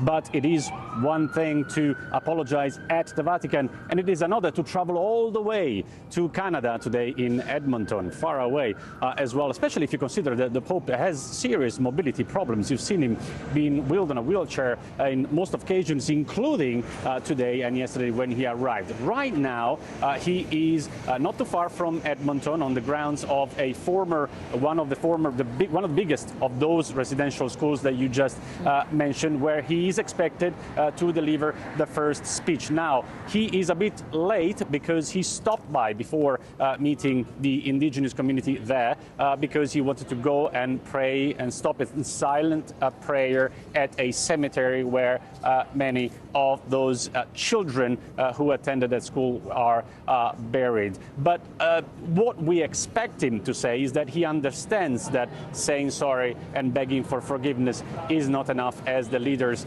of the indigenous communities have asked him and said so many times. We don't know what he's going to say yet. Of course, his speech is delayed. We will hear it in a matter of minutes and certainly update you on that later in the day. Okay, Claudia Lavanga, thank you so much. 17 people are now dead. 3 more are in the hospital after a boat believed to be carrying Haitian migrants capsized in the Caribbean. The people were crammed onto a small speedboat. Take a look. Officials believe they were heading to Miami to smuggle the passengers into the U.S. before that boat flipped. NBC News senior national correspondent Kerry Sanders joins us now. Kerry, there are still passengers missing. What do we know about the initial incident and also the search and rescue mission that's underway right now? Well, this is incredibly troubling because this boat was only 30 feet long and it was clearly overloaded with people. The 17 who died, there are 20 who were rescued, along with 3 others who were rescued but had what are known as near drowning symptoms. They are in the hospital right now. Plus, there were the 2 people on the boat that were allegedly the human smugglers, but there may be as many as 15 others that are still unaccounted for. When the Bahamian authorities showed up, the vessel had flipped over and they heard some tapping, and so they actually found some people that were trapped and still alive underneath the boat in an air pocket there. But way too many people on a boat, no flotation devices apparently for all those on board. I mean, it's a tragedy just that this happened in the cover of darkness. When the Bahamian officials showed up, it was very difficult to even figure out what was going on because the hull of the boat, now that was flipped upside down, was a dark blue color, and it kind of blended in with the darkness of the water. So a very confusing and, again, tragic situation with the number that died here, including at least 1 toddler. Oh, Kerry, these dangerous trips have accelerated over the last year in the Caribbean. We've seen multiple human smuggling boats that far exceeded their capacity, capsizing, just like this one here. Can you talk about the challenges the U.S. Coast Guard has in terms of looking in the water, surveying the waters, and also what they're trying to do to prevent these trips in the first place? Yeah, it's really hard. I mean, we're talking a vast area here, which is the Florida Straits, from Haiti, the Bahamas in here, and there's a lot of boat traffic there. The authorities with the Coast Guard, as well as the Customs and Border Protection with their air and sea operations, they spend a fair amount of time patrolling the area looking for this. I mean, I think what underscores how big the problem is it's really been 20 years since we have seen this many people trying to escape Haiti, coming to the United States or by way of the Bahamas to the United States on vessels. But since October, we've broken all records in the last 20 years. So there is definitely an exodus underway. It is one that is driven by the insecurity at that island nation of Haiti, where the Prime Minister of Bahamas said, you know, it's a failed nation. I mean, there is no real sense of government there. And with a failed nation, what you wind up is gangs that have taken over. And so people are fleeing for their security and risking their lives. And in this case, we saw just a horrific end where the boat flipped over. The Coast Guard right now has one of its aircraft out of Miami, out of Opa-locka, that is surveying the area, looking for some of those who may have survived. But at the same time, they're flying there looking for other vessels that may also be heading towards the United States with Haitians who are escaping that island nation. Oh, those pictures are so hard to look at. Kerry Sanders, we appreciate it. Thank you. Kanye West steps up after some concert controversy. What he did after the show's headliner ran for cover. That's coming up after this break. Desire, deception, and a double cross. The Seduction, a deadly love story only Dateline and Keith Morrison can tell. Listen now, wherever you get your podcasts. Top Story with Tom Llamas, weeknights at 7 on NBC News Now. Right now on NBC News Now, look at what's making headlines around the world. We've got 3 new developments just this afternoon. We begin this hour with breaking news. This is what it looks and feels like to try to escape Ukraine. I don't want to say goodbye. This factory has gone from making kitchen pots to lethal items. There's an intense artillery battle underway. Breaking news this morning. The heartbreak, the grief, and the tears that we have seen here are all tragically familiar. Was there a school officer on campus? Because that's what we've been told. No. The shooting is once again reigniting the debate over gun laws. If it's Tuesday, it is primary night. The highest profile races yet this year. The official confirmation of Judge Ketanji Brown Jackson. Let's zoom out a bit to our changing climate. What do we think that the new normal is going to be? The rollout of COVID vaccines for children under 5. Inflation is cutting into almost everything. Another honest conversation about what it means to be Asian American. We're coming on the air with the news NBC Scoop. Bringing the news to you is not only a job, it's an honor. We're here to start conversations about the big things happening in our world, because it's not my job to tell you what to think. My job is to think about what you tell me. Now Tonight with Joshua Johnson, streaming weeknights at 8 on NBC News Now.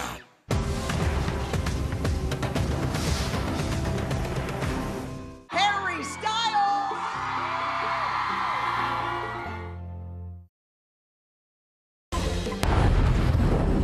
You ready? Mm-hmm. Are you ready? Here's what's popping right now. Film fans are saying yes to nope. Oscar winner Jordan Peele's sci-fi thriller raked in $44 million to take the top spot at the weekend box office. Congrats there. The world's richest man is calling an explosive report that he broke up Google's co-founder's marriage BS. The Wall Street Journal reports Elon Musk and Nicole Shanahan had a brief affair last year. Shanahan is the estranged wife of billionaire Sergey Brin, whose near $90 billion fortune makes him the 6th richest person in the world. And it's Kanye West to the rescue at the Rolling Loud Music Festival in Miami. West stunned the audience with a surprise appearance to take over for Kid Cudi, who stormed off stage after he was pelted with water bottles. Kid Cudi replaced Kanye as the headliner after West pulled out just a few days before the weekend's festival, but hey, they got to see him anyway. Celebrity psychic Tyler Henry and his mother are opening up about being on the other side of a reading and the dark truths revealed about his mother's traumatic childhood. In their first joint interview since their family's deeply personal story went public, the two sat down with NBC News correspondent Erin McLaughlin. Take a look. Hey there. By coincidence, Tyler and Teresa say they began learning more about Teresa's origins during production of Tyler's Netflix series Life After Death. As Tyler was helping others find peace, the series took a turn, also following their own dark family story.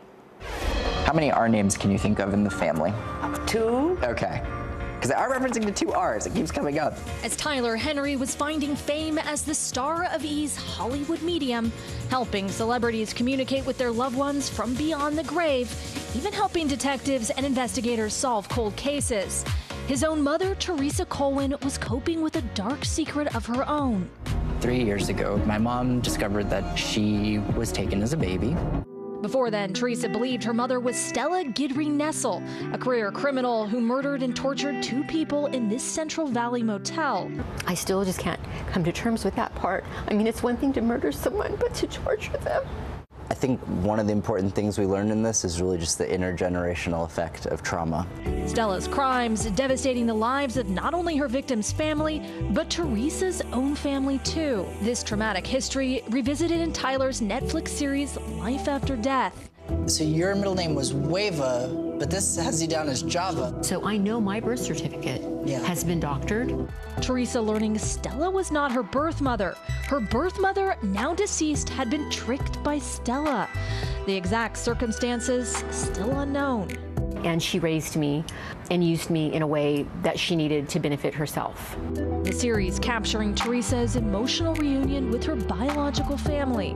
My feelings when I met with my biological family were actually bittersweet as well, because while I loved them and adored them immediately, they're just wonderful, wonderful people, I also felt a loss because I felt like, well, what if I had been able to be raised with them? Ironically, Tyler says his psychic abilities weren't able to reveal much about those closest to him.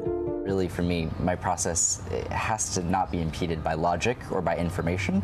And so because it's me, because I have my own feelings and thoughts and expectations, that bias basically prevented me from being able to kind of connect intuitively. It was surreal, he says, to be on the other side of the reading for the first time. It felt like the tables kind of turned in the sense that I found myself in a very vulnerable position in a pursuit for answers. So I felt myself really feeling a sense of desperation. And I think it taught me and gave me an insight into closure. It's not really something you achieve as much as it's something that you have to kind of grow through and find acceptance around.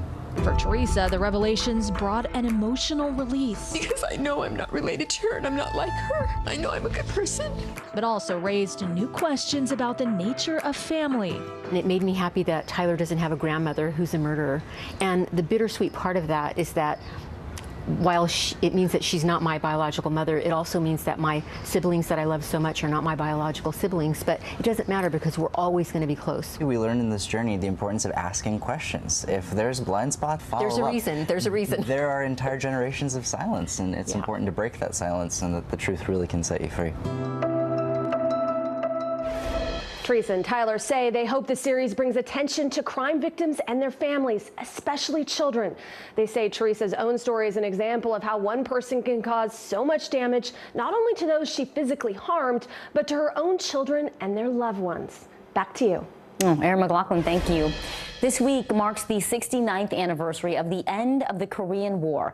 It was a bitter battle that killed nearly 40,000 Americans in a conflict that's often known as the Forgotten War. Now there is a new effort to help people remember. Here's NBC News correspondent Rahema Ellis with that story.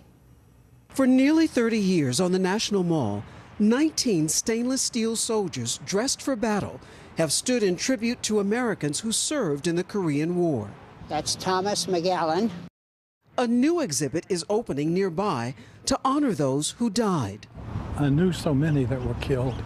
He was about the same age. About the same age? Yeah. 88-year-old James Butcher joined the Army at 17. When he got back home, he felt duty-bound to thank the 36,574 Americans who didn't. As you stand here at this memorial, what goes through your mind? Happy that they're being recognized here. From 1950 to 1953, Americans joined South Korea in a brutal battle against communist forces for that nation's right to exist. It shows sacrifice. 90-year-old William Ali's friend was among those killed. Ali enlisted in the Marines at 18 and, like Butcher, was determined to seeing the wall built. What do you want people to think about when they come here and see this wall? I want them to think about the humanity cut short, what might have been, who they were, most of them young, and they made a sacrifice. Emmett D. Moss. Two of those killed were especially memorable to young Sergeant James Butcher. He sent Janice Krimis on patrol and never saw him again. Another friend, Emmett Dale Moss, died in the Battle of Pork Chop Hill. He named his first son after them. There's not a day that goes by that I don't think about those my friends. And so that it's something that sticks with you. Building the wall was personal for Richard Dale, too. My grandfather's still missing in action, and this memorial is my hallowed ground, too. More than 7,000 Americans missing in action and 7,200 Koreans who fought alongside are also named on the wall that a grateful South Korean government paid $17 million to build, an enduring wall of gratitude. They made a sacrifice. They had a higher calling. A calling not to be forgotten. Our thanks to Rahema Ellis for that story. Thank you for being with us this hour. I'm Vicki Nguyen. The news continues right now. Right now on NBC News Now, to the extremes, sweltering heat, severe storms, and raging wildfires. The impact this wild weather is having on Americans from coast to coast. Global health emergency, a dire new warning about monkeypox, how health officials are working to keep up with vaccine demands. And on the mend, President Biden still COVID positive and in isolation, but hard at work nonetheless. What we know about his condition and what's on his agenda.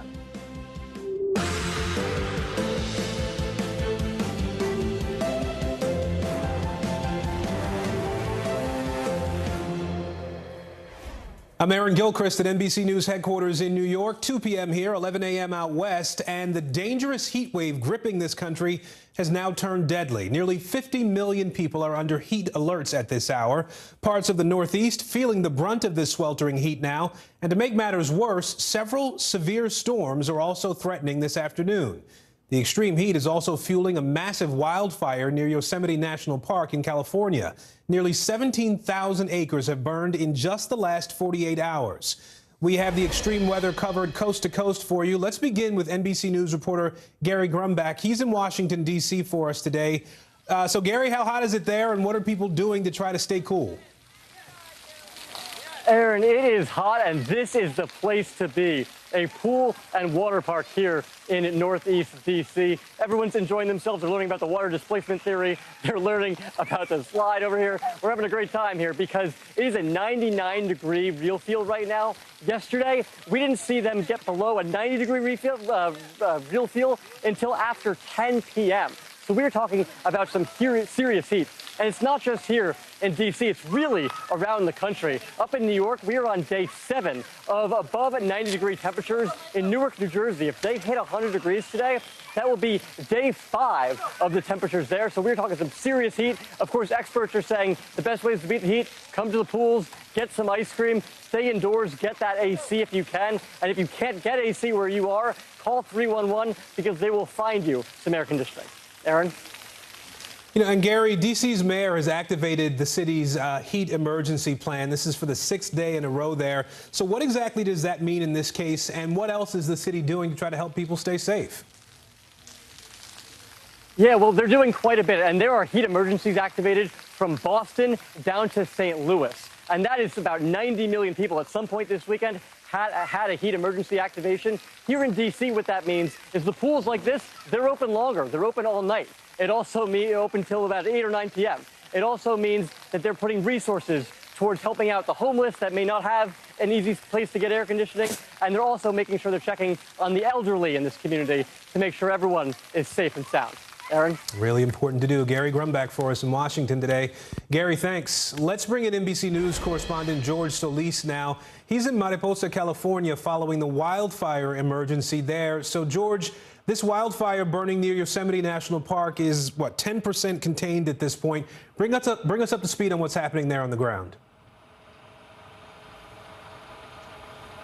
Aaron, good to be here with you this afternoon. Behind me, you can see the Oak Fire. You can see the smoke billowing there in the foothills of the Sierras. Right now, like you mentioned, firefighters having that fire 10% contained. At this point, nearly 17,000 acres charred by this fire. The firefighters here working round the clock to try and stop this fire from spreading to Yosemite, which has already been dealing with its own fire. Fortunately, that fire mostly contained. These firefighters also have been able to spare many communities out here from the perils of fire. Unfortunately, there have been some losses. About 7 structures so far that we know of have been totally destroyed, including the one that I'm standing here by. And right now, firefighters are contending with a lot to try and make sure that they can contain this fire. For one, the terrain out here is very treacherous. It's steep.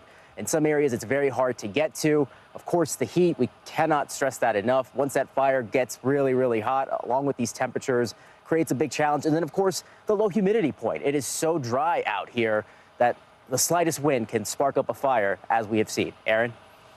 And, George, what about the park itself at this point? Are there any plans to close the park right now? Right now, no such plans. Now, some roads leading to Yosemite are closed right now, but right now people are still able to go through as long as they have a reservation. But of course, officials are monitoring this situation very, very carefully because, of course, one shift in the wind or if anything goes awry, this fire can quickly spread again And unfortunately, it doesn't look that way right now. But as of right now, people still can go to Yosemite. Aaron? All right, George Solis for us in California today. George, thanks. Let's bring in meteorologist Michelle Grossman now with a wider look at the weather we're seeing. So, Michelle, a lot of folks want to know when we can expect just regular heat, just some good old-fashioned summer heat, not the excessive stuff we're seeing in so many places. Yeah. Hi there, Aaron. I know. Wouldn't that be nice? Just July heat. It would be okay for us. Well, it depends on where you are. We're seeing some relief soon in the Northeast. That's going to come at a cost, though, with some strong to severe storms that we're watching right now. The heat goes on in the central and southern plains, the lower Mississippi Valley with no relief in sight. And then some of us are just getting started in the Pacific Northwest. We're going to see a stretch of triple digits. It's so hot. It's dry, like George just showed us. So let's take a look at what we're seeing in terms of alerts right now, stretching from the Pacific Northwest through the middle of the country into the Northeast. 49 million people impacted by a heat advisory, a heat watch, or a heat warning. Philadelphia still under an excessive heat warning. That will change tomorrow, though. We're going to have that cold front come through, and that's going to bring some relief. It's not going to be a huge relief, but still better than what we have seen.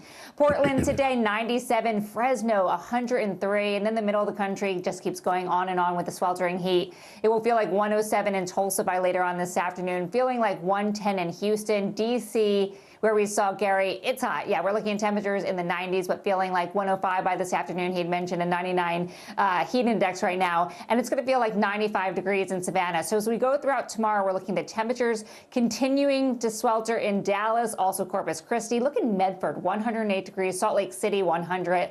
But look at what happens in the Northeast. We start out with those really warm temperatures today. That cold front's going to keep moving through as we head throughout the rest of today.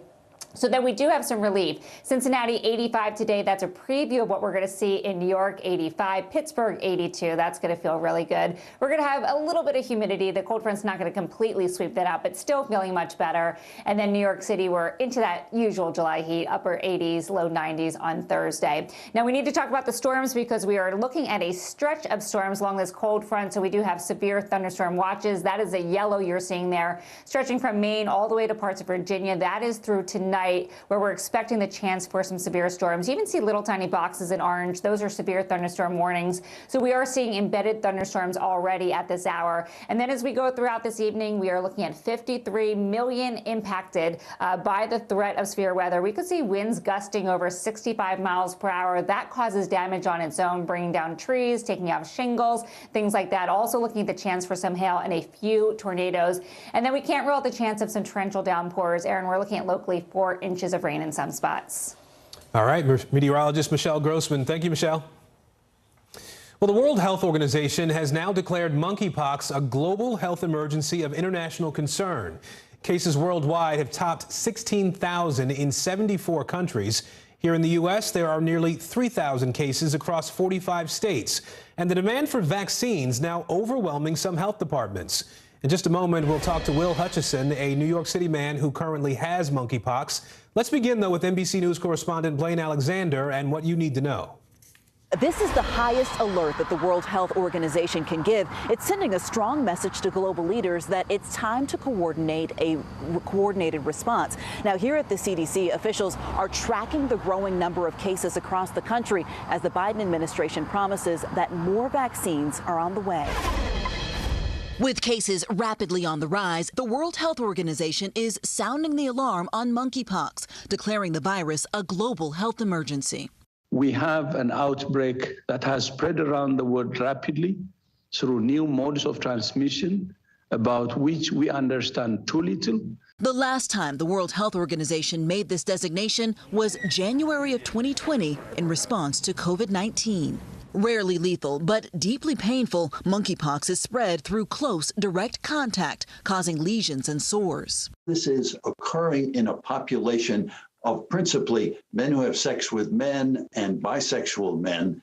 But now the CDC has confirmed 2 new cases in children, one in California, a second in Washington, D.C. Experts say a rare but concerning development. This virus is now getting into family circumstances. It can spread to women and in close family contacts where there is a lot of hugging and kissing. Across the country, the numbers are steadily rising. Less than 2 weeks ago, the CDC listed just over 1,400 confirmed cases nationwide. Now, that number has nearly doubled, with cases in all but 5 states. The nation's epicenter, New York, where nearly 900 people have been infected. Jeffrey Galais is one of them. My pain level is excruciating. He's now part of a clinical trial, taking an antiviral medication for the pain. He says getting treatment has been nearly impossible. If we don't get ahead of it now, it's going to be too late. So far, vaccines have been in low supply, with people waiting in long lines hoping to get the shot, something the Biden administration is promising to address. We're going to be releasing hundreds of thousands of more vaccines in the next days and weeks. Now, Dr. Jha says that the plan here in the U.S. is to eliminate the virus altogether, something he says is possible with vaccines. Now, it's important to say that experts say that those who should get vaccinated are people who have been exposed or are at higher risk of exposure. Back to you. And joining us now is Will Hutchison, a fitness instructor from Brooklyn, New York, who is dealing with monkeypox. Will, we appreciate you making time and talking to us today. As I said, I understand that you have monkeypox now. So talk a little bit about, how long you've been dealing with this and how you're feeling today. Yeah, so I am on day 20, or actually day 19, since I first saw symptoms. And it looks like I'm going to be in isolation for another week. That means I'm not allowed to see, touch, talk to people physically, which has not been great for my job since I have to obviously be in a gym with somebody. So I've been out of work for almost 3 weeks now and probably will be the entire month. So how are you feeling? I mean, you look pretty good. How's it going at this point? At this point, it's just kind of waiting for the lesions to heal over, which is the last step before you're allowed to go back into the world. But it was extremely painful. I have had a very mild case, only about 3, but I've seen some people have about 22 lesions, and those can be all over your body and sometimes even internal. I've heard the pain described as sitting on a hot curling iron, or an anecdote I got from a doctor that I did a Q&A with, a shard of glass in different places of your body being twisted. So it's incredibly, incredibly painful, possibly scarring. I had, like I said, a mild case. It was very painful when the lesions were full blown, but I'm much better now. I did have the symptoms of maybe like a flu, but those didn't happen until after I saw the lesions, and those were aches, low fever, and chills. Can you talk a little bit about what the diagnosis process was like for you? A lot of people have said they had a hard time being able to get a test for it and get to a doctor. Talk about your experience. Yeah, so I first realized my symptoms about on the 6th of this month. And I had been watching the news, listening to the news, so I was like, ooh, maybe this is this. I've never had like an STI, but it was presenting itself that way to me. So I went to my local clinic around the block, asked them to test me for everything plus monkeypox. Was supposed to get the test results a couple of days later, went in to check, and everything was negative. And it turns out they had actually given me the wrong test to find out if it was monkeypox. So by this time I was already feeling symptoms, but because the test said I didn't have monkeypox, the only reason I knew was because I had done my research and known that they had not given me the right test. So I had to end up going to the ER. It was a 5-hour process because at that point in time, you had to call the CDC and the Department of Health just to get tested. So it was about 4 hours of this ER's time just to get me tested. And then the test results, which were supposed to come back 1 to 2 days later, actually didn't come for another 6 days. So by that time, I was already a week in and having full-blown symptoms. Wow. I mean, that's just an awful process for anybody to have to go through. And it's amazing that it's taken that much effort just to find out whether you have monkeypox. Will, have you spoken to any doctors since then in terms of what sort of treatment might be best for you at this point? And is there any recommendation that you still get vaccinated after you recover? Those are some great questions. I've been lucky enough to have a pretty strong Instagram presence, and I've been trying to share this information just because, like I said, at the very beginning of the month, there was no information about this, especially the way it was presenting to me, a mild case that was not on my hands or feet at the time. So I was actually told by the first person I saw that you don't have monkeypox, there's no way. So I found the anecdotal information on Instagram very helpful. So that's kind of what I've been trying to do. And I've been presented with the opportunity to do interviews like this and including Q&As with doctors. So I've been told by doctors connected to the CDC that if you are infected, that you have decades of immunity after you get over it. But you should get vaccinated if you have not had it. Obviously, I have. There's also a treatment called TPOXX, which, as you saw earlier in this segment, very difficult to do. It was very difficult to get, especially at the very beginning of this, I saw an article that said doctors would have to fill out 6 hours of paperwork per patient, which, you know, if you're a doctor, that's 2 patients a day, because it's an experimental drug by the FDA, so they want to track everything. Yeah. So it's been incredibly difficult to get the vaccine and incredibly difficult to get the possible treatment. Well, Will Hutchison, we appreciate you talking to us today, sharing your experience, helping to educate people about monkeypox, and we wish you the best in your recovery. Thank you so much.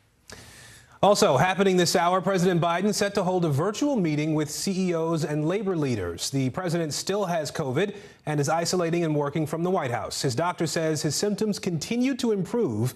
Biden also held a virtual address with a law enforcement group today.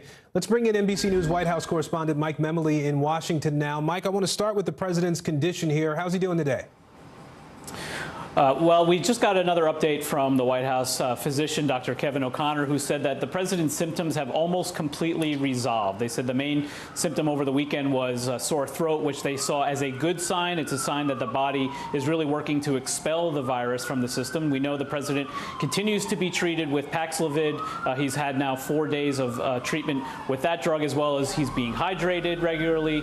He's also taking Tylenol as needed and occasionally using an inhaler as required. We know the president has had asthma as a child, and that's a concern as it relates to COVID-19. We were expecting to see the president multiple times today. So far, the only glimpse we've gotten of him was a photo the White House just tweeted out a few moments ago, which shows the president on the phone with his dog, Commander, sitting by his side, looking in good spirits, as he says, yes, working with man's best coworker. We mentioned that the president was supposed to be delivering some virtual remarks for a black law enforcement conference today. Can you talk a little bit about that conference and what the president was to say?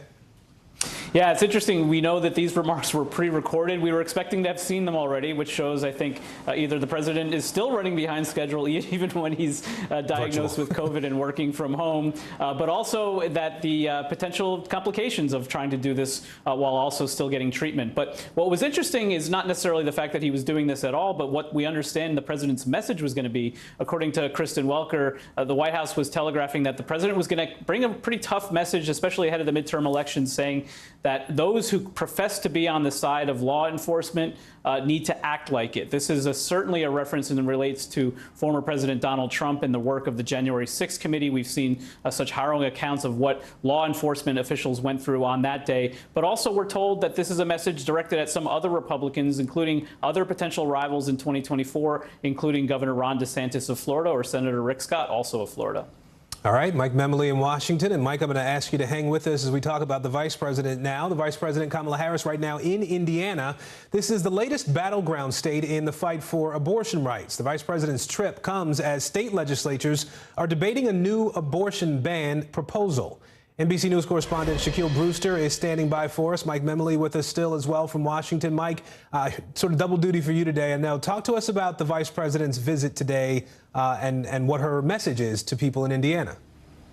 Well, it's really interesting, Aaron, as we see the vice president really step up her role over the last few months on a range of issues, but abortion first and foremost, visiting a number of state legislators, Democrats, and especially red states. Indiana, though, has really been at the forefront of the abortion debate in the wake of the Dobbs decision by the Supreme Court overturning Roe versus Wade. We know there was a high-profile case, including involving an Indiana abortion doctor providing care for a 10-year-old girl from Ohio who had been a rape victim. Here is part of the vice president's message today with those lawmakers. In the Dobbs decision, took a constitutional right that had been recognized from the people of America, the women of America. Let's contemplate what that means in and of itself. That in a land that was founded on the important principles of freedom and liberty, that such a thing would happen, and not without grave consequence. Now, Aaron, the vice president's travel outside of Washington of late has had to do largely with three issues: gun violence, abortion, and voting rights. And part of the vice president's message as she goes out is that in Republican states led by governors and legislators from the Republican Party, often all three of these rights are under assault by these parties, part of her midterm messaging. Shaq, I want to bring you in here. Indiana's abortion laws came under some scrutiny after we learned about this 10-year-old rape victim from Ohio who had to travel to Indiana for an abortion. Today, the man who was indicted for rape in that incident was in court. Bring us up to speed on that case. Yeah, that 27-year-old Gerson Fuentes, he was in court for his arraignment. It was an extremely brief hearing where we did see him via video link with handcuffs. You see some of that video that we saw right there. We did not hear from him at all, but through his attorney, he did enter 2 not guilty pleas for that felony rape that he is facing. There was no bond set. The judge said that no bond hearing will take place. And we do know, you see the 2 men that you see on your screen right now. One of those men was a translator who was translating the proceedings as they were taking place. So that was happening in Ohio, as you heard what Mike Memley was talking about with this case getting wrapped into the debate in Indiana. We know that Vice President Harris, along with some of the other panel members that she was talking to, they mentioned this case that was going on in Ohio. So you see a lot of these different events taking place across the country, really combining around the issue of abortion, Aaron. All right, Shaquille Brewster in Chicago, Mike Memley in Washington. Gentlemen, thank you both. More than a dozen people are dead after a boat capsized off the coast of the Bahamas. Coming up, what we know about the survivors and how this tragedy happened. News is happening now. Look at what's making headlines around the world. We're coming on the air with breaking news. This is a significant moment. Whenever it happens, wherever you are, NBC News, streaming free now. Sometimes the news can be difficult and overwhelming for kids to understand, so we've created a newscast just for them. We hope your family will watch Nightly News Kids Edition. The Seduction, Dateline's newest podcast. Listen now. Harry Styles! We're here to start conversations because it's not my job to tell you what to think. My job is to think about what you tell me. Now tonight with Joshua Johnson, weeknights at 8 on NBC News Now. Mr. Secretary, when is this going to get better? You came into this job saying you were going to fight crime. Have you been successful? Found a way to put that. Can you update us on the status of negotiations? News is happening now. Look at what's making headlines around the world. We're coming on the air with breaking news. This is a significant moment. Whenever it happens, wherever you are, NBC News, streaming free now. It's the best time of the morning. Time for that pop start, baby. I'm feeling the vibe today on the show. Desire, deception, and a double cross. The Seduction, a deadly love story only Dateline and Keith Morrison can tell. Listen now, wherever you get your podcasts. Top Story with Tom Llamas, weeknights at 7 on NBC News Now.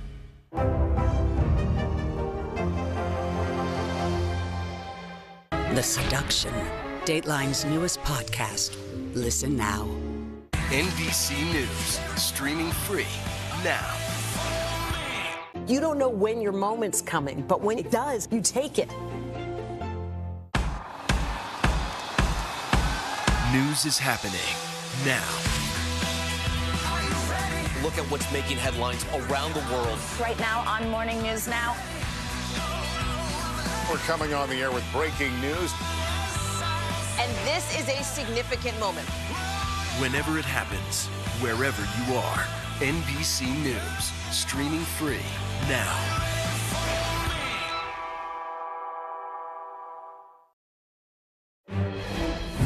We're following some breaking news out of Texas at this hour. Police there on the scene of a shooting inside Dallas Love Field Airport.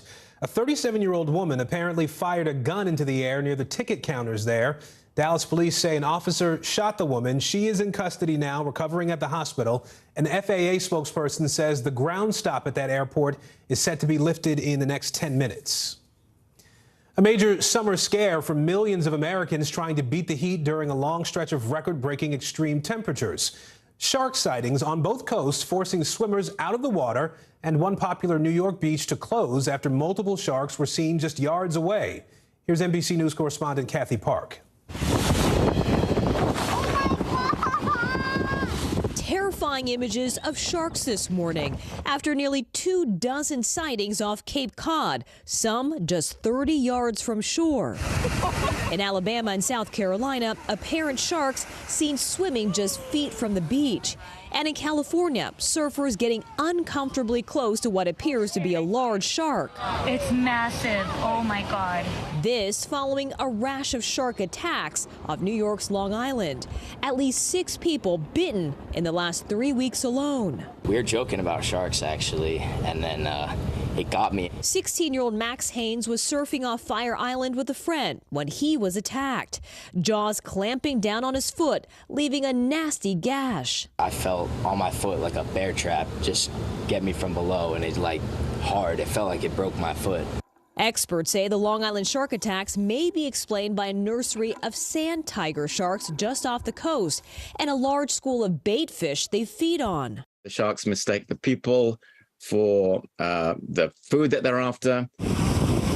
New York's governor now ramping up the use of drones for shark surveillance. If we have a sighting or a potential sighting, we're able to pop that drone up in just a matter of minutes and then make a decision on whether or not we feel it's safe enough to open up the water. While sightings can be scary, experts say in most encounters, sharks often ignore us. We have footage of juvenile white sharks up to 8 or 9 feet long swimming right underneath surfers who never knew they were there.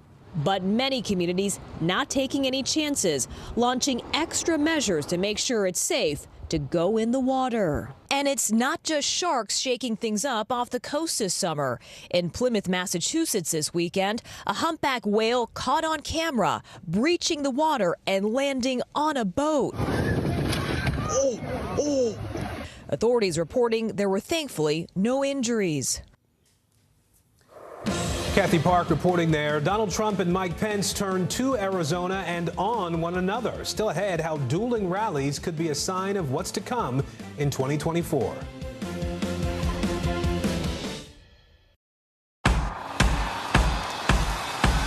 News is happening now. Look at what's making headlines around the world. Right now on Morning News Now. We're coming on the air with breaking news. And this is a significant moment. Whenever it happens, wherever you are, NBC News, streaming free now. Here's what's happening in your neck of the woods.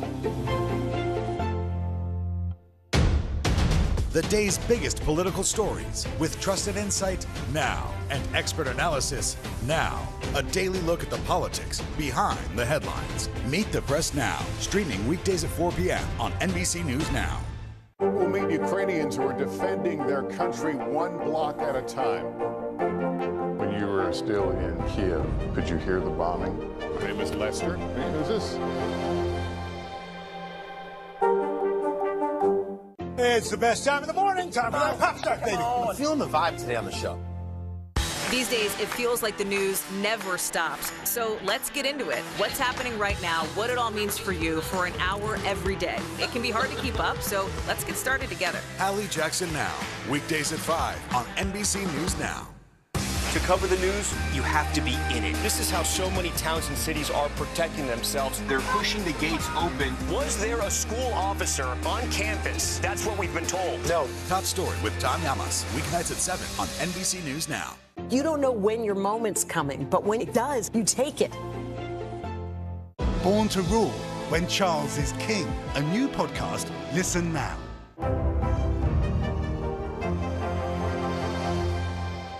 Harry Styles!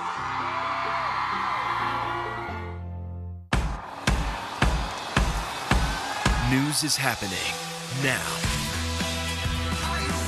Look at what's making headlines around the world. Right now on Morning News Now. We're coming on the air with breaking news. And this is a significant moment. Whenever it happens, wherever you are, NBC News, streaming free now.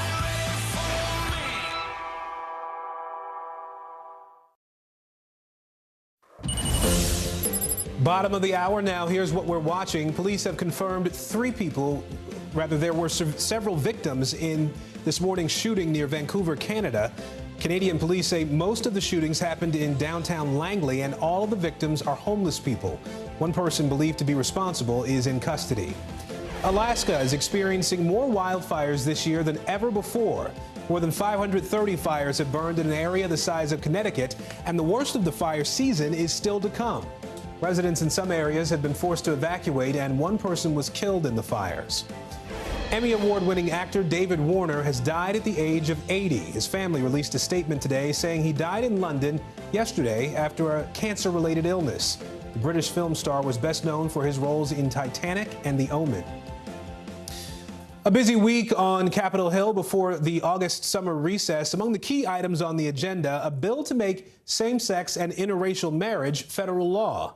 Let's bring in NBC News senior congressional reporter Scott Wong now. Scott, it's unclear whether the Senate has the votes when it comes to making same-sex and interracial marriage law, but talk to us about what's the latest on that front. Well, Aaron, they have quite a bit of momentum heading over from the House. 47 Republicans voted in favor of codifying same-sex marriage into federal law.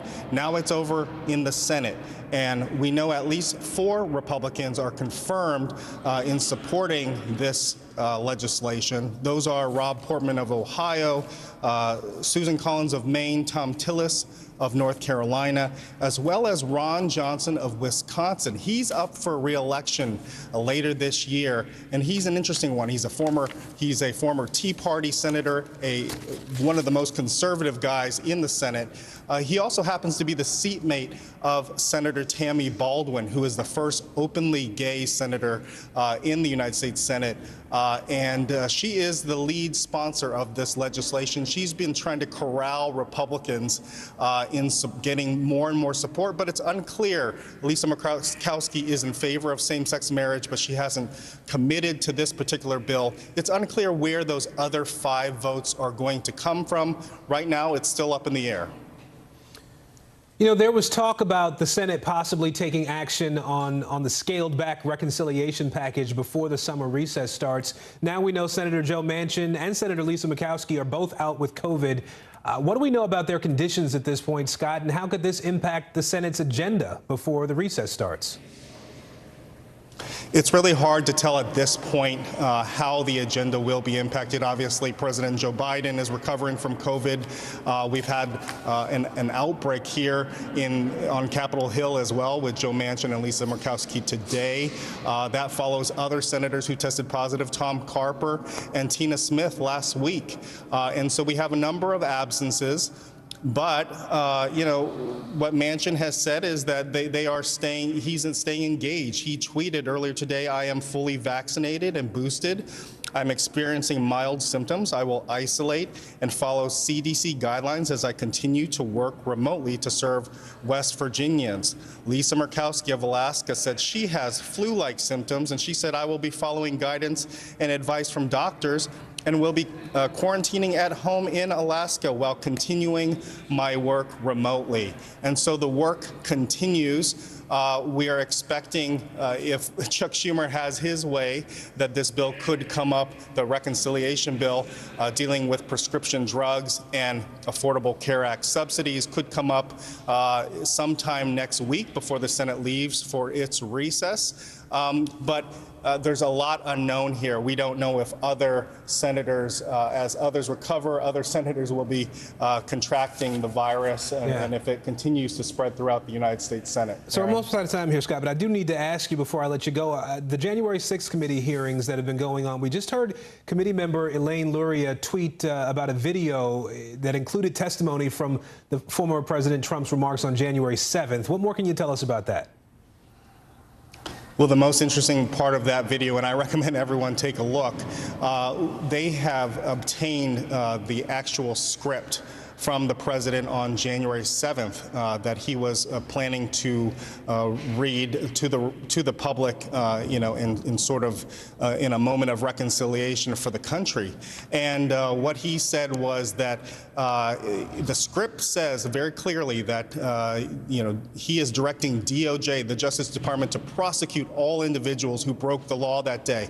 What it appears, according to Ivanka Trump, is that the president then crossed out some of those lines and could not bring himself to really criticize or go after some of the perpetrators who broke into the Capitol that day.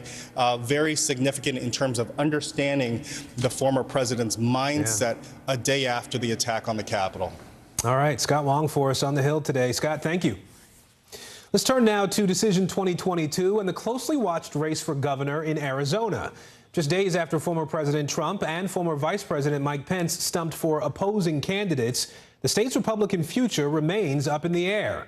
We'll talk to NBC News senior political editor Mark Murray in just a moment here. Let's begin, though, with NBC News correspondent Vaughn Hilliard. These next 3 weeks are significant for really Donald Trump's political future here. You've got primaries in Arizona, in Wisconsin, Michigan, Missouri, and then, of course, Liz Cheney's primary in Wyoming in the middle of August. This is significant because these are the first primaries that come after these January 6 public hearings. It's ultimately going to be up to Republican voters to determine whether they want these Trump-backed candidates in these contentious primaries or go a different direction. And there's really that is none more telling right now than the primary that is a week from now on August 2nd in Arizona for governor. You've got two major candidates, both of them political newcomers, new names in Arizona politics. You've got Kari Lake and Karen Taylor Robeson. This on Friday is what led Donald Trump and Mike Pence to Arizona to go on the campaign trail on the very same day. Donald Trump is for Kari Lake, who is a fellow election denier and propagator of election conspiracies. And then on the other hand, you've got Karen Taylor Robeson, who was on the campaign trail with former Vice President Mike Pence, as well as current Arizona Governor Doug Ducey, who, of course, drew the ire of Donald Trump after the 2020 election when he certified Joe Biden's win in the state of Arizona. I want to let you hear from both candidates on the trail, though, and the framing in which they're presenting to Republicans about where their focus should lie. Take a listen. The election was rigged and stolen, and now our country is being systematically destroyed because of it. I ran twice, I won twice, and did much better the second time than I did the first. There are those who want to make this election about the past. Democrats in this state want Arizona to embrace the failed socialist policies advanced by the Biden-Harris administration. But Arizonans know that the future belongs to freedom. Now, of course, Donald Trump, in fact, lost the 2020 election. He did not win, and that is where you have heard former Vice President Mike Pence here, even so explicitly as that on Friday, encouraging Republican voters to look forward and talk about policy and talk about the party's potential impact on America looking ahead instead of focusing on the 2020 election like Donald Trump, frankly, has put so much of his focus on over the last year and a half. Aaron?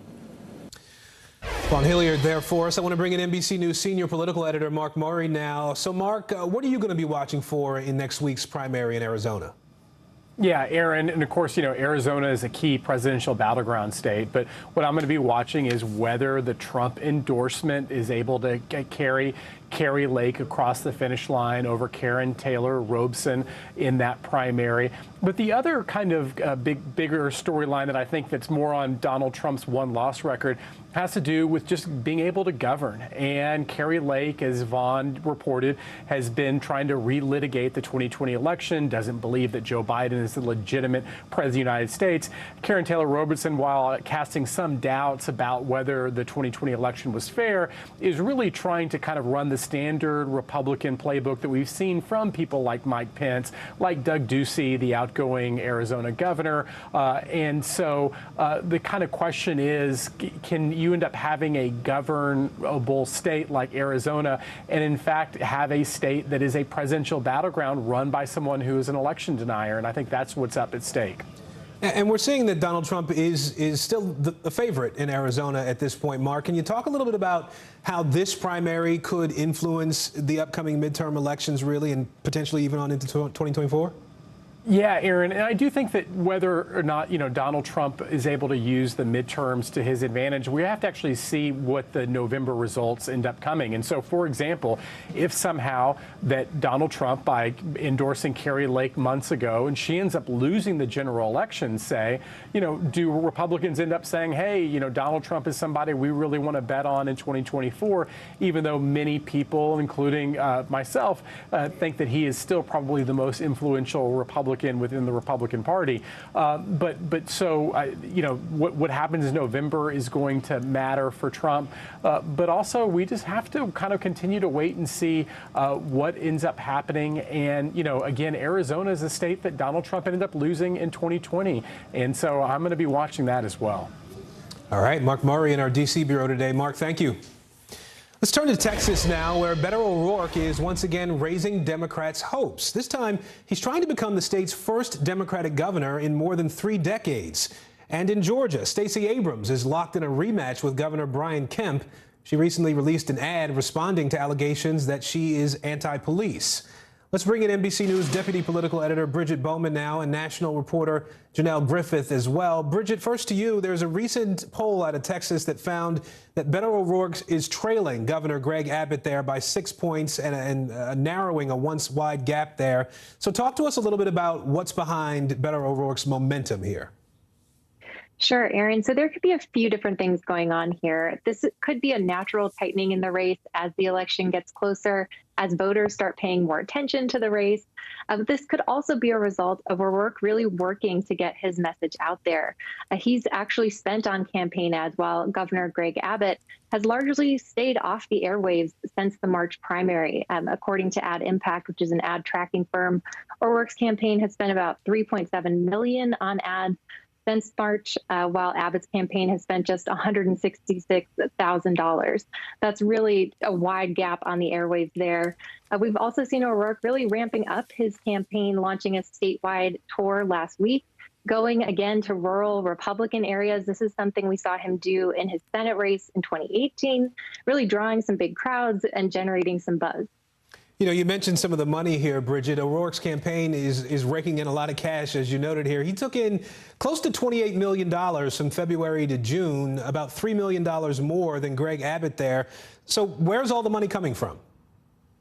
Yeah, that was a record fundraising haul, according to the Texas Tribune. And I have some of his numbers here. So according to O'Rourke's campaign, he had about 500,000 contributions during that fundraising period, an average of $54, and 99% of those donations were online. And of course, the Texas Tribune also did a broader analysis of his fundraising, and found that around 60% of O'Rourke's donations came from inside of the state. And I will say that's not unusual to see a candidate like O'Rourke, who has a large online fundraising list, who has a national following. It's not unusual to see him have a good number of out-of-state donors. That being said, Abbott still has a sizable advantage in cash on hand, about twice as much money as O'Rourke in his campaign account, which could make a difference in Texas, where it's really, really expensive to campaign. And last thing I'll ask you is a sort of a strategy question here, Bridget. What about President Biden's declining popularity at this point? What effect could a sitting president with low numbers have on any candidate's chances, in particular Beto O'Rourke's chances in Texas? So it could have a little less of an effect on a candidate like O'Rourke in a governor's race. And that's because voters can sometimes view governor's races through a slightly less partisan lens than, say, a Senate race. That's why we see Republican governors leading traditionally Democratic states like Maryland and Massachusetts. But that being said, President Biden's low approval rating shows that it's a very difficult environment for Democrats this year, very different from when O'Rourke ran for Senate in 2018, which was a great year for Democrats. And that's going to be a challenge for Democrats across the board. All right, Bridget Bowman with us today. Bridget, thank you. We appreciate it. Let's bring in NBC News national reporter Janelle Griffith now to talk about the governor's race in Georgia. Janelle, Stacey Abrams is pushing back against the narrative in Georgia that she supported the defund the police movement there. I want to play a clip from a recent ad. As a legislator, I worked with the GBI, with the Sheriff's Association, and with our police departments to ensure that they had the resources, the training, and the support they needed. I will support law enforcement, and law enforcement agrees. So, Janelle, talk to us a little bit more about how Stacey Abrams is fighting back against the allegations made by Governor Kemp. So Stacey has actually said that if elected governor, she would actually increase the base salaries of some law enforcement officers in the state of Georgia, and that she would expand training for officers who specialize in mental health and social services. She's been highlighting this in response to these attacks in her campaign stops and also on her social media accounts. And these plans are part of her larger public safety plan for the state of Georgia that she says she would impose if she was elected governor. And at the same time, Janelle, Kemp's team is responding to Abrams' attack ad with a video of its own. I'm going to play part of that and then we'll talk about it. So do you support defunding the police? I support the vision that is underlying that crime. So yes to some defunding. We have to reallocate resources, so yes. So, Janelle, how accurate is that ad? So it's worth noting Stacey's camp said that her words were taken out of context. And when you review the full transcript and the full video from the second CNN interview, what she said was it was a larger conversation after the deaths of George Floyd and Breonna Taylor, Rayshard Brooks in Georgia. What she said was that she would support, if resources were limited for a certain area or town, she would support using some funds toward social services such as mental health treatment or crisis officers, and not just putting all funds toward police departments and police officers. So to answer your question, her comments were taken out of context. She hasn't historically supported the defund movement. She has said that she supports criminal justice reform, but that we obviously need police, we need to fund police, and we need to pay them appropriately given the risks that they take in their jobs. Yeah, context matters here. Janelle Griffith with us today. Janelle, thank you. And up next, the Pope's trip to Canada. Stay with us. We'll be right back. Still to come on the Channel 2 News. Well, the waters are certainly receding now. Still too close to call. Lester Holt reporting from Ground Zero, as it's being referred to. It is, in fact, the taste of freedom. The Haitian people know a little something about resiliency. What's the biggest risk right now? Some of the troops who have been proud. I want to welcome you to the first presidential debate. In fact, we've been told we can't go any farther. You are some resilient folks. Let me get a hint.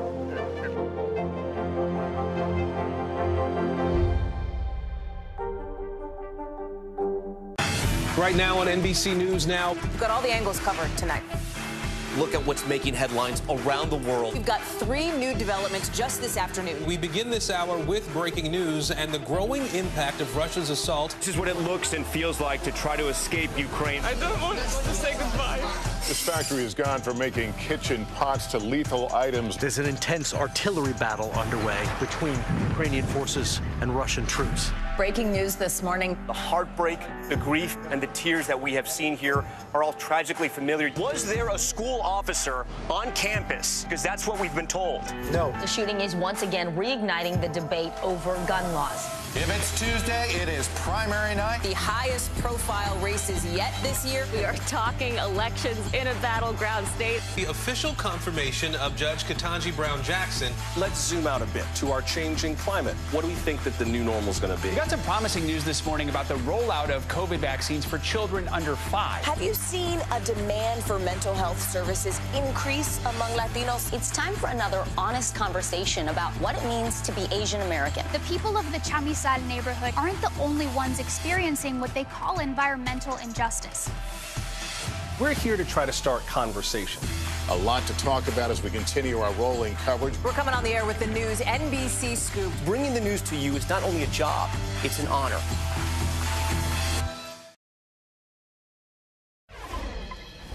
Three people in custody this afternoon after a deadly migrant boat accident near the Bahamas. At least 17 Haitians, including a child, were killed when that boat sank early Sunday morning.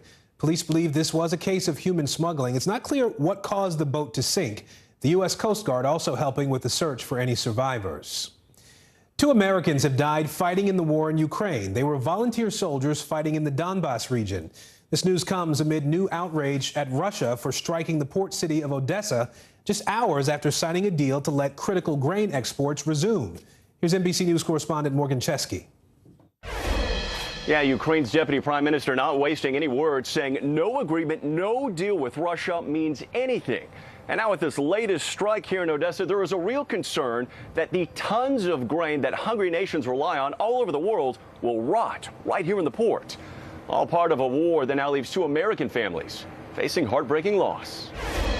Fiery aftermath in the port city of Odessa from a Russian missile strike.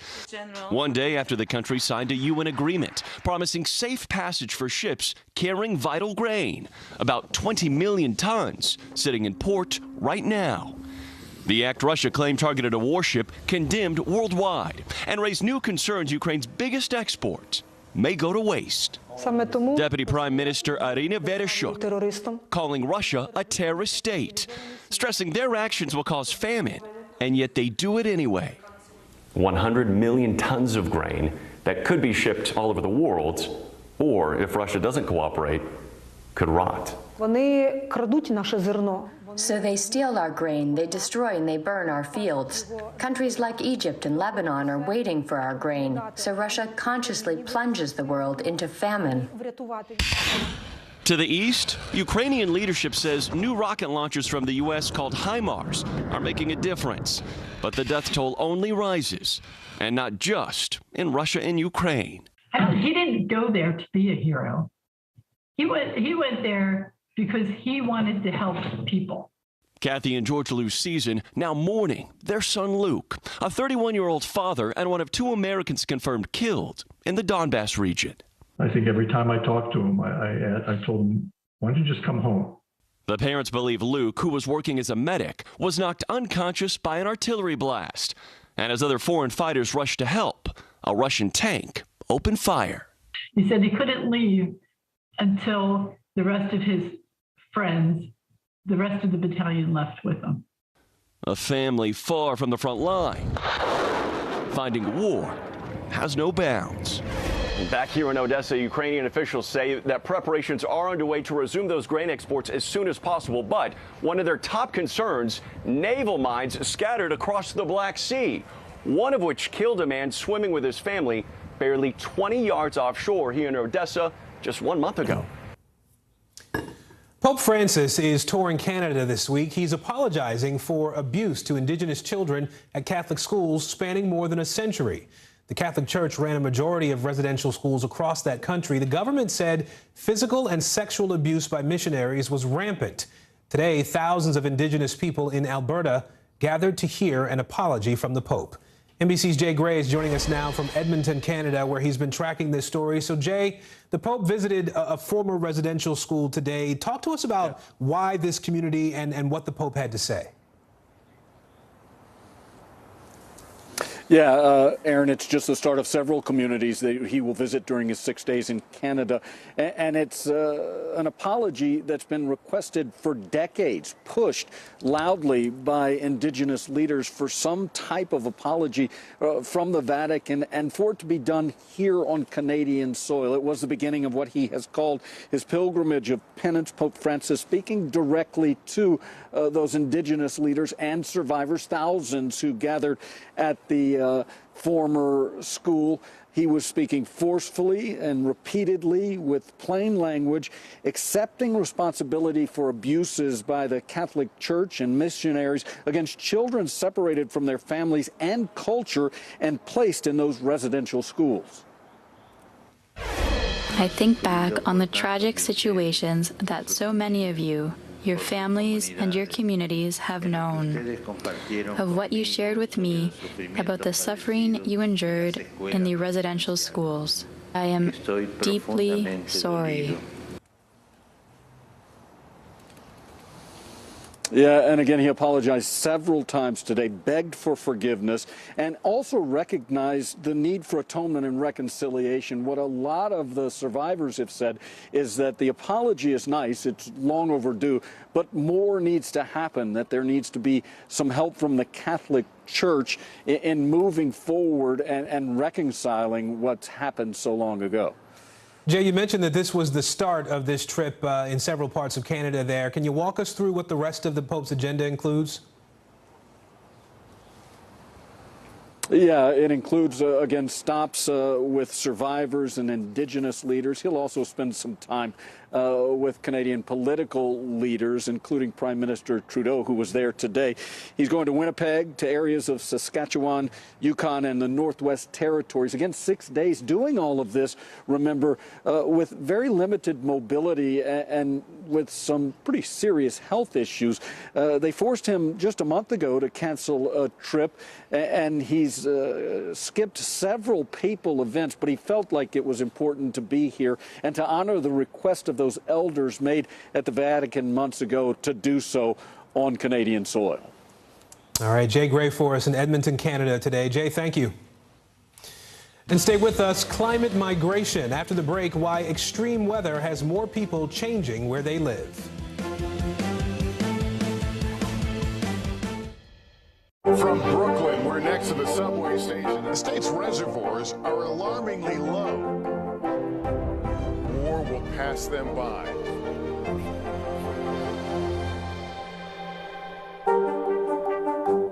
Born to Rule When Charles is King. A new podcast. Listen now. NBC News. Streaming free now. Hallie Jackson Now. Weekdays at 5 on NBC News Now. The Seduction.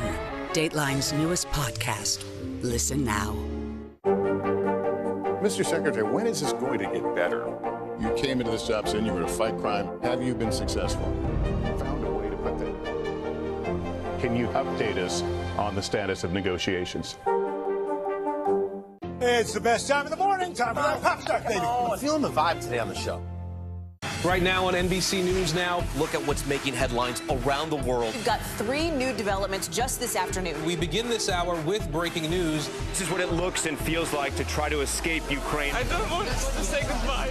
This factory has gone from making kitchen pots to lethal items. There's an intense artillery battle underway. Breaking news this morning. The heartbreak, the grief, and the tears that we have seen here are all tragically familiar. Was there a school officer on campus? Because that's what we've been told. No. The shooting is once again reigniting the debate over gun laws. If it's Tuesday, it is primary night. The highest profile races yet this year. The official confirmation of Judge Ketanji Brown Jackson. Let's zoom out a bit to our changing climate. What do we think that the new normal is going to be? The rollout of COVID vaccines for children under 5. Inflation is cutting into almost everything. Another honest conversation about what it means to be Asian American. We're coming on the air with the news NBC Scoop. Bringing the news to you is not only a job, it's an honor. Top Story with Tom Llamas. Weeknights at 7 on NBC News Now. Welcome back. Natural disasters and climate change are having profound impacts on where people choose to live. Experts are calling it climate migration. It's a gradual phenomenon that sees Americans moving to safer areas of the country. They're trying to avoid major weather events related to climate change. CNBC correspondent Perry Russum has the story. With wildfires out west, hurricanes in the south, and rising sea levels along the coasts, climate havens are evolving across the country. This is a gradual phenomenon. Jesse Keenan is a professor at Tulane University and studies climate migration. He says the phenomenon could see tens of thousands of people moving every year. Then add in major weather events where numbers can balloon to 100,000 people at one time. That's what happened in 2005 when Hurricane Katrina forced the migration of about 150,000 people to Houston alone, essentially overnight. This is really something that we're looking at accelerating in the decades to come. Keenan says the Great Lakes region is considered a prime spot for climate migration that has a more stable environment, cities with infrastructure to maintain steady growth, and is close to fresh water. Joel Bermeyer is the CEO of Alliance for the Great Lakes. We've got nearly 20% of the world's fresh surface water right here in our backyard. And why is that important? Well, it's an absolute gift, and it's important because everything depends on clean water. Number one, we all need safe and clean water to be healthy and to survive. Water is also critical for industry, for manufacturing. It's critical to growing food. From a climate perspective, we do have our own share of problems. Some of our water is so polluted that you can't drink it or safely swim in it. The largest city along the Great Lakes is Chicago. Given the water supply challenges that the rest of the country is seeing, we recognize that could be coming sooner than later. Aaron Alleman is the executive director of the Chicago Metropolitan Agency for Planning. When we were going through the Great Migration, when we were looking at industrialization, these cities in the Midwest had so many more people than they do today. So we're ready. And yes, it does get cold in the Midwest, but this whole argument seems to be centered around being close to fresh water with Lake Michigan behind us. Jesse Keenan says climate migration isn't a matter of if, but a matter of when. And for Chicago, they're working on the aging infrastructure, the pipes that bring the water from the lakes into people's homes. Back to you. Right now on NBC News Now, too hot to handle. Brutal temperatures still baking the nation after yet another weekend of record high heat. When we expect some relief. Global health emergency. Monkeypox cases on the rise in the U.S. and overseas. What you can do to protect yourself and your family. And Shark Patrol. More beaches along the East Coast shut down after a string of new sightings. Why the sudden uptick and how lifeguards are keeping waters safe from the skies.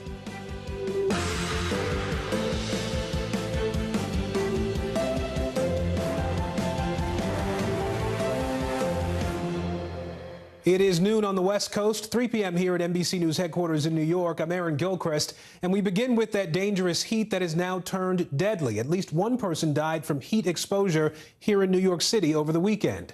Storms are also sweeping through the Northeast at this hour. This is what the view looked like from the top of the Rock here at Rockefeller Center this afternoon. Millions of Americans from the South to the Pacific Northwest now dealing with sweltering heat. And rain can't come soon enough for firefighters in California. A wildfire burning near Yosemite National Park has scorched nearly 17,000 acres.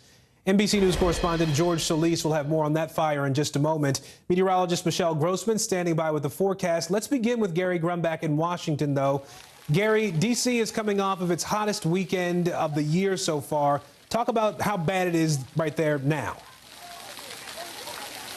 It is really hot out here, Aaron. I just checked the weather app on my phone, 102-degree real feel.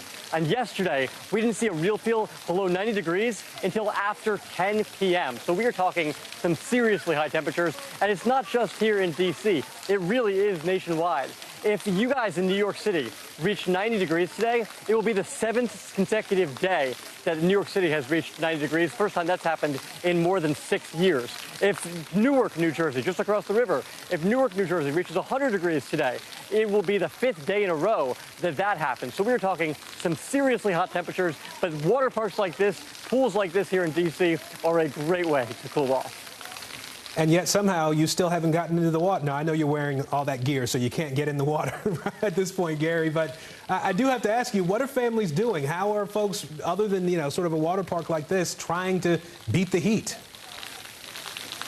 Yeah, my audio guy might kill me if I walk through these fountains. However, they are really trying to beat the heat by doing things like this. And we're seeing heat emergencies up and down the East Coast. Every city does it a little differently. In D.C., what that means is pools like this get to stay open a little bit longer every night during the heat emergency. It also means resources are marshaled towards helping out the homeless and helping out the elderly populations in this city. But some folks, the little ones, the moms, the dads, they aren't really affected by this at all. Take a listen to what some folks had to say. Good way to beat the heat. We've either been here or in the air conditioning, so we'll take either one. Well, we've mostly been staying inside in the air conditioning. And we can do lots of cool tricks in the pool and having a lot of fun. What do you guys eat to keep cool? Ice pops. And there is some good news for us here, at least in the Northeast. In about a half hour, we're expecting a massive storm to come through. That is going to cool things down big time here in the D.C. area, and that storm's going to be heading up towards New York shortly later tonight. And Gary, that's when you take off the mic pack and just dance in the rain, my friend. I know you've been out there in that heat all day long for us. Hope you can cool off a little bit. Thank you, Gary Grumbach in Washington. Let's bring in NBC News correspondent George Solis now. He's in Mariposa, California, covering the wildfire near Yosemite National Park. So, George, there's some progress being made to contain this oak fire out there. What can you tell us? Yeah, Aaron, the fire still rages on. Behind me, you can see some of the smoke billowing there in the Sierras.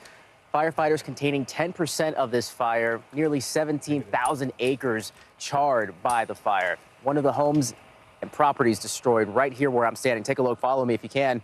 We'll show you. This is Rodney McGuire's property. This is what's left of it anyway. Not even the biggest loss here so far, unfortunately, and firefighters are still assessing the damage. And one of the things that they're contending with right now, of course, is that terrain, and I can show you some of that terrain here.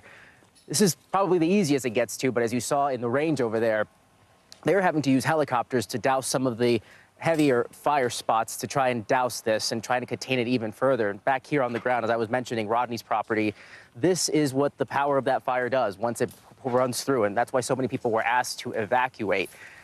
Nothing left, nothing left. Fortunately, he was able to evacuate, and he is presumably doing a little bit better considering he lost everything here, unfortunately. And this is the saddest part about these types of fires. People have to pack up and go, and they lose a lot of their things, but they leave and they are spared their lives. Well, the other thing that firefighters are also contending with right now, of course, this heat, and you can probably hear that I'm exasperated just being out here for a while. That is really dangerous, along with the arid conditions, and that is what caused this fire to grow up so fast. I mean, over a couple of days, it went from nothing to nearly 17,000 acres. That's a huge number. And so, of course, right now, the focus is on making sure the firefighters stay safe, but also on containing that fire. Aaron? You know, George, I'm curious. You mentioned the air conditions there.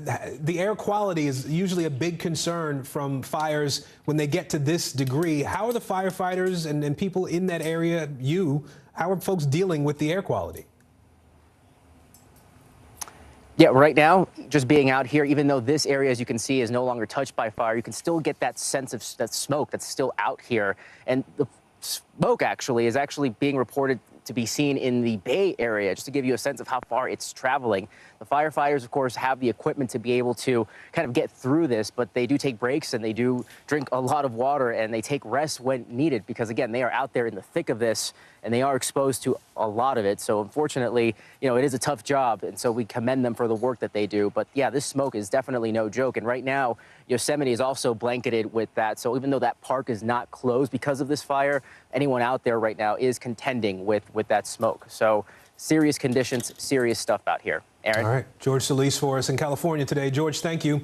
I want to bring in meteorologist Michelle Grossman now. Michelle, so what can we expect with this heat and the storms that a lot of folks are getting ready for across the country?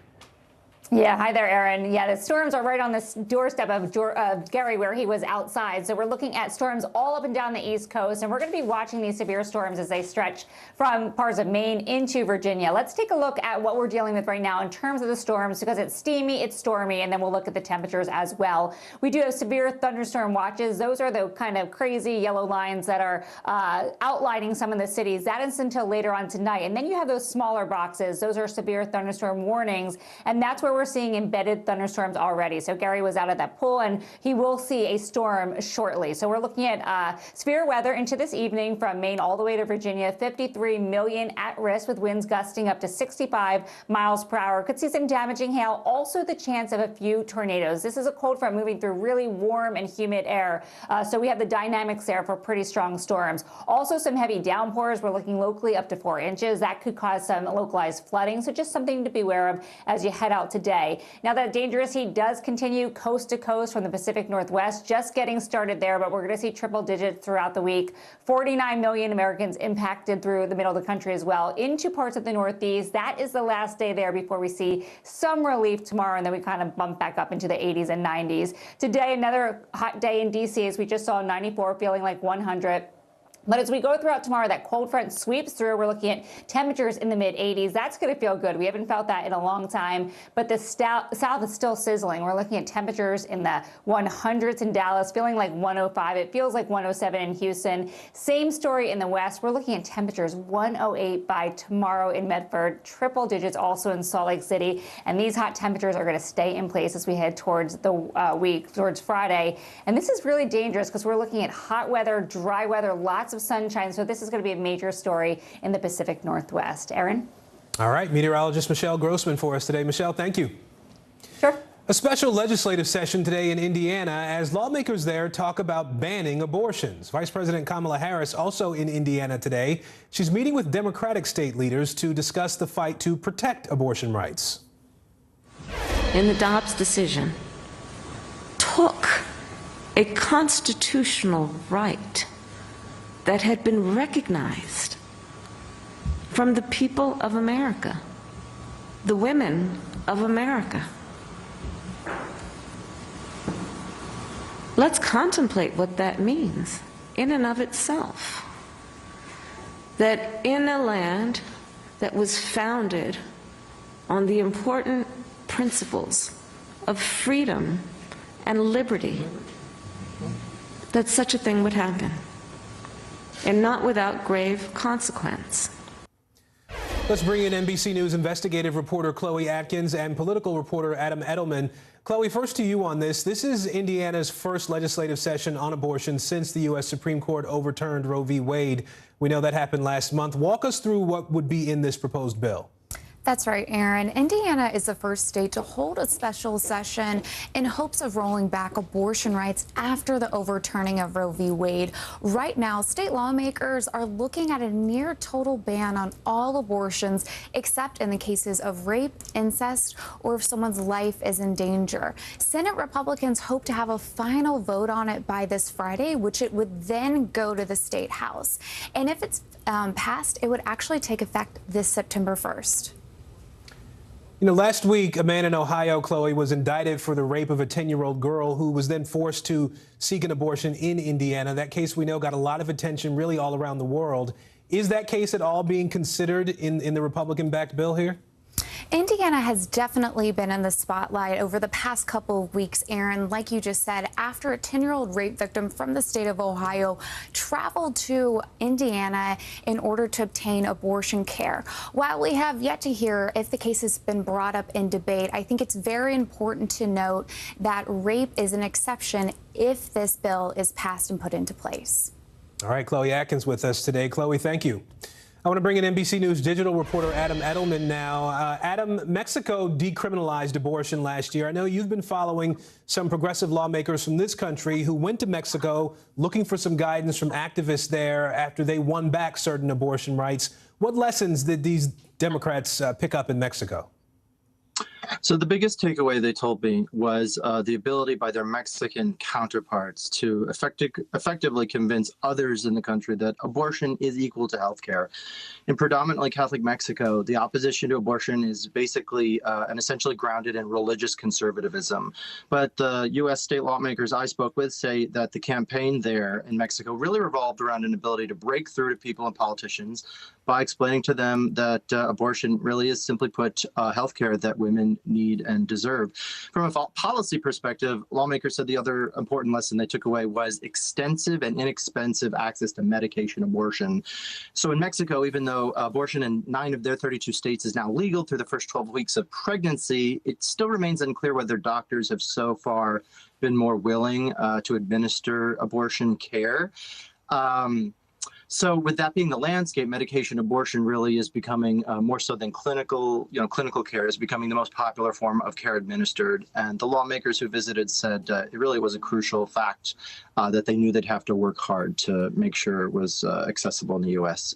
So, Adam, a couple of things here. I mean, you've been digging into these laws quite a bit. Walk us through some of the big differences between U.S. federal abortion law and what Mexico had in place, and whether this group of lawmakers who went to Mexico actually have any hope that there could be some success with what they're trying to accomplish here in the U.S. So broadly speaking, the Supreme Court ruling in Mexico essentially just decriminalized abortion in the country, meaning it became unconstitutional for any state in Mexico to implement criminal penalties for abortion care. Now, in Mexico, the most severe laws prior to the ruling subjected both patients and abortion providers to these criminal penalties, including prison time. So while in the U.S., no U.S. state has on their books laws that allow for punishing women who seek abortion care, many, following the Dobbs ruling, now allow for severe criminal penalties for doctors who provide abortion care. In that sense, some U.S. states now have the landscape that some in Mexico did formerly. So with that in mind, the lesson here, according to people who made this trip and other advocates I've spoken with regularly, is that if the pro-abortion movement can win gains in a place like Mexico up against those kinds of challenges, which until last year allowed for throwing women who needed life-saving abortion care in prison, then they can definitely do it in the U.S. as well via relentless activism, proper and nuanced messaging, and sheer persistence. All right. Adam Edelman from our digital team. Adam, thank you. Let's turn to monkeypox now, which has now been declared a global health emergency of international concern. The World Health Organization activating its highest alert as cases climb worldwide. There are now more than 16,000 cases in 74 countries, and now the agency says there's no guarantee that monkeypox will continue to spread within a specific community. Let's bring in NBC News medical fellow Dr. Akshay Sayal and health reporter Arya Bendix to talk a little bit more about this. Arya, I'll start with you. The last time we heard this declaration from the WHO was in response to COVID, when that started in 2020. Why did the agency decide that monkeypox now gets this global health emergency designation? Yeah, so they actually stalled a little bit. They tried to weigh this decision a couple of weeks ago, decided against it, now finally decided it meets their criteria for an extraordinary event that requires a coordinated international response. So we obviously know that it is an extraordinary outbreak. We're seeing cases predominantly among men who have sex with other men, which isn't traditional for what we know of the virus. And we're also seeing, as you mentioned, more than 16,000 cases worldwide in countries where the virus hasn't previously been endemic. So both of those meet the criteria. We're also seeing some countries start to mount their own vaccination responses. And so having this designation will help coordinate those efforts globally. So, Doc, let me ask you about how that works here in the U.S., right? Dr. Anthony Fauci who has said that the U.S. is looking at possibly declaring a public health emergency for monkeypox. How would that change things here? How would that be helpful in the public health response? Yeah, so Aaron, it comes down to the basics, right? Vaccines, testing, treatment. And so basically the idea here is that by declaring a public health emergency, you make it easier to get those things out to the people who need them, and you make it easier to sort of mobilize all those resources that'd be required. I mean, I think we've all seen the lines for the vaccines and monkeypox here in New York, and you would have guessed another iPhone just dropped. And so the idea it really is to avoid that in other places around the country as the virus continues to spread. We've also now seen the CDC confirm 2 cases in children. We talked about the population that typically this has been more prevalent in. We've got 1 child in California, 1 in Washington, D.C. How concerned should we be about monkeypox spreading beyond where it currently is? Yeah, and so like Arya mentioned, that's really what we're looking for is right now monkeypox is primarily in men who have sex with men. And what we're watching for is that the virus kind of starting to leak out into other populations. In this case, we have 2 kids. We know that they're both doing well, I should add, but it's 2 kids who were linked to men who have sex with men in the same household.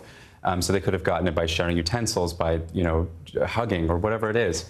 And so that's really the thing to watch is how does this virus behave? Does it stay primarily in the men who have sex with men, or does it leak out into other communities? I do want to talk about vaccines. You mentioned that, Arya, this is something that obviously has been a big concern for a lot of people getting vaccinated against monkeypox because we know a vaccine exists. We also know that the vaccine has been in short supply. What's being done to address that problem? Yeah, so a lot has actually been done in recent days or in the last week. Since we last spoke, Aaron, I know we were having a huge supply issue. That's starting to get rectified slowly. Health officials said on Friday that they had distributed about 300,000 doses to cities and states, which was a huge ramp up. Places like New York and D.C., which are considered sort of the epicenters in the U.S., are starting to vaccinate about half of their eligible populations. So that's an improvement. Obviously, the big hang-up that we saw was this holdup of doses in the Bavarian Nordic facility in Denmark. Those still haven't gone into arms, but they're being shipped to the U.S. right now and could go into arms shortly with the FDA's authorization. So we're hopeful that everyone who's eligible can get vaccinated soon. All right, we will be following this story for some time to come. Arya Bendix, Dr. Akshay Sayal, we appreciate your time. Thank you. Thank you. Happening right now, President Biden holding a virtual meeting with CEOs and labor leaders. You're looking at some of the images coming in right now. The president, we know, still has COVID. He's isolating. He's working from the residence in the White House. His doctor says his symptoms continue to improve several days into his infection. The president also held a virtual address, or was scheduled to, with a law enforcement group earlier today. That was supposed to be recorded, I think. We're going to keep following this for you, of course, throughout the day. Stay with us. A family left to recover after gun violence lands at their front door. Literally, coming up, a survival story about what it takes to move forward after tragedy. Mystery in Paradise. There's my sweet little sister on the news. A series of secrets to be discovered. This investigation takes you into the swinger lifestyle. Dateline's hottest July ever. Fridays at 10/9 Central. Sometimes the news can be difficult and overwhelming for kids to understand. Ukraine and Russia. Could you help me understand what's going on? So to help make sense of it all, we've created a newscast just for them. We hope your family will watch Nightly News Kids Edition. Mr. Secretary, when is this going to get better? You came into this job saying you were to fight crime. Have you been successful? Found a way to put that. Can you update us on the status of negotiations? At 73, Prince Charles is still waiting for the job that is his birthright. Do we want Charles? Do we want a monarchy? I'm Keir Simmons, and we'll take on these questions and more in our new podcast, Born to Rule. Listen now. These days, it feels like the news never stops. So let's get into it. What's happening right now, what it all means for you for an hour every day. It can be hard to keep up, so let's get started together. Hallie Jackson Now, weekdays at 5 on NBC News Now. Desire, deception, and a double cross. The seduction, a deadly love story only Dateline and Keith Morrison can tell. Listen now, wherever you get your podcasts. Our show is about sparking conversations around today's biggest issues. The Fed raises interest rates. That controls inflation. Explain how that works. Is part of this that everyone's rethinking their jobs and their relationship to their employers? Can you just remind us why there are 9 justices on the Supreme Court instead of 3 or 20 or 2? It's not my job to tell you what to think. My job is to think about what you tell me. Now Tonight with Joshua Johnson, streaming weeknights at 8 on NBC News Now. Welcome back. As gun violence in this country surges, it's touching more places people thought they were safe. For a family in northwestern Indianapolis, it was their front yard. Lance Stevens was standing outside while his mother dropped off his sons from a sleepover. That's when a random shooting changed their lives in an instant. NBC News correspondent Tremaine Lee has their story. Nice shot, man. Indianapolis couple, Lance Stevens and his wife, Sophia, tried to build their lives around avoiding violence, carefully selecting a home in a neighborhood where they thought they could raise their young sons in relative safety. But last May, a stranger with a gun found them anyway, piercing the family's peaceful suburban life. In a blink, 39-year-old Lance and his mother, Kim Tillman, joined the estimated 100,000 other Americans who survive gun violence each year. He pulled a gun in my son's head. Lance was shot in the head and leg. Kim, who was dropping off her grandsons after a sleepover, caught a wave of bullets in her arms, chest, and face. I don't even know why he came over there and why he shot us. Lance and Kim are among the nearly 750 people who were shot in Indianapolis last year who survived. This is dead right here. My implant is here, but down here, this is all dead. Your arm, your chest, and under your jaw. Yeah. Kim has permanent scarring from bullets that punctured her face, shattering her jawbone and several teeth. At what point did you realize just how badly you've been injured? I kind of still don't even realize it now. Wounds you can see, but also wounds that you can't. I had terrible nightmares, just waking up thinking people were going to shoot me. Lance and Sophia's 3- and 6-year-old sons were there that day. Neither boy was harmed physically, but both are processing trauma. The oldest boy, LJ, saw his father stumble into the house. And he's already seeing me, my head bleeding. My son's like, I don't want to be without you. He's saying, like, I don't want you to die. Their younger son was asleep in the backseat of his grandmother's car, bullets whizzing around him. The family assumed the 3-year-old saw nothing. In therapy, they learned he'd been stuffing it down. He just unloaded, and we were amazed. There are other costs, too. Repairs to the Stevens bullet-riddled home, the loss of a vehicle, and the family says $35,000 in medical bills combined. As the family tries to move on and make sense of what happened, I asked what they'd say to lawmakers who are reluctant to make gun reforms a priority. Shame on you. Just shame on them. Unless it actually hits home, maybe to their kids, their grandmother, you know, maybe if it hits home to them and they can actually see it. Woo! Through it all, they still find hope and light. And they're standing up where bullets almost took them down. And for more on the Stevens family's story and the toll of surviving gun violence, listen to Into America wherever you get your podcasts. Hollywood psychic Tyler Henry is known for connecting his clients with loved ones who have died. For the first time, though, the celebrity medium found himself on the other side of a reading. NBC News correspondent Aaron McLaughlin sat down with Tyler and his mother after discovering the truth about their family's dark history. Hey there. By coincidence, Tyler and Teresa say they began learning more about Teresa's origins during production of Tyler's Netflix series Life After Death. As Tyler was helping others find peace, the series took a turn, also following their own dark family story. How many R names can you think of in the family? 2. Okay. Because they are referencing the 2 R's. It keeps coming up. As Tyler Henry was finding fame as the star of E's Hollywood medium, helping celebrities communicate with their loved ones from beyond the grave, even helping detectives and investigators solve cold cases. His own mother, Teresa Colwin, was coping with a dark secret of her own. 3 years ago, my mom discovered that she was taken as a baby. Before then, Teresa believed her mother was Stella Guidry Nessel, a career criminal who murdered and tortured 2 people in this Central Valley motel. I still just can't come to terms with that part. I mean, it's one thing to murder someone, but to torture them. I think one of the important things we learned in this is really just the intergenerational effect of trauma. Stella's crimes devastating the lives of not only her victim's family, but Teresa's own family too. This traumatic history revisited in Tyler's Netflix series Life After Death. So your middle name was Wava, but this has you down as Java. So I know my birth certificate has been doctored. Teresa learning Stella was not her birth mother. Her birth mother, now deceased, had been tricked by Stella. The exact circumstances still unknown. And she raised me and used me in a way that she needed to benefit herself. The series capturing Teresa's emotional reunion with her biological family. My feelings when I met with my biological family were actually bittersweet as well, because while I loved them and adored them immediately, they're just wonderful, wonderful people. I also felt a loss because I felt like, well, what if I had been able to be raised with them? Ironically, Tyler says his psychic abilities weren't able to reveal much about those closest to him.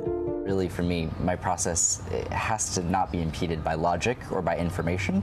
And so because it's me, because I have my own feelings and thoughts and expectations, that bias basically prevented me from being able to kind of connect intuitively. It was surreal, he says, to be on the other side of the reading for the first time. I felt like the tables kind of turned in the sense that I found myself in a very vulnerable position in a pursuit for answers. So I felt myself really feeling a sense of desperation. And I think it taught me and gave me an insight into closure.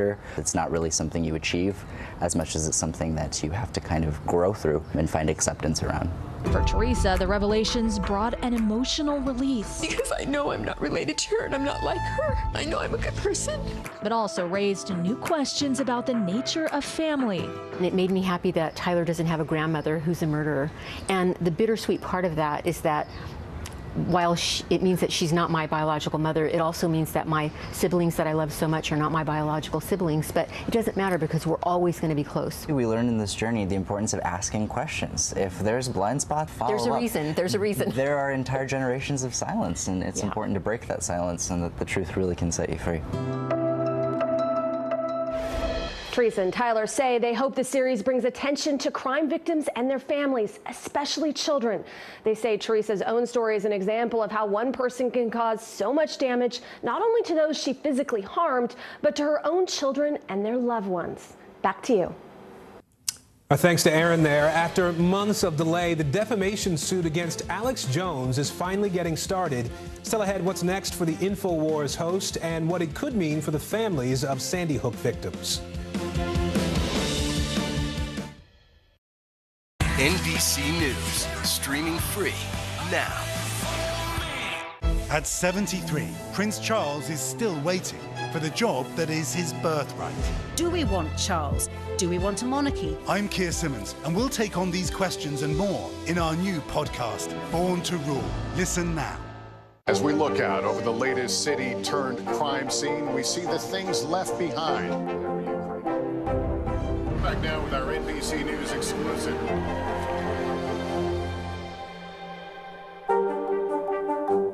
Desire, deception, and a double cross. The Seduction, a deadly love story only Dateline and Keith Morrison can tell. Listen now, wherever you get your podcasts. Top Story with Tom Llamas, weeknights at 7 on NBC News Now. Sometimes the news can be difficult and overwhelming for kids to understand, so we've created a newscast just for them. We hope your family will watch Nightly News Kids Edition. At 73, Prince Charles is still waiting for the job that is his birthright. Do we want Charles? Do we want a monarchy? I'm Keir Simmons, and we'll take on these questions and more in our new podcast, Born to Rule. Listen now. Top Story with Tom Llamas is your news playlist on NBC News Now. And now, you can listen to it as a podcast. Available anytime and anywhere. Bottom of the hour now. Maya Eaglin has a look at what's trending on NBCnews.com. Hi, Maya. Hey, Aaron. A bishop from Brooklyn and his wife were robbed during a live stream Sunday. The armed suspects interrupted the sermon of Bishop Lamar Whitehead and demanded he hand over his jewelry. They got away with $400,000 worth of property, according to police. Rapper Kid Cudi walked off the stage after several water bottles were thrown at him during his Rolling Loud festival performance. Kanye West was originally set to headline the Miami festival, but pulled out last Monday. And goodbye to one of the Goodfellas. Actor Paul Sorvino has died at the age of 83. The Tony-nominated star appeared in several other blockbusters like Nixon, The Rocketeer, and Reds. His wife said in a statement that he died from natural causes. That's what's trending right now on NBCnews.com. Aaron. All right, Maya, thank you. Jury selection is starting today in the Sandy Hook defamation trial against InfoWars host Alex Jones. Now, this trial will determine how much Jones must pay Sandy Hook Elementary School parents after falsely telling his audience that the deadliest classroom shooting in U.S. history was a hoax. NBC News Now correspondent Stephen Romo is following this story, and NBC News legal analyst Danny Savalos is here as well with a look at the trial for us. Stephen, first to you. This trial we know was pushed back from April after Jones ignored a court order. Who's suing Jones and what's at stake here? Yeah, really months and months of delays for this. And Jones has racked up fines, by the way, for ignoring those court orders you mentioned. He even put InfoWars in bankruptcy protection just before this trial was originally set to start back in April. This trial involves the parents of two Sandy Hook families bringing these defamation claims against Jones, more that we've seen from this trial. Meanwhile, the damages have yet to be awarded in separate defamation cases from other families, all concerning the 2012 massacre in Newtown, Connecticut. Of course, a massacre no one can forget. The lawsuits don't ask jurors to award a specific dollar amount against Jones, and he has claimed in the past that he has a negative net worth. That's something the families involved have disputed. They point to the website he has and the merchandise sales. So it's hard to forget Jones' false statements claiming that this shooting was a hoax and involved crisis actors, that type of thing. And by the way, he has since admitted that this was not a hoax, Aaron. Which we all know to be the reality here. Danny, this trial is taking place in Austin, Texas, where Jones lives, where he does his show. What are some of the challenges that both sides are going to have to deal with here as they try to select a jury for this case? The same challenges that you have in any high-profile case. It's impossible, I say impossible, but you'd be amazed the jurors that are out there. It's impossible that the jurors have never heard of Alex Jones or never heard of Sandy Hook. In all likelihood, they have. There may be a few that have not, but even if they have, the test is not whether or not they've ever heard of it and that disqualifies them. Instead, it's whether or not, given what they know about it and given what they have heard about the case, can they be fair and impartial towards Alex Jones. Alex Jones may actually feel like he's having home field advantage. He's from Austin. Right. It might be the case that, folks there view him more favorably than they would somewhere else. But in all reality, anytime you have a high-profile case, picking a jury is always a challenge. I want to ask you about something that he said in his deposition. We'll put it up on the screen for folks to see. He says, "No, I don't accept responsibility because I wasn't trying to cause pain and suffering. They're being used, and their children who can't be brought back are being used to destroy the First Amendment." So how does that argument potentially hold up in court? First of all, this is why during a deposition, people like me tell our clients, just answer the question, right. And when you're finished answering the question, stop talking. And you see from that, Alex Jones kept on talking, and now you have a little sliver that you can put on screen, and it makes him look absolutely horrible. A jury's going to hate that. If they can get that into evidence and confront him with it, it's going to really make a jury very angry. But that, again, I can't stress enough. If you're ever deposed, just answer the question. Don't give your opinions, your thoughts, your feelings, your anything, because people may not like your feelings if you give them under oath. Yeah. All right. We'll see how this all turns out. NBC News legal analyst Danny Cevallos and Stephen Roman with us as well. Thank you both. Well, 4 parents are suing the U.S. government today. They're seeking damages for the trauma they experienced during the Trump administration's child separation policy. The lawsuit comes after migrant families failed to reach a settlement last fall with President Biden's Justice Department. NBC News Justice correspondent Julia Ainsley has been covering this story for us. So, Julia, if you don't mind refreshing our memories here, what was former President Trump's child separation policy, and how are these families affected? So we know that in 2018, President Trump put in place a zero tolerance policy. That meant that anyone who crossed the border illegally, whether or not they came with their children, would be prosecuted, and that what is typically a misdemeanor would turn into a felony that would take a parent away from a child and put a child into the custody of Health and Human Services. And we have to point out they had no way of record keeping and figuring out where the children went, where the parents went. In one case today, I talked to a mother whose son's name was misspelled, and so she had no way of finding him. They were separated for 2 months, and during those 2 months, they had no idea if they would ever see each other again. Trump put an end to this in June of 2018 after public outcry. But, Aaron, over 5,000 families were separated, and over 1,000 still remain so today. And, Julia, you've been talking to families for a while now about this experience. Walk us through some of that. What did these parents tell you about what they experienced? You know, I've spoken to a lot of families, and I just spoke to one this morning, and they're all unique and terrifying in terms of the trauma that they've all gone through. A woman I spoke to today who went by the initials MSE crossed the border from Guatemala with her 14-year-old son.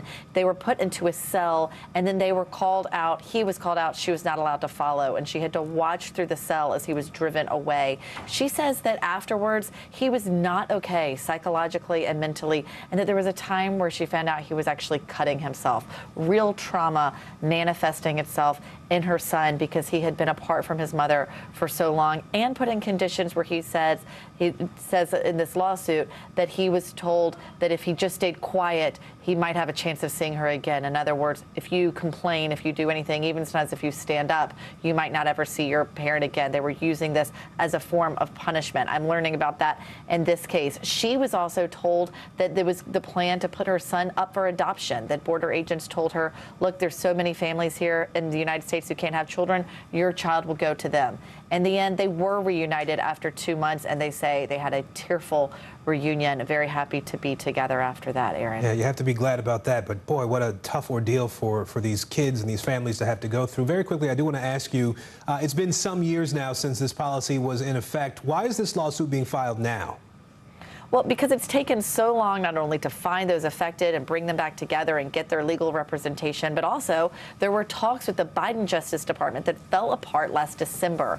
After a figure began being floated publicly, we here at NBC News reported it as well, that the Biden administration was considering giving each of these families upwards of $450,000 to compensate them for their trauma, allow them to use it on things like mental health care. When that figure was floated to the president, he balked at it. And in the end, the Justice Department lawyers walked away and the talks fell through completely. So now each individual family has to file a tort case to claim that they need damages to compensate them for what they went through. It's a lot of work on behalf of these families they now have to go through, but I'm told by the lawyers they now could actually be eligible for much more money if these lawsuits do prevail. Julia Ainsley in our D.C. bureau today. Julia, thank you. Well, California Governor Gavin Newsom is going south in his latest attack ads. He's trolling Texas Republican Governor Greg Abbott on guns and abortion with full-page newspaper ads. Here's CNBC's Scott Cohn. Speaking at the site of a mass shooting with a ghost gun that left 6 people dead in 2013, Gavin Newsom said he was applying some Texas logic to the problem of gun violence. Get these guns off the street by allowing 40 million of you to be enforcers, by allowing 40 million Californians to enforce the law of the state of California. Californians can now sue gun law violators for $10,000 plus court costs for every instance, just like Texans can sue over abortions in the controversial ban upheld so far by the Supreme Court. The Supreme Court opened the door.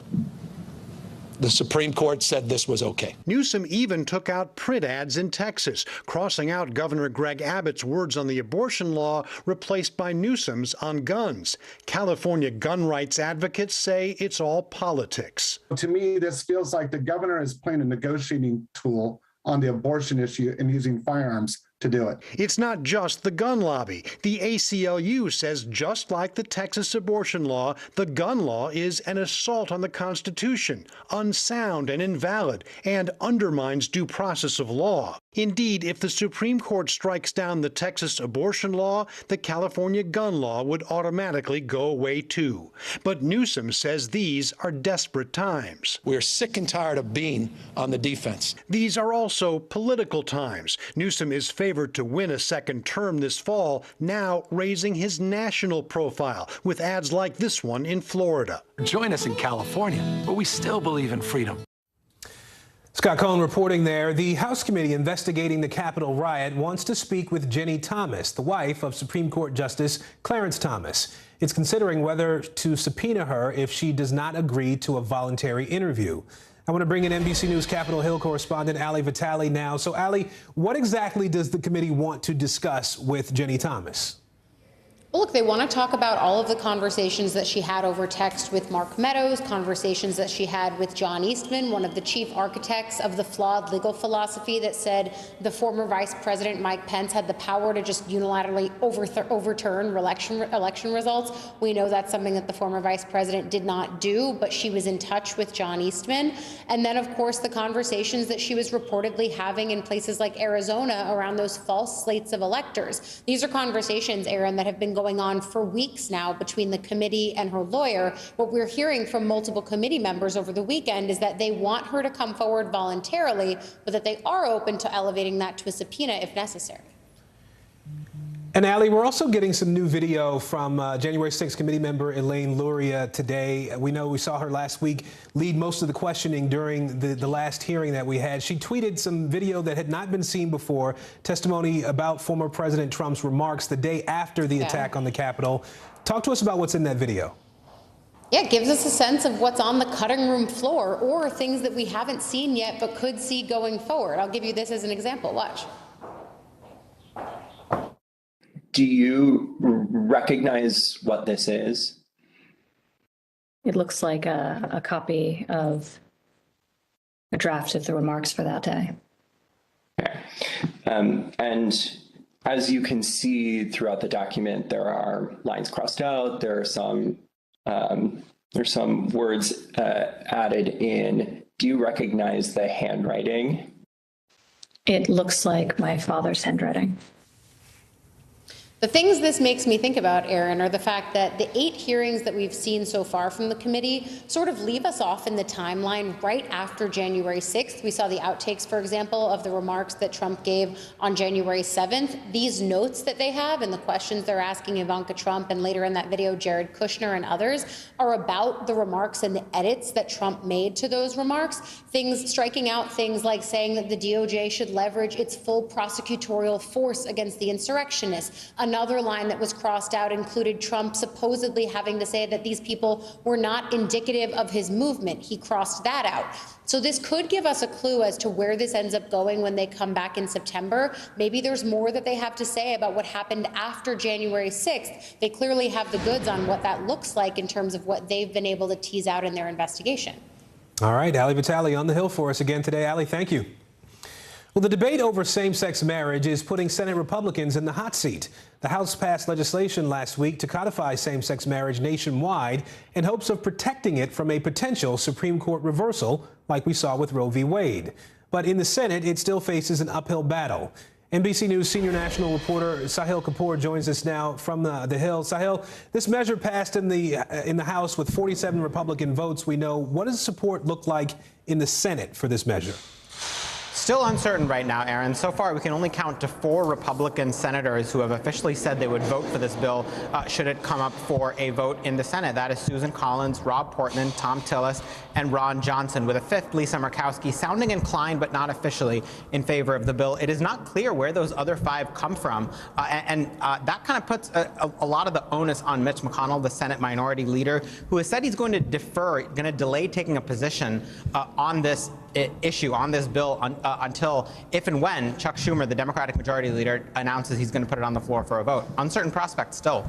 You know, Sahil, we've had polling on this issue, right, that shows a majority of Americans support same-sex marriage. That's pretty clear. So why is the GOP seemingly so split on this issue? 71% in particular, Aaron, 71% of Americans, according to a Gallup poll released last month, believe same-sex marriage should stay legal, but Republicans are split because their base is split. Republican voters, self-identified Republicans, split roughly down the middle on this issue, 50-50, and the passion, the energy is more on the anti-side of this issue, particularly among conservative activists and evangelicals who make up a large slice of the Republican base, still don't believe same-sex marriage should be legal, still hold the traditional view that it should, the institution should remain between a man and a woman. Republican lawmakers, particularly in deep red states where these activists are influential, are reluctant to go up against that segment of voters. All right, Sahil Kapoor for us on Capitol Hill today. Thank you. Well, prices are up on just about everything, but a few everyday items have managed to evade inflation. Up next, the best spots to shop and save. Uvalde, Texas, a small town that has become yet another landmark. How long do you think it took for all this damage to occur? Can you tell us what it was like? With our NBC News exclusive. It was Lester.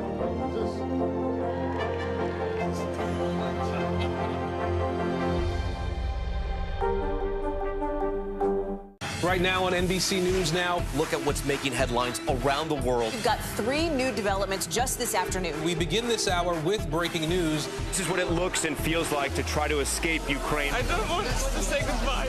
This factory has gone from making kitchen pots to lethal items. There's an intense artillery battle underway. Breaking news this morning. The heartbreak, the grief, and the tears that we have seen here are all tragically familiar. Was there a school officer on campus? Because that's what we've been told. No. The shooting is once again reigniting the debate over gun laws. If it's Tuesday, it is primary night. The highest profile races yet this year. The official confirmation of Judge Ketanji Brown Jackson. Let's zoom out a bit to our changing climate. What do we think that the new normal is going to be? The rollout of COVID vaccines for children under 5. Inflation is cutting into almost everything. Another honest conversation about what it means to be Asian American. We're coming on the air with the news NBC Scoop. Bringing the news to you is not only a job, it's an honor. These days, it feels like the news never stops. So let's get into it. What's happening right now, what it all means for you for an hour every day. It can be hard to keep up, so let's get started together. Ali Jackson Now, weekdays at 5 on NBC News Now. We're here to start conversations about the big things happening in our world, because it's not my job to tell you what to think. My job is to think about what you tell me. Now Tonight with Joshua Johnson, streaming weeknights at 8 on NBC News Now.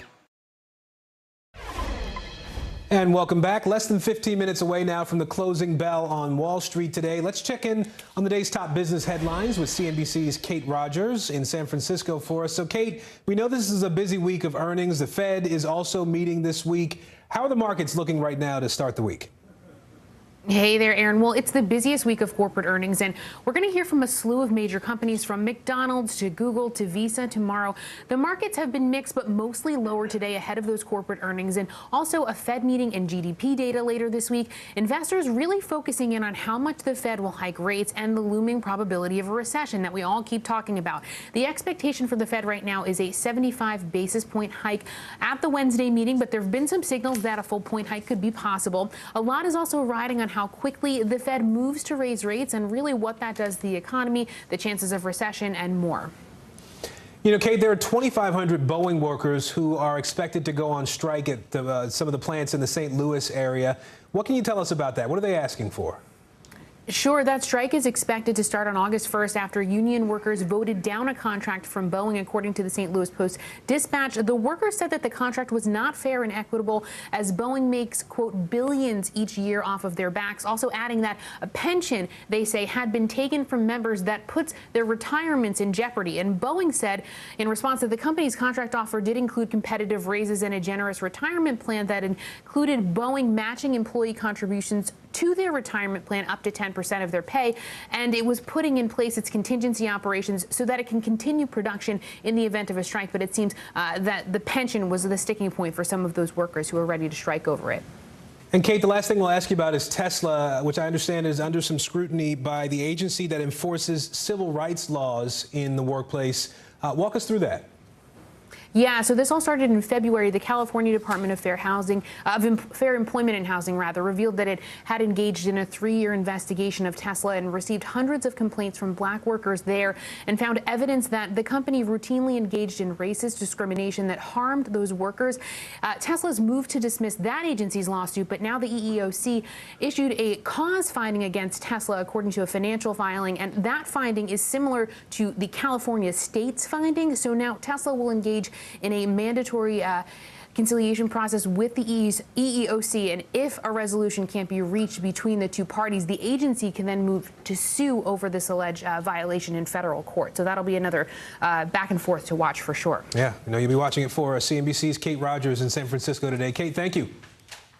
Well, you know, it may seem like everything costs more these days with inflation at a 40-year high. We've been reporting on that. But that doesn't mean you can't still find a good deal. Some items have managed to evade those rising prices. Here's NBC News Now anchor Vicki Nguyen.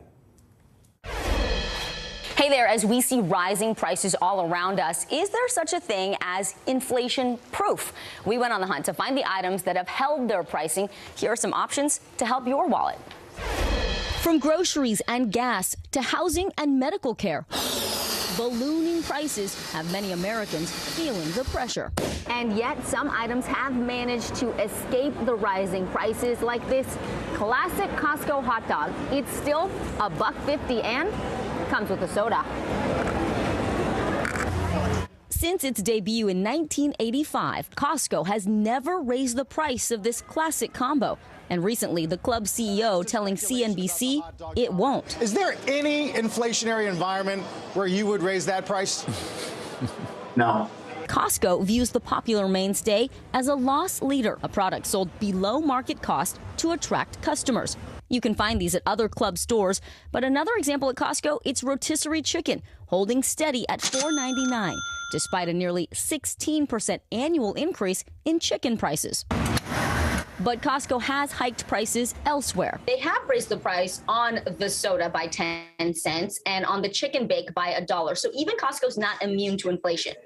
No, Costco is trying to pick the areas where it can feel like it can pass along certain price increases. The standalone soda and the chicken bake probably are places where consumers may not be as outraged if they see a price hike. While the average American family now spends around $465 on groceries each month, several items can help alleviate some of the sticker shock.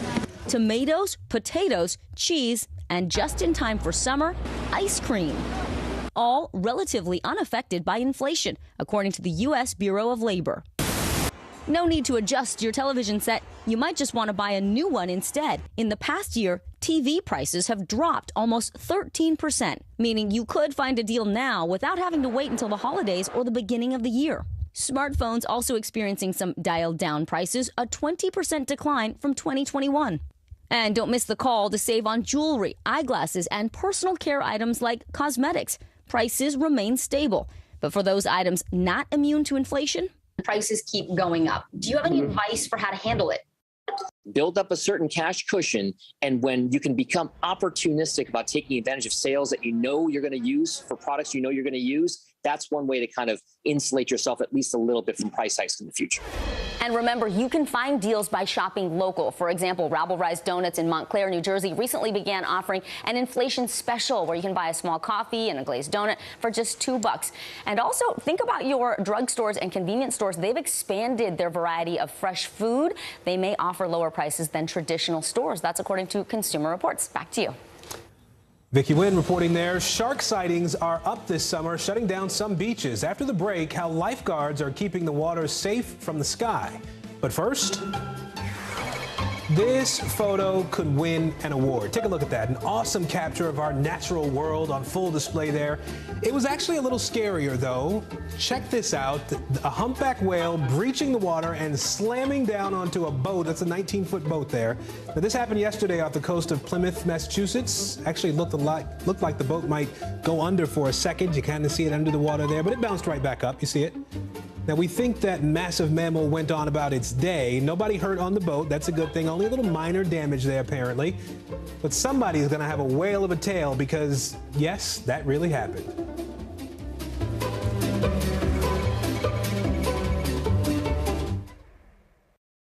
Still to come on the Channel 2 News. Well, the waters are certainly receding now. Still too close to call. Lester Holt reporting from Ground Zero, as it's being referred to. It is, in fact, the taste of freedom. The Haitian people know a little something about resiliency. What's the biggest risk right now? Some of the troops who have been proud. I want to welcome you to the first presidential debate. In fact, we've been told we can't go any farther. Here are some resilient folks. Let me get a hint.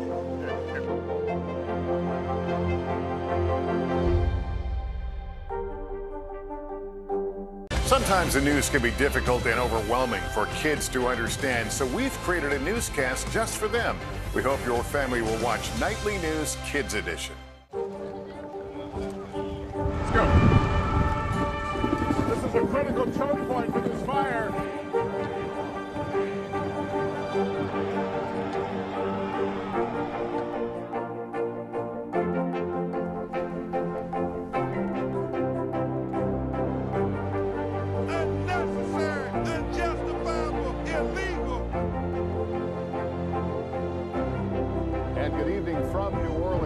Military operation witnessing the massive crowds. I admire you both. Nice to really spend some time with you. Appreciate it.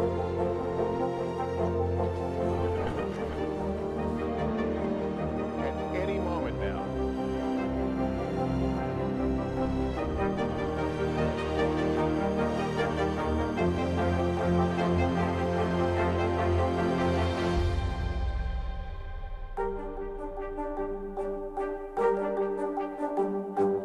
The Seduction, Dateline's newest podcast. Listen to the full season now.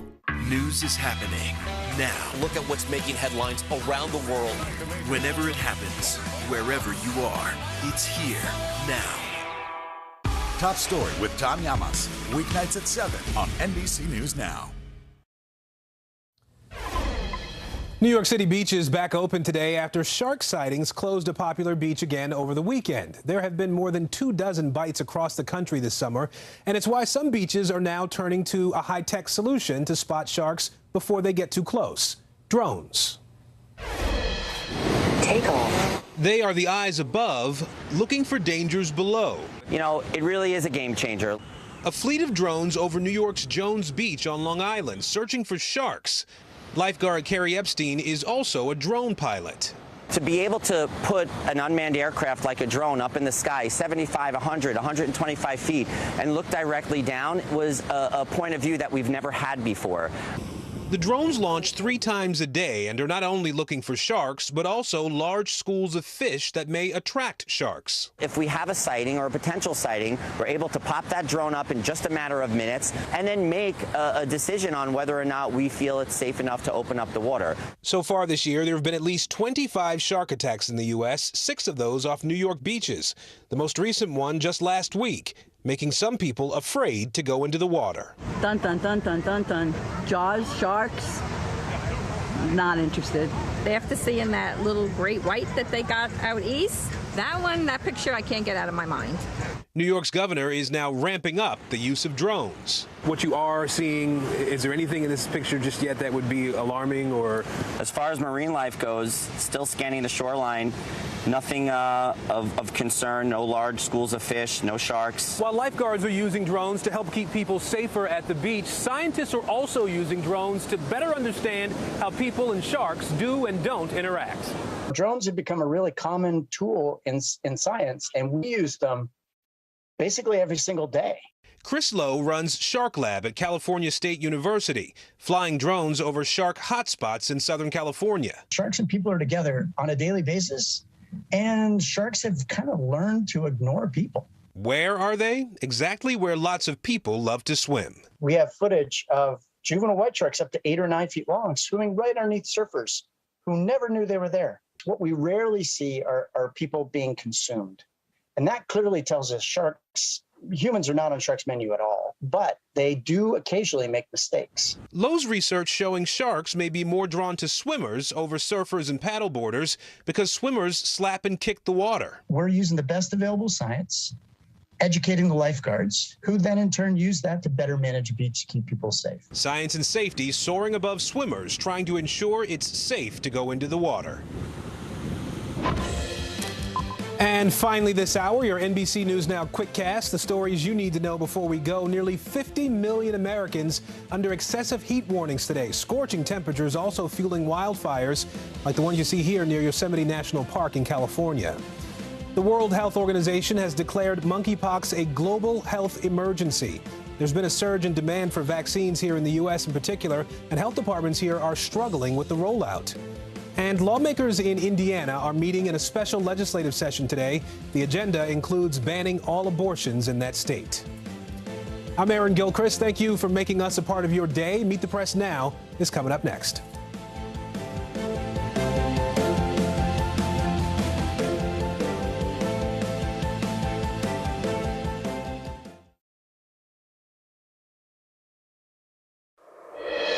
If it's Monday, recovery mission. With the president's COVID symptoms nearly gone, the White House hopes for an improving political prognosis as it turns its focus to the issues of crime, abortion, and the economy. Plus, the race to contain monkeypox. The White House says it's ramping up vaccine supply as the World Health Organization declares another global health emergency. What we still don't know about this fast-spreading disease infecting thousands worldwide. And later, making amends. Pope Francis delivers a long-awaited apology to thousands of Indigenous people for generations of abuse. We have that story live from Canada.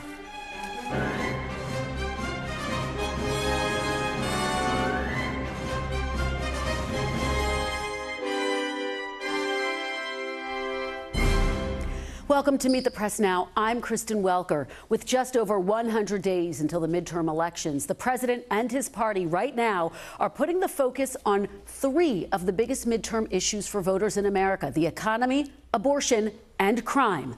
On the economy, the White House is bracing for a week of headlines on inflation and interest rates as a potential recession looms large. Tomorrow, we will get new consumer confidence numbers, an economic indicator that has fallen for the last 2 consecutive months. On Wednesday, Federal Reserve Chair Jerome Powell meets the press to discuss the agency's inflation-fighting strategy and its decision on interest rates, highly anticipated.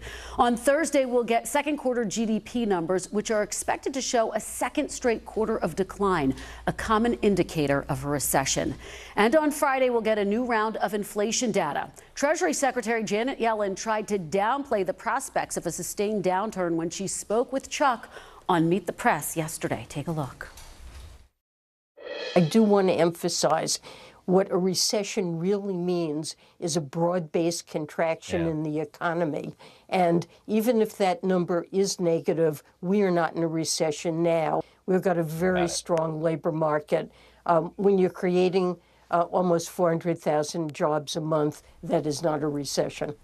And we're also following developments on the issue of abortion, one of the big issues Democrats hope will motivate their voters. Today in Indiana, the state's Republican supermajority is aiming to come to a consensus on an abortion ban. And Vice President Harris was in Indianapolis today to meet with Democrats and sound the alarm ahead of the November elections. The United States Supreme Court, in the Dobbs decision, took a constitutional right that had been recognized from the people of America, the women of America. The government should not be telling an individual what to do, especially as it relates to one of the most intimate and personal decisions a woman could make. And finally, President Biden is expected to deliver a video message to the National Organization of Black Law Enforcement Executives as Republicans work to make crime a major issue in November. Now, the president, I'm told, is expected to tout his accomplishments with police and targeted politicians who say they are on the side of law enforcement but act otherwise, including former President Trump. This should be an interesting one, folks. We're going to be listening very closely to what he has to say today. I'm joined now by two of my NBC News colleagues, Mike Memoli, who joins me from the White House, and Shaquille Brewster has the very latest on the abortion fight as Vice President Harris visits Indiana as that state considers an abortion ban. Mike, I have to start with you before we get into the issues. Let's start with President Biden's health, though. His doctor today saying that his symptoms are almost completely resolved. We know that the White House has been giving updates throughout the weekend. They're holding a briefing to update folks. What are you hearing? Yeah, that's right, Kristen. We expect to hear more from the White House Press Secretary, Dr. Ashish Shah, in a few moments here. We just, though, heard from President Biden himself, who said that he is really feeling like he's making a good recovery and hopes to, in fact, be able to work back in person in the West Wing later this week. This is day 4, if you consider day 0 to have been last Thursday when the president was first diagnosed with COVID-19. And the White House had telegraphed that he would be tested once again after his 5th day. So that puts him on track potentially to do so on Wednesday if he tests negative. It has been a quick recovery, but it's worth noting, Kristen, that part of the course of the treatment the president's been receiving has been Paxlovid.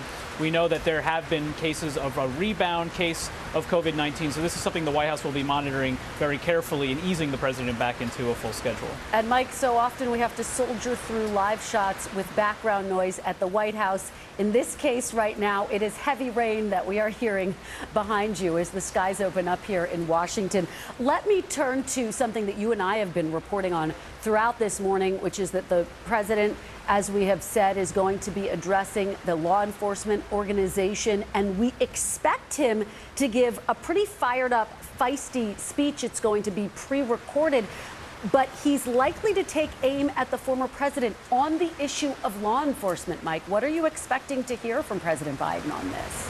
Well, Kristen, I've actually arranged for this weather for this moment to help make the argument that there are both literal and figurative storm clouds over the White House at this moment. Yes, there's severe weather coming through at the moment, but also the White House dealing with 2 of the major issues that are expected to dominate the Republicans' midterm messaging this fall. That is the economy, and that is this question of law and order.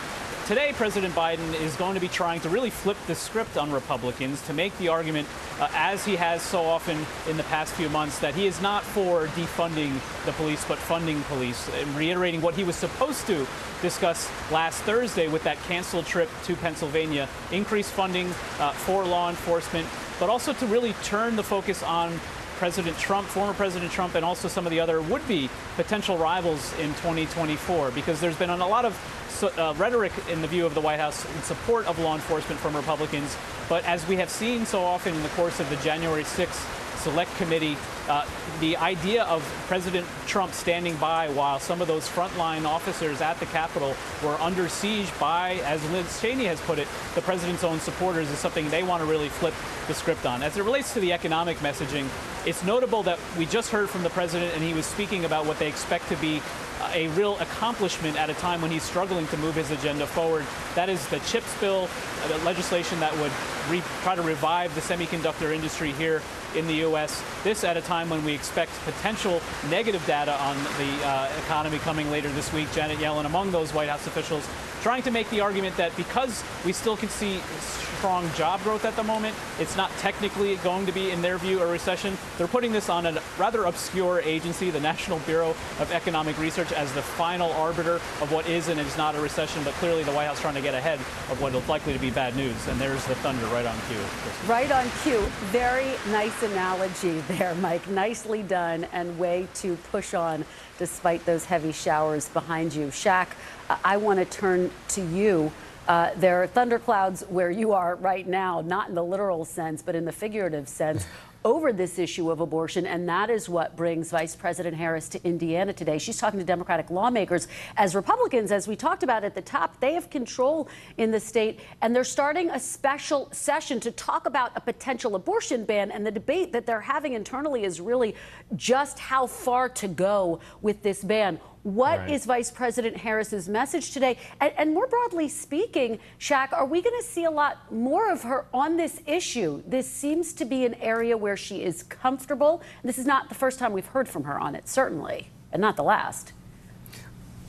Right, and it's not the first time that we've seen her meeting with state lawmakers just in the past couple of days. It was this weekend she was in Virginia talking to Democratic lawmakers there. Today she was in Indiana talking to Democratic lawmakers in a state, the first state to launch a special session after the Supreme Court overturned Roe v. Wade in that Dobbs decision, removing the protections for abortion rights for women nationwide. What is being considered right now in this first day of the special session, and the reason why you have Vice President Harris there, is Indiana is right now considering a near total ban of all abortions in the state. Now, there are some exceptions in the law, or in the proposed law, in that bill that's being debated. Exceptions for rape and incest, for life of the mother, for fetal abnormalities, but this will definitely be, without a doubt, a rollback of rights that women have in that state. So you've seen very vocal and very visual protests at the State House today, both in and outside of the chamber. At one point, you can hear from the live stream some of the protesters as lawmakers were talking. And then it also led to that visit from Vice President Harris, who made clear with Democratic lawmakers that while she is limited in what she can do, what she and the president can do at a federal level, she said she's standing with those lawmakers who are standing in opposition to that ban on abortion in Indiana. And Shaq, as you've been talking, we did get a little bit of breaking news from the White House. The president, who's giving that economic message that Mike was just talking about, just answered some questions about how he's feeling. He said he hopes to be back at work in person by the end of the week. So we'll have to see if that happens. Again, that comes as his vice president has been in Indiana with this message on abortion. Shaq, one more before I let you go. Obviously, abortion has been at center stage in Indiana for a range of issues, everything that you just laid out, and also this case involving a 10-year-old. Talk to us a little bit about that case and how it's resonating there right now.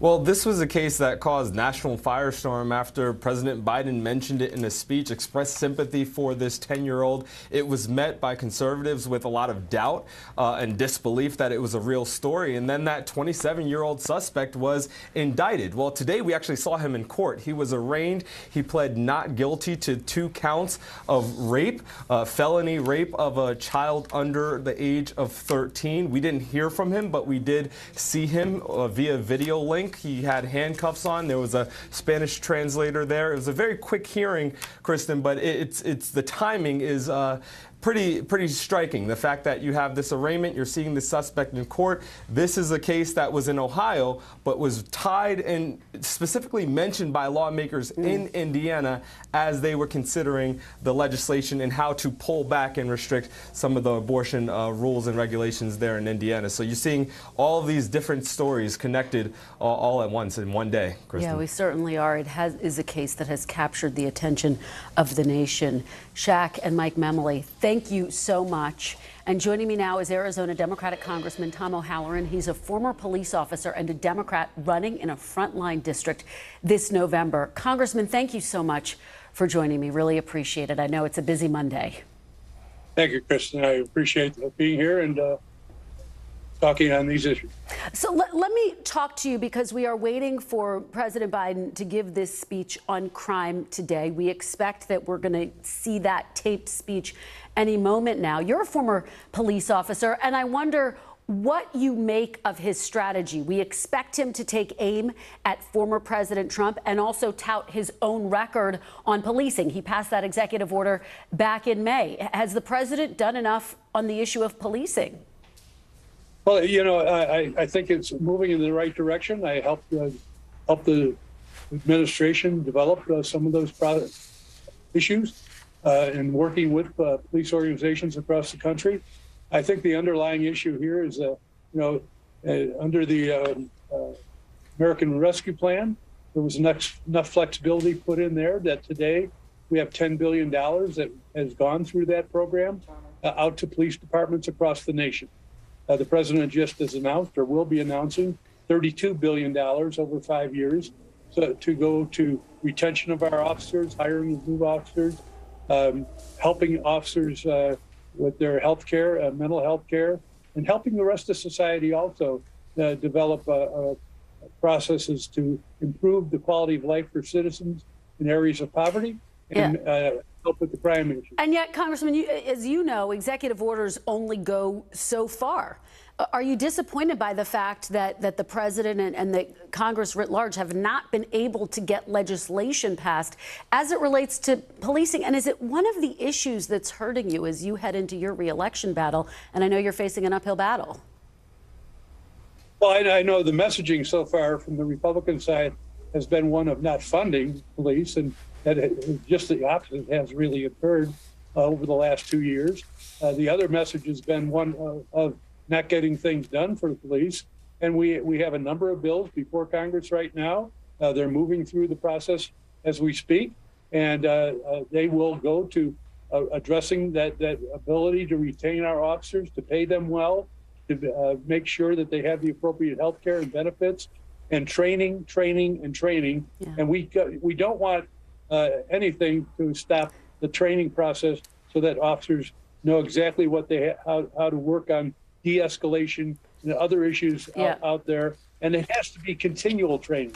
It just can't be training when they first come on the job, and then moderate levels of training. Yeah. And we need to be partners with our police departments in order to fund these issues. We have to continue. Congressman, let me ask you about the issue that is looming over your bid for re-election, and that frankly is looming over all Democrats and this president. That is the economy, and real questions about whether the economy is headed toward a recession. A number of economists believe that that's inevitable at this point. Janet Yellen, the Treasury Secretary, said over the weekend to Chuck that no matter what happens this week, no matter what the key economic indicators are, she doesn't think that we're in a recession. She's making the argument that, look, most economists take in a number of factors, including the labor market, which the White House argues is quite strong. So let me put the question to you. Do you agree with Janet Yellen? Do you think that a recession or do you think a recession is inevitable at this point? Well, I think that the job market is strong. I agree with her on that. I think that the families of America are struggling. But do you think that we're headed toward a recession, Congressman? Just the reality check there. Do you think we're headed toward a recession? I think that there's tough economic times potentially ahead, but we're at that balancing point. Mm-hmm. Are we going there, or are we not? And there's not enough information, I believe, that, in this strong job market that we're seeing. And there are other factors across this country and across the world that are having profound impacts, not least is the Ukraine war, the supply chain issues out of China. They're lowering economy also. The European community struggling with the energy issues, and as we are. Wars create these environments, and the Chinese have such a profound impact on American imports, and which means the supply chain for a multitude of issues, but it also means inflation if they can't get those products to us in a reasonable time. Congressman, I want to ask you about the proxy war that is playing out in your state, in Arizona. We have seen this. Former President Trump former Vice President Mike Pence on opposite ends of this battle for governor. What do you think it would mean for your state? Obviously, the candidate who Trump has endorsed, Kari Lake, is someone who has backed the president's false claims that the 2020 election was stolen. What would it mean if an election denier were to win the governorship in your state? Well, obviously, when you have election deniers, that's going to, and they're in elected office all of a sudden, that will have an impact if they're going to try to continue down a path that, whether it's the Supreme Court of the United States, other federal courts, our state's Supreme Court, and across the land, over 60 courts in this land have said this was a free and fair election. And in the state of Arizona, every elected official, whether it's our governor or county chairs or county supervisors, you name them, they all backed up the election in Arizona. And and state after state after state. Yeah. So I don't know who wants to, they have not found the proof to prove their point. Congressman, very quickly, I know you're running in an uphill battle. What would need to happen in Washington in order for you to win in Arizona, in order for you to win this race? Is it possible? Oh, definitely possible. I've won a Republican +3 district 3 times in a row. This is a Republican +6 or 7. I have polling that identifies clearly that I have a path to victory. I'm one of the most moderate members of Congress, and I work with people, not against people. And so I will continue down that path to find the ability of us to deal with the priorities of America for the American people and families. All right, Congressman O'Halloran, thank you so much for joining us on this busy Monday. I know you're doing a lot of campaigning, so appreciate it. Coming up, Pence versus Trump, as we were just talking about, round 2. The former president and vice president prepare to deliver dueling speeches yet again, only this time in the nation's capital. Their competing visions for America and the Republican Party. That's next. Plus, going viral, more than 16,000 cases of monkeypox now identified in more than 70 countries, prompting a rare move from the World Health Organization. Details on the U.S. and global response ahead. You're watching Meet the Press now. The Seduction, Dateline's newest podcast. Listen to the full season now. At 73, Prince Charles is still waiting for the job that is his birthright. Do we want Charles? Do we want a monarchy? I'm Keir Simmons, and we'll take on these questions and more in our new podcast, Born to Rule. Listen now. Live from Ukraine, from Uvalde, Texas, from Mayfield, Kentucky. To cover the news, you have to be in it. This is how so many towns and cities are protecting themselves. You can actually see they're pushing the gates open. Was there a school officer on campus? That's what we've been told. No. Do you remember any tornado as bad as this one? You look at this and you're thinking, we're not going to have power for weeks, if not months. Exactly. Every night, it's your news playlist. Top Story with Tom Llamas, weeknights at 7 on NBC News Now. Right now on NBC News Now. We've got all the angles covered tonight. Look at what's making headlines around the world. We've got 3 new developments just this afternoon. We begin this hour with breaking news and the growing impact of Russia's assault. This is what it looks and feels like to try to escape Ukraine. I don't want to say goodbye. This factory has gone from making kitchen pots to lethal items. There's an intense artillery battle underway between Ukrainian forces and Russian troops. Breaking news this morning. The heartbreak, the grief, and the tears that we have seen here are all tragically familiar. Was there a school officer on campus? Because that's what we've been told. No. The shooting is once again reigniting the debate over gun laws. If it's Tuesday, it is primary night. The highest profile races yet this year. We are talking elections in a battleground state. The official confirmation of Judge Ketanji Brown Jackson. Let's zoom out a bit to our changing climate. What do we think that the new normal is going to be? We got some promising news this morning about the rollout of COVID vaccines for children under 5. Have you seen a demand for mental health services increase among Latinos? It's time for another honest conversation about what it means to be Asian American. The people of the Chamizal neighborhood aren't the only ones experiencing what they call environmental injustice. We're here to try to start conversation. A lot to talk about as we continue our rolling coverage. We're coming on the air with the news NBC Scoop. Bringing the news to you is not only a job, it's an honor. The Seduction, Dateline's newest podcast. Listen now.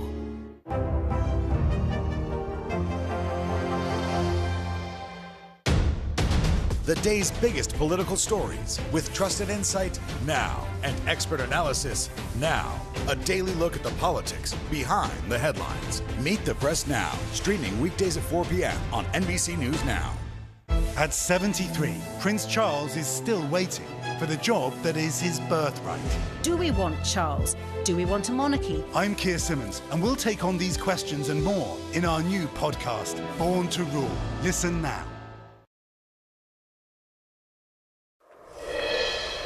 Welcome back. Former President Donald Trump will be returning to D.C. tomorrow for the first time since leaving office to deliver remarks at the America First Agenda Summit. Meanwhile, later today, his former Vice President Mike Pence will be speaking with the Heritage Foundation, also here in D.C., on the Freedom Agenda. But as leaders on both sides of the aisle try to nail down their midterm message, lawmakers are preparing to return home for the August recess and will undoubtedly face their voters as legislation on almost everything remains stalled right now in Congress. I'm joined now by my fantastic Monday panel. Leanne Caldwell, co-author of the Washington Post's Early 202, Faz Shakur, advisor to Senator Bernie Sanders, and Doug Heye, Republican strategist and former communications director for the RNC. Thanks to all of you for being here. Good to see you all. So I want to start with, before we talk about this proxy war between Trump and Pence, we are expecting we're going to get remarks from President Biden today. He's talking to a law enforcement organization, I should say, and he's going to take aim at Republicans and try to make the argument that a number of Republicans, including former President Donald Trump, profess to be law enforcement candidates, leaders, and yet do the opposite. He's going to use January 6th as an example. Doug, weigh in. Do you think this is smart strategy on the part of politically? It's very smart strategy. Look, Democratic voter enthusiasm is at record lows. What motivates Democrats? Donald Trump. And if we look at everything that we've seen in the January 6 hearings, Republicans always talk about back the blue. And this is a series of hearings or presentations that show Republicans not always backing the blue. Mm-hmm. And so for Biden, politically, it's a very smart move for him to do. We'll see if it's successful or not, but this is the obvious move for him to make. Faz, is this going to energize Democrats? They want to see more of this. I mean, he doesn't take on Trump very frequently. Right. I don't know if he's going to mention the former president by name, but I think it's going to be pretty clear who he's talking about. Joe Biden by nature is a peaceable person. He's a peacemaker. He doesn't like a lot of friction in his life. He doesn't really take on too many Republicans. He doesn't take on people in his own party. He doesn't take on corporations. So in Trump, as Doug's saying, you got a perfect foil. It's a gift for him that finally he needs friction. If you're fighting a political fight, you need a choice, A versus B. And Trump comes along and gives him an A versus B choice to help generate enthusiasm, find a message about the economy, and have someone to pick on. Leanne, what's interesting about this is that we didn't really know what to expect from the January 6th committee hearings. They've wrapped up their hearings for the summer, but they say stay tuned for September. Mm-hmm. What is your sense of how they are playing and whether they are really starting to chip away at some of Trump's support around the edges for independents, for example, and for some GOP voters? I think we're still going to have to wait to see. The elections, though, are just 3 months away, and that's not very far. And especially if they have more hearings in September, very close to the elections. And it's not going to change the base's mind on either side, but it could with those independent, those moderate voters. It could again be a reminder that Trump is still very much a factor. Both President Biden talking today about Trump and about law enforcement, he's really hitting two birds with one stone because of the Trump issue and also law enforcement. This is an issue that Democrats have struggled on for some time, including the defund the police issue. And looking back to Congress later this week, the House Democrats are going to put forward a series of bills that will fund the police, a lot of public safety bills, and these are definitely to send the message that Democrats do not, in fact, want to defund the police. And Doug, you and I have had a number of conversations about this, that if Democrats and Republicans are talking about Trump, they're not talking about the issue that Republicans want to be talking about, which is the economy. And we're going to sort of see these two different strategies on display, I think, in yet another proxy war moment with Trump and Pence here in D.C., here in the nation's capital, the first time the former president's returning since the inauguration of Joe Biden. How big is this moment? So I actually think the bigger moment was last week that Mike Pence addressed the Republican Study Committee, which is a group of conservative Republican members of Congress that the Freedom Caucus was an offshoot of. That Republican members of Congress came and embraced Mike Pence in a way that they hadn't before. To me, is something that wouldn't have happened 6 months ago, even 3 months ago. These hearings have allowed Republicans to inch away slowly, privately, but slowly inch away from Donald Trump, and that they welcomed him in, to me, is more significant than competing speeches or competing endorsements. That's what candidates or potential candidates do. The reaction from the membership, to me, is much more interesting. No, I think it's a very good point. In fact, Vaughn Hilliard has a little bit more on this proxy war. I want to play it and then get everyone's reaction on the other side. Take a look. Kristen, these next 3 weeks are so politically important to Donald Trump. Of course, the January 6th Select Committee is going to continue their work. The DOJ is going to continue their investigation. But when you look at Donald Trump's political future, these next 3 weeks are going to tell us a lot. You've got the primaries in Arizona, in Michigan, Wisconsin, Missouri, but of course then in mid-August, you've got the Liz Cheney primary. But the one that I think will be most telling is Arizona. On August 2nd, you have these two political newcomers, Karen Taylor Robeson and Carrie Lake. And this is where for the first time you saw Donald Trump and Mike Pence on Friday head-to-head on the campaign trail. This is a Republican Party that is still very much Donald Trump's Republican Party. But is this an opening in which Mike Pence will try to take a shovel and begin to dig into the potential crack that exists within the GOP today? And that is why seeing him on the campaign trail, along with the likes of Arizona Governor Doug Ducey, standing beside Karen Taylor Robeson and encouraging Republican voters to look ahead instead of backwards, is so telling here, because it sets up a potential dynamic. If the Pence-backed candidate is able to pull this off, perhaps give him confidence to wade further into other races down the road, and of course, even potentially that Wyoming one where Liz Cheney is trying to hold on to her congressional seat. There's a lot at play these next 3 weeks. Kristen?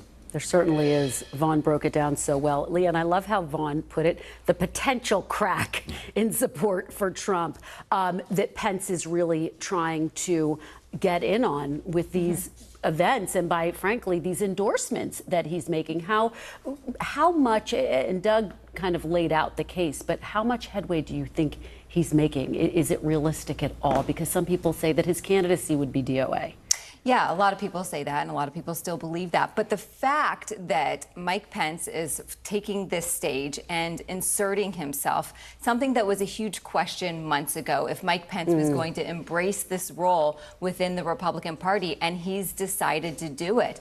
And it wasn't just some of the Republicans at the RSC last week who embraced him. The night before, he had dinner with Kevin McCarthy at a fundraiser for the NRCC. So you have members of the Republican Party who are trying to embrace both sides of it, not knowing how this is going to play out over the next 2.5 years. You see what's going on, and I'm sure, Doug, you agree with it, that like Trump is trying to be a loyal Republican soldier. A lot of Republicans like to talk about the economy. They would not like to talk about the big lie. Trump is going to inject himself. What's the big topic going to be? Hey, the election was stolen from me. Hey, Wisconsin. Hey, Georgia. Get your act together. Give me back the election. And so the more that Trump speaks, I think they're going to have a challenge about what does Mike Pence say in response? What does Ron DeSantis say in response? And he's always they're all chasing Donald Trump, who knows how to create, with his lunacy and his narcissism, the news. Yeah, and there are two conversations happening simultaneously, 2022 and 2024. And obviously for Trump, it's all about 2024. Potentially, we'll see what he does. But he gets in the way of 2022. And one of the things we may see is if all of these super Trumpy, right, they're all a little Trumpy, but if the super Trumpy candidates, Dan Cox being a good example, Doug Mastriano,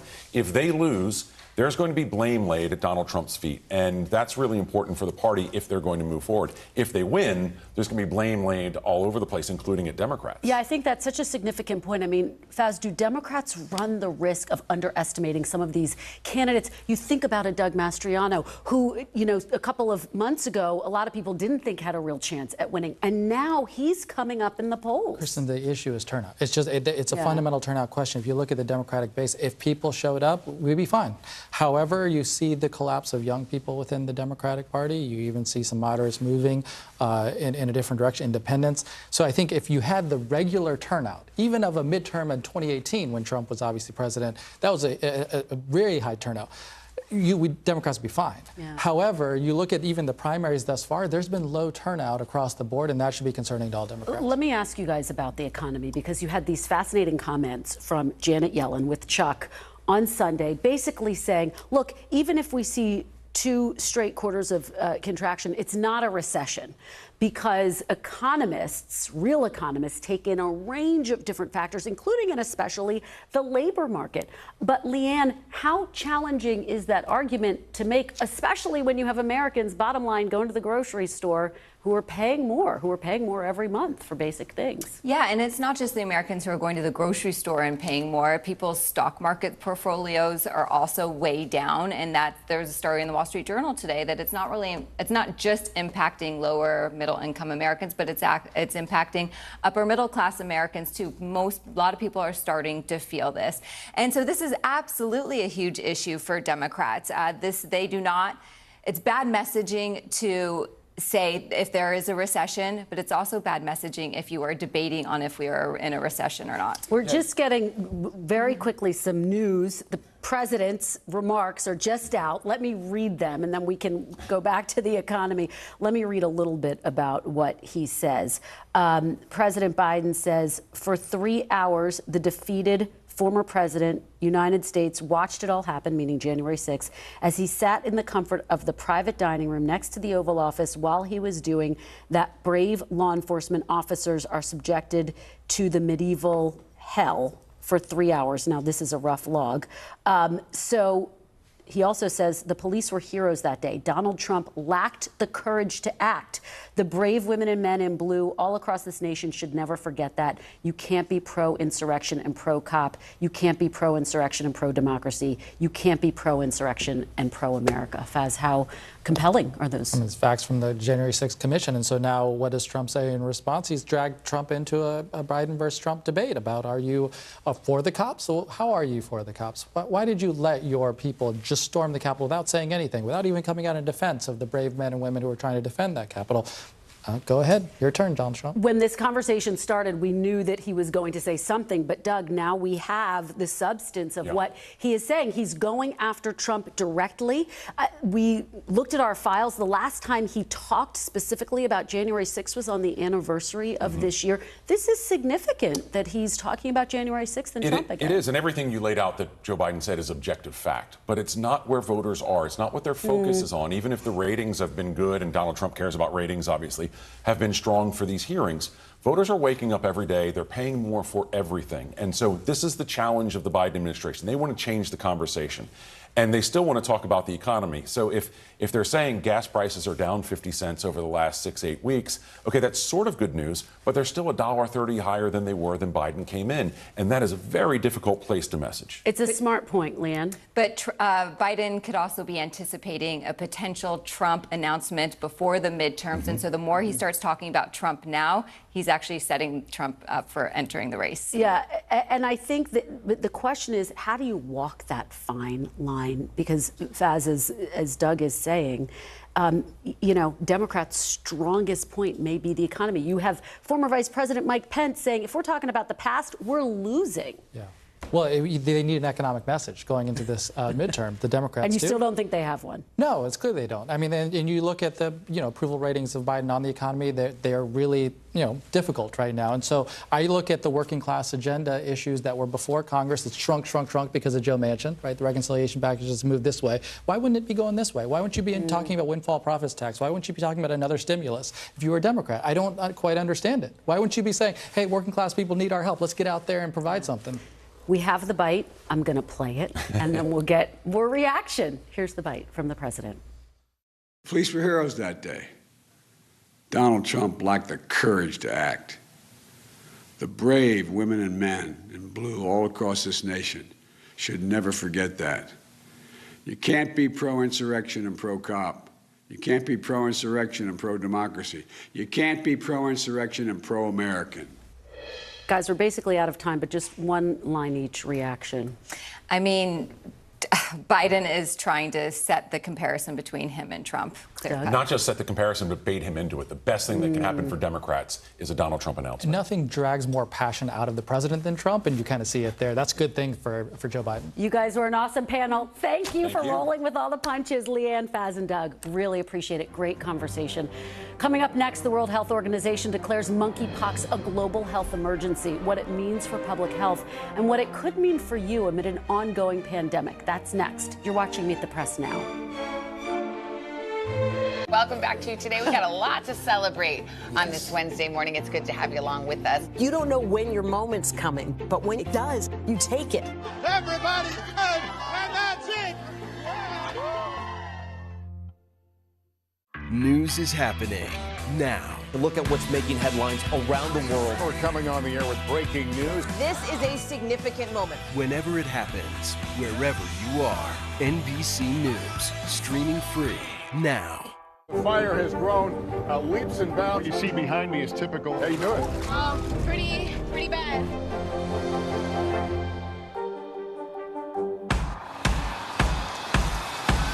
News is happening now.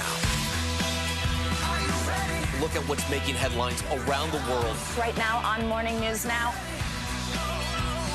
We're coming on the air with breaking news. And this is a significant moment.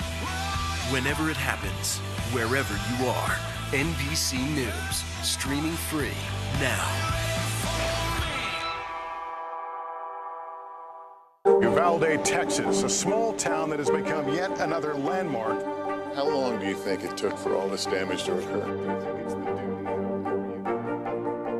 Can you tell us what it was like? With our NBC News exclusive. It was less than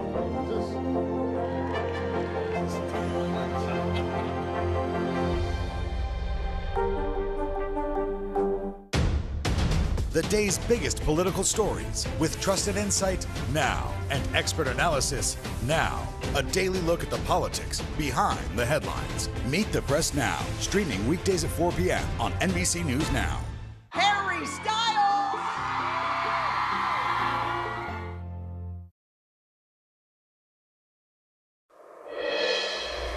Welcome back. As the president continues his COVID isolation, Senators Joe Manchin and Lisa Murkowski have now both announced that they have COVID.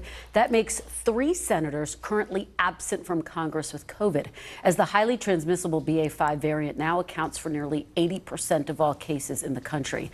Meanwhile, we're of course tracking monkeypox, which is continuing its rapid spread across both the U.S. and the world, leading the World Health Organization over the weekend to declare a global emergency for the second time in the last 3 years. NBC's Blaine Alexander has the very latest. With cases rapidly on the rise, the World Health Organization is sounding the alarm on monkeypox, declaring the virus a global health emergency. We have an outbreak that has spread around the world rapidly through new modes of transmission, about which we understand too little. The last time the World Health Organization made this designation was January of 2020 in response to COVID-19. Rarely lethal, but deeply painful, monkeypox is spread through close, direct contact, causing lesions and sores. This is occurring in a population of principally men who have sex with men and bisexual men. But now the CDC has confirmed 2 new cases in children, one in California, a second in Washington, D.C. Experts say a rare but concerning development. This virus is now getting into family circumstances. It can spread to women and in close family contacts where there is a lot of hugging and kissing. Across the country, the numbers are steadily rising. Less than 2 weeks ago, the CDC listed just over 1,400 confirmed cases nationwide. Now, that number has nearly doubled, with cases in all but 5 states. Jeffrey Galais is one of them.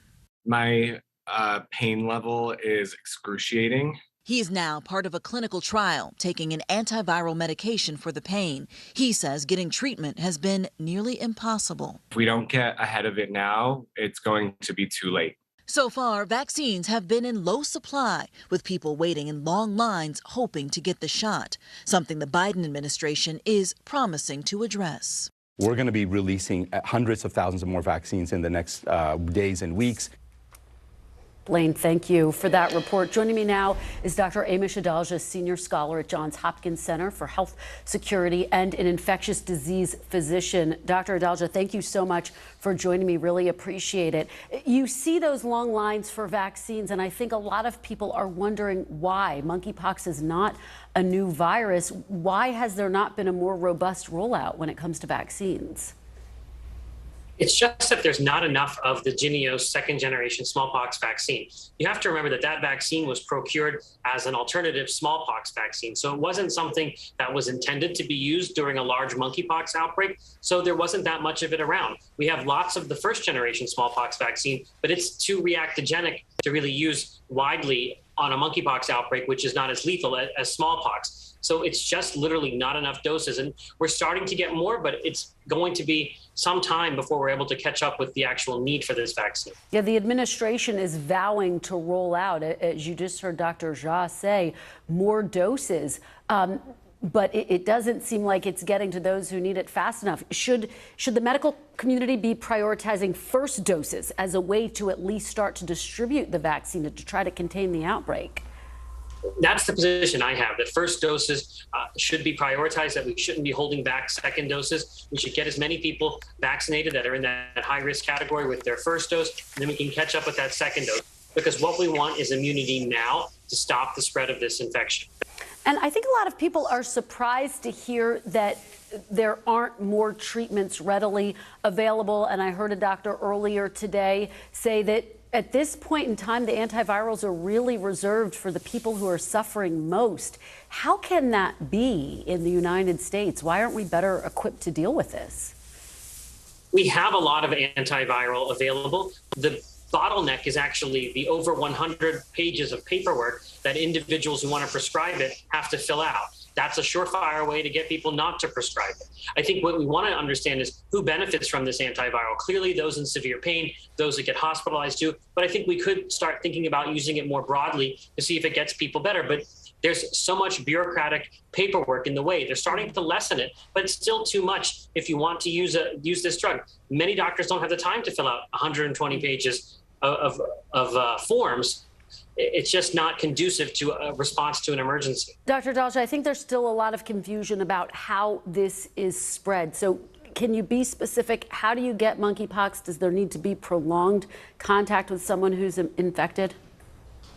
Monkeypox is something that usually requires close skin-to-skin contact over a period of time. So that could be hugging, kissing, sexual encounters. All of that is how monkeypox spreads. Traditionally, it was, handling an infected animal or households that had one person infected, other people touched it. So it's not something that is casually transmitted. It's not transmitted like a respiratory virus. It's not a very contagious virus. And I think that underscores the fact that we should be able to handle this, especially after COVID-19, when all of our public health agencies sort of ramped up. Yeah, according to public health officials, so far in this country, it has primarily impacted the community, men who have sex with other men. How important is it not to engage in stigmas around this disease as we try to learn more about it and fight it, particularly given that it can impact anyone? Well, I think there's a false alternative being set up. It's clearly true that this is predominantly affecting men who have sex with men. And yes, there's going to be other individuals who can get infected. And what we need to do is actually bring our medical countermeasures to bear in that population where they're such a need for them. So I think it's not stigmatizing to recognize what's happening in the unique form of this outbreak. And I think we have to get rid of these kind of irrational ideas that stigmatize people for getting an infection. We saw how badly that went with HIV. But at the same time, I think we can't ignore the fact that this is disproportionately impacting that population, and they need resources to stop it. Such important information, Dr. Dalja. Thank you so much for joining us. We really appreciate it. Thanks for having me. After a break, a historic apology. Pope Francis addresses, quote, deplorable abuses committed against Indigenous people in some Canadian Catholic schools. You're watching Meet the Press Now. That's after a quick break. Now Tonight with Joshua Johnson, streaming weeknights at 8 on NBC News Now. Right now on NBC News Now. We've got all the angles covered tonight. Look at what's making headlines around the world. We've got 3 new developments just this afternoon. We begin this hour with breaking news and the growing impact of Russia's assault. This is what it looks and feels like to try to escape Ukraine. I don't want to say goodbye. This factory has gone from making kitchen pots to lethal items. There's an intense artillery battle underway between Ukrainian forces and Russian troops. Breaking news this morning. The heartbreak, the grief, and the tears that we have seen here are all tragically familiar. Was there a school officer on campus? Because that's what we've been told. No. The shooting is once again reigniting the debate over gun laws. If it's Tuesday, it is primary night. The highest profile races yet this year. We are talking elections in a battleground state. The official confirmation of Judge Ketanji Brown Jackson. Let's zoom out a bit to our changing climate. What do we think that the new normal is going to be? We got some promising news this morning about the rollout of COVID vaccines for children under 5. Have you seen a demand for mental health services increase among Latinos? It's time for another honest conversation about what it means to be Asian American. The people of the Chamizal neighborhood aren't the only ones experiencing what they call environmental injustice. We're here to try to start conversation. A lot to talk about as we continue our rolling coverage. We're coming on the air with the news NBC Scoop. Bringing the news to you is not only a job, it's an honor. Mystery in Paradise. There's my sweet little sister on the news. A series of secrets to be discovered. This investigation takes you into the swinger lifestyle. Dateline's hottest July ever. Fridays at 10/9 Central. Born to Rule, When Charles is King. A new podcast. Listen now. Still to come on the Channel 2 News. Well, the waters are certainly receding now. Still too close to call. Lester Holt reporting from the Ground Zero, as it's being referred to. It is, in fact, a taste of freedom. The Haitian people know a little something about resiliency. What's the biggest risk right now? Some of the troops who have been proud. I want to welcome you to the first presidential debate. In fact, we've been told we can't go any farther. You are some resilient folks. Let me get in.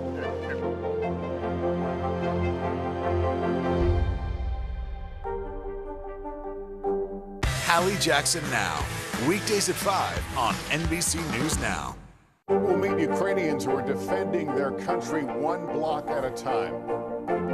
When you were still in Kiev, could you hear the bombing? My name is Lester. Who's this?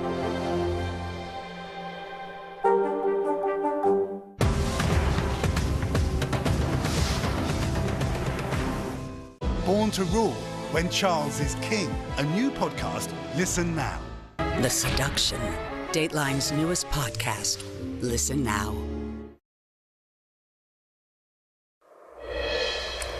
Welcome back. An emotional and historic day in Canada as Pope Francis apologized to First Nations leaders and survivors of Canadian residential Catholic schools. The Pope asked for forgiveness, saying he was, quote, deeply sorry for the generations of abuse and cultural suppression that occurred at the schools. The Pope spoke at one of the schools where Indigenous children were taken from their families and forcibly assimilated. More than 150,000 children attended those schools where sexual abuse was rampant and thousands died from mistreatment and disease. At today's event, a red banner with the names of children who died was displayed, but many victims remain unidentified. Last year, the discovery of hundreds of unmarked graves at school sites across Canada drew renewed international attention to this terrible chapter in the history of the church. Before his apology, the Pope prayed at a local cemetery that holds marked and unmarked graves of victims of that residential school. NBC's Claudio Lavagna was at the event today, and he joins me from Canada. Claudio, thank you so much for joining us. I know that this was an emotional day, and it was historic. Talk about what it was like to be there, what the apology meant. Hey, Kristen. Well, it meant a lot, especially to the Indigenous communities here, because that apology was made in front of the leaders of the three main biggest Indigenous communities in Canada, as well as many survivors. And the Pope said, begged for forgiveness several times. He said sorry several times, and each time he was doing that, it will be interrupted by a long applause.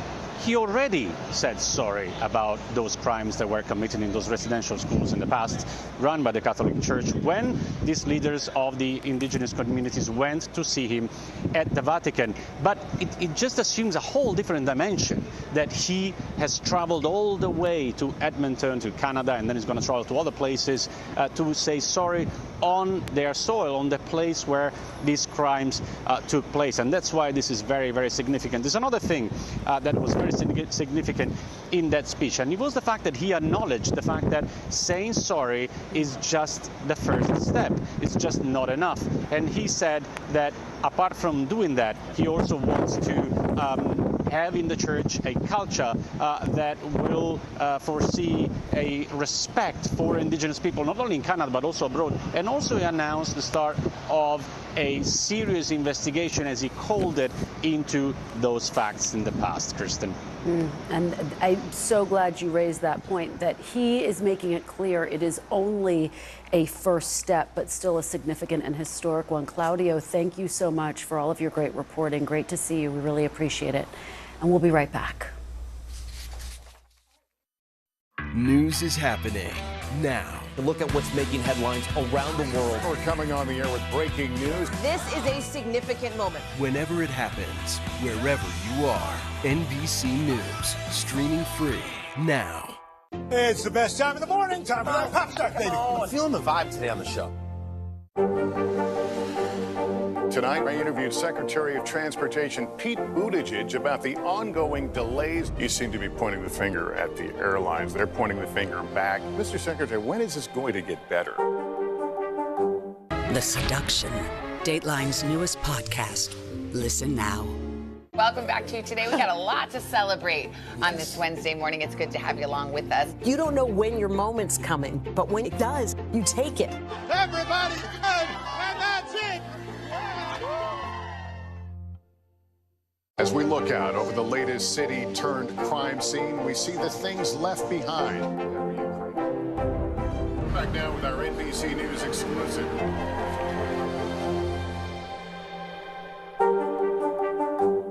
At 73, Prince Charles is still waiting for the job that is his birthright. Do we want Charles? Do we want a monarchy? I'm Keir Simmons, and we'll take on these questions and more in our new podcast, Born to Rule. Listen now. We'll meet Ukrainians who are defending their country one block at a time. When you were still in Kiev, could you hear the bombing? My name is Lester. Hey, who's this?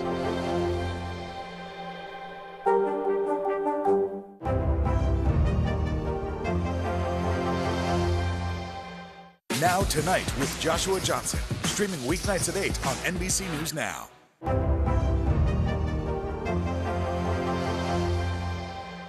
NBC News, streaming free now.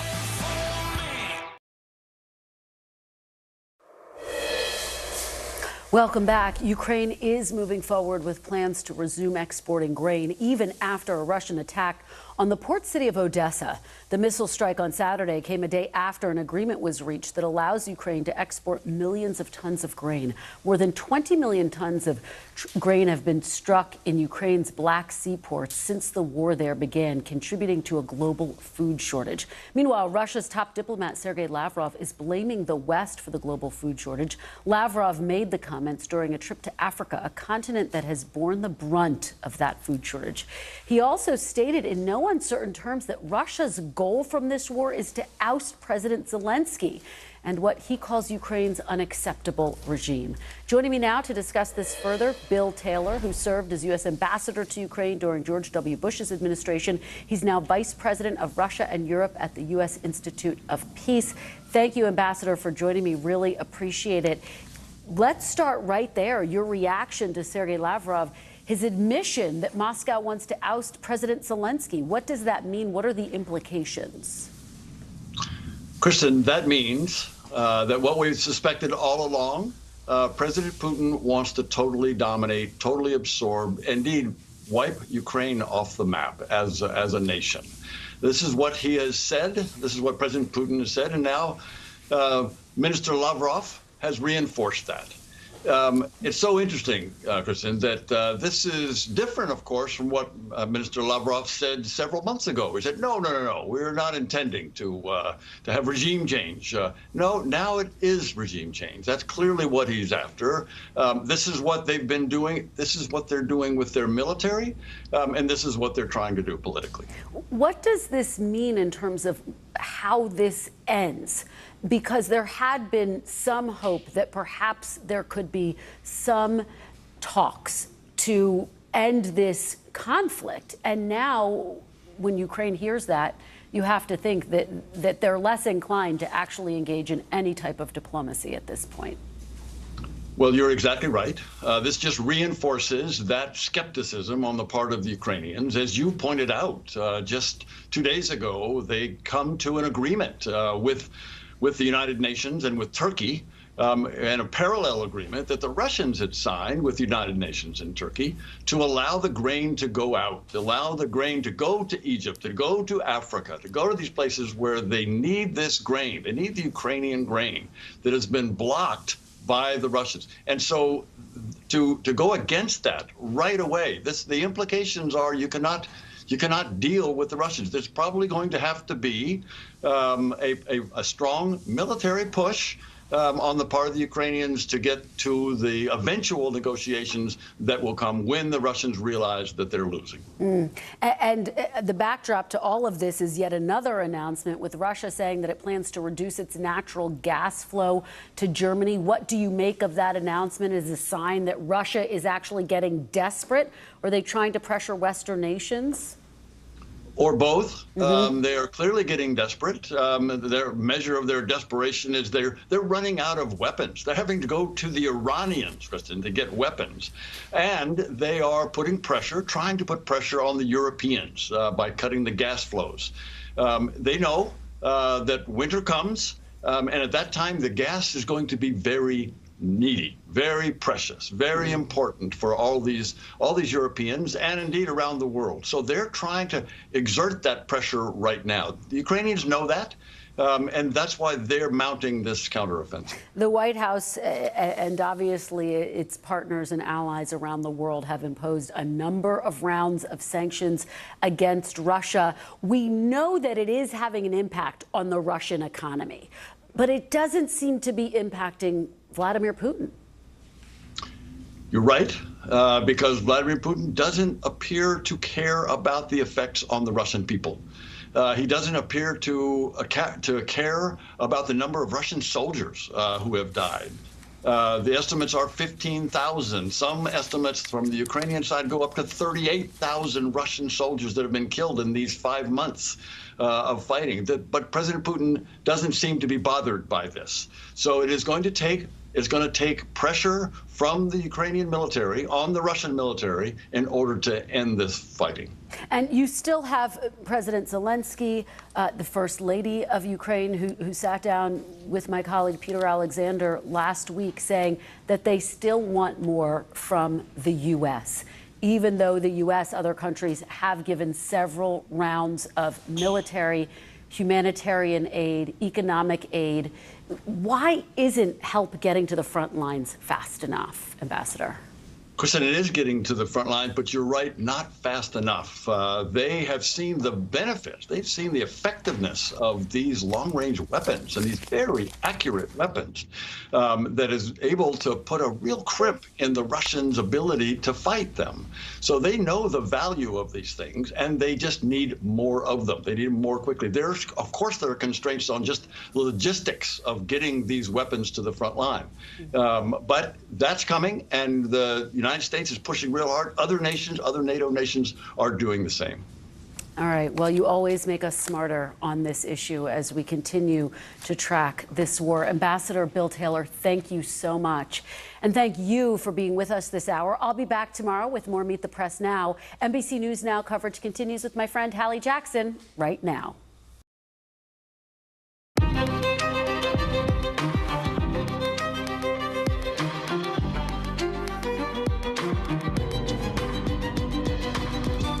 So we wish we could come on the air with some sweet, sweet relief from the heat, especially since it's going from scorching to merely stifling here in the east. But this may be just the start, with another round of extreme heat out west ahead. We're live in the thick of a wildfire on the doorstep of Yosemite. We'll talk about why this dry weather is making it even more dangerous. Plus, a scary moment at an airport in Dallas after a woman apparently took out a gun and started shooting. Nobody got hurt, but it's turned into a travel nightmare. We'll take you there. And Indiana, now at the center of this battle over abortion access in this post-Roe world, with lawmakers today getting together to talk about a near total ban in that state. Why the vice president was there and what she's hoping to get out of the visit. Plus, turns out getting catfished online can be pretty pricey, to the tune of millions of dollars. In tonight's original, we'll explain why so-called romance scams are on the rise. And another out-of-control TikTok trend has people adding a new and not so ideal step to their makeup routine. We'll tell you why it's not so pretty and pink coming up later in the show. Hey, I'm Hallie, and right now this country seems to be stuck in one giant game of Pong, because every time it feels like you're getting away from this heat wave, another part of the country gets it, and then it just comes back out to you. That's what we're seeing right now. We're here in the East. We're finally getting a little bit of relief from the most extreme heat in the form of major storms that are causing big-time delays. But it's going to be short-lived because another dangerous triple-digit heat wave is building out west. And you can see the warnings on the map right here, right? Nearly 50 million Americans are under heat alerts, basically. I mean, look at that. When do I play meteorologist? Only when the heat is this bad, gang, okay? Because it could hit the low hundreds in Portland, maybe as high as 115 in inland Washington. Remember, just last year, hundreds of people died in the Pacific Northwest, with scientists back then calling it a once-in-a-thousand-year heat wave that might be happening again. Okay, record temperatures are also hitting New England. You've got highs of 90s in Providence and Hartford, even 100 degrees in Boston, where rolling power outages made everything feel worse. New York's on its 7th straight day, hitting above 90. Newark, not too far away, had 5 days of 100 in a row. And in California, you've got wildfires starting, like the Oak Fire, 30 miles from Yosemite National Park. It is now only 10% contained after burning something like 17,000 acres. Thousands of people had to be evacuated, and it was so big that, yes, you could see it from space. Look at that picture. And if you're looking for relief from Washington, don't hold your breath. President Biden's climate agenda is stalled because of West Virginia Senator Joe Manchin.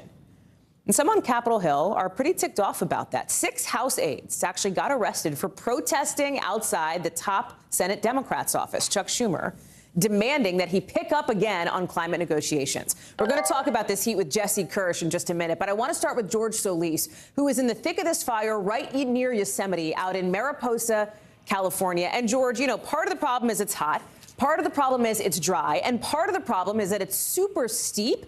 So firefighters, you know, can't get a lot of access from the ground. They've got to come after it from the air.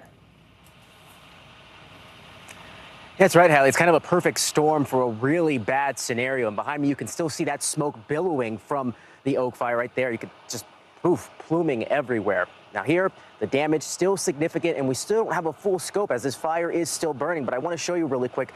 We are on the property of Rodney, McGuire, who allowed us to be here to show you, long day out here, how bad this fire can be when it's been raging. Take a look. This is what's left of his home.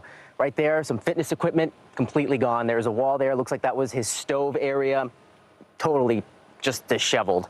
So right now, as you mentioned, the firefighters are dealing with pretty tough conditions right now, right? The terrain is pretty terrible. It's dry out here. There's still some areas that you can see some of the hot spots still smoldering. So that's why firefighters right now are still in the midst of this, trying to make sure this fire does not spread especially towards Yosemite, because already dodging a big bullet.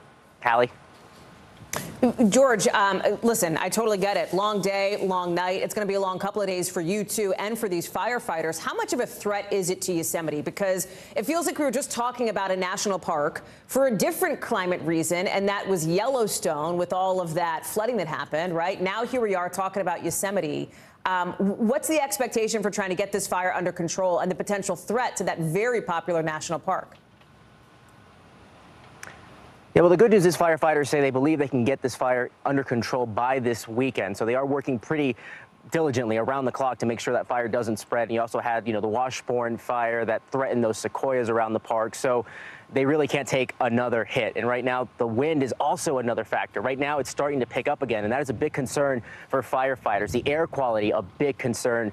We've been hearing reports that you can see some of this smoke and feel it as far as the Bay Area. So you can't see it right here because the fire's already been through this region, but it is out here, and so it does get into your throat. So prolonged exposure is not good. So, that's why people are being told to evacuate if they can, and obviously seek shelter so they're not out here for any length of time. Hallie? Real quick, George, dozens of people are out of the houses because of this, too, right? Exactly right. And one thing that we want to touch on really quick, while we were out here, we actually found a survivor of this fire, a tiny little kitten, or a cat, really. we were told by the homeowner that there may be a cat when we got to the property. It turns out it wasn't his cat, but this cat totally singed. It's burned its paws. It's been really friendly. It's just so heartbreaking to see that this animal survived through this horrible, horrible situation. And we're going to try and get it some help right away. But one of our audio engineers fell in love with this cat. And good news here, he's decided to take this cat home. So there's a happy ending in all of this. I mean, so many people, unfortunately, lose their homes. But if we could save at least one tiny animal's life out here, it seems that at least not all hope is lost. Hallie? George Solis, thank you for bringing us that story. Good luck out there. Appreciate it. I want to get to Jesse Kirsch now in Philadelphia. So, Jesse, heat health emergency, okay? Because we talk about this all the time in the show. It's summer. It's hot. It's supposed to be hot, but it's not supposed to be dangerous hot like this, right? But that's what's happening where you are. Yeah, so here in Philadelphia, we're just a couple hours away now, about two plus hours, just shy of 3 away from that heat health emergency in Philadelphia set to expire. There's one that was extended in Boston as well, and I can tell you, we've been in Philadelphia since Thursday, and there's a demonstrable difference here now versus when we first got here. First of all, the sun has gone away, and the other thing is something you're seeing coming through right now, which is a breeze, which is something that we really just were not seeing throughout this weekend. And if you think about that hot, stale air piling on the humidity with the heat index, you know, in much of the country, we're seeing temperatures feeling like, with the heat index, upwards of 100 degrees. So that's something that we've been dealing with a lot in the Northeast. Now we're getting this cool front coming in, and I can tell you we are feeling it now. My team out here, I think I speak for all of us when I say we are breathing a sigh of relief because it is finally cooling down here. But of course, coming with that here in the east is some severe weather, as the Pacific Northwest now has some of that excessive heat coming its way, Hallie. What are they doing to make sure people are okay there in Philly, Jess? Yeah, so just outside of Philadelphia in Camden, New Jersey, earlier today, we went along with county police officers who were doing door knocks to do wellness checks on seniors. They have a list of people they say they've gotten together over the years, people that are especially vulnerable, be it because of age or a medical condition or knowing they may not have family around. And so they're doing door knocks. They are bringing those citizens water and checking on them to make sure they're doing okay. And one of the things that stood out to me is that you would see a fan in the front. Someone said they had an air conditioning unit upstairs. Another woman we spoke with said she had just recently got an air conditioning. So if you think about in this kind of condition or the threat of this kind of weather, people not necessarily having central air or some kind of air conditioning unit, and you may not, you know, think about that if you have it yourself, but there are certainly people who are toughing out the heat with less than ideal support. So to see police making those checks, and there was one woman who said that it's like her daughter having the police officer coming check in on her, and it was an emotional experience for her. So you can tell that this is something that, you know, is bringing that community together there in Camden. Dude, it's like the gold, right? Check on your neighbors. Just make sure people are okay, especially at a time like this. Jesse Kirsch, thank you so much. Appreciate it. Stay cool. We've got some breaking news now to get to from Washington on the January 6th investigation. And just coming into us in the last, I want to say 45 minutes or so, a source familiar confirms to NBC News that this guy, Mark Short, the former chief of staff to former Vice President Mike Pence, was in front of a federal grand jury here in Washington. Short would be the highest-ranking Trump administration official to testify. He apparently did so under subpoena last week. Remember, Short spoke with the House Select Committee back in January. He was with Pence during the attack. I want to bring in Ken Delaney in here. And Ken, it feels like the big takeaway is that it suggests the DOJ's investigation. We know they've gone after these rioters, these people at the Capitol on January 6th. This suggests they're going beyond the attack, beyond those fake elector schemes, into the White House, no? Or are we reading too much into that? Well, look, we don't know for sure, Hallie, but Mark Short is a very significant witness, and this is a big development. You're right. In theory, they could just be talking to him about the fake elector scheme because, after all, Vice President Mike Pence was essentially a target of that scheme in the sense that they were trying to convince him to slow things down, to recognize this alternative slate of electors. But think about all the things he brings to the table. He was with the vice president in the Capitol. He would be aware of all the efforts by Donald Trump and the people around him to pressure the vice president to do what he wasn't willing to do on January 6th. And what's also interesting, Hallie, is that, Short testified extensively already in front of the January 6th committee, and presumably Federal prosecutors have the benefit of that testimony, yet they wanted to bring him before the grand jury anyway. And, the Department of Justice has been getting a lot of criticism, as you know, from former DOJ officials, commentators. Even President Biden reportedly had expressed annoyance with what he viewed as the slow pace of the DOJ investigation. And this is an example of, first of all, we don't know everything they're doing. And secondly, though, this is a big sort of periscope above the water here, suggesting that there is has been an expansion of this investigation, Allie. A lot of people wanting to peek below the water and see what that, to belabor your analogy, what is actually in that submarine. Ken Delanian, thank you very much. Appreciate you bringing us that breaking news. Sticking to Washington here, because President Biden, we're seeing him now for the first time in a few days virtually. He's still isolated, still has COVID, obviously, but he's telling reporters just a couple of hours ago he's feeling great. I'm feeling better every day. I still have a little bit of a sore throat and a little bit of a cough, but it's changing significantly. It's now up in the upper part of my throat. Actually, it's more around my nose than anywhere else. I think I'm on my way to full total recovery. On his way to a full recovery. His doctor today says the president is still a little congested and hoarse. You probably could hear that in his voice there. He's going to keep taking Paxlovid and a low-dose aspirin. This is all coming up after some questions when we did not see President Biden at all over the weekend and after the White House promised transparency. And President Biden isn't the only big-name Washingtonian to come down with COVID. He is the biggest name, but we're also learning today that Senators Lisa Murkowski and Joe Manchin have announced that they, too, have tested positive. The third and fourth senators with a positive test inside the last week. I want to bring in now one of our co-chief White House correspondents, Peter Alexander. So, Peter, here's the question, right? Because Dr. Jha has said and is reiterating now that the president doesn't have to isolate anymore if he gets a negative test after, I think, after tomorrow, day 5, right? So we know the president wants to be in person end of the week. What's this timeline looking like? And might we see the president in person out of isolation by the weekend? Well, that's what the president's hoping for. Again, he has to get through those 5 full days. So he has to get through tomorrow, which is his day 5, his 5th full day, and have a negative test before he's allowed to return to his normal routine. He said, in his words, God willing, he's going to have a complete and full recovery. And you could hear that raspiness, sort of sounded like he was doing some cowboy film, right? He was talking like he had a much deeper tone and delivering some tough remarks a little bit later in the day. I was just saying it sounded like Clint Eastwood to me. I'm just saying. I was just going to say, were you trying to do your Clint Eastwood impression right here live on TV? I'm not going to do it. I think we know how I've done in the past.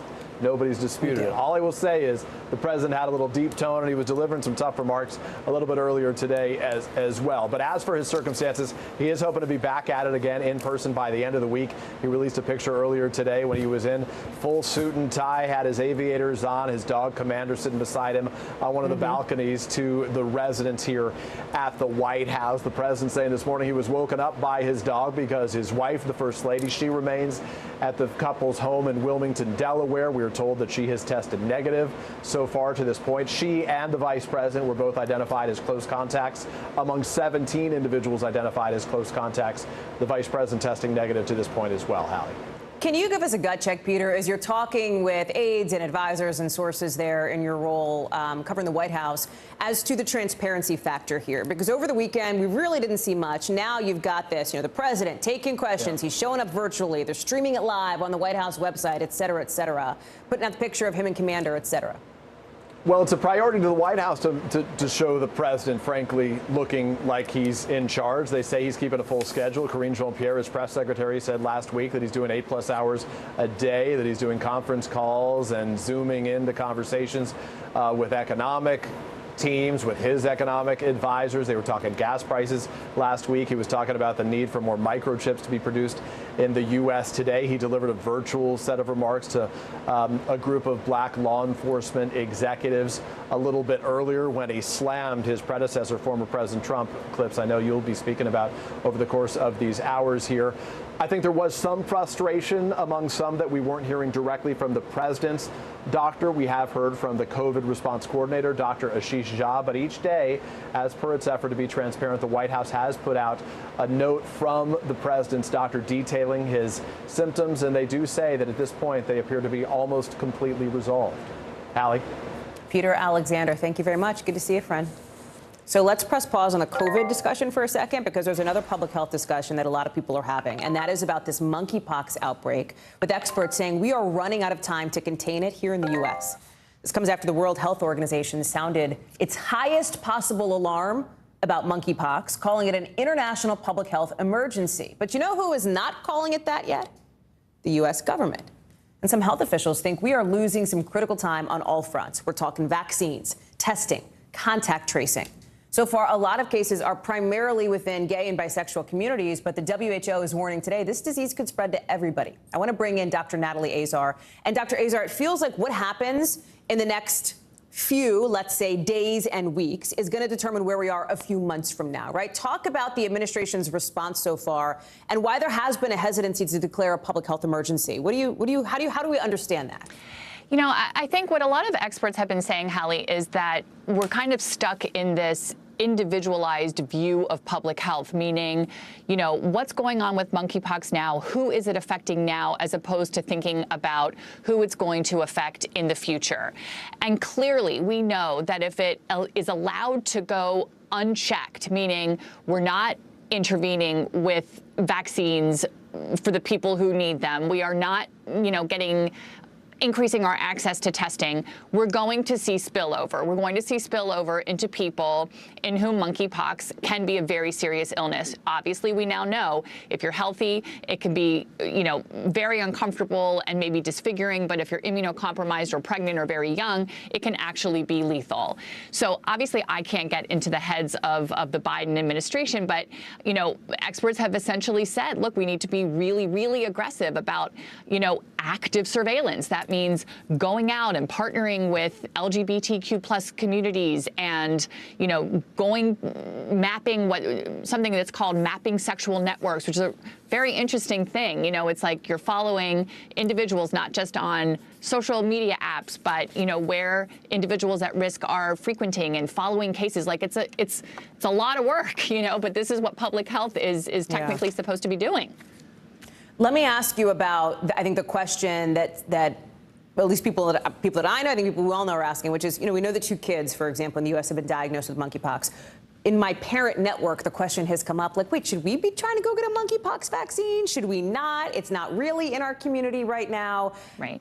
Give us the professional gut check on where we should be on that. Yeah, I mean, look, I don't think we're anywhere near more widespread vaccination, Hallie, but that could change. And I think that that's what is getting people concerned, is that, you know, we're not thinking that this monkeypox is going to really change and evolve. It is what's called a DNA virus. They don't mutate the way COVID-19 mutated to become more transmissible. But yeah, absolutely, you could get it, you know, with household contacts and in the classroom. And, you know, what about a sports team? I mean, we need to be prepared for this, Hallie. For us to just sit here and say, you know, it's only intimate sexual contact and it's only in, you know, men who have sex with men is so short-sighted. And I think that's why we're hearing and seeing a lot of frustration amongst public health and as well as infectious disease experts at where we are right now. Dr. Natalie Azar, thank you. Appreciate it. In the next hour or so, we're going to hear from Pope Francis at Canada's only Catholic parish specifically for Indigenous peoples. Another stop on his week-long so-called trip of penance for the generations of physical and sexual abuse done to children at the country's church-run residential schools. You probably have heard at least something about this, okay? This is where more than 150,000 Indigenous kids got ripped from their families to go to these boarding schools during the 20th century. Thousands of them died, with a lot of unmarked graves only just getting discovered last year. All of them went through what the government is calling cultural genocide. So the Pope's speech is going to come just hours after he visited the ruins of one of these former schools in Massachusets, where he saw some of the graves firsthand. This is his first trip to Canada since the church's first formal apology back in April. And he's telling a crowd of survivors and their families that he is deeply sorry on behalf of all Christians. I myself wish to reaffirm this with shame and unambiguously. I humbly beg forgiveness for the evil committed by so many Christians against the Indigenous peoples.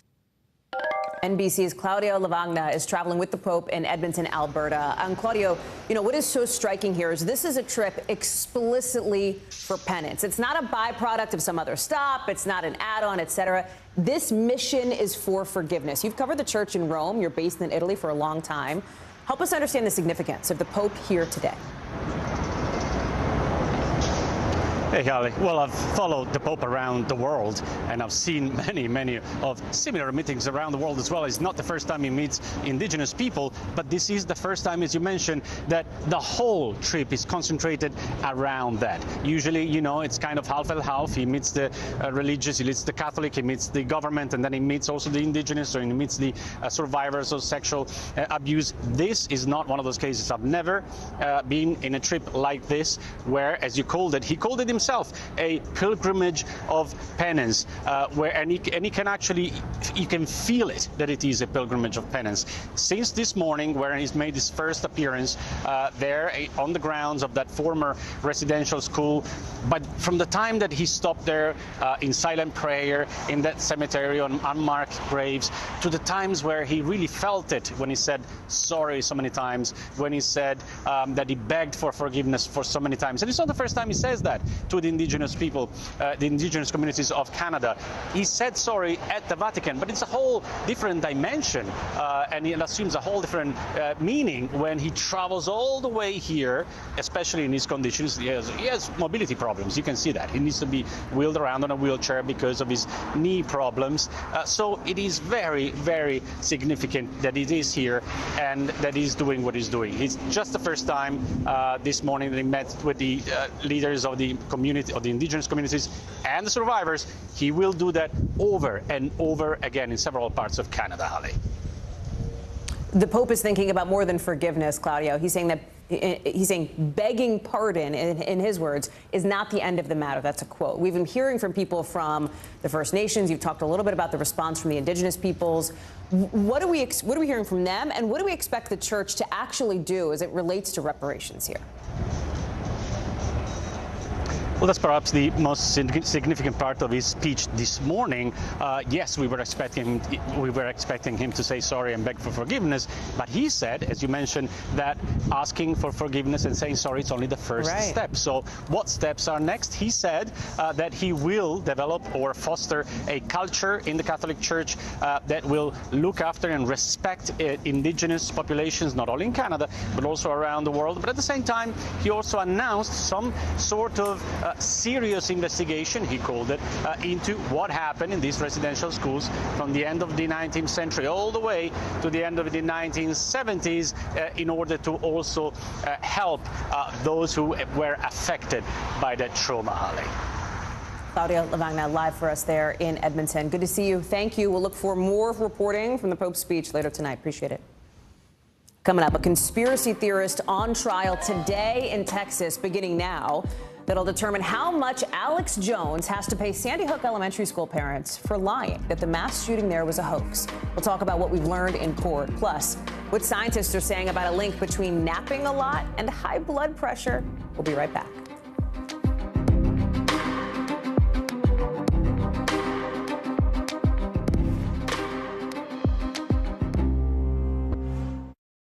The fire has grown leaps and bounds. You see behind me is typical. How you doing? Pretty bad.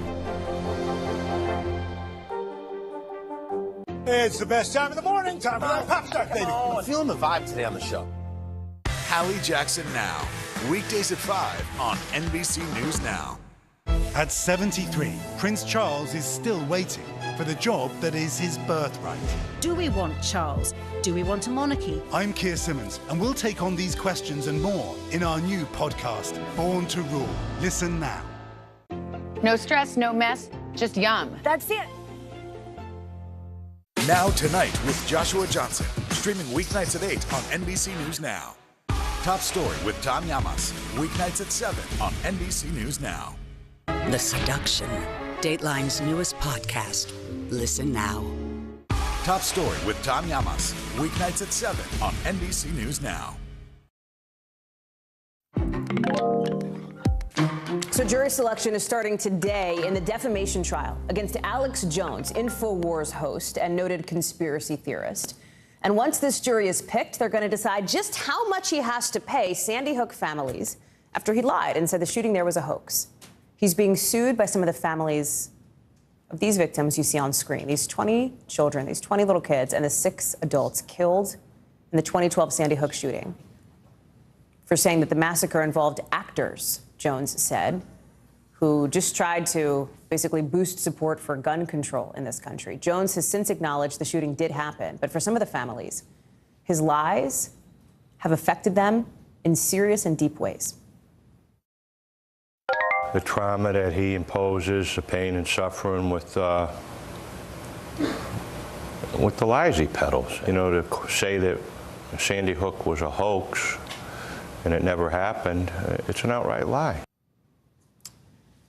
So today, at jury selection, some of the potential jurors, some of the people being interviewed, talked about this. One person said monetary compensation does not replace life. Others talked about how they believe in free speech. But some said people who have big followings should be held accountable. Courts have already found Jones liable for defamation. NBC News has reached out to Jones' team for comment on the suit and today's trial starting, but no response as of now. Let me start with Rahima Ellis. We've covered this here on the show, Rahima. This trial delayed and then delayed again. It was supposed to start back in April. Talk to me about what stood out from today and this jury selection situation. It seems that the lawyers in this case are trying to decide, particularly the lawyers for the parents of the children who were murdered, are trying to decide whether or not they can get 12 jurors who will be unbiased. If not decide whether or not Jones is liable or not, that's already been determined. But whether or not they can follow the facts, the law, and the instructions from the jury. So take a look at what we got from some tweets of our affiliate reporter down in Austin who is in the courtroom. Let me put up a full screen panel if you can for you, where one juror asks, what if you think the defendant should pay every cent of the money that they have? And this is what a juror is asking.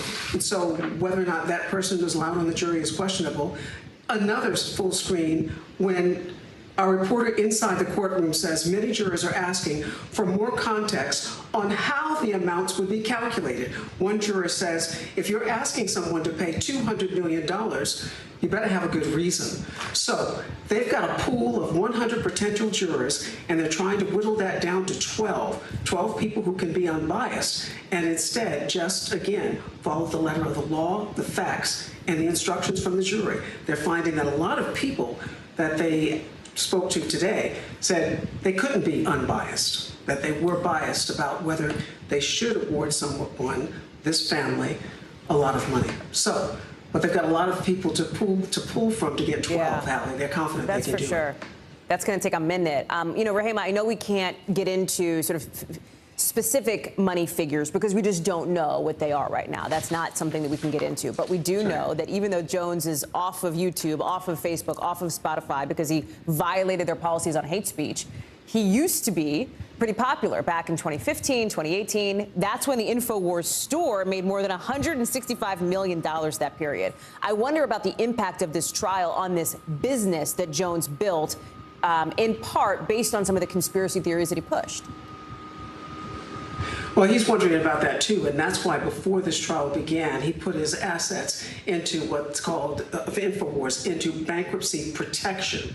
And now he's claiming that he has a negative worth of minus $20 million, suggesting he's already in the hole even before a juror has awarded him $1 to say we don't even know how much they might award the family in this case. So could it lead to the end of the popularity of InfoWars in terms of its money-making capability?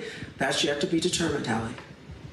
And Rahima, I keep coming back to something that we heard a little bit in that introduction here from a couple of years ago, but the families of people who are affected by this, right? Because they have talked about, like, they're centered here, and let's center them because they're the ones who've gotten death threats. They're the ones who have gotten harassment from people who follow Alex Jones because of his lies. I'm thinking a lot tonight about what this defamation trial means for them.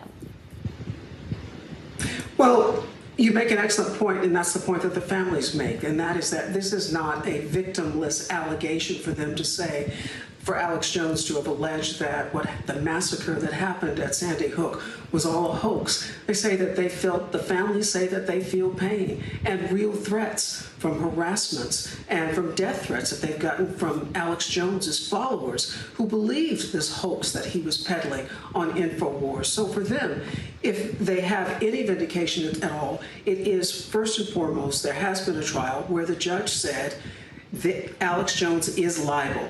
He was not telling the truth. Now, the question becomes one of what kind of monetary burden that Alex Jones may be asked to bear as a result of this. The families, I suspect, hope that it could be enough that this will put a calm to some people who might think that there is some reward for them, some fame, if they would continue hoax similar to what Alex Jones did. They hope this will stop that. Rahima Ellis, stand on top of this one. Rahima, good to see you. Thank you. Let's get you over to the 5 things our team thinks you should know about tonight. Number 1, officials in Canada say a man who was targeting homeless people shot and killed 2 men in a suburb of Vancouver today before being killed by police. At least 2 other people were hurt, but no word on the suspect's identity or motive. Number 2, a new study published in an American Heart Association journal shows a link between napping and high blood pressure or stroke. That sounds kind of counterintuitive, right? But researchers found that people, adults who nap a lot, have a higher risk for those kinds of health problems than people who never nap. Now, that's not because of like the sleeping part of it, but because people who nap are probably doing so because they're tired and not getting enough good quality sleep in the first place. Number 3, the 6th teenager charged in the so-called Central Park 5 case was exonerated today.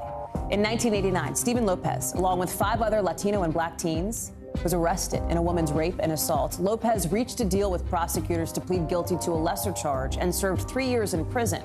But today, a district attorney said he pleaded guilty under immense external pressure, in their words. The other teen's convictions were overturned in 2002 after evidence linked a convicted serial rapist and murderer to the woman's attack. Number 4, a chess-playing robot broke a young boy's finger during a tournament in Moscow last week. No! You can see the 7-year-old trying to make a move before the AI-powered robot finishes the robot's move. So the robot gets the kid's finger instead of a chess piece and fractured it. The head of the Moscow Chess Federation told Russian state media that, and I'm quoting here, "This, of course, is bad." That is true. Reportedly, the boy finished the tournament, but wore a cast. Number 5, Adele's Las Vegas residency finally rescheduled. You might remember she postponed her shows earlier this year, just 24 hours before opening night. She apologized at the time, said her show ain't ready, she said, because of COVID, her crew wasn't there. New shows start in November. New concerns now about sharks after a bunch of sightings and attacks around the country. Take a look at these new pictures off Cape Cod. After almost 24 sightings there, some of the sharks, you see this video on the monitor there, some of them 30 yards from shore. Over in Alabama, there's a shark fin. Can you spot the shark fin swimming right by the beach? There it is.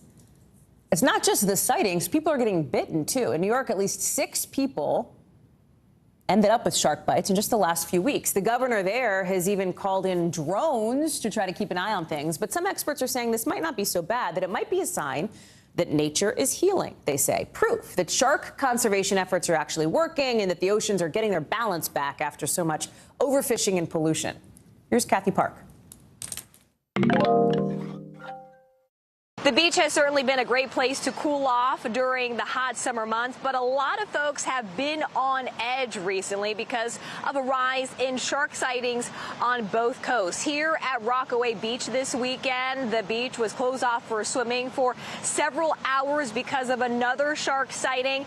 And throughout the state of New York, especially in coastal communities, a lot of officials have heightened up their shark surveillance on the ground and also in the air. In New York's Long Island, in just the past 3 weeks, there have been at least 6 reported shark attacks. And while experts say that shark attacks are extremely rare, they say that a lot of these large predators are coming closer to the shoreline because their environment is getting much better and conservation efforts are working. But if you do want to avoid any sort of scary shark encounter, consider this. Avoid swimming at dusk or dawn, especially during the nighttime hours, because that's when sharks are most active.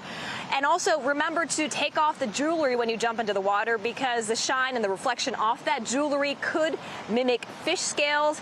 And lastly, when you do go in the water, try not to splash around too much and kick up the water, because that could also signal that you are potentially a wounded prey. Back to you. Kathy Park with that. When we come back here on the show, Indiana lawmakers, now the first in the country to call a special session since the overturning of Roe versus Wade.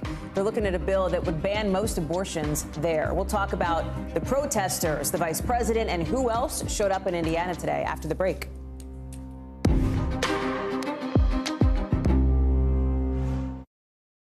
You don't know when your moment's coming, but when it does, you take it. These days, it feels like the news never stops. So let's get into it. What's happening right now, what it all means for you for an hour every day. It can be hard to keep up, so let's get started together. Hallie Jackson Now, weekdays at 5 on NBC News Now. Live from Ukraine, from Uvalde, Texas, from Mayfield, Kentucky. To cover the news, you have to be in it. This is how so many towns and cities are protecting themselves. You can actually see they're pushing the gates open. Was there a school officer on campus? That's what we've been told. No. Do you remember any tornado as bad as this one? You look at this and you're thinking, we're not going to have power for weeks, if not months. Exactly. Every night, it's your news playlist. Top Story with Tom Yamas, weeknights at 7 on NBC News Now. Let's go. This is a critical choke point for this fire.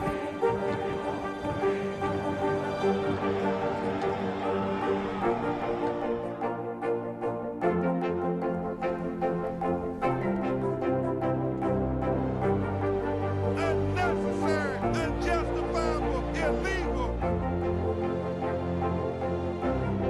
And good evening from New Orleans. Late military operation witnessing the massive crowds. I admire you both.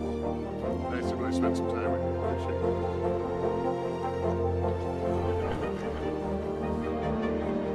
At any moment now.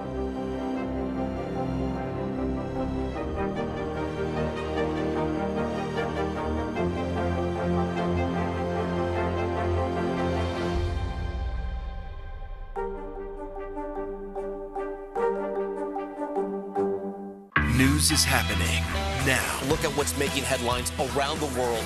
Whenever it happens, wherever you are, it's here now. To Indiana now, a state that is ground zero, becoming ground zero for the fight over abortion access in this country. Because not long ago, we saw day one of a special session wrapping up with lawmakers looking at a bill to ban nearly all abortions in the state with only limited exceptions. Why is this a big deal? It's the first special session like this since the Supreme Court overturned Roe versus Wade, that landmark ruling that had protected abortion rights in this country up until just recently. And that's why you saw scenes like the ones that you're looking at. However you're looking at it, dozens of people showing up at the Capitol in Indianapolis to protest this bill. Vice President Kamala Harris, she was there too, talking with state legislators on this fight to protect reproductive rights. And as that was happening, this split screen moment with this, a case that is in the national spotlight being heard in court. You're looking at the accused rapist of a 10-year-old girl who police say had to travel to Indiana from Ohio to get an abortion. I want to bring in our Shaq Brewster to talk about this. So, Shaq, let me start with what happened at the State House here, because as we said, this was the beginning, right, of a state that we're seeing the first time that a state went into special session to look at banning abortion. Talk about what we've seen today, the timeline, because I think Republicans, and I talked with the top Democrat in the House today in that Indiana State House, Republicans have a supermajority. There's only so much Democrats can do. That's exactly right, Hallie. And the House will likely take this bill up next week. But today it was the state Senate taking up this piece of legislation that would effectively ban abortion in the state of Indiana. Now, it's a near total ban. It's not a total ban because of some exceptions that are included in the proposed legislation, exceptions for rape, incest, for the life of the mother, or some fetal abnormalities. But this would definitely be a rollback of the abortion protections that women in Indiana have had for some time. And that's why you have those scenes that you're looking at on the other side of the screen there. The protesters that came out, I'll tell you, those protesters seemingly numbered in the hundreds when you combine the protests that you saw both inside and outside. And then you also had that visit from Vice President Harris, who met with lawmakers, had a roundtable with a few dozen lawmakers, and acknowledged the fact that, yeah, at the federal level, they're limited in what they can do to protect women in the state of Indiana. But she wanted to lend her support for women in that state and for the lawmakers who are fighting against that legislation. Listen a little bit of her message to how she set up the stakes there. The parameters that are being proposed mean that for the vast majority of women, by the time she realizes she is pregnant, she will effectively be prohibited from having access to reproductive health care that would allow her to choose what happens to her body. Now, based on the latest schedule that we saw, it seems as if the Senate will likely vote on this at some point by the end of the week. They're also considering legislation to support families, in the words of the Republican lawmakers, providing about $45 million for things like maternal assistance and for increasing the adoption tax credit. But it's that restriction on abortion that is, without a doubt, Hallie, the most controversial part and the piece that's getting the most attention. Let's talk about this other piece of this, right, Jack? Because as this was going down, there was another nexus to Indiana as it related to the arraignment of the suspect accused of raping this 10-year-old girl who police say got an abortion, traveled to Indiana, became pregnant and traveled to Indiana to get an abortion. This has become, this particular case, a kind of flashpoint here nationally. We've heard President Biden talk about it. We've heard a lot of high-profile politicians cite this case, talk about the court proceedings today. That's right. She traveled to Indiana because of the restrictions that existed in Ohio. But today we saw that 27-year-old man, the suspect in this case, accused of raping a 10-year-old, Gerson Fuentes. We saw him in court appear before a judge. He appeared via video. We didn't hear from him at all. And we saw him in handcuffs. There was a translator also present. But through his attorney, he entered 2 not guilty pleas for that felony rape of a child under 13 years old. That's a charge, Hallie, or those are charges that carry a maximum life sentence and a minimum sentence of about 10 years for each individual charge. So these are very serious charges, but they're also getting wrapped into the debate that you're seeing not just in Ohio where this case is occurred, but also in Indiana, where you have lawmakers working to restrict the access that women there have to abortion. Shaquille Brewster, thank you so much, Shaq. Good to see you. Coming up, flights grounded at an airport in Texas today after a woman straight up opened fire by a ticket counter, just started shooting. We're going to give you a look at some of those scary moments. Plus, a bishop and his wife robbed right in the middle of a live streamed sermon. How much the thieves got. Look at this and more coming up in just a second.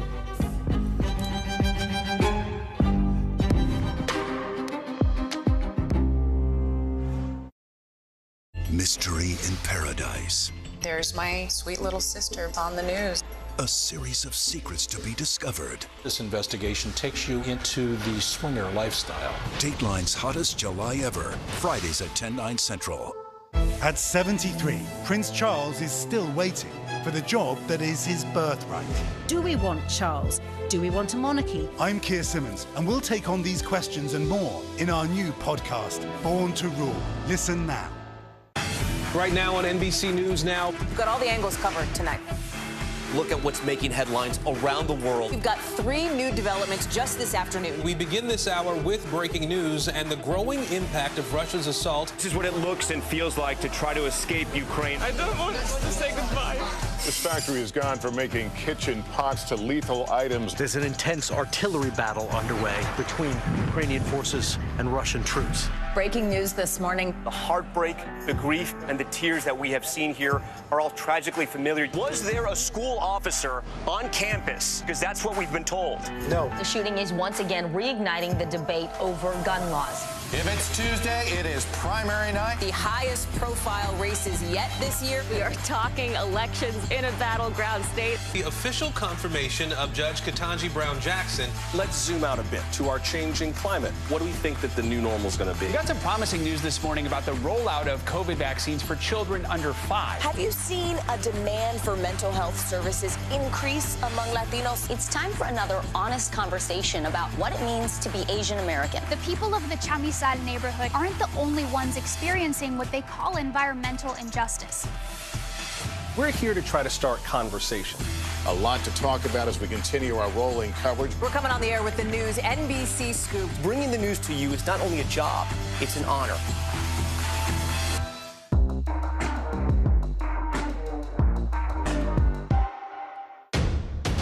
The day's biggest political stories with trusted insight now and expert analysis now. A daily look at the politics behind the headlines. Meet the Press Now, streaming weekdays at 4 p.m. on NBC News Now. Desire, deception, and a double cross. The Seduction, a deadly love story only Dateline and Keith Morrison can tell. Listen now, wherever you get your podcasts. We're here to start conversations because it's not my job to tell you what to think. My job is to think about what you tell me. Now tonight with Joshua Johnson, weeknights at 8 on NBC News Now. From Brooklyn, we're next to the subway station. The state's reservoirs are alarmingly low. War will pass them by.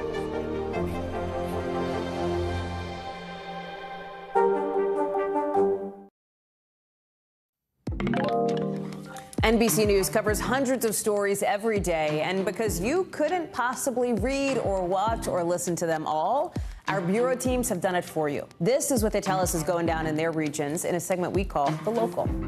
From our Northeast Bureau, New York City Police, you have to look at this video because this is legit bonkers. They say a bishop in Brooklyn was robbed at gunpoint. Look at this, right in the middle of a church service that was being live streamed. You are watching this. These three gunmen, I guess, allegedly stole something like $400,000 worth of jewelry from Bishop Lamar Whitehead and his wife, including they took his wedding band. Nobody got hurt, but the bishop said his congregation was traumatized. Police are still investigating this whole thing. Also from our Northeast Bureau, what looks like a humpback whale, check this out, breaching the water, kind of getting out of the water and landing right on top of a boat off the coast of Plymouth. There it is. See that? Basically dunked the front of this 19-foot boat. The front of the boat pops up again. Officials say nobody got hurt, but the boat obviously got a little bit of damage. Not too much, though. From our West Coast Bureau, a woman got hurt after getting too close to an endangered monk seal and her pup. Our affiliate in Hawaii reports she was in an area that was roped off. Officials said don't go swimming there, but the animal charged at her. You can see she was sort of struggling to get away. Witnesses say it looked like she hurt her arm. People nearby eventually helped pull her from the water. Did you hear about what happened in Dallas today? Gunshots fired. Shots fired at a big U.S. airport when police say a woman let off a gun inside Dallas Love Field. They say she came out of a bathroom in the terminal and started firing shots at the ceiling right near a ticket counter. Look at some of these people. People start hiding. People start running. Right? A police officer ended up shooting this person with a gun. She was taken to a local hospital, but the terminal was evacuated. The FAA issued a total ground stop. Transportation Secretary Pete Buttigieg, says his department and the FAA have reached out to locals about this. I want to bring in now Priscilla Thompson. And Priscilla, you are there. Talk about where the investigation stands now. This is so strange. Did police have a motive for the shooting? Do we know what else happened or what we're hearing from folks there? Well, Hallie, no motive yet from police, but they have identified the shooter as 37-year-old Portia Odufuwa. Based on a public records request that our NBC team did, it appears that she does have a number of prior arrests. But as it relates to motive, what we are hearing is what witnesses are saying she said just before she began shooting. And witnesses say that when she emerged from that bathroom near the ticket counter, one woman told us she just heard a woman near her rambling, and she got nervous and uncomfortable and moved away. Other witnesses saying that she came out and said, I have an announcement to make, and that she began talking about her marriage, saying that her husband had cheated on her before she started shooting. And so that is what we're hearing from witnesses, but of course police have not yet said what the motive may be. But what we do know is that police were in the airport very quickly once that shooting started. An officer was able to shoot the woman who was shooting in her lower extremities, and she was the only person injured in this incident. There were no other people who were in the airport that were injured. They took her into custody, took her to the hospital, and right now the FBI and Dallas police are still investigating, hoping to get an update from them tomorrow with more information about why this may have happened, and really any other insight they can share about this really bizarre incident that certainly scared a lot of people here at the airport today. Priscilla, a bunch of people had to evacuate. You had the regional TSA tweeting because of this, everybody had to go out, come back in, be rescreened, no exceptions. Has there been a domino effect on flights and on people trying to get where they're going at this point? Absolutely, Hallie. We're talking about 900 plus flights that were delayed, 200 plus that were canceled. I can tell you, I flew in from Houston to a nearby Dallas airport, and there was a lot of commotion at the terminals that were supposed to be heading here and the gates that were supposed to be heading here, with people trying to figure out what they were going to do. And for the folks who were inside when that shooting happened, it was chaos. They all had to be evacuated. They were sequestered outside in this, what is now triple-digit heat, as TSA worked to get them all back through security screening and get them back onto those flights to get where they're going. I will say, as I was coming in, I did see some Southwest flights taking off, so it appears that things are beginning to get back on track. But still, a lot of people are scared and shaken up by what they saw and experienced today. We spoke to one woman, and I want to play a little bit of what she shared. I have a 3- and a 5-year-old little boy, and it just frightens me. I was so relieved they weren't with me, and yet now I'm afraid to even go to Disneyland in a few days when we drive down Highway 1. So the good news is folks do seem to be getting out, but still a lot of fear, a lot of concern over this just crazy incident that happened here today, Hallie. Priscilla Thompson live for us there in Dallas. Priscilla, good to see you. Thank you. To tonight's Original Now, with in-depth reporting on a topic we've been keeping an eye on. And let me set the scene for you here. You're on your phone, right? You're swiping around on a dating app, and oh, hey, you connect with somebody.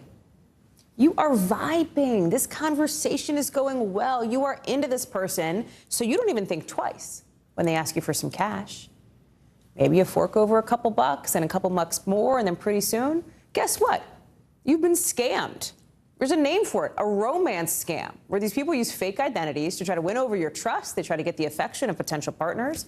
Usually people agree to transfer money as a favor to this, like, you know, fresh, lusty love of their life who's in a sudden financial bind, according to this new Federal Trade Commission report.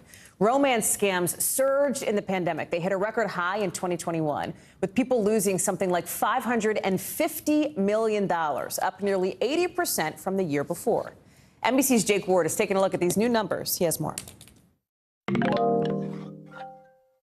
Wendy, a 75-year-old widow from Los Angeles, says she was recently approached online by an attractive older man. He claimed to be an executive chef, and he had just signed a contract for a cruise line that was going to take him out of town. I believe it was for about 6 weeks. But soon, she says, he had tricked her into buying him gift cards he could turn into cash. I wanted to believe, and I wanted to help this new person that had just made me feel so good.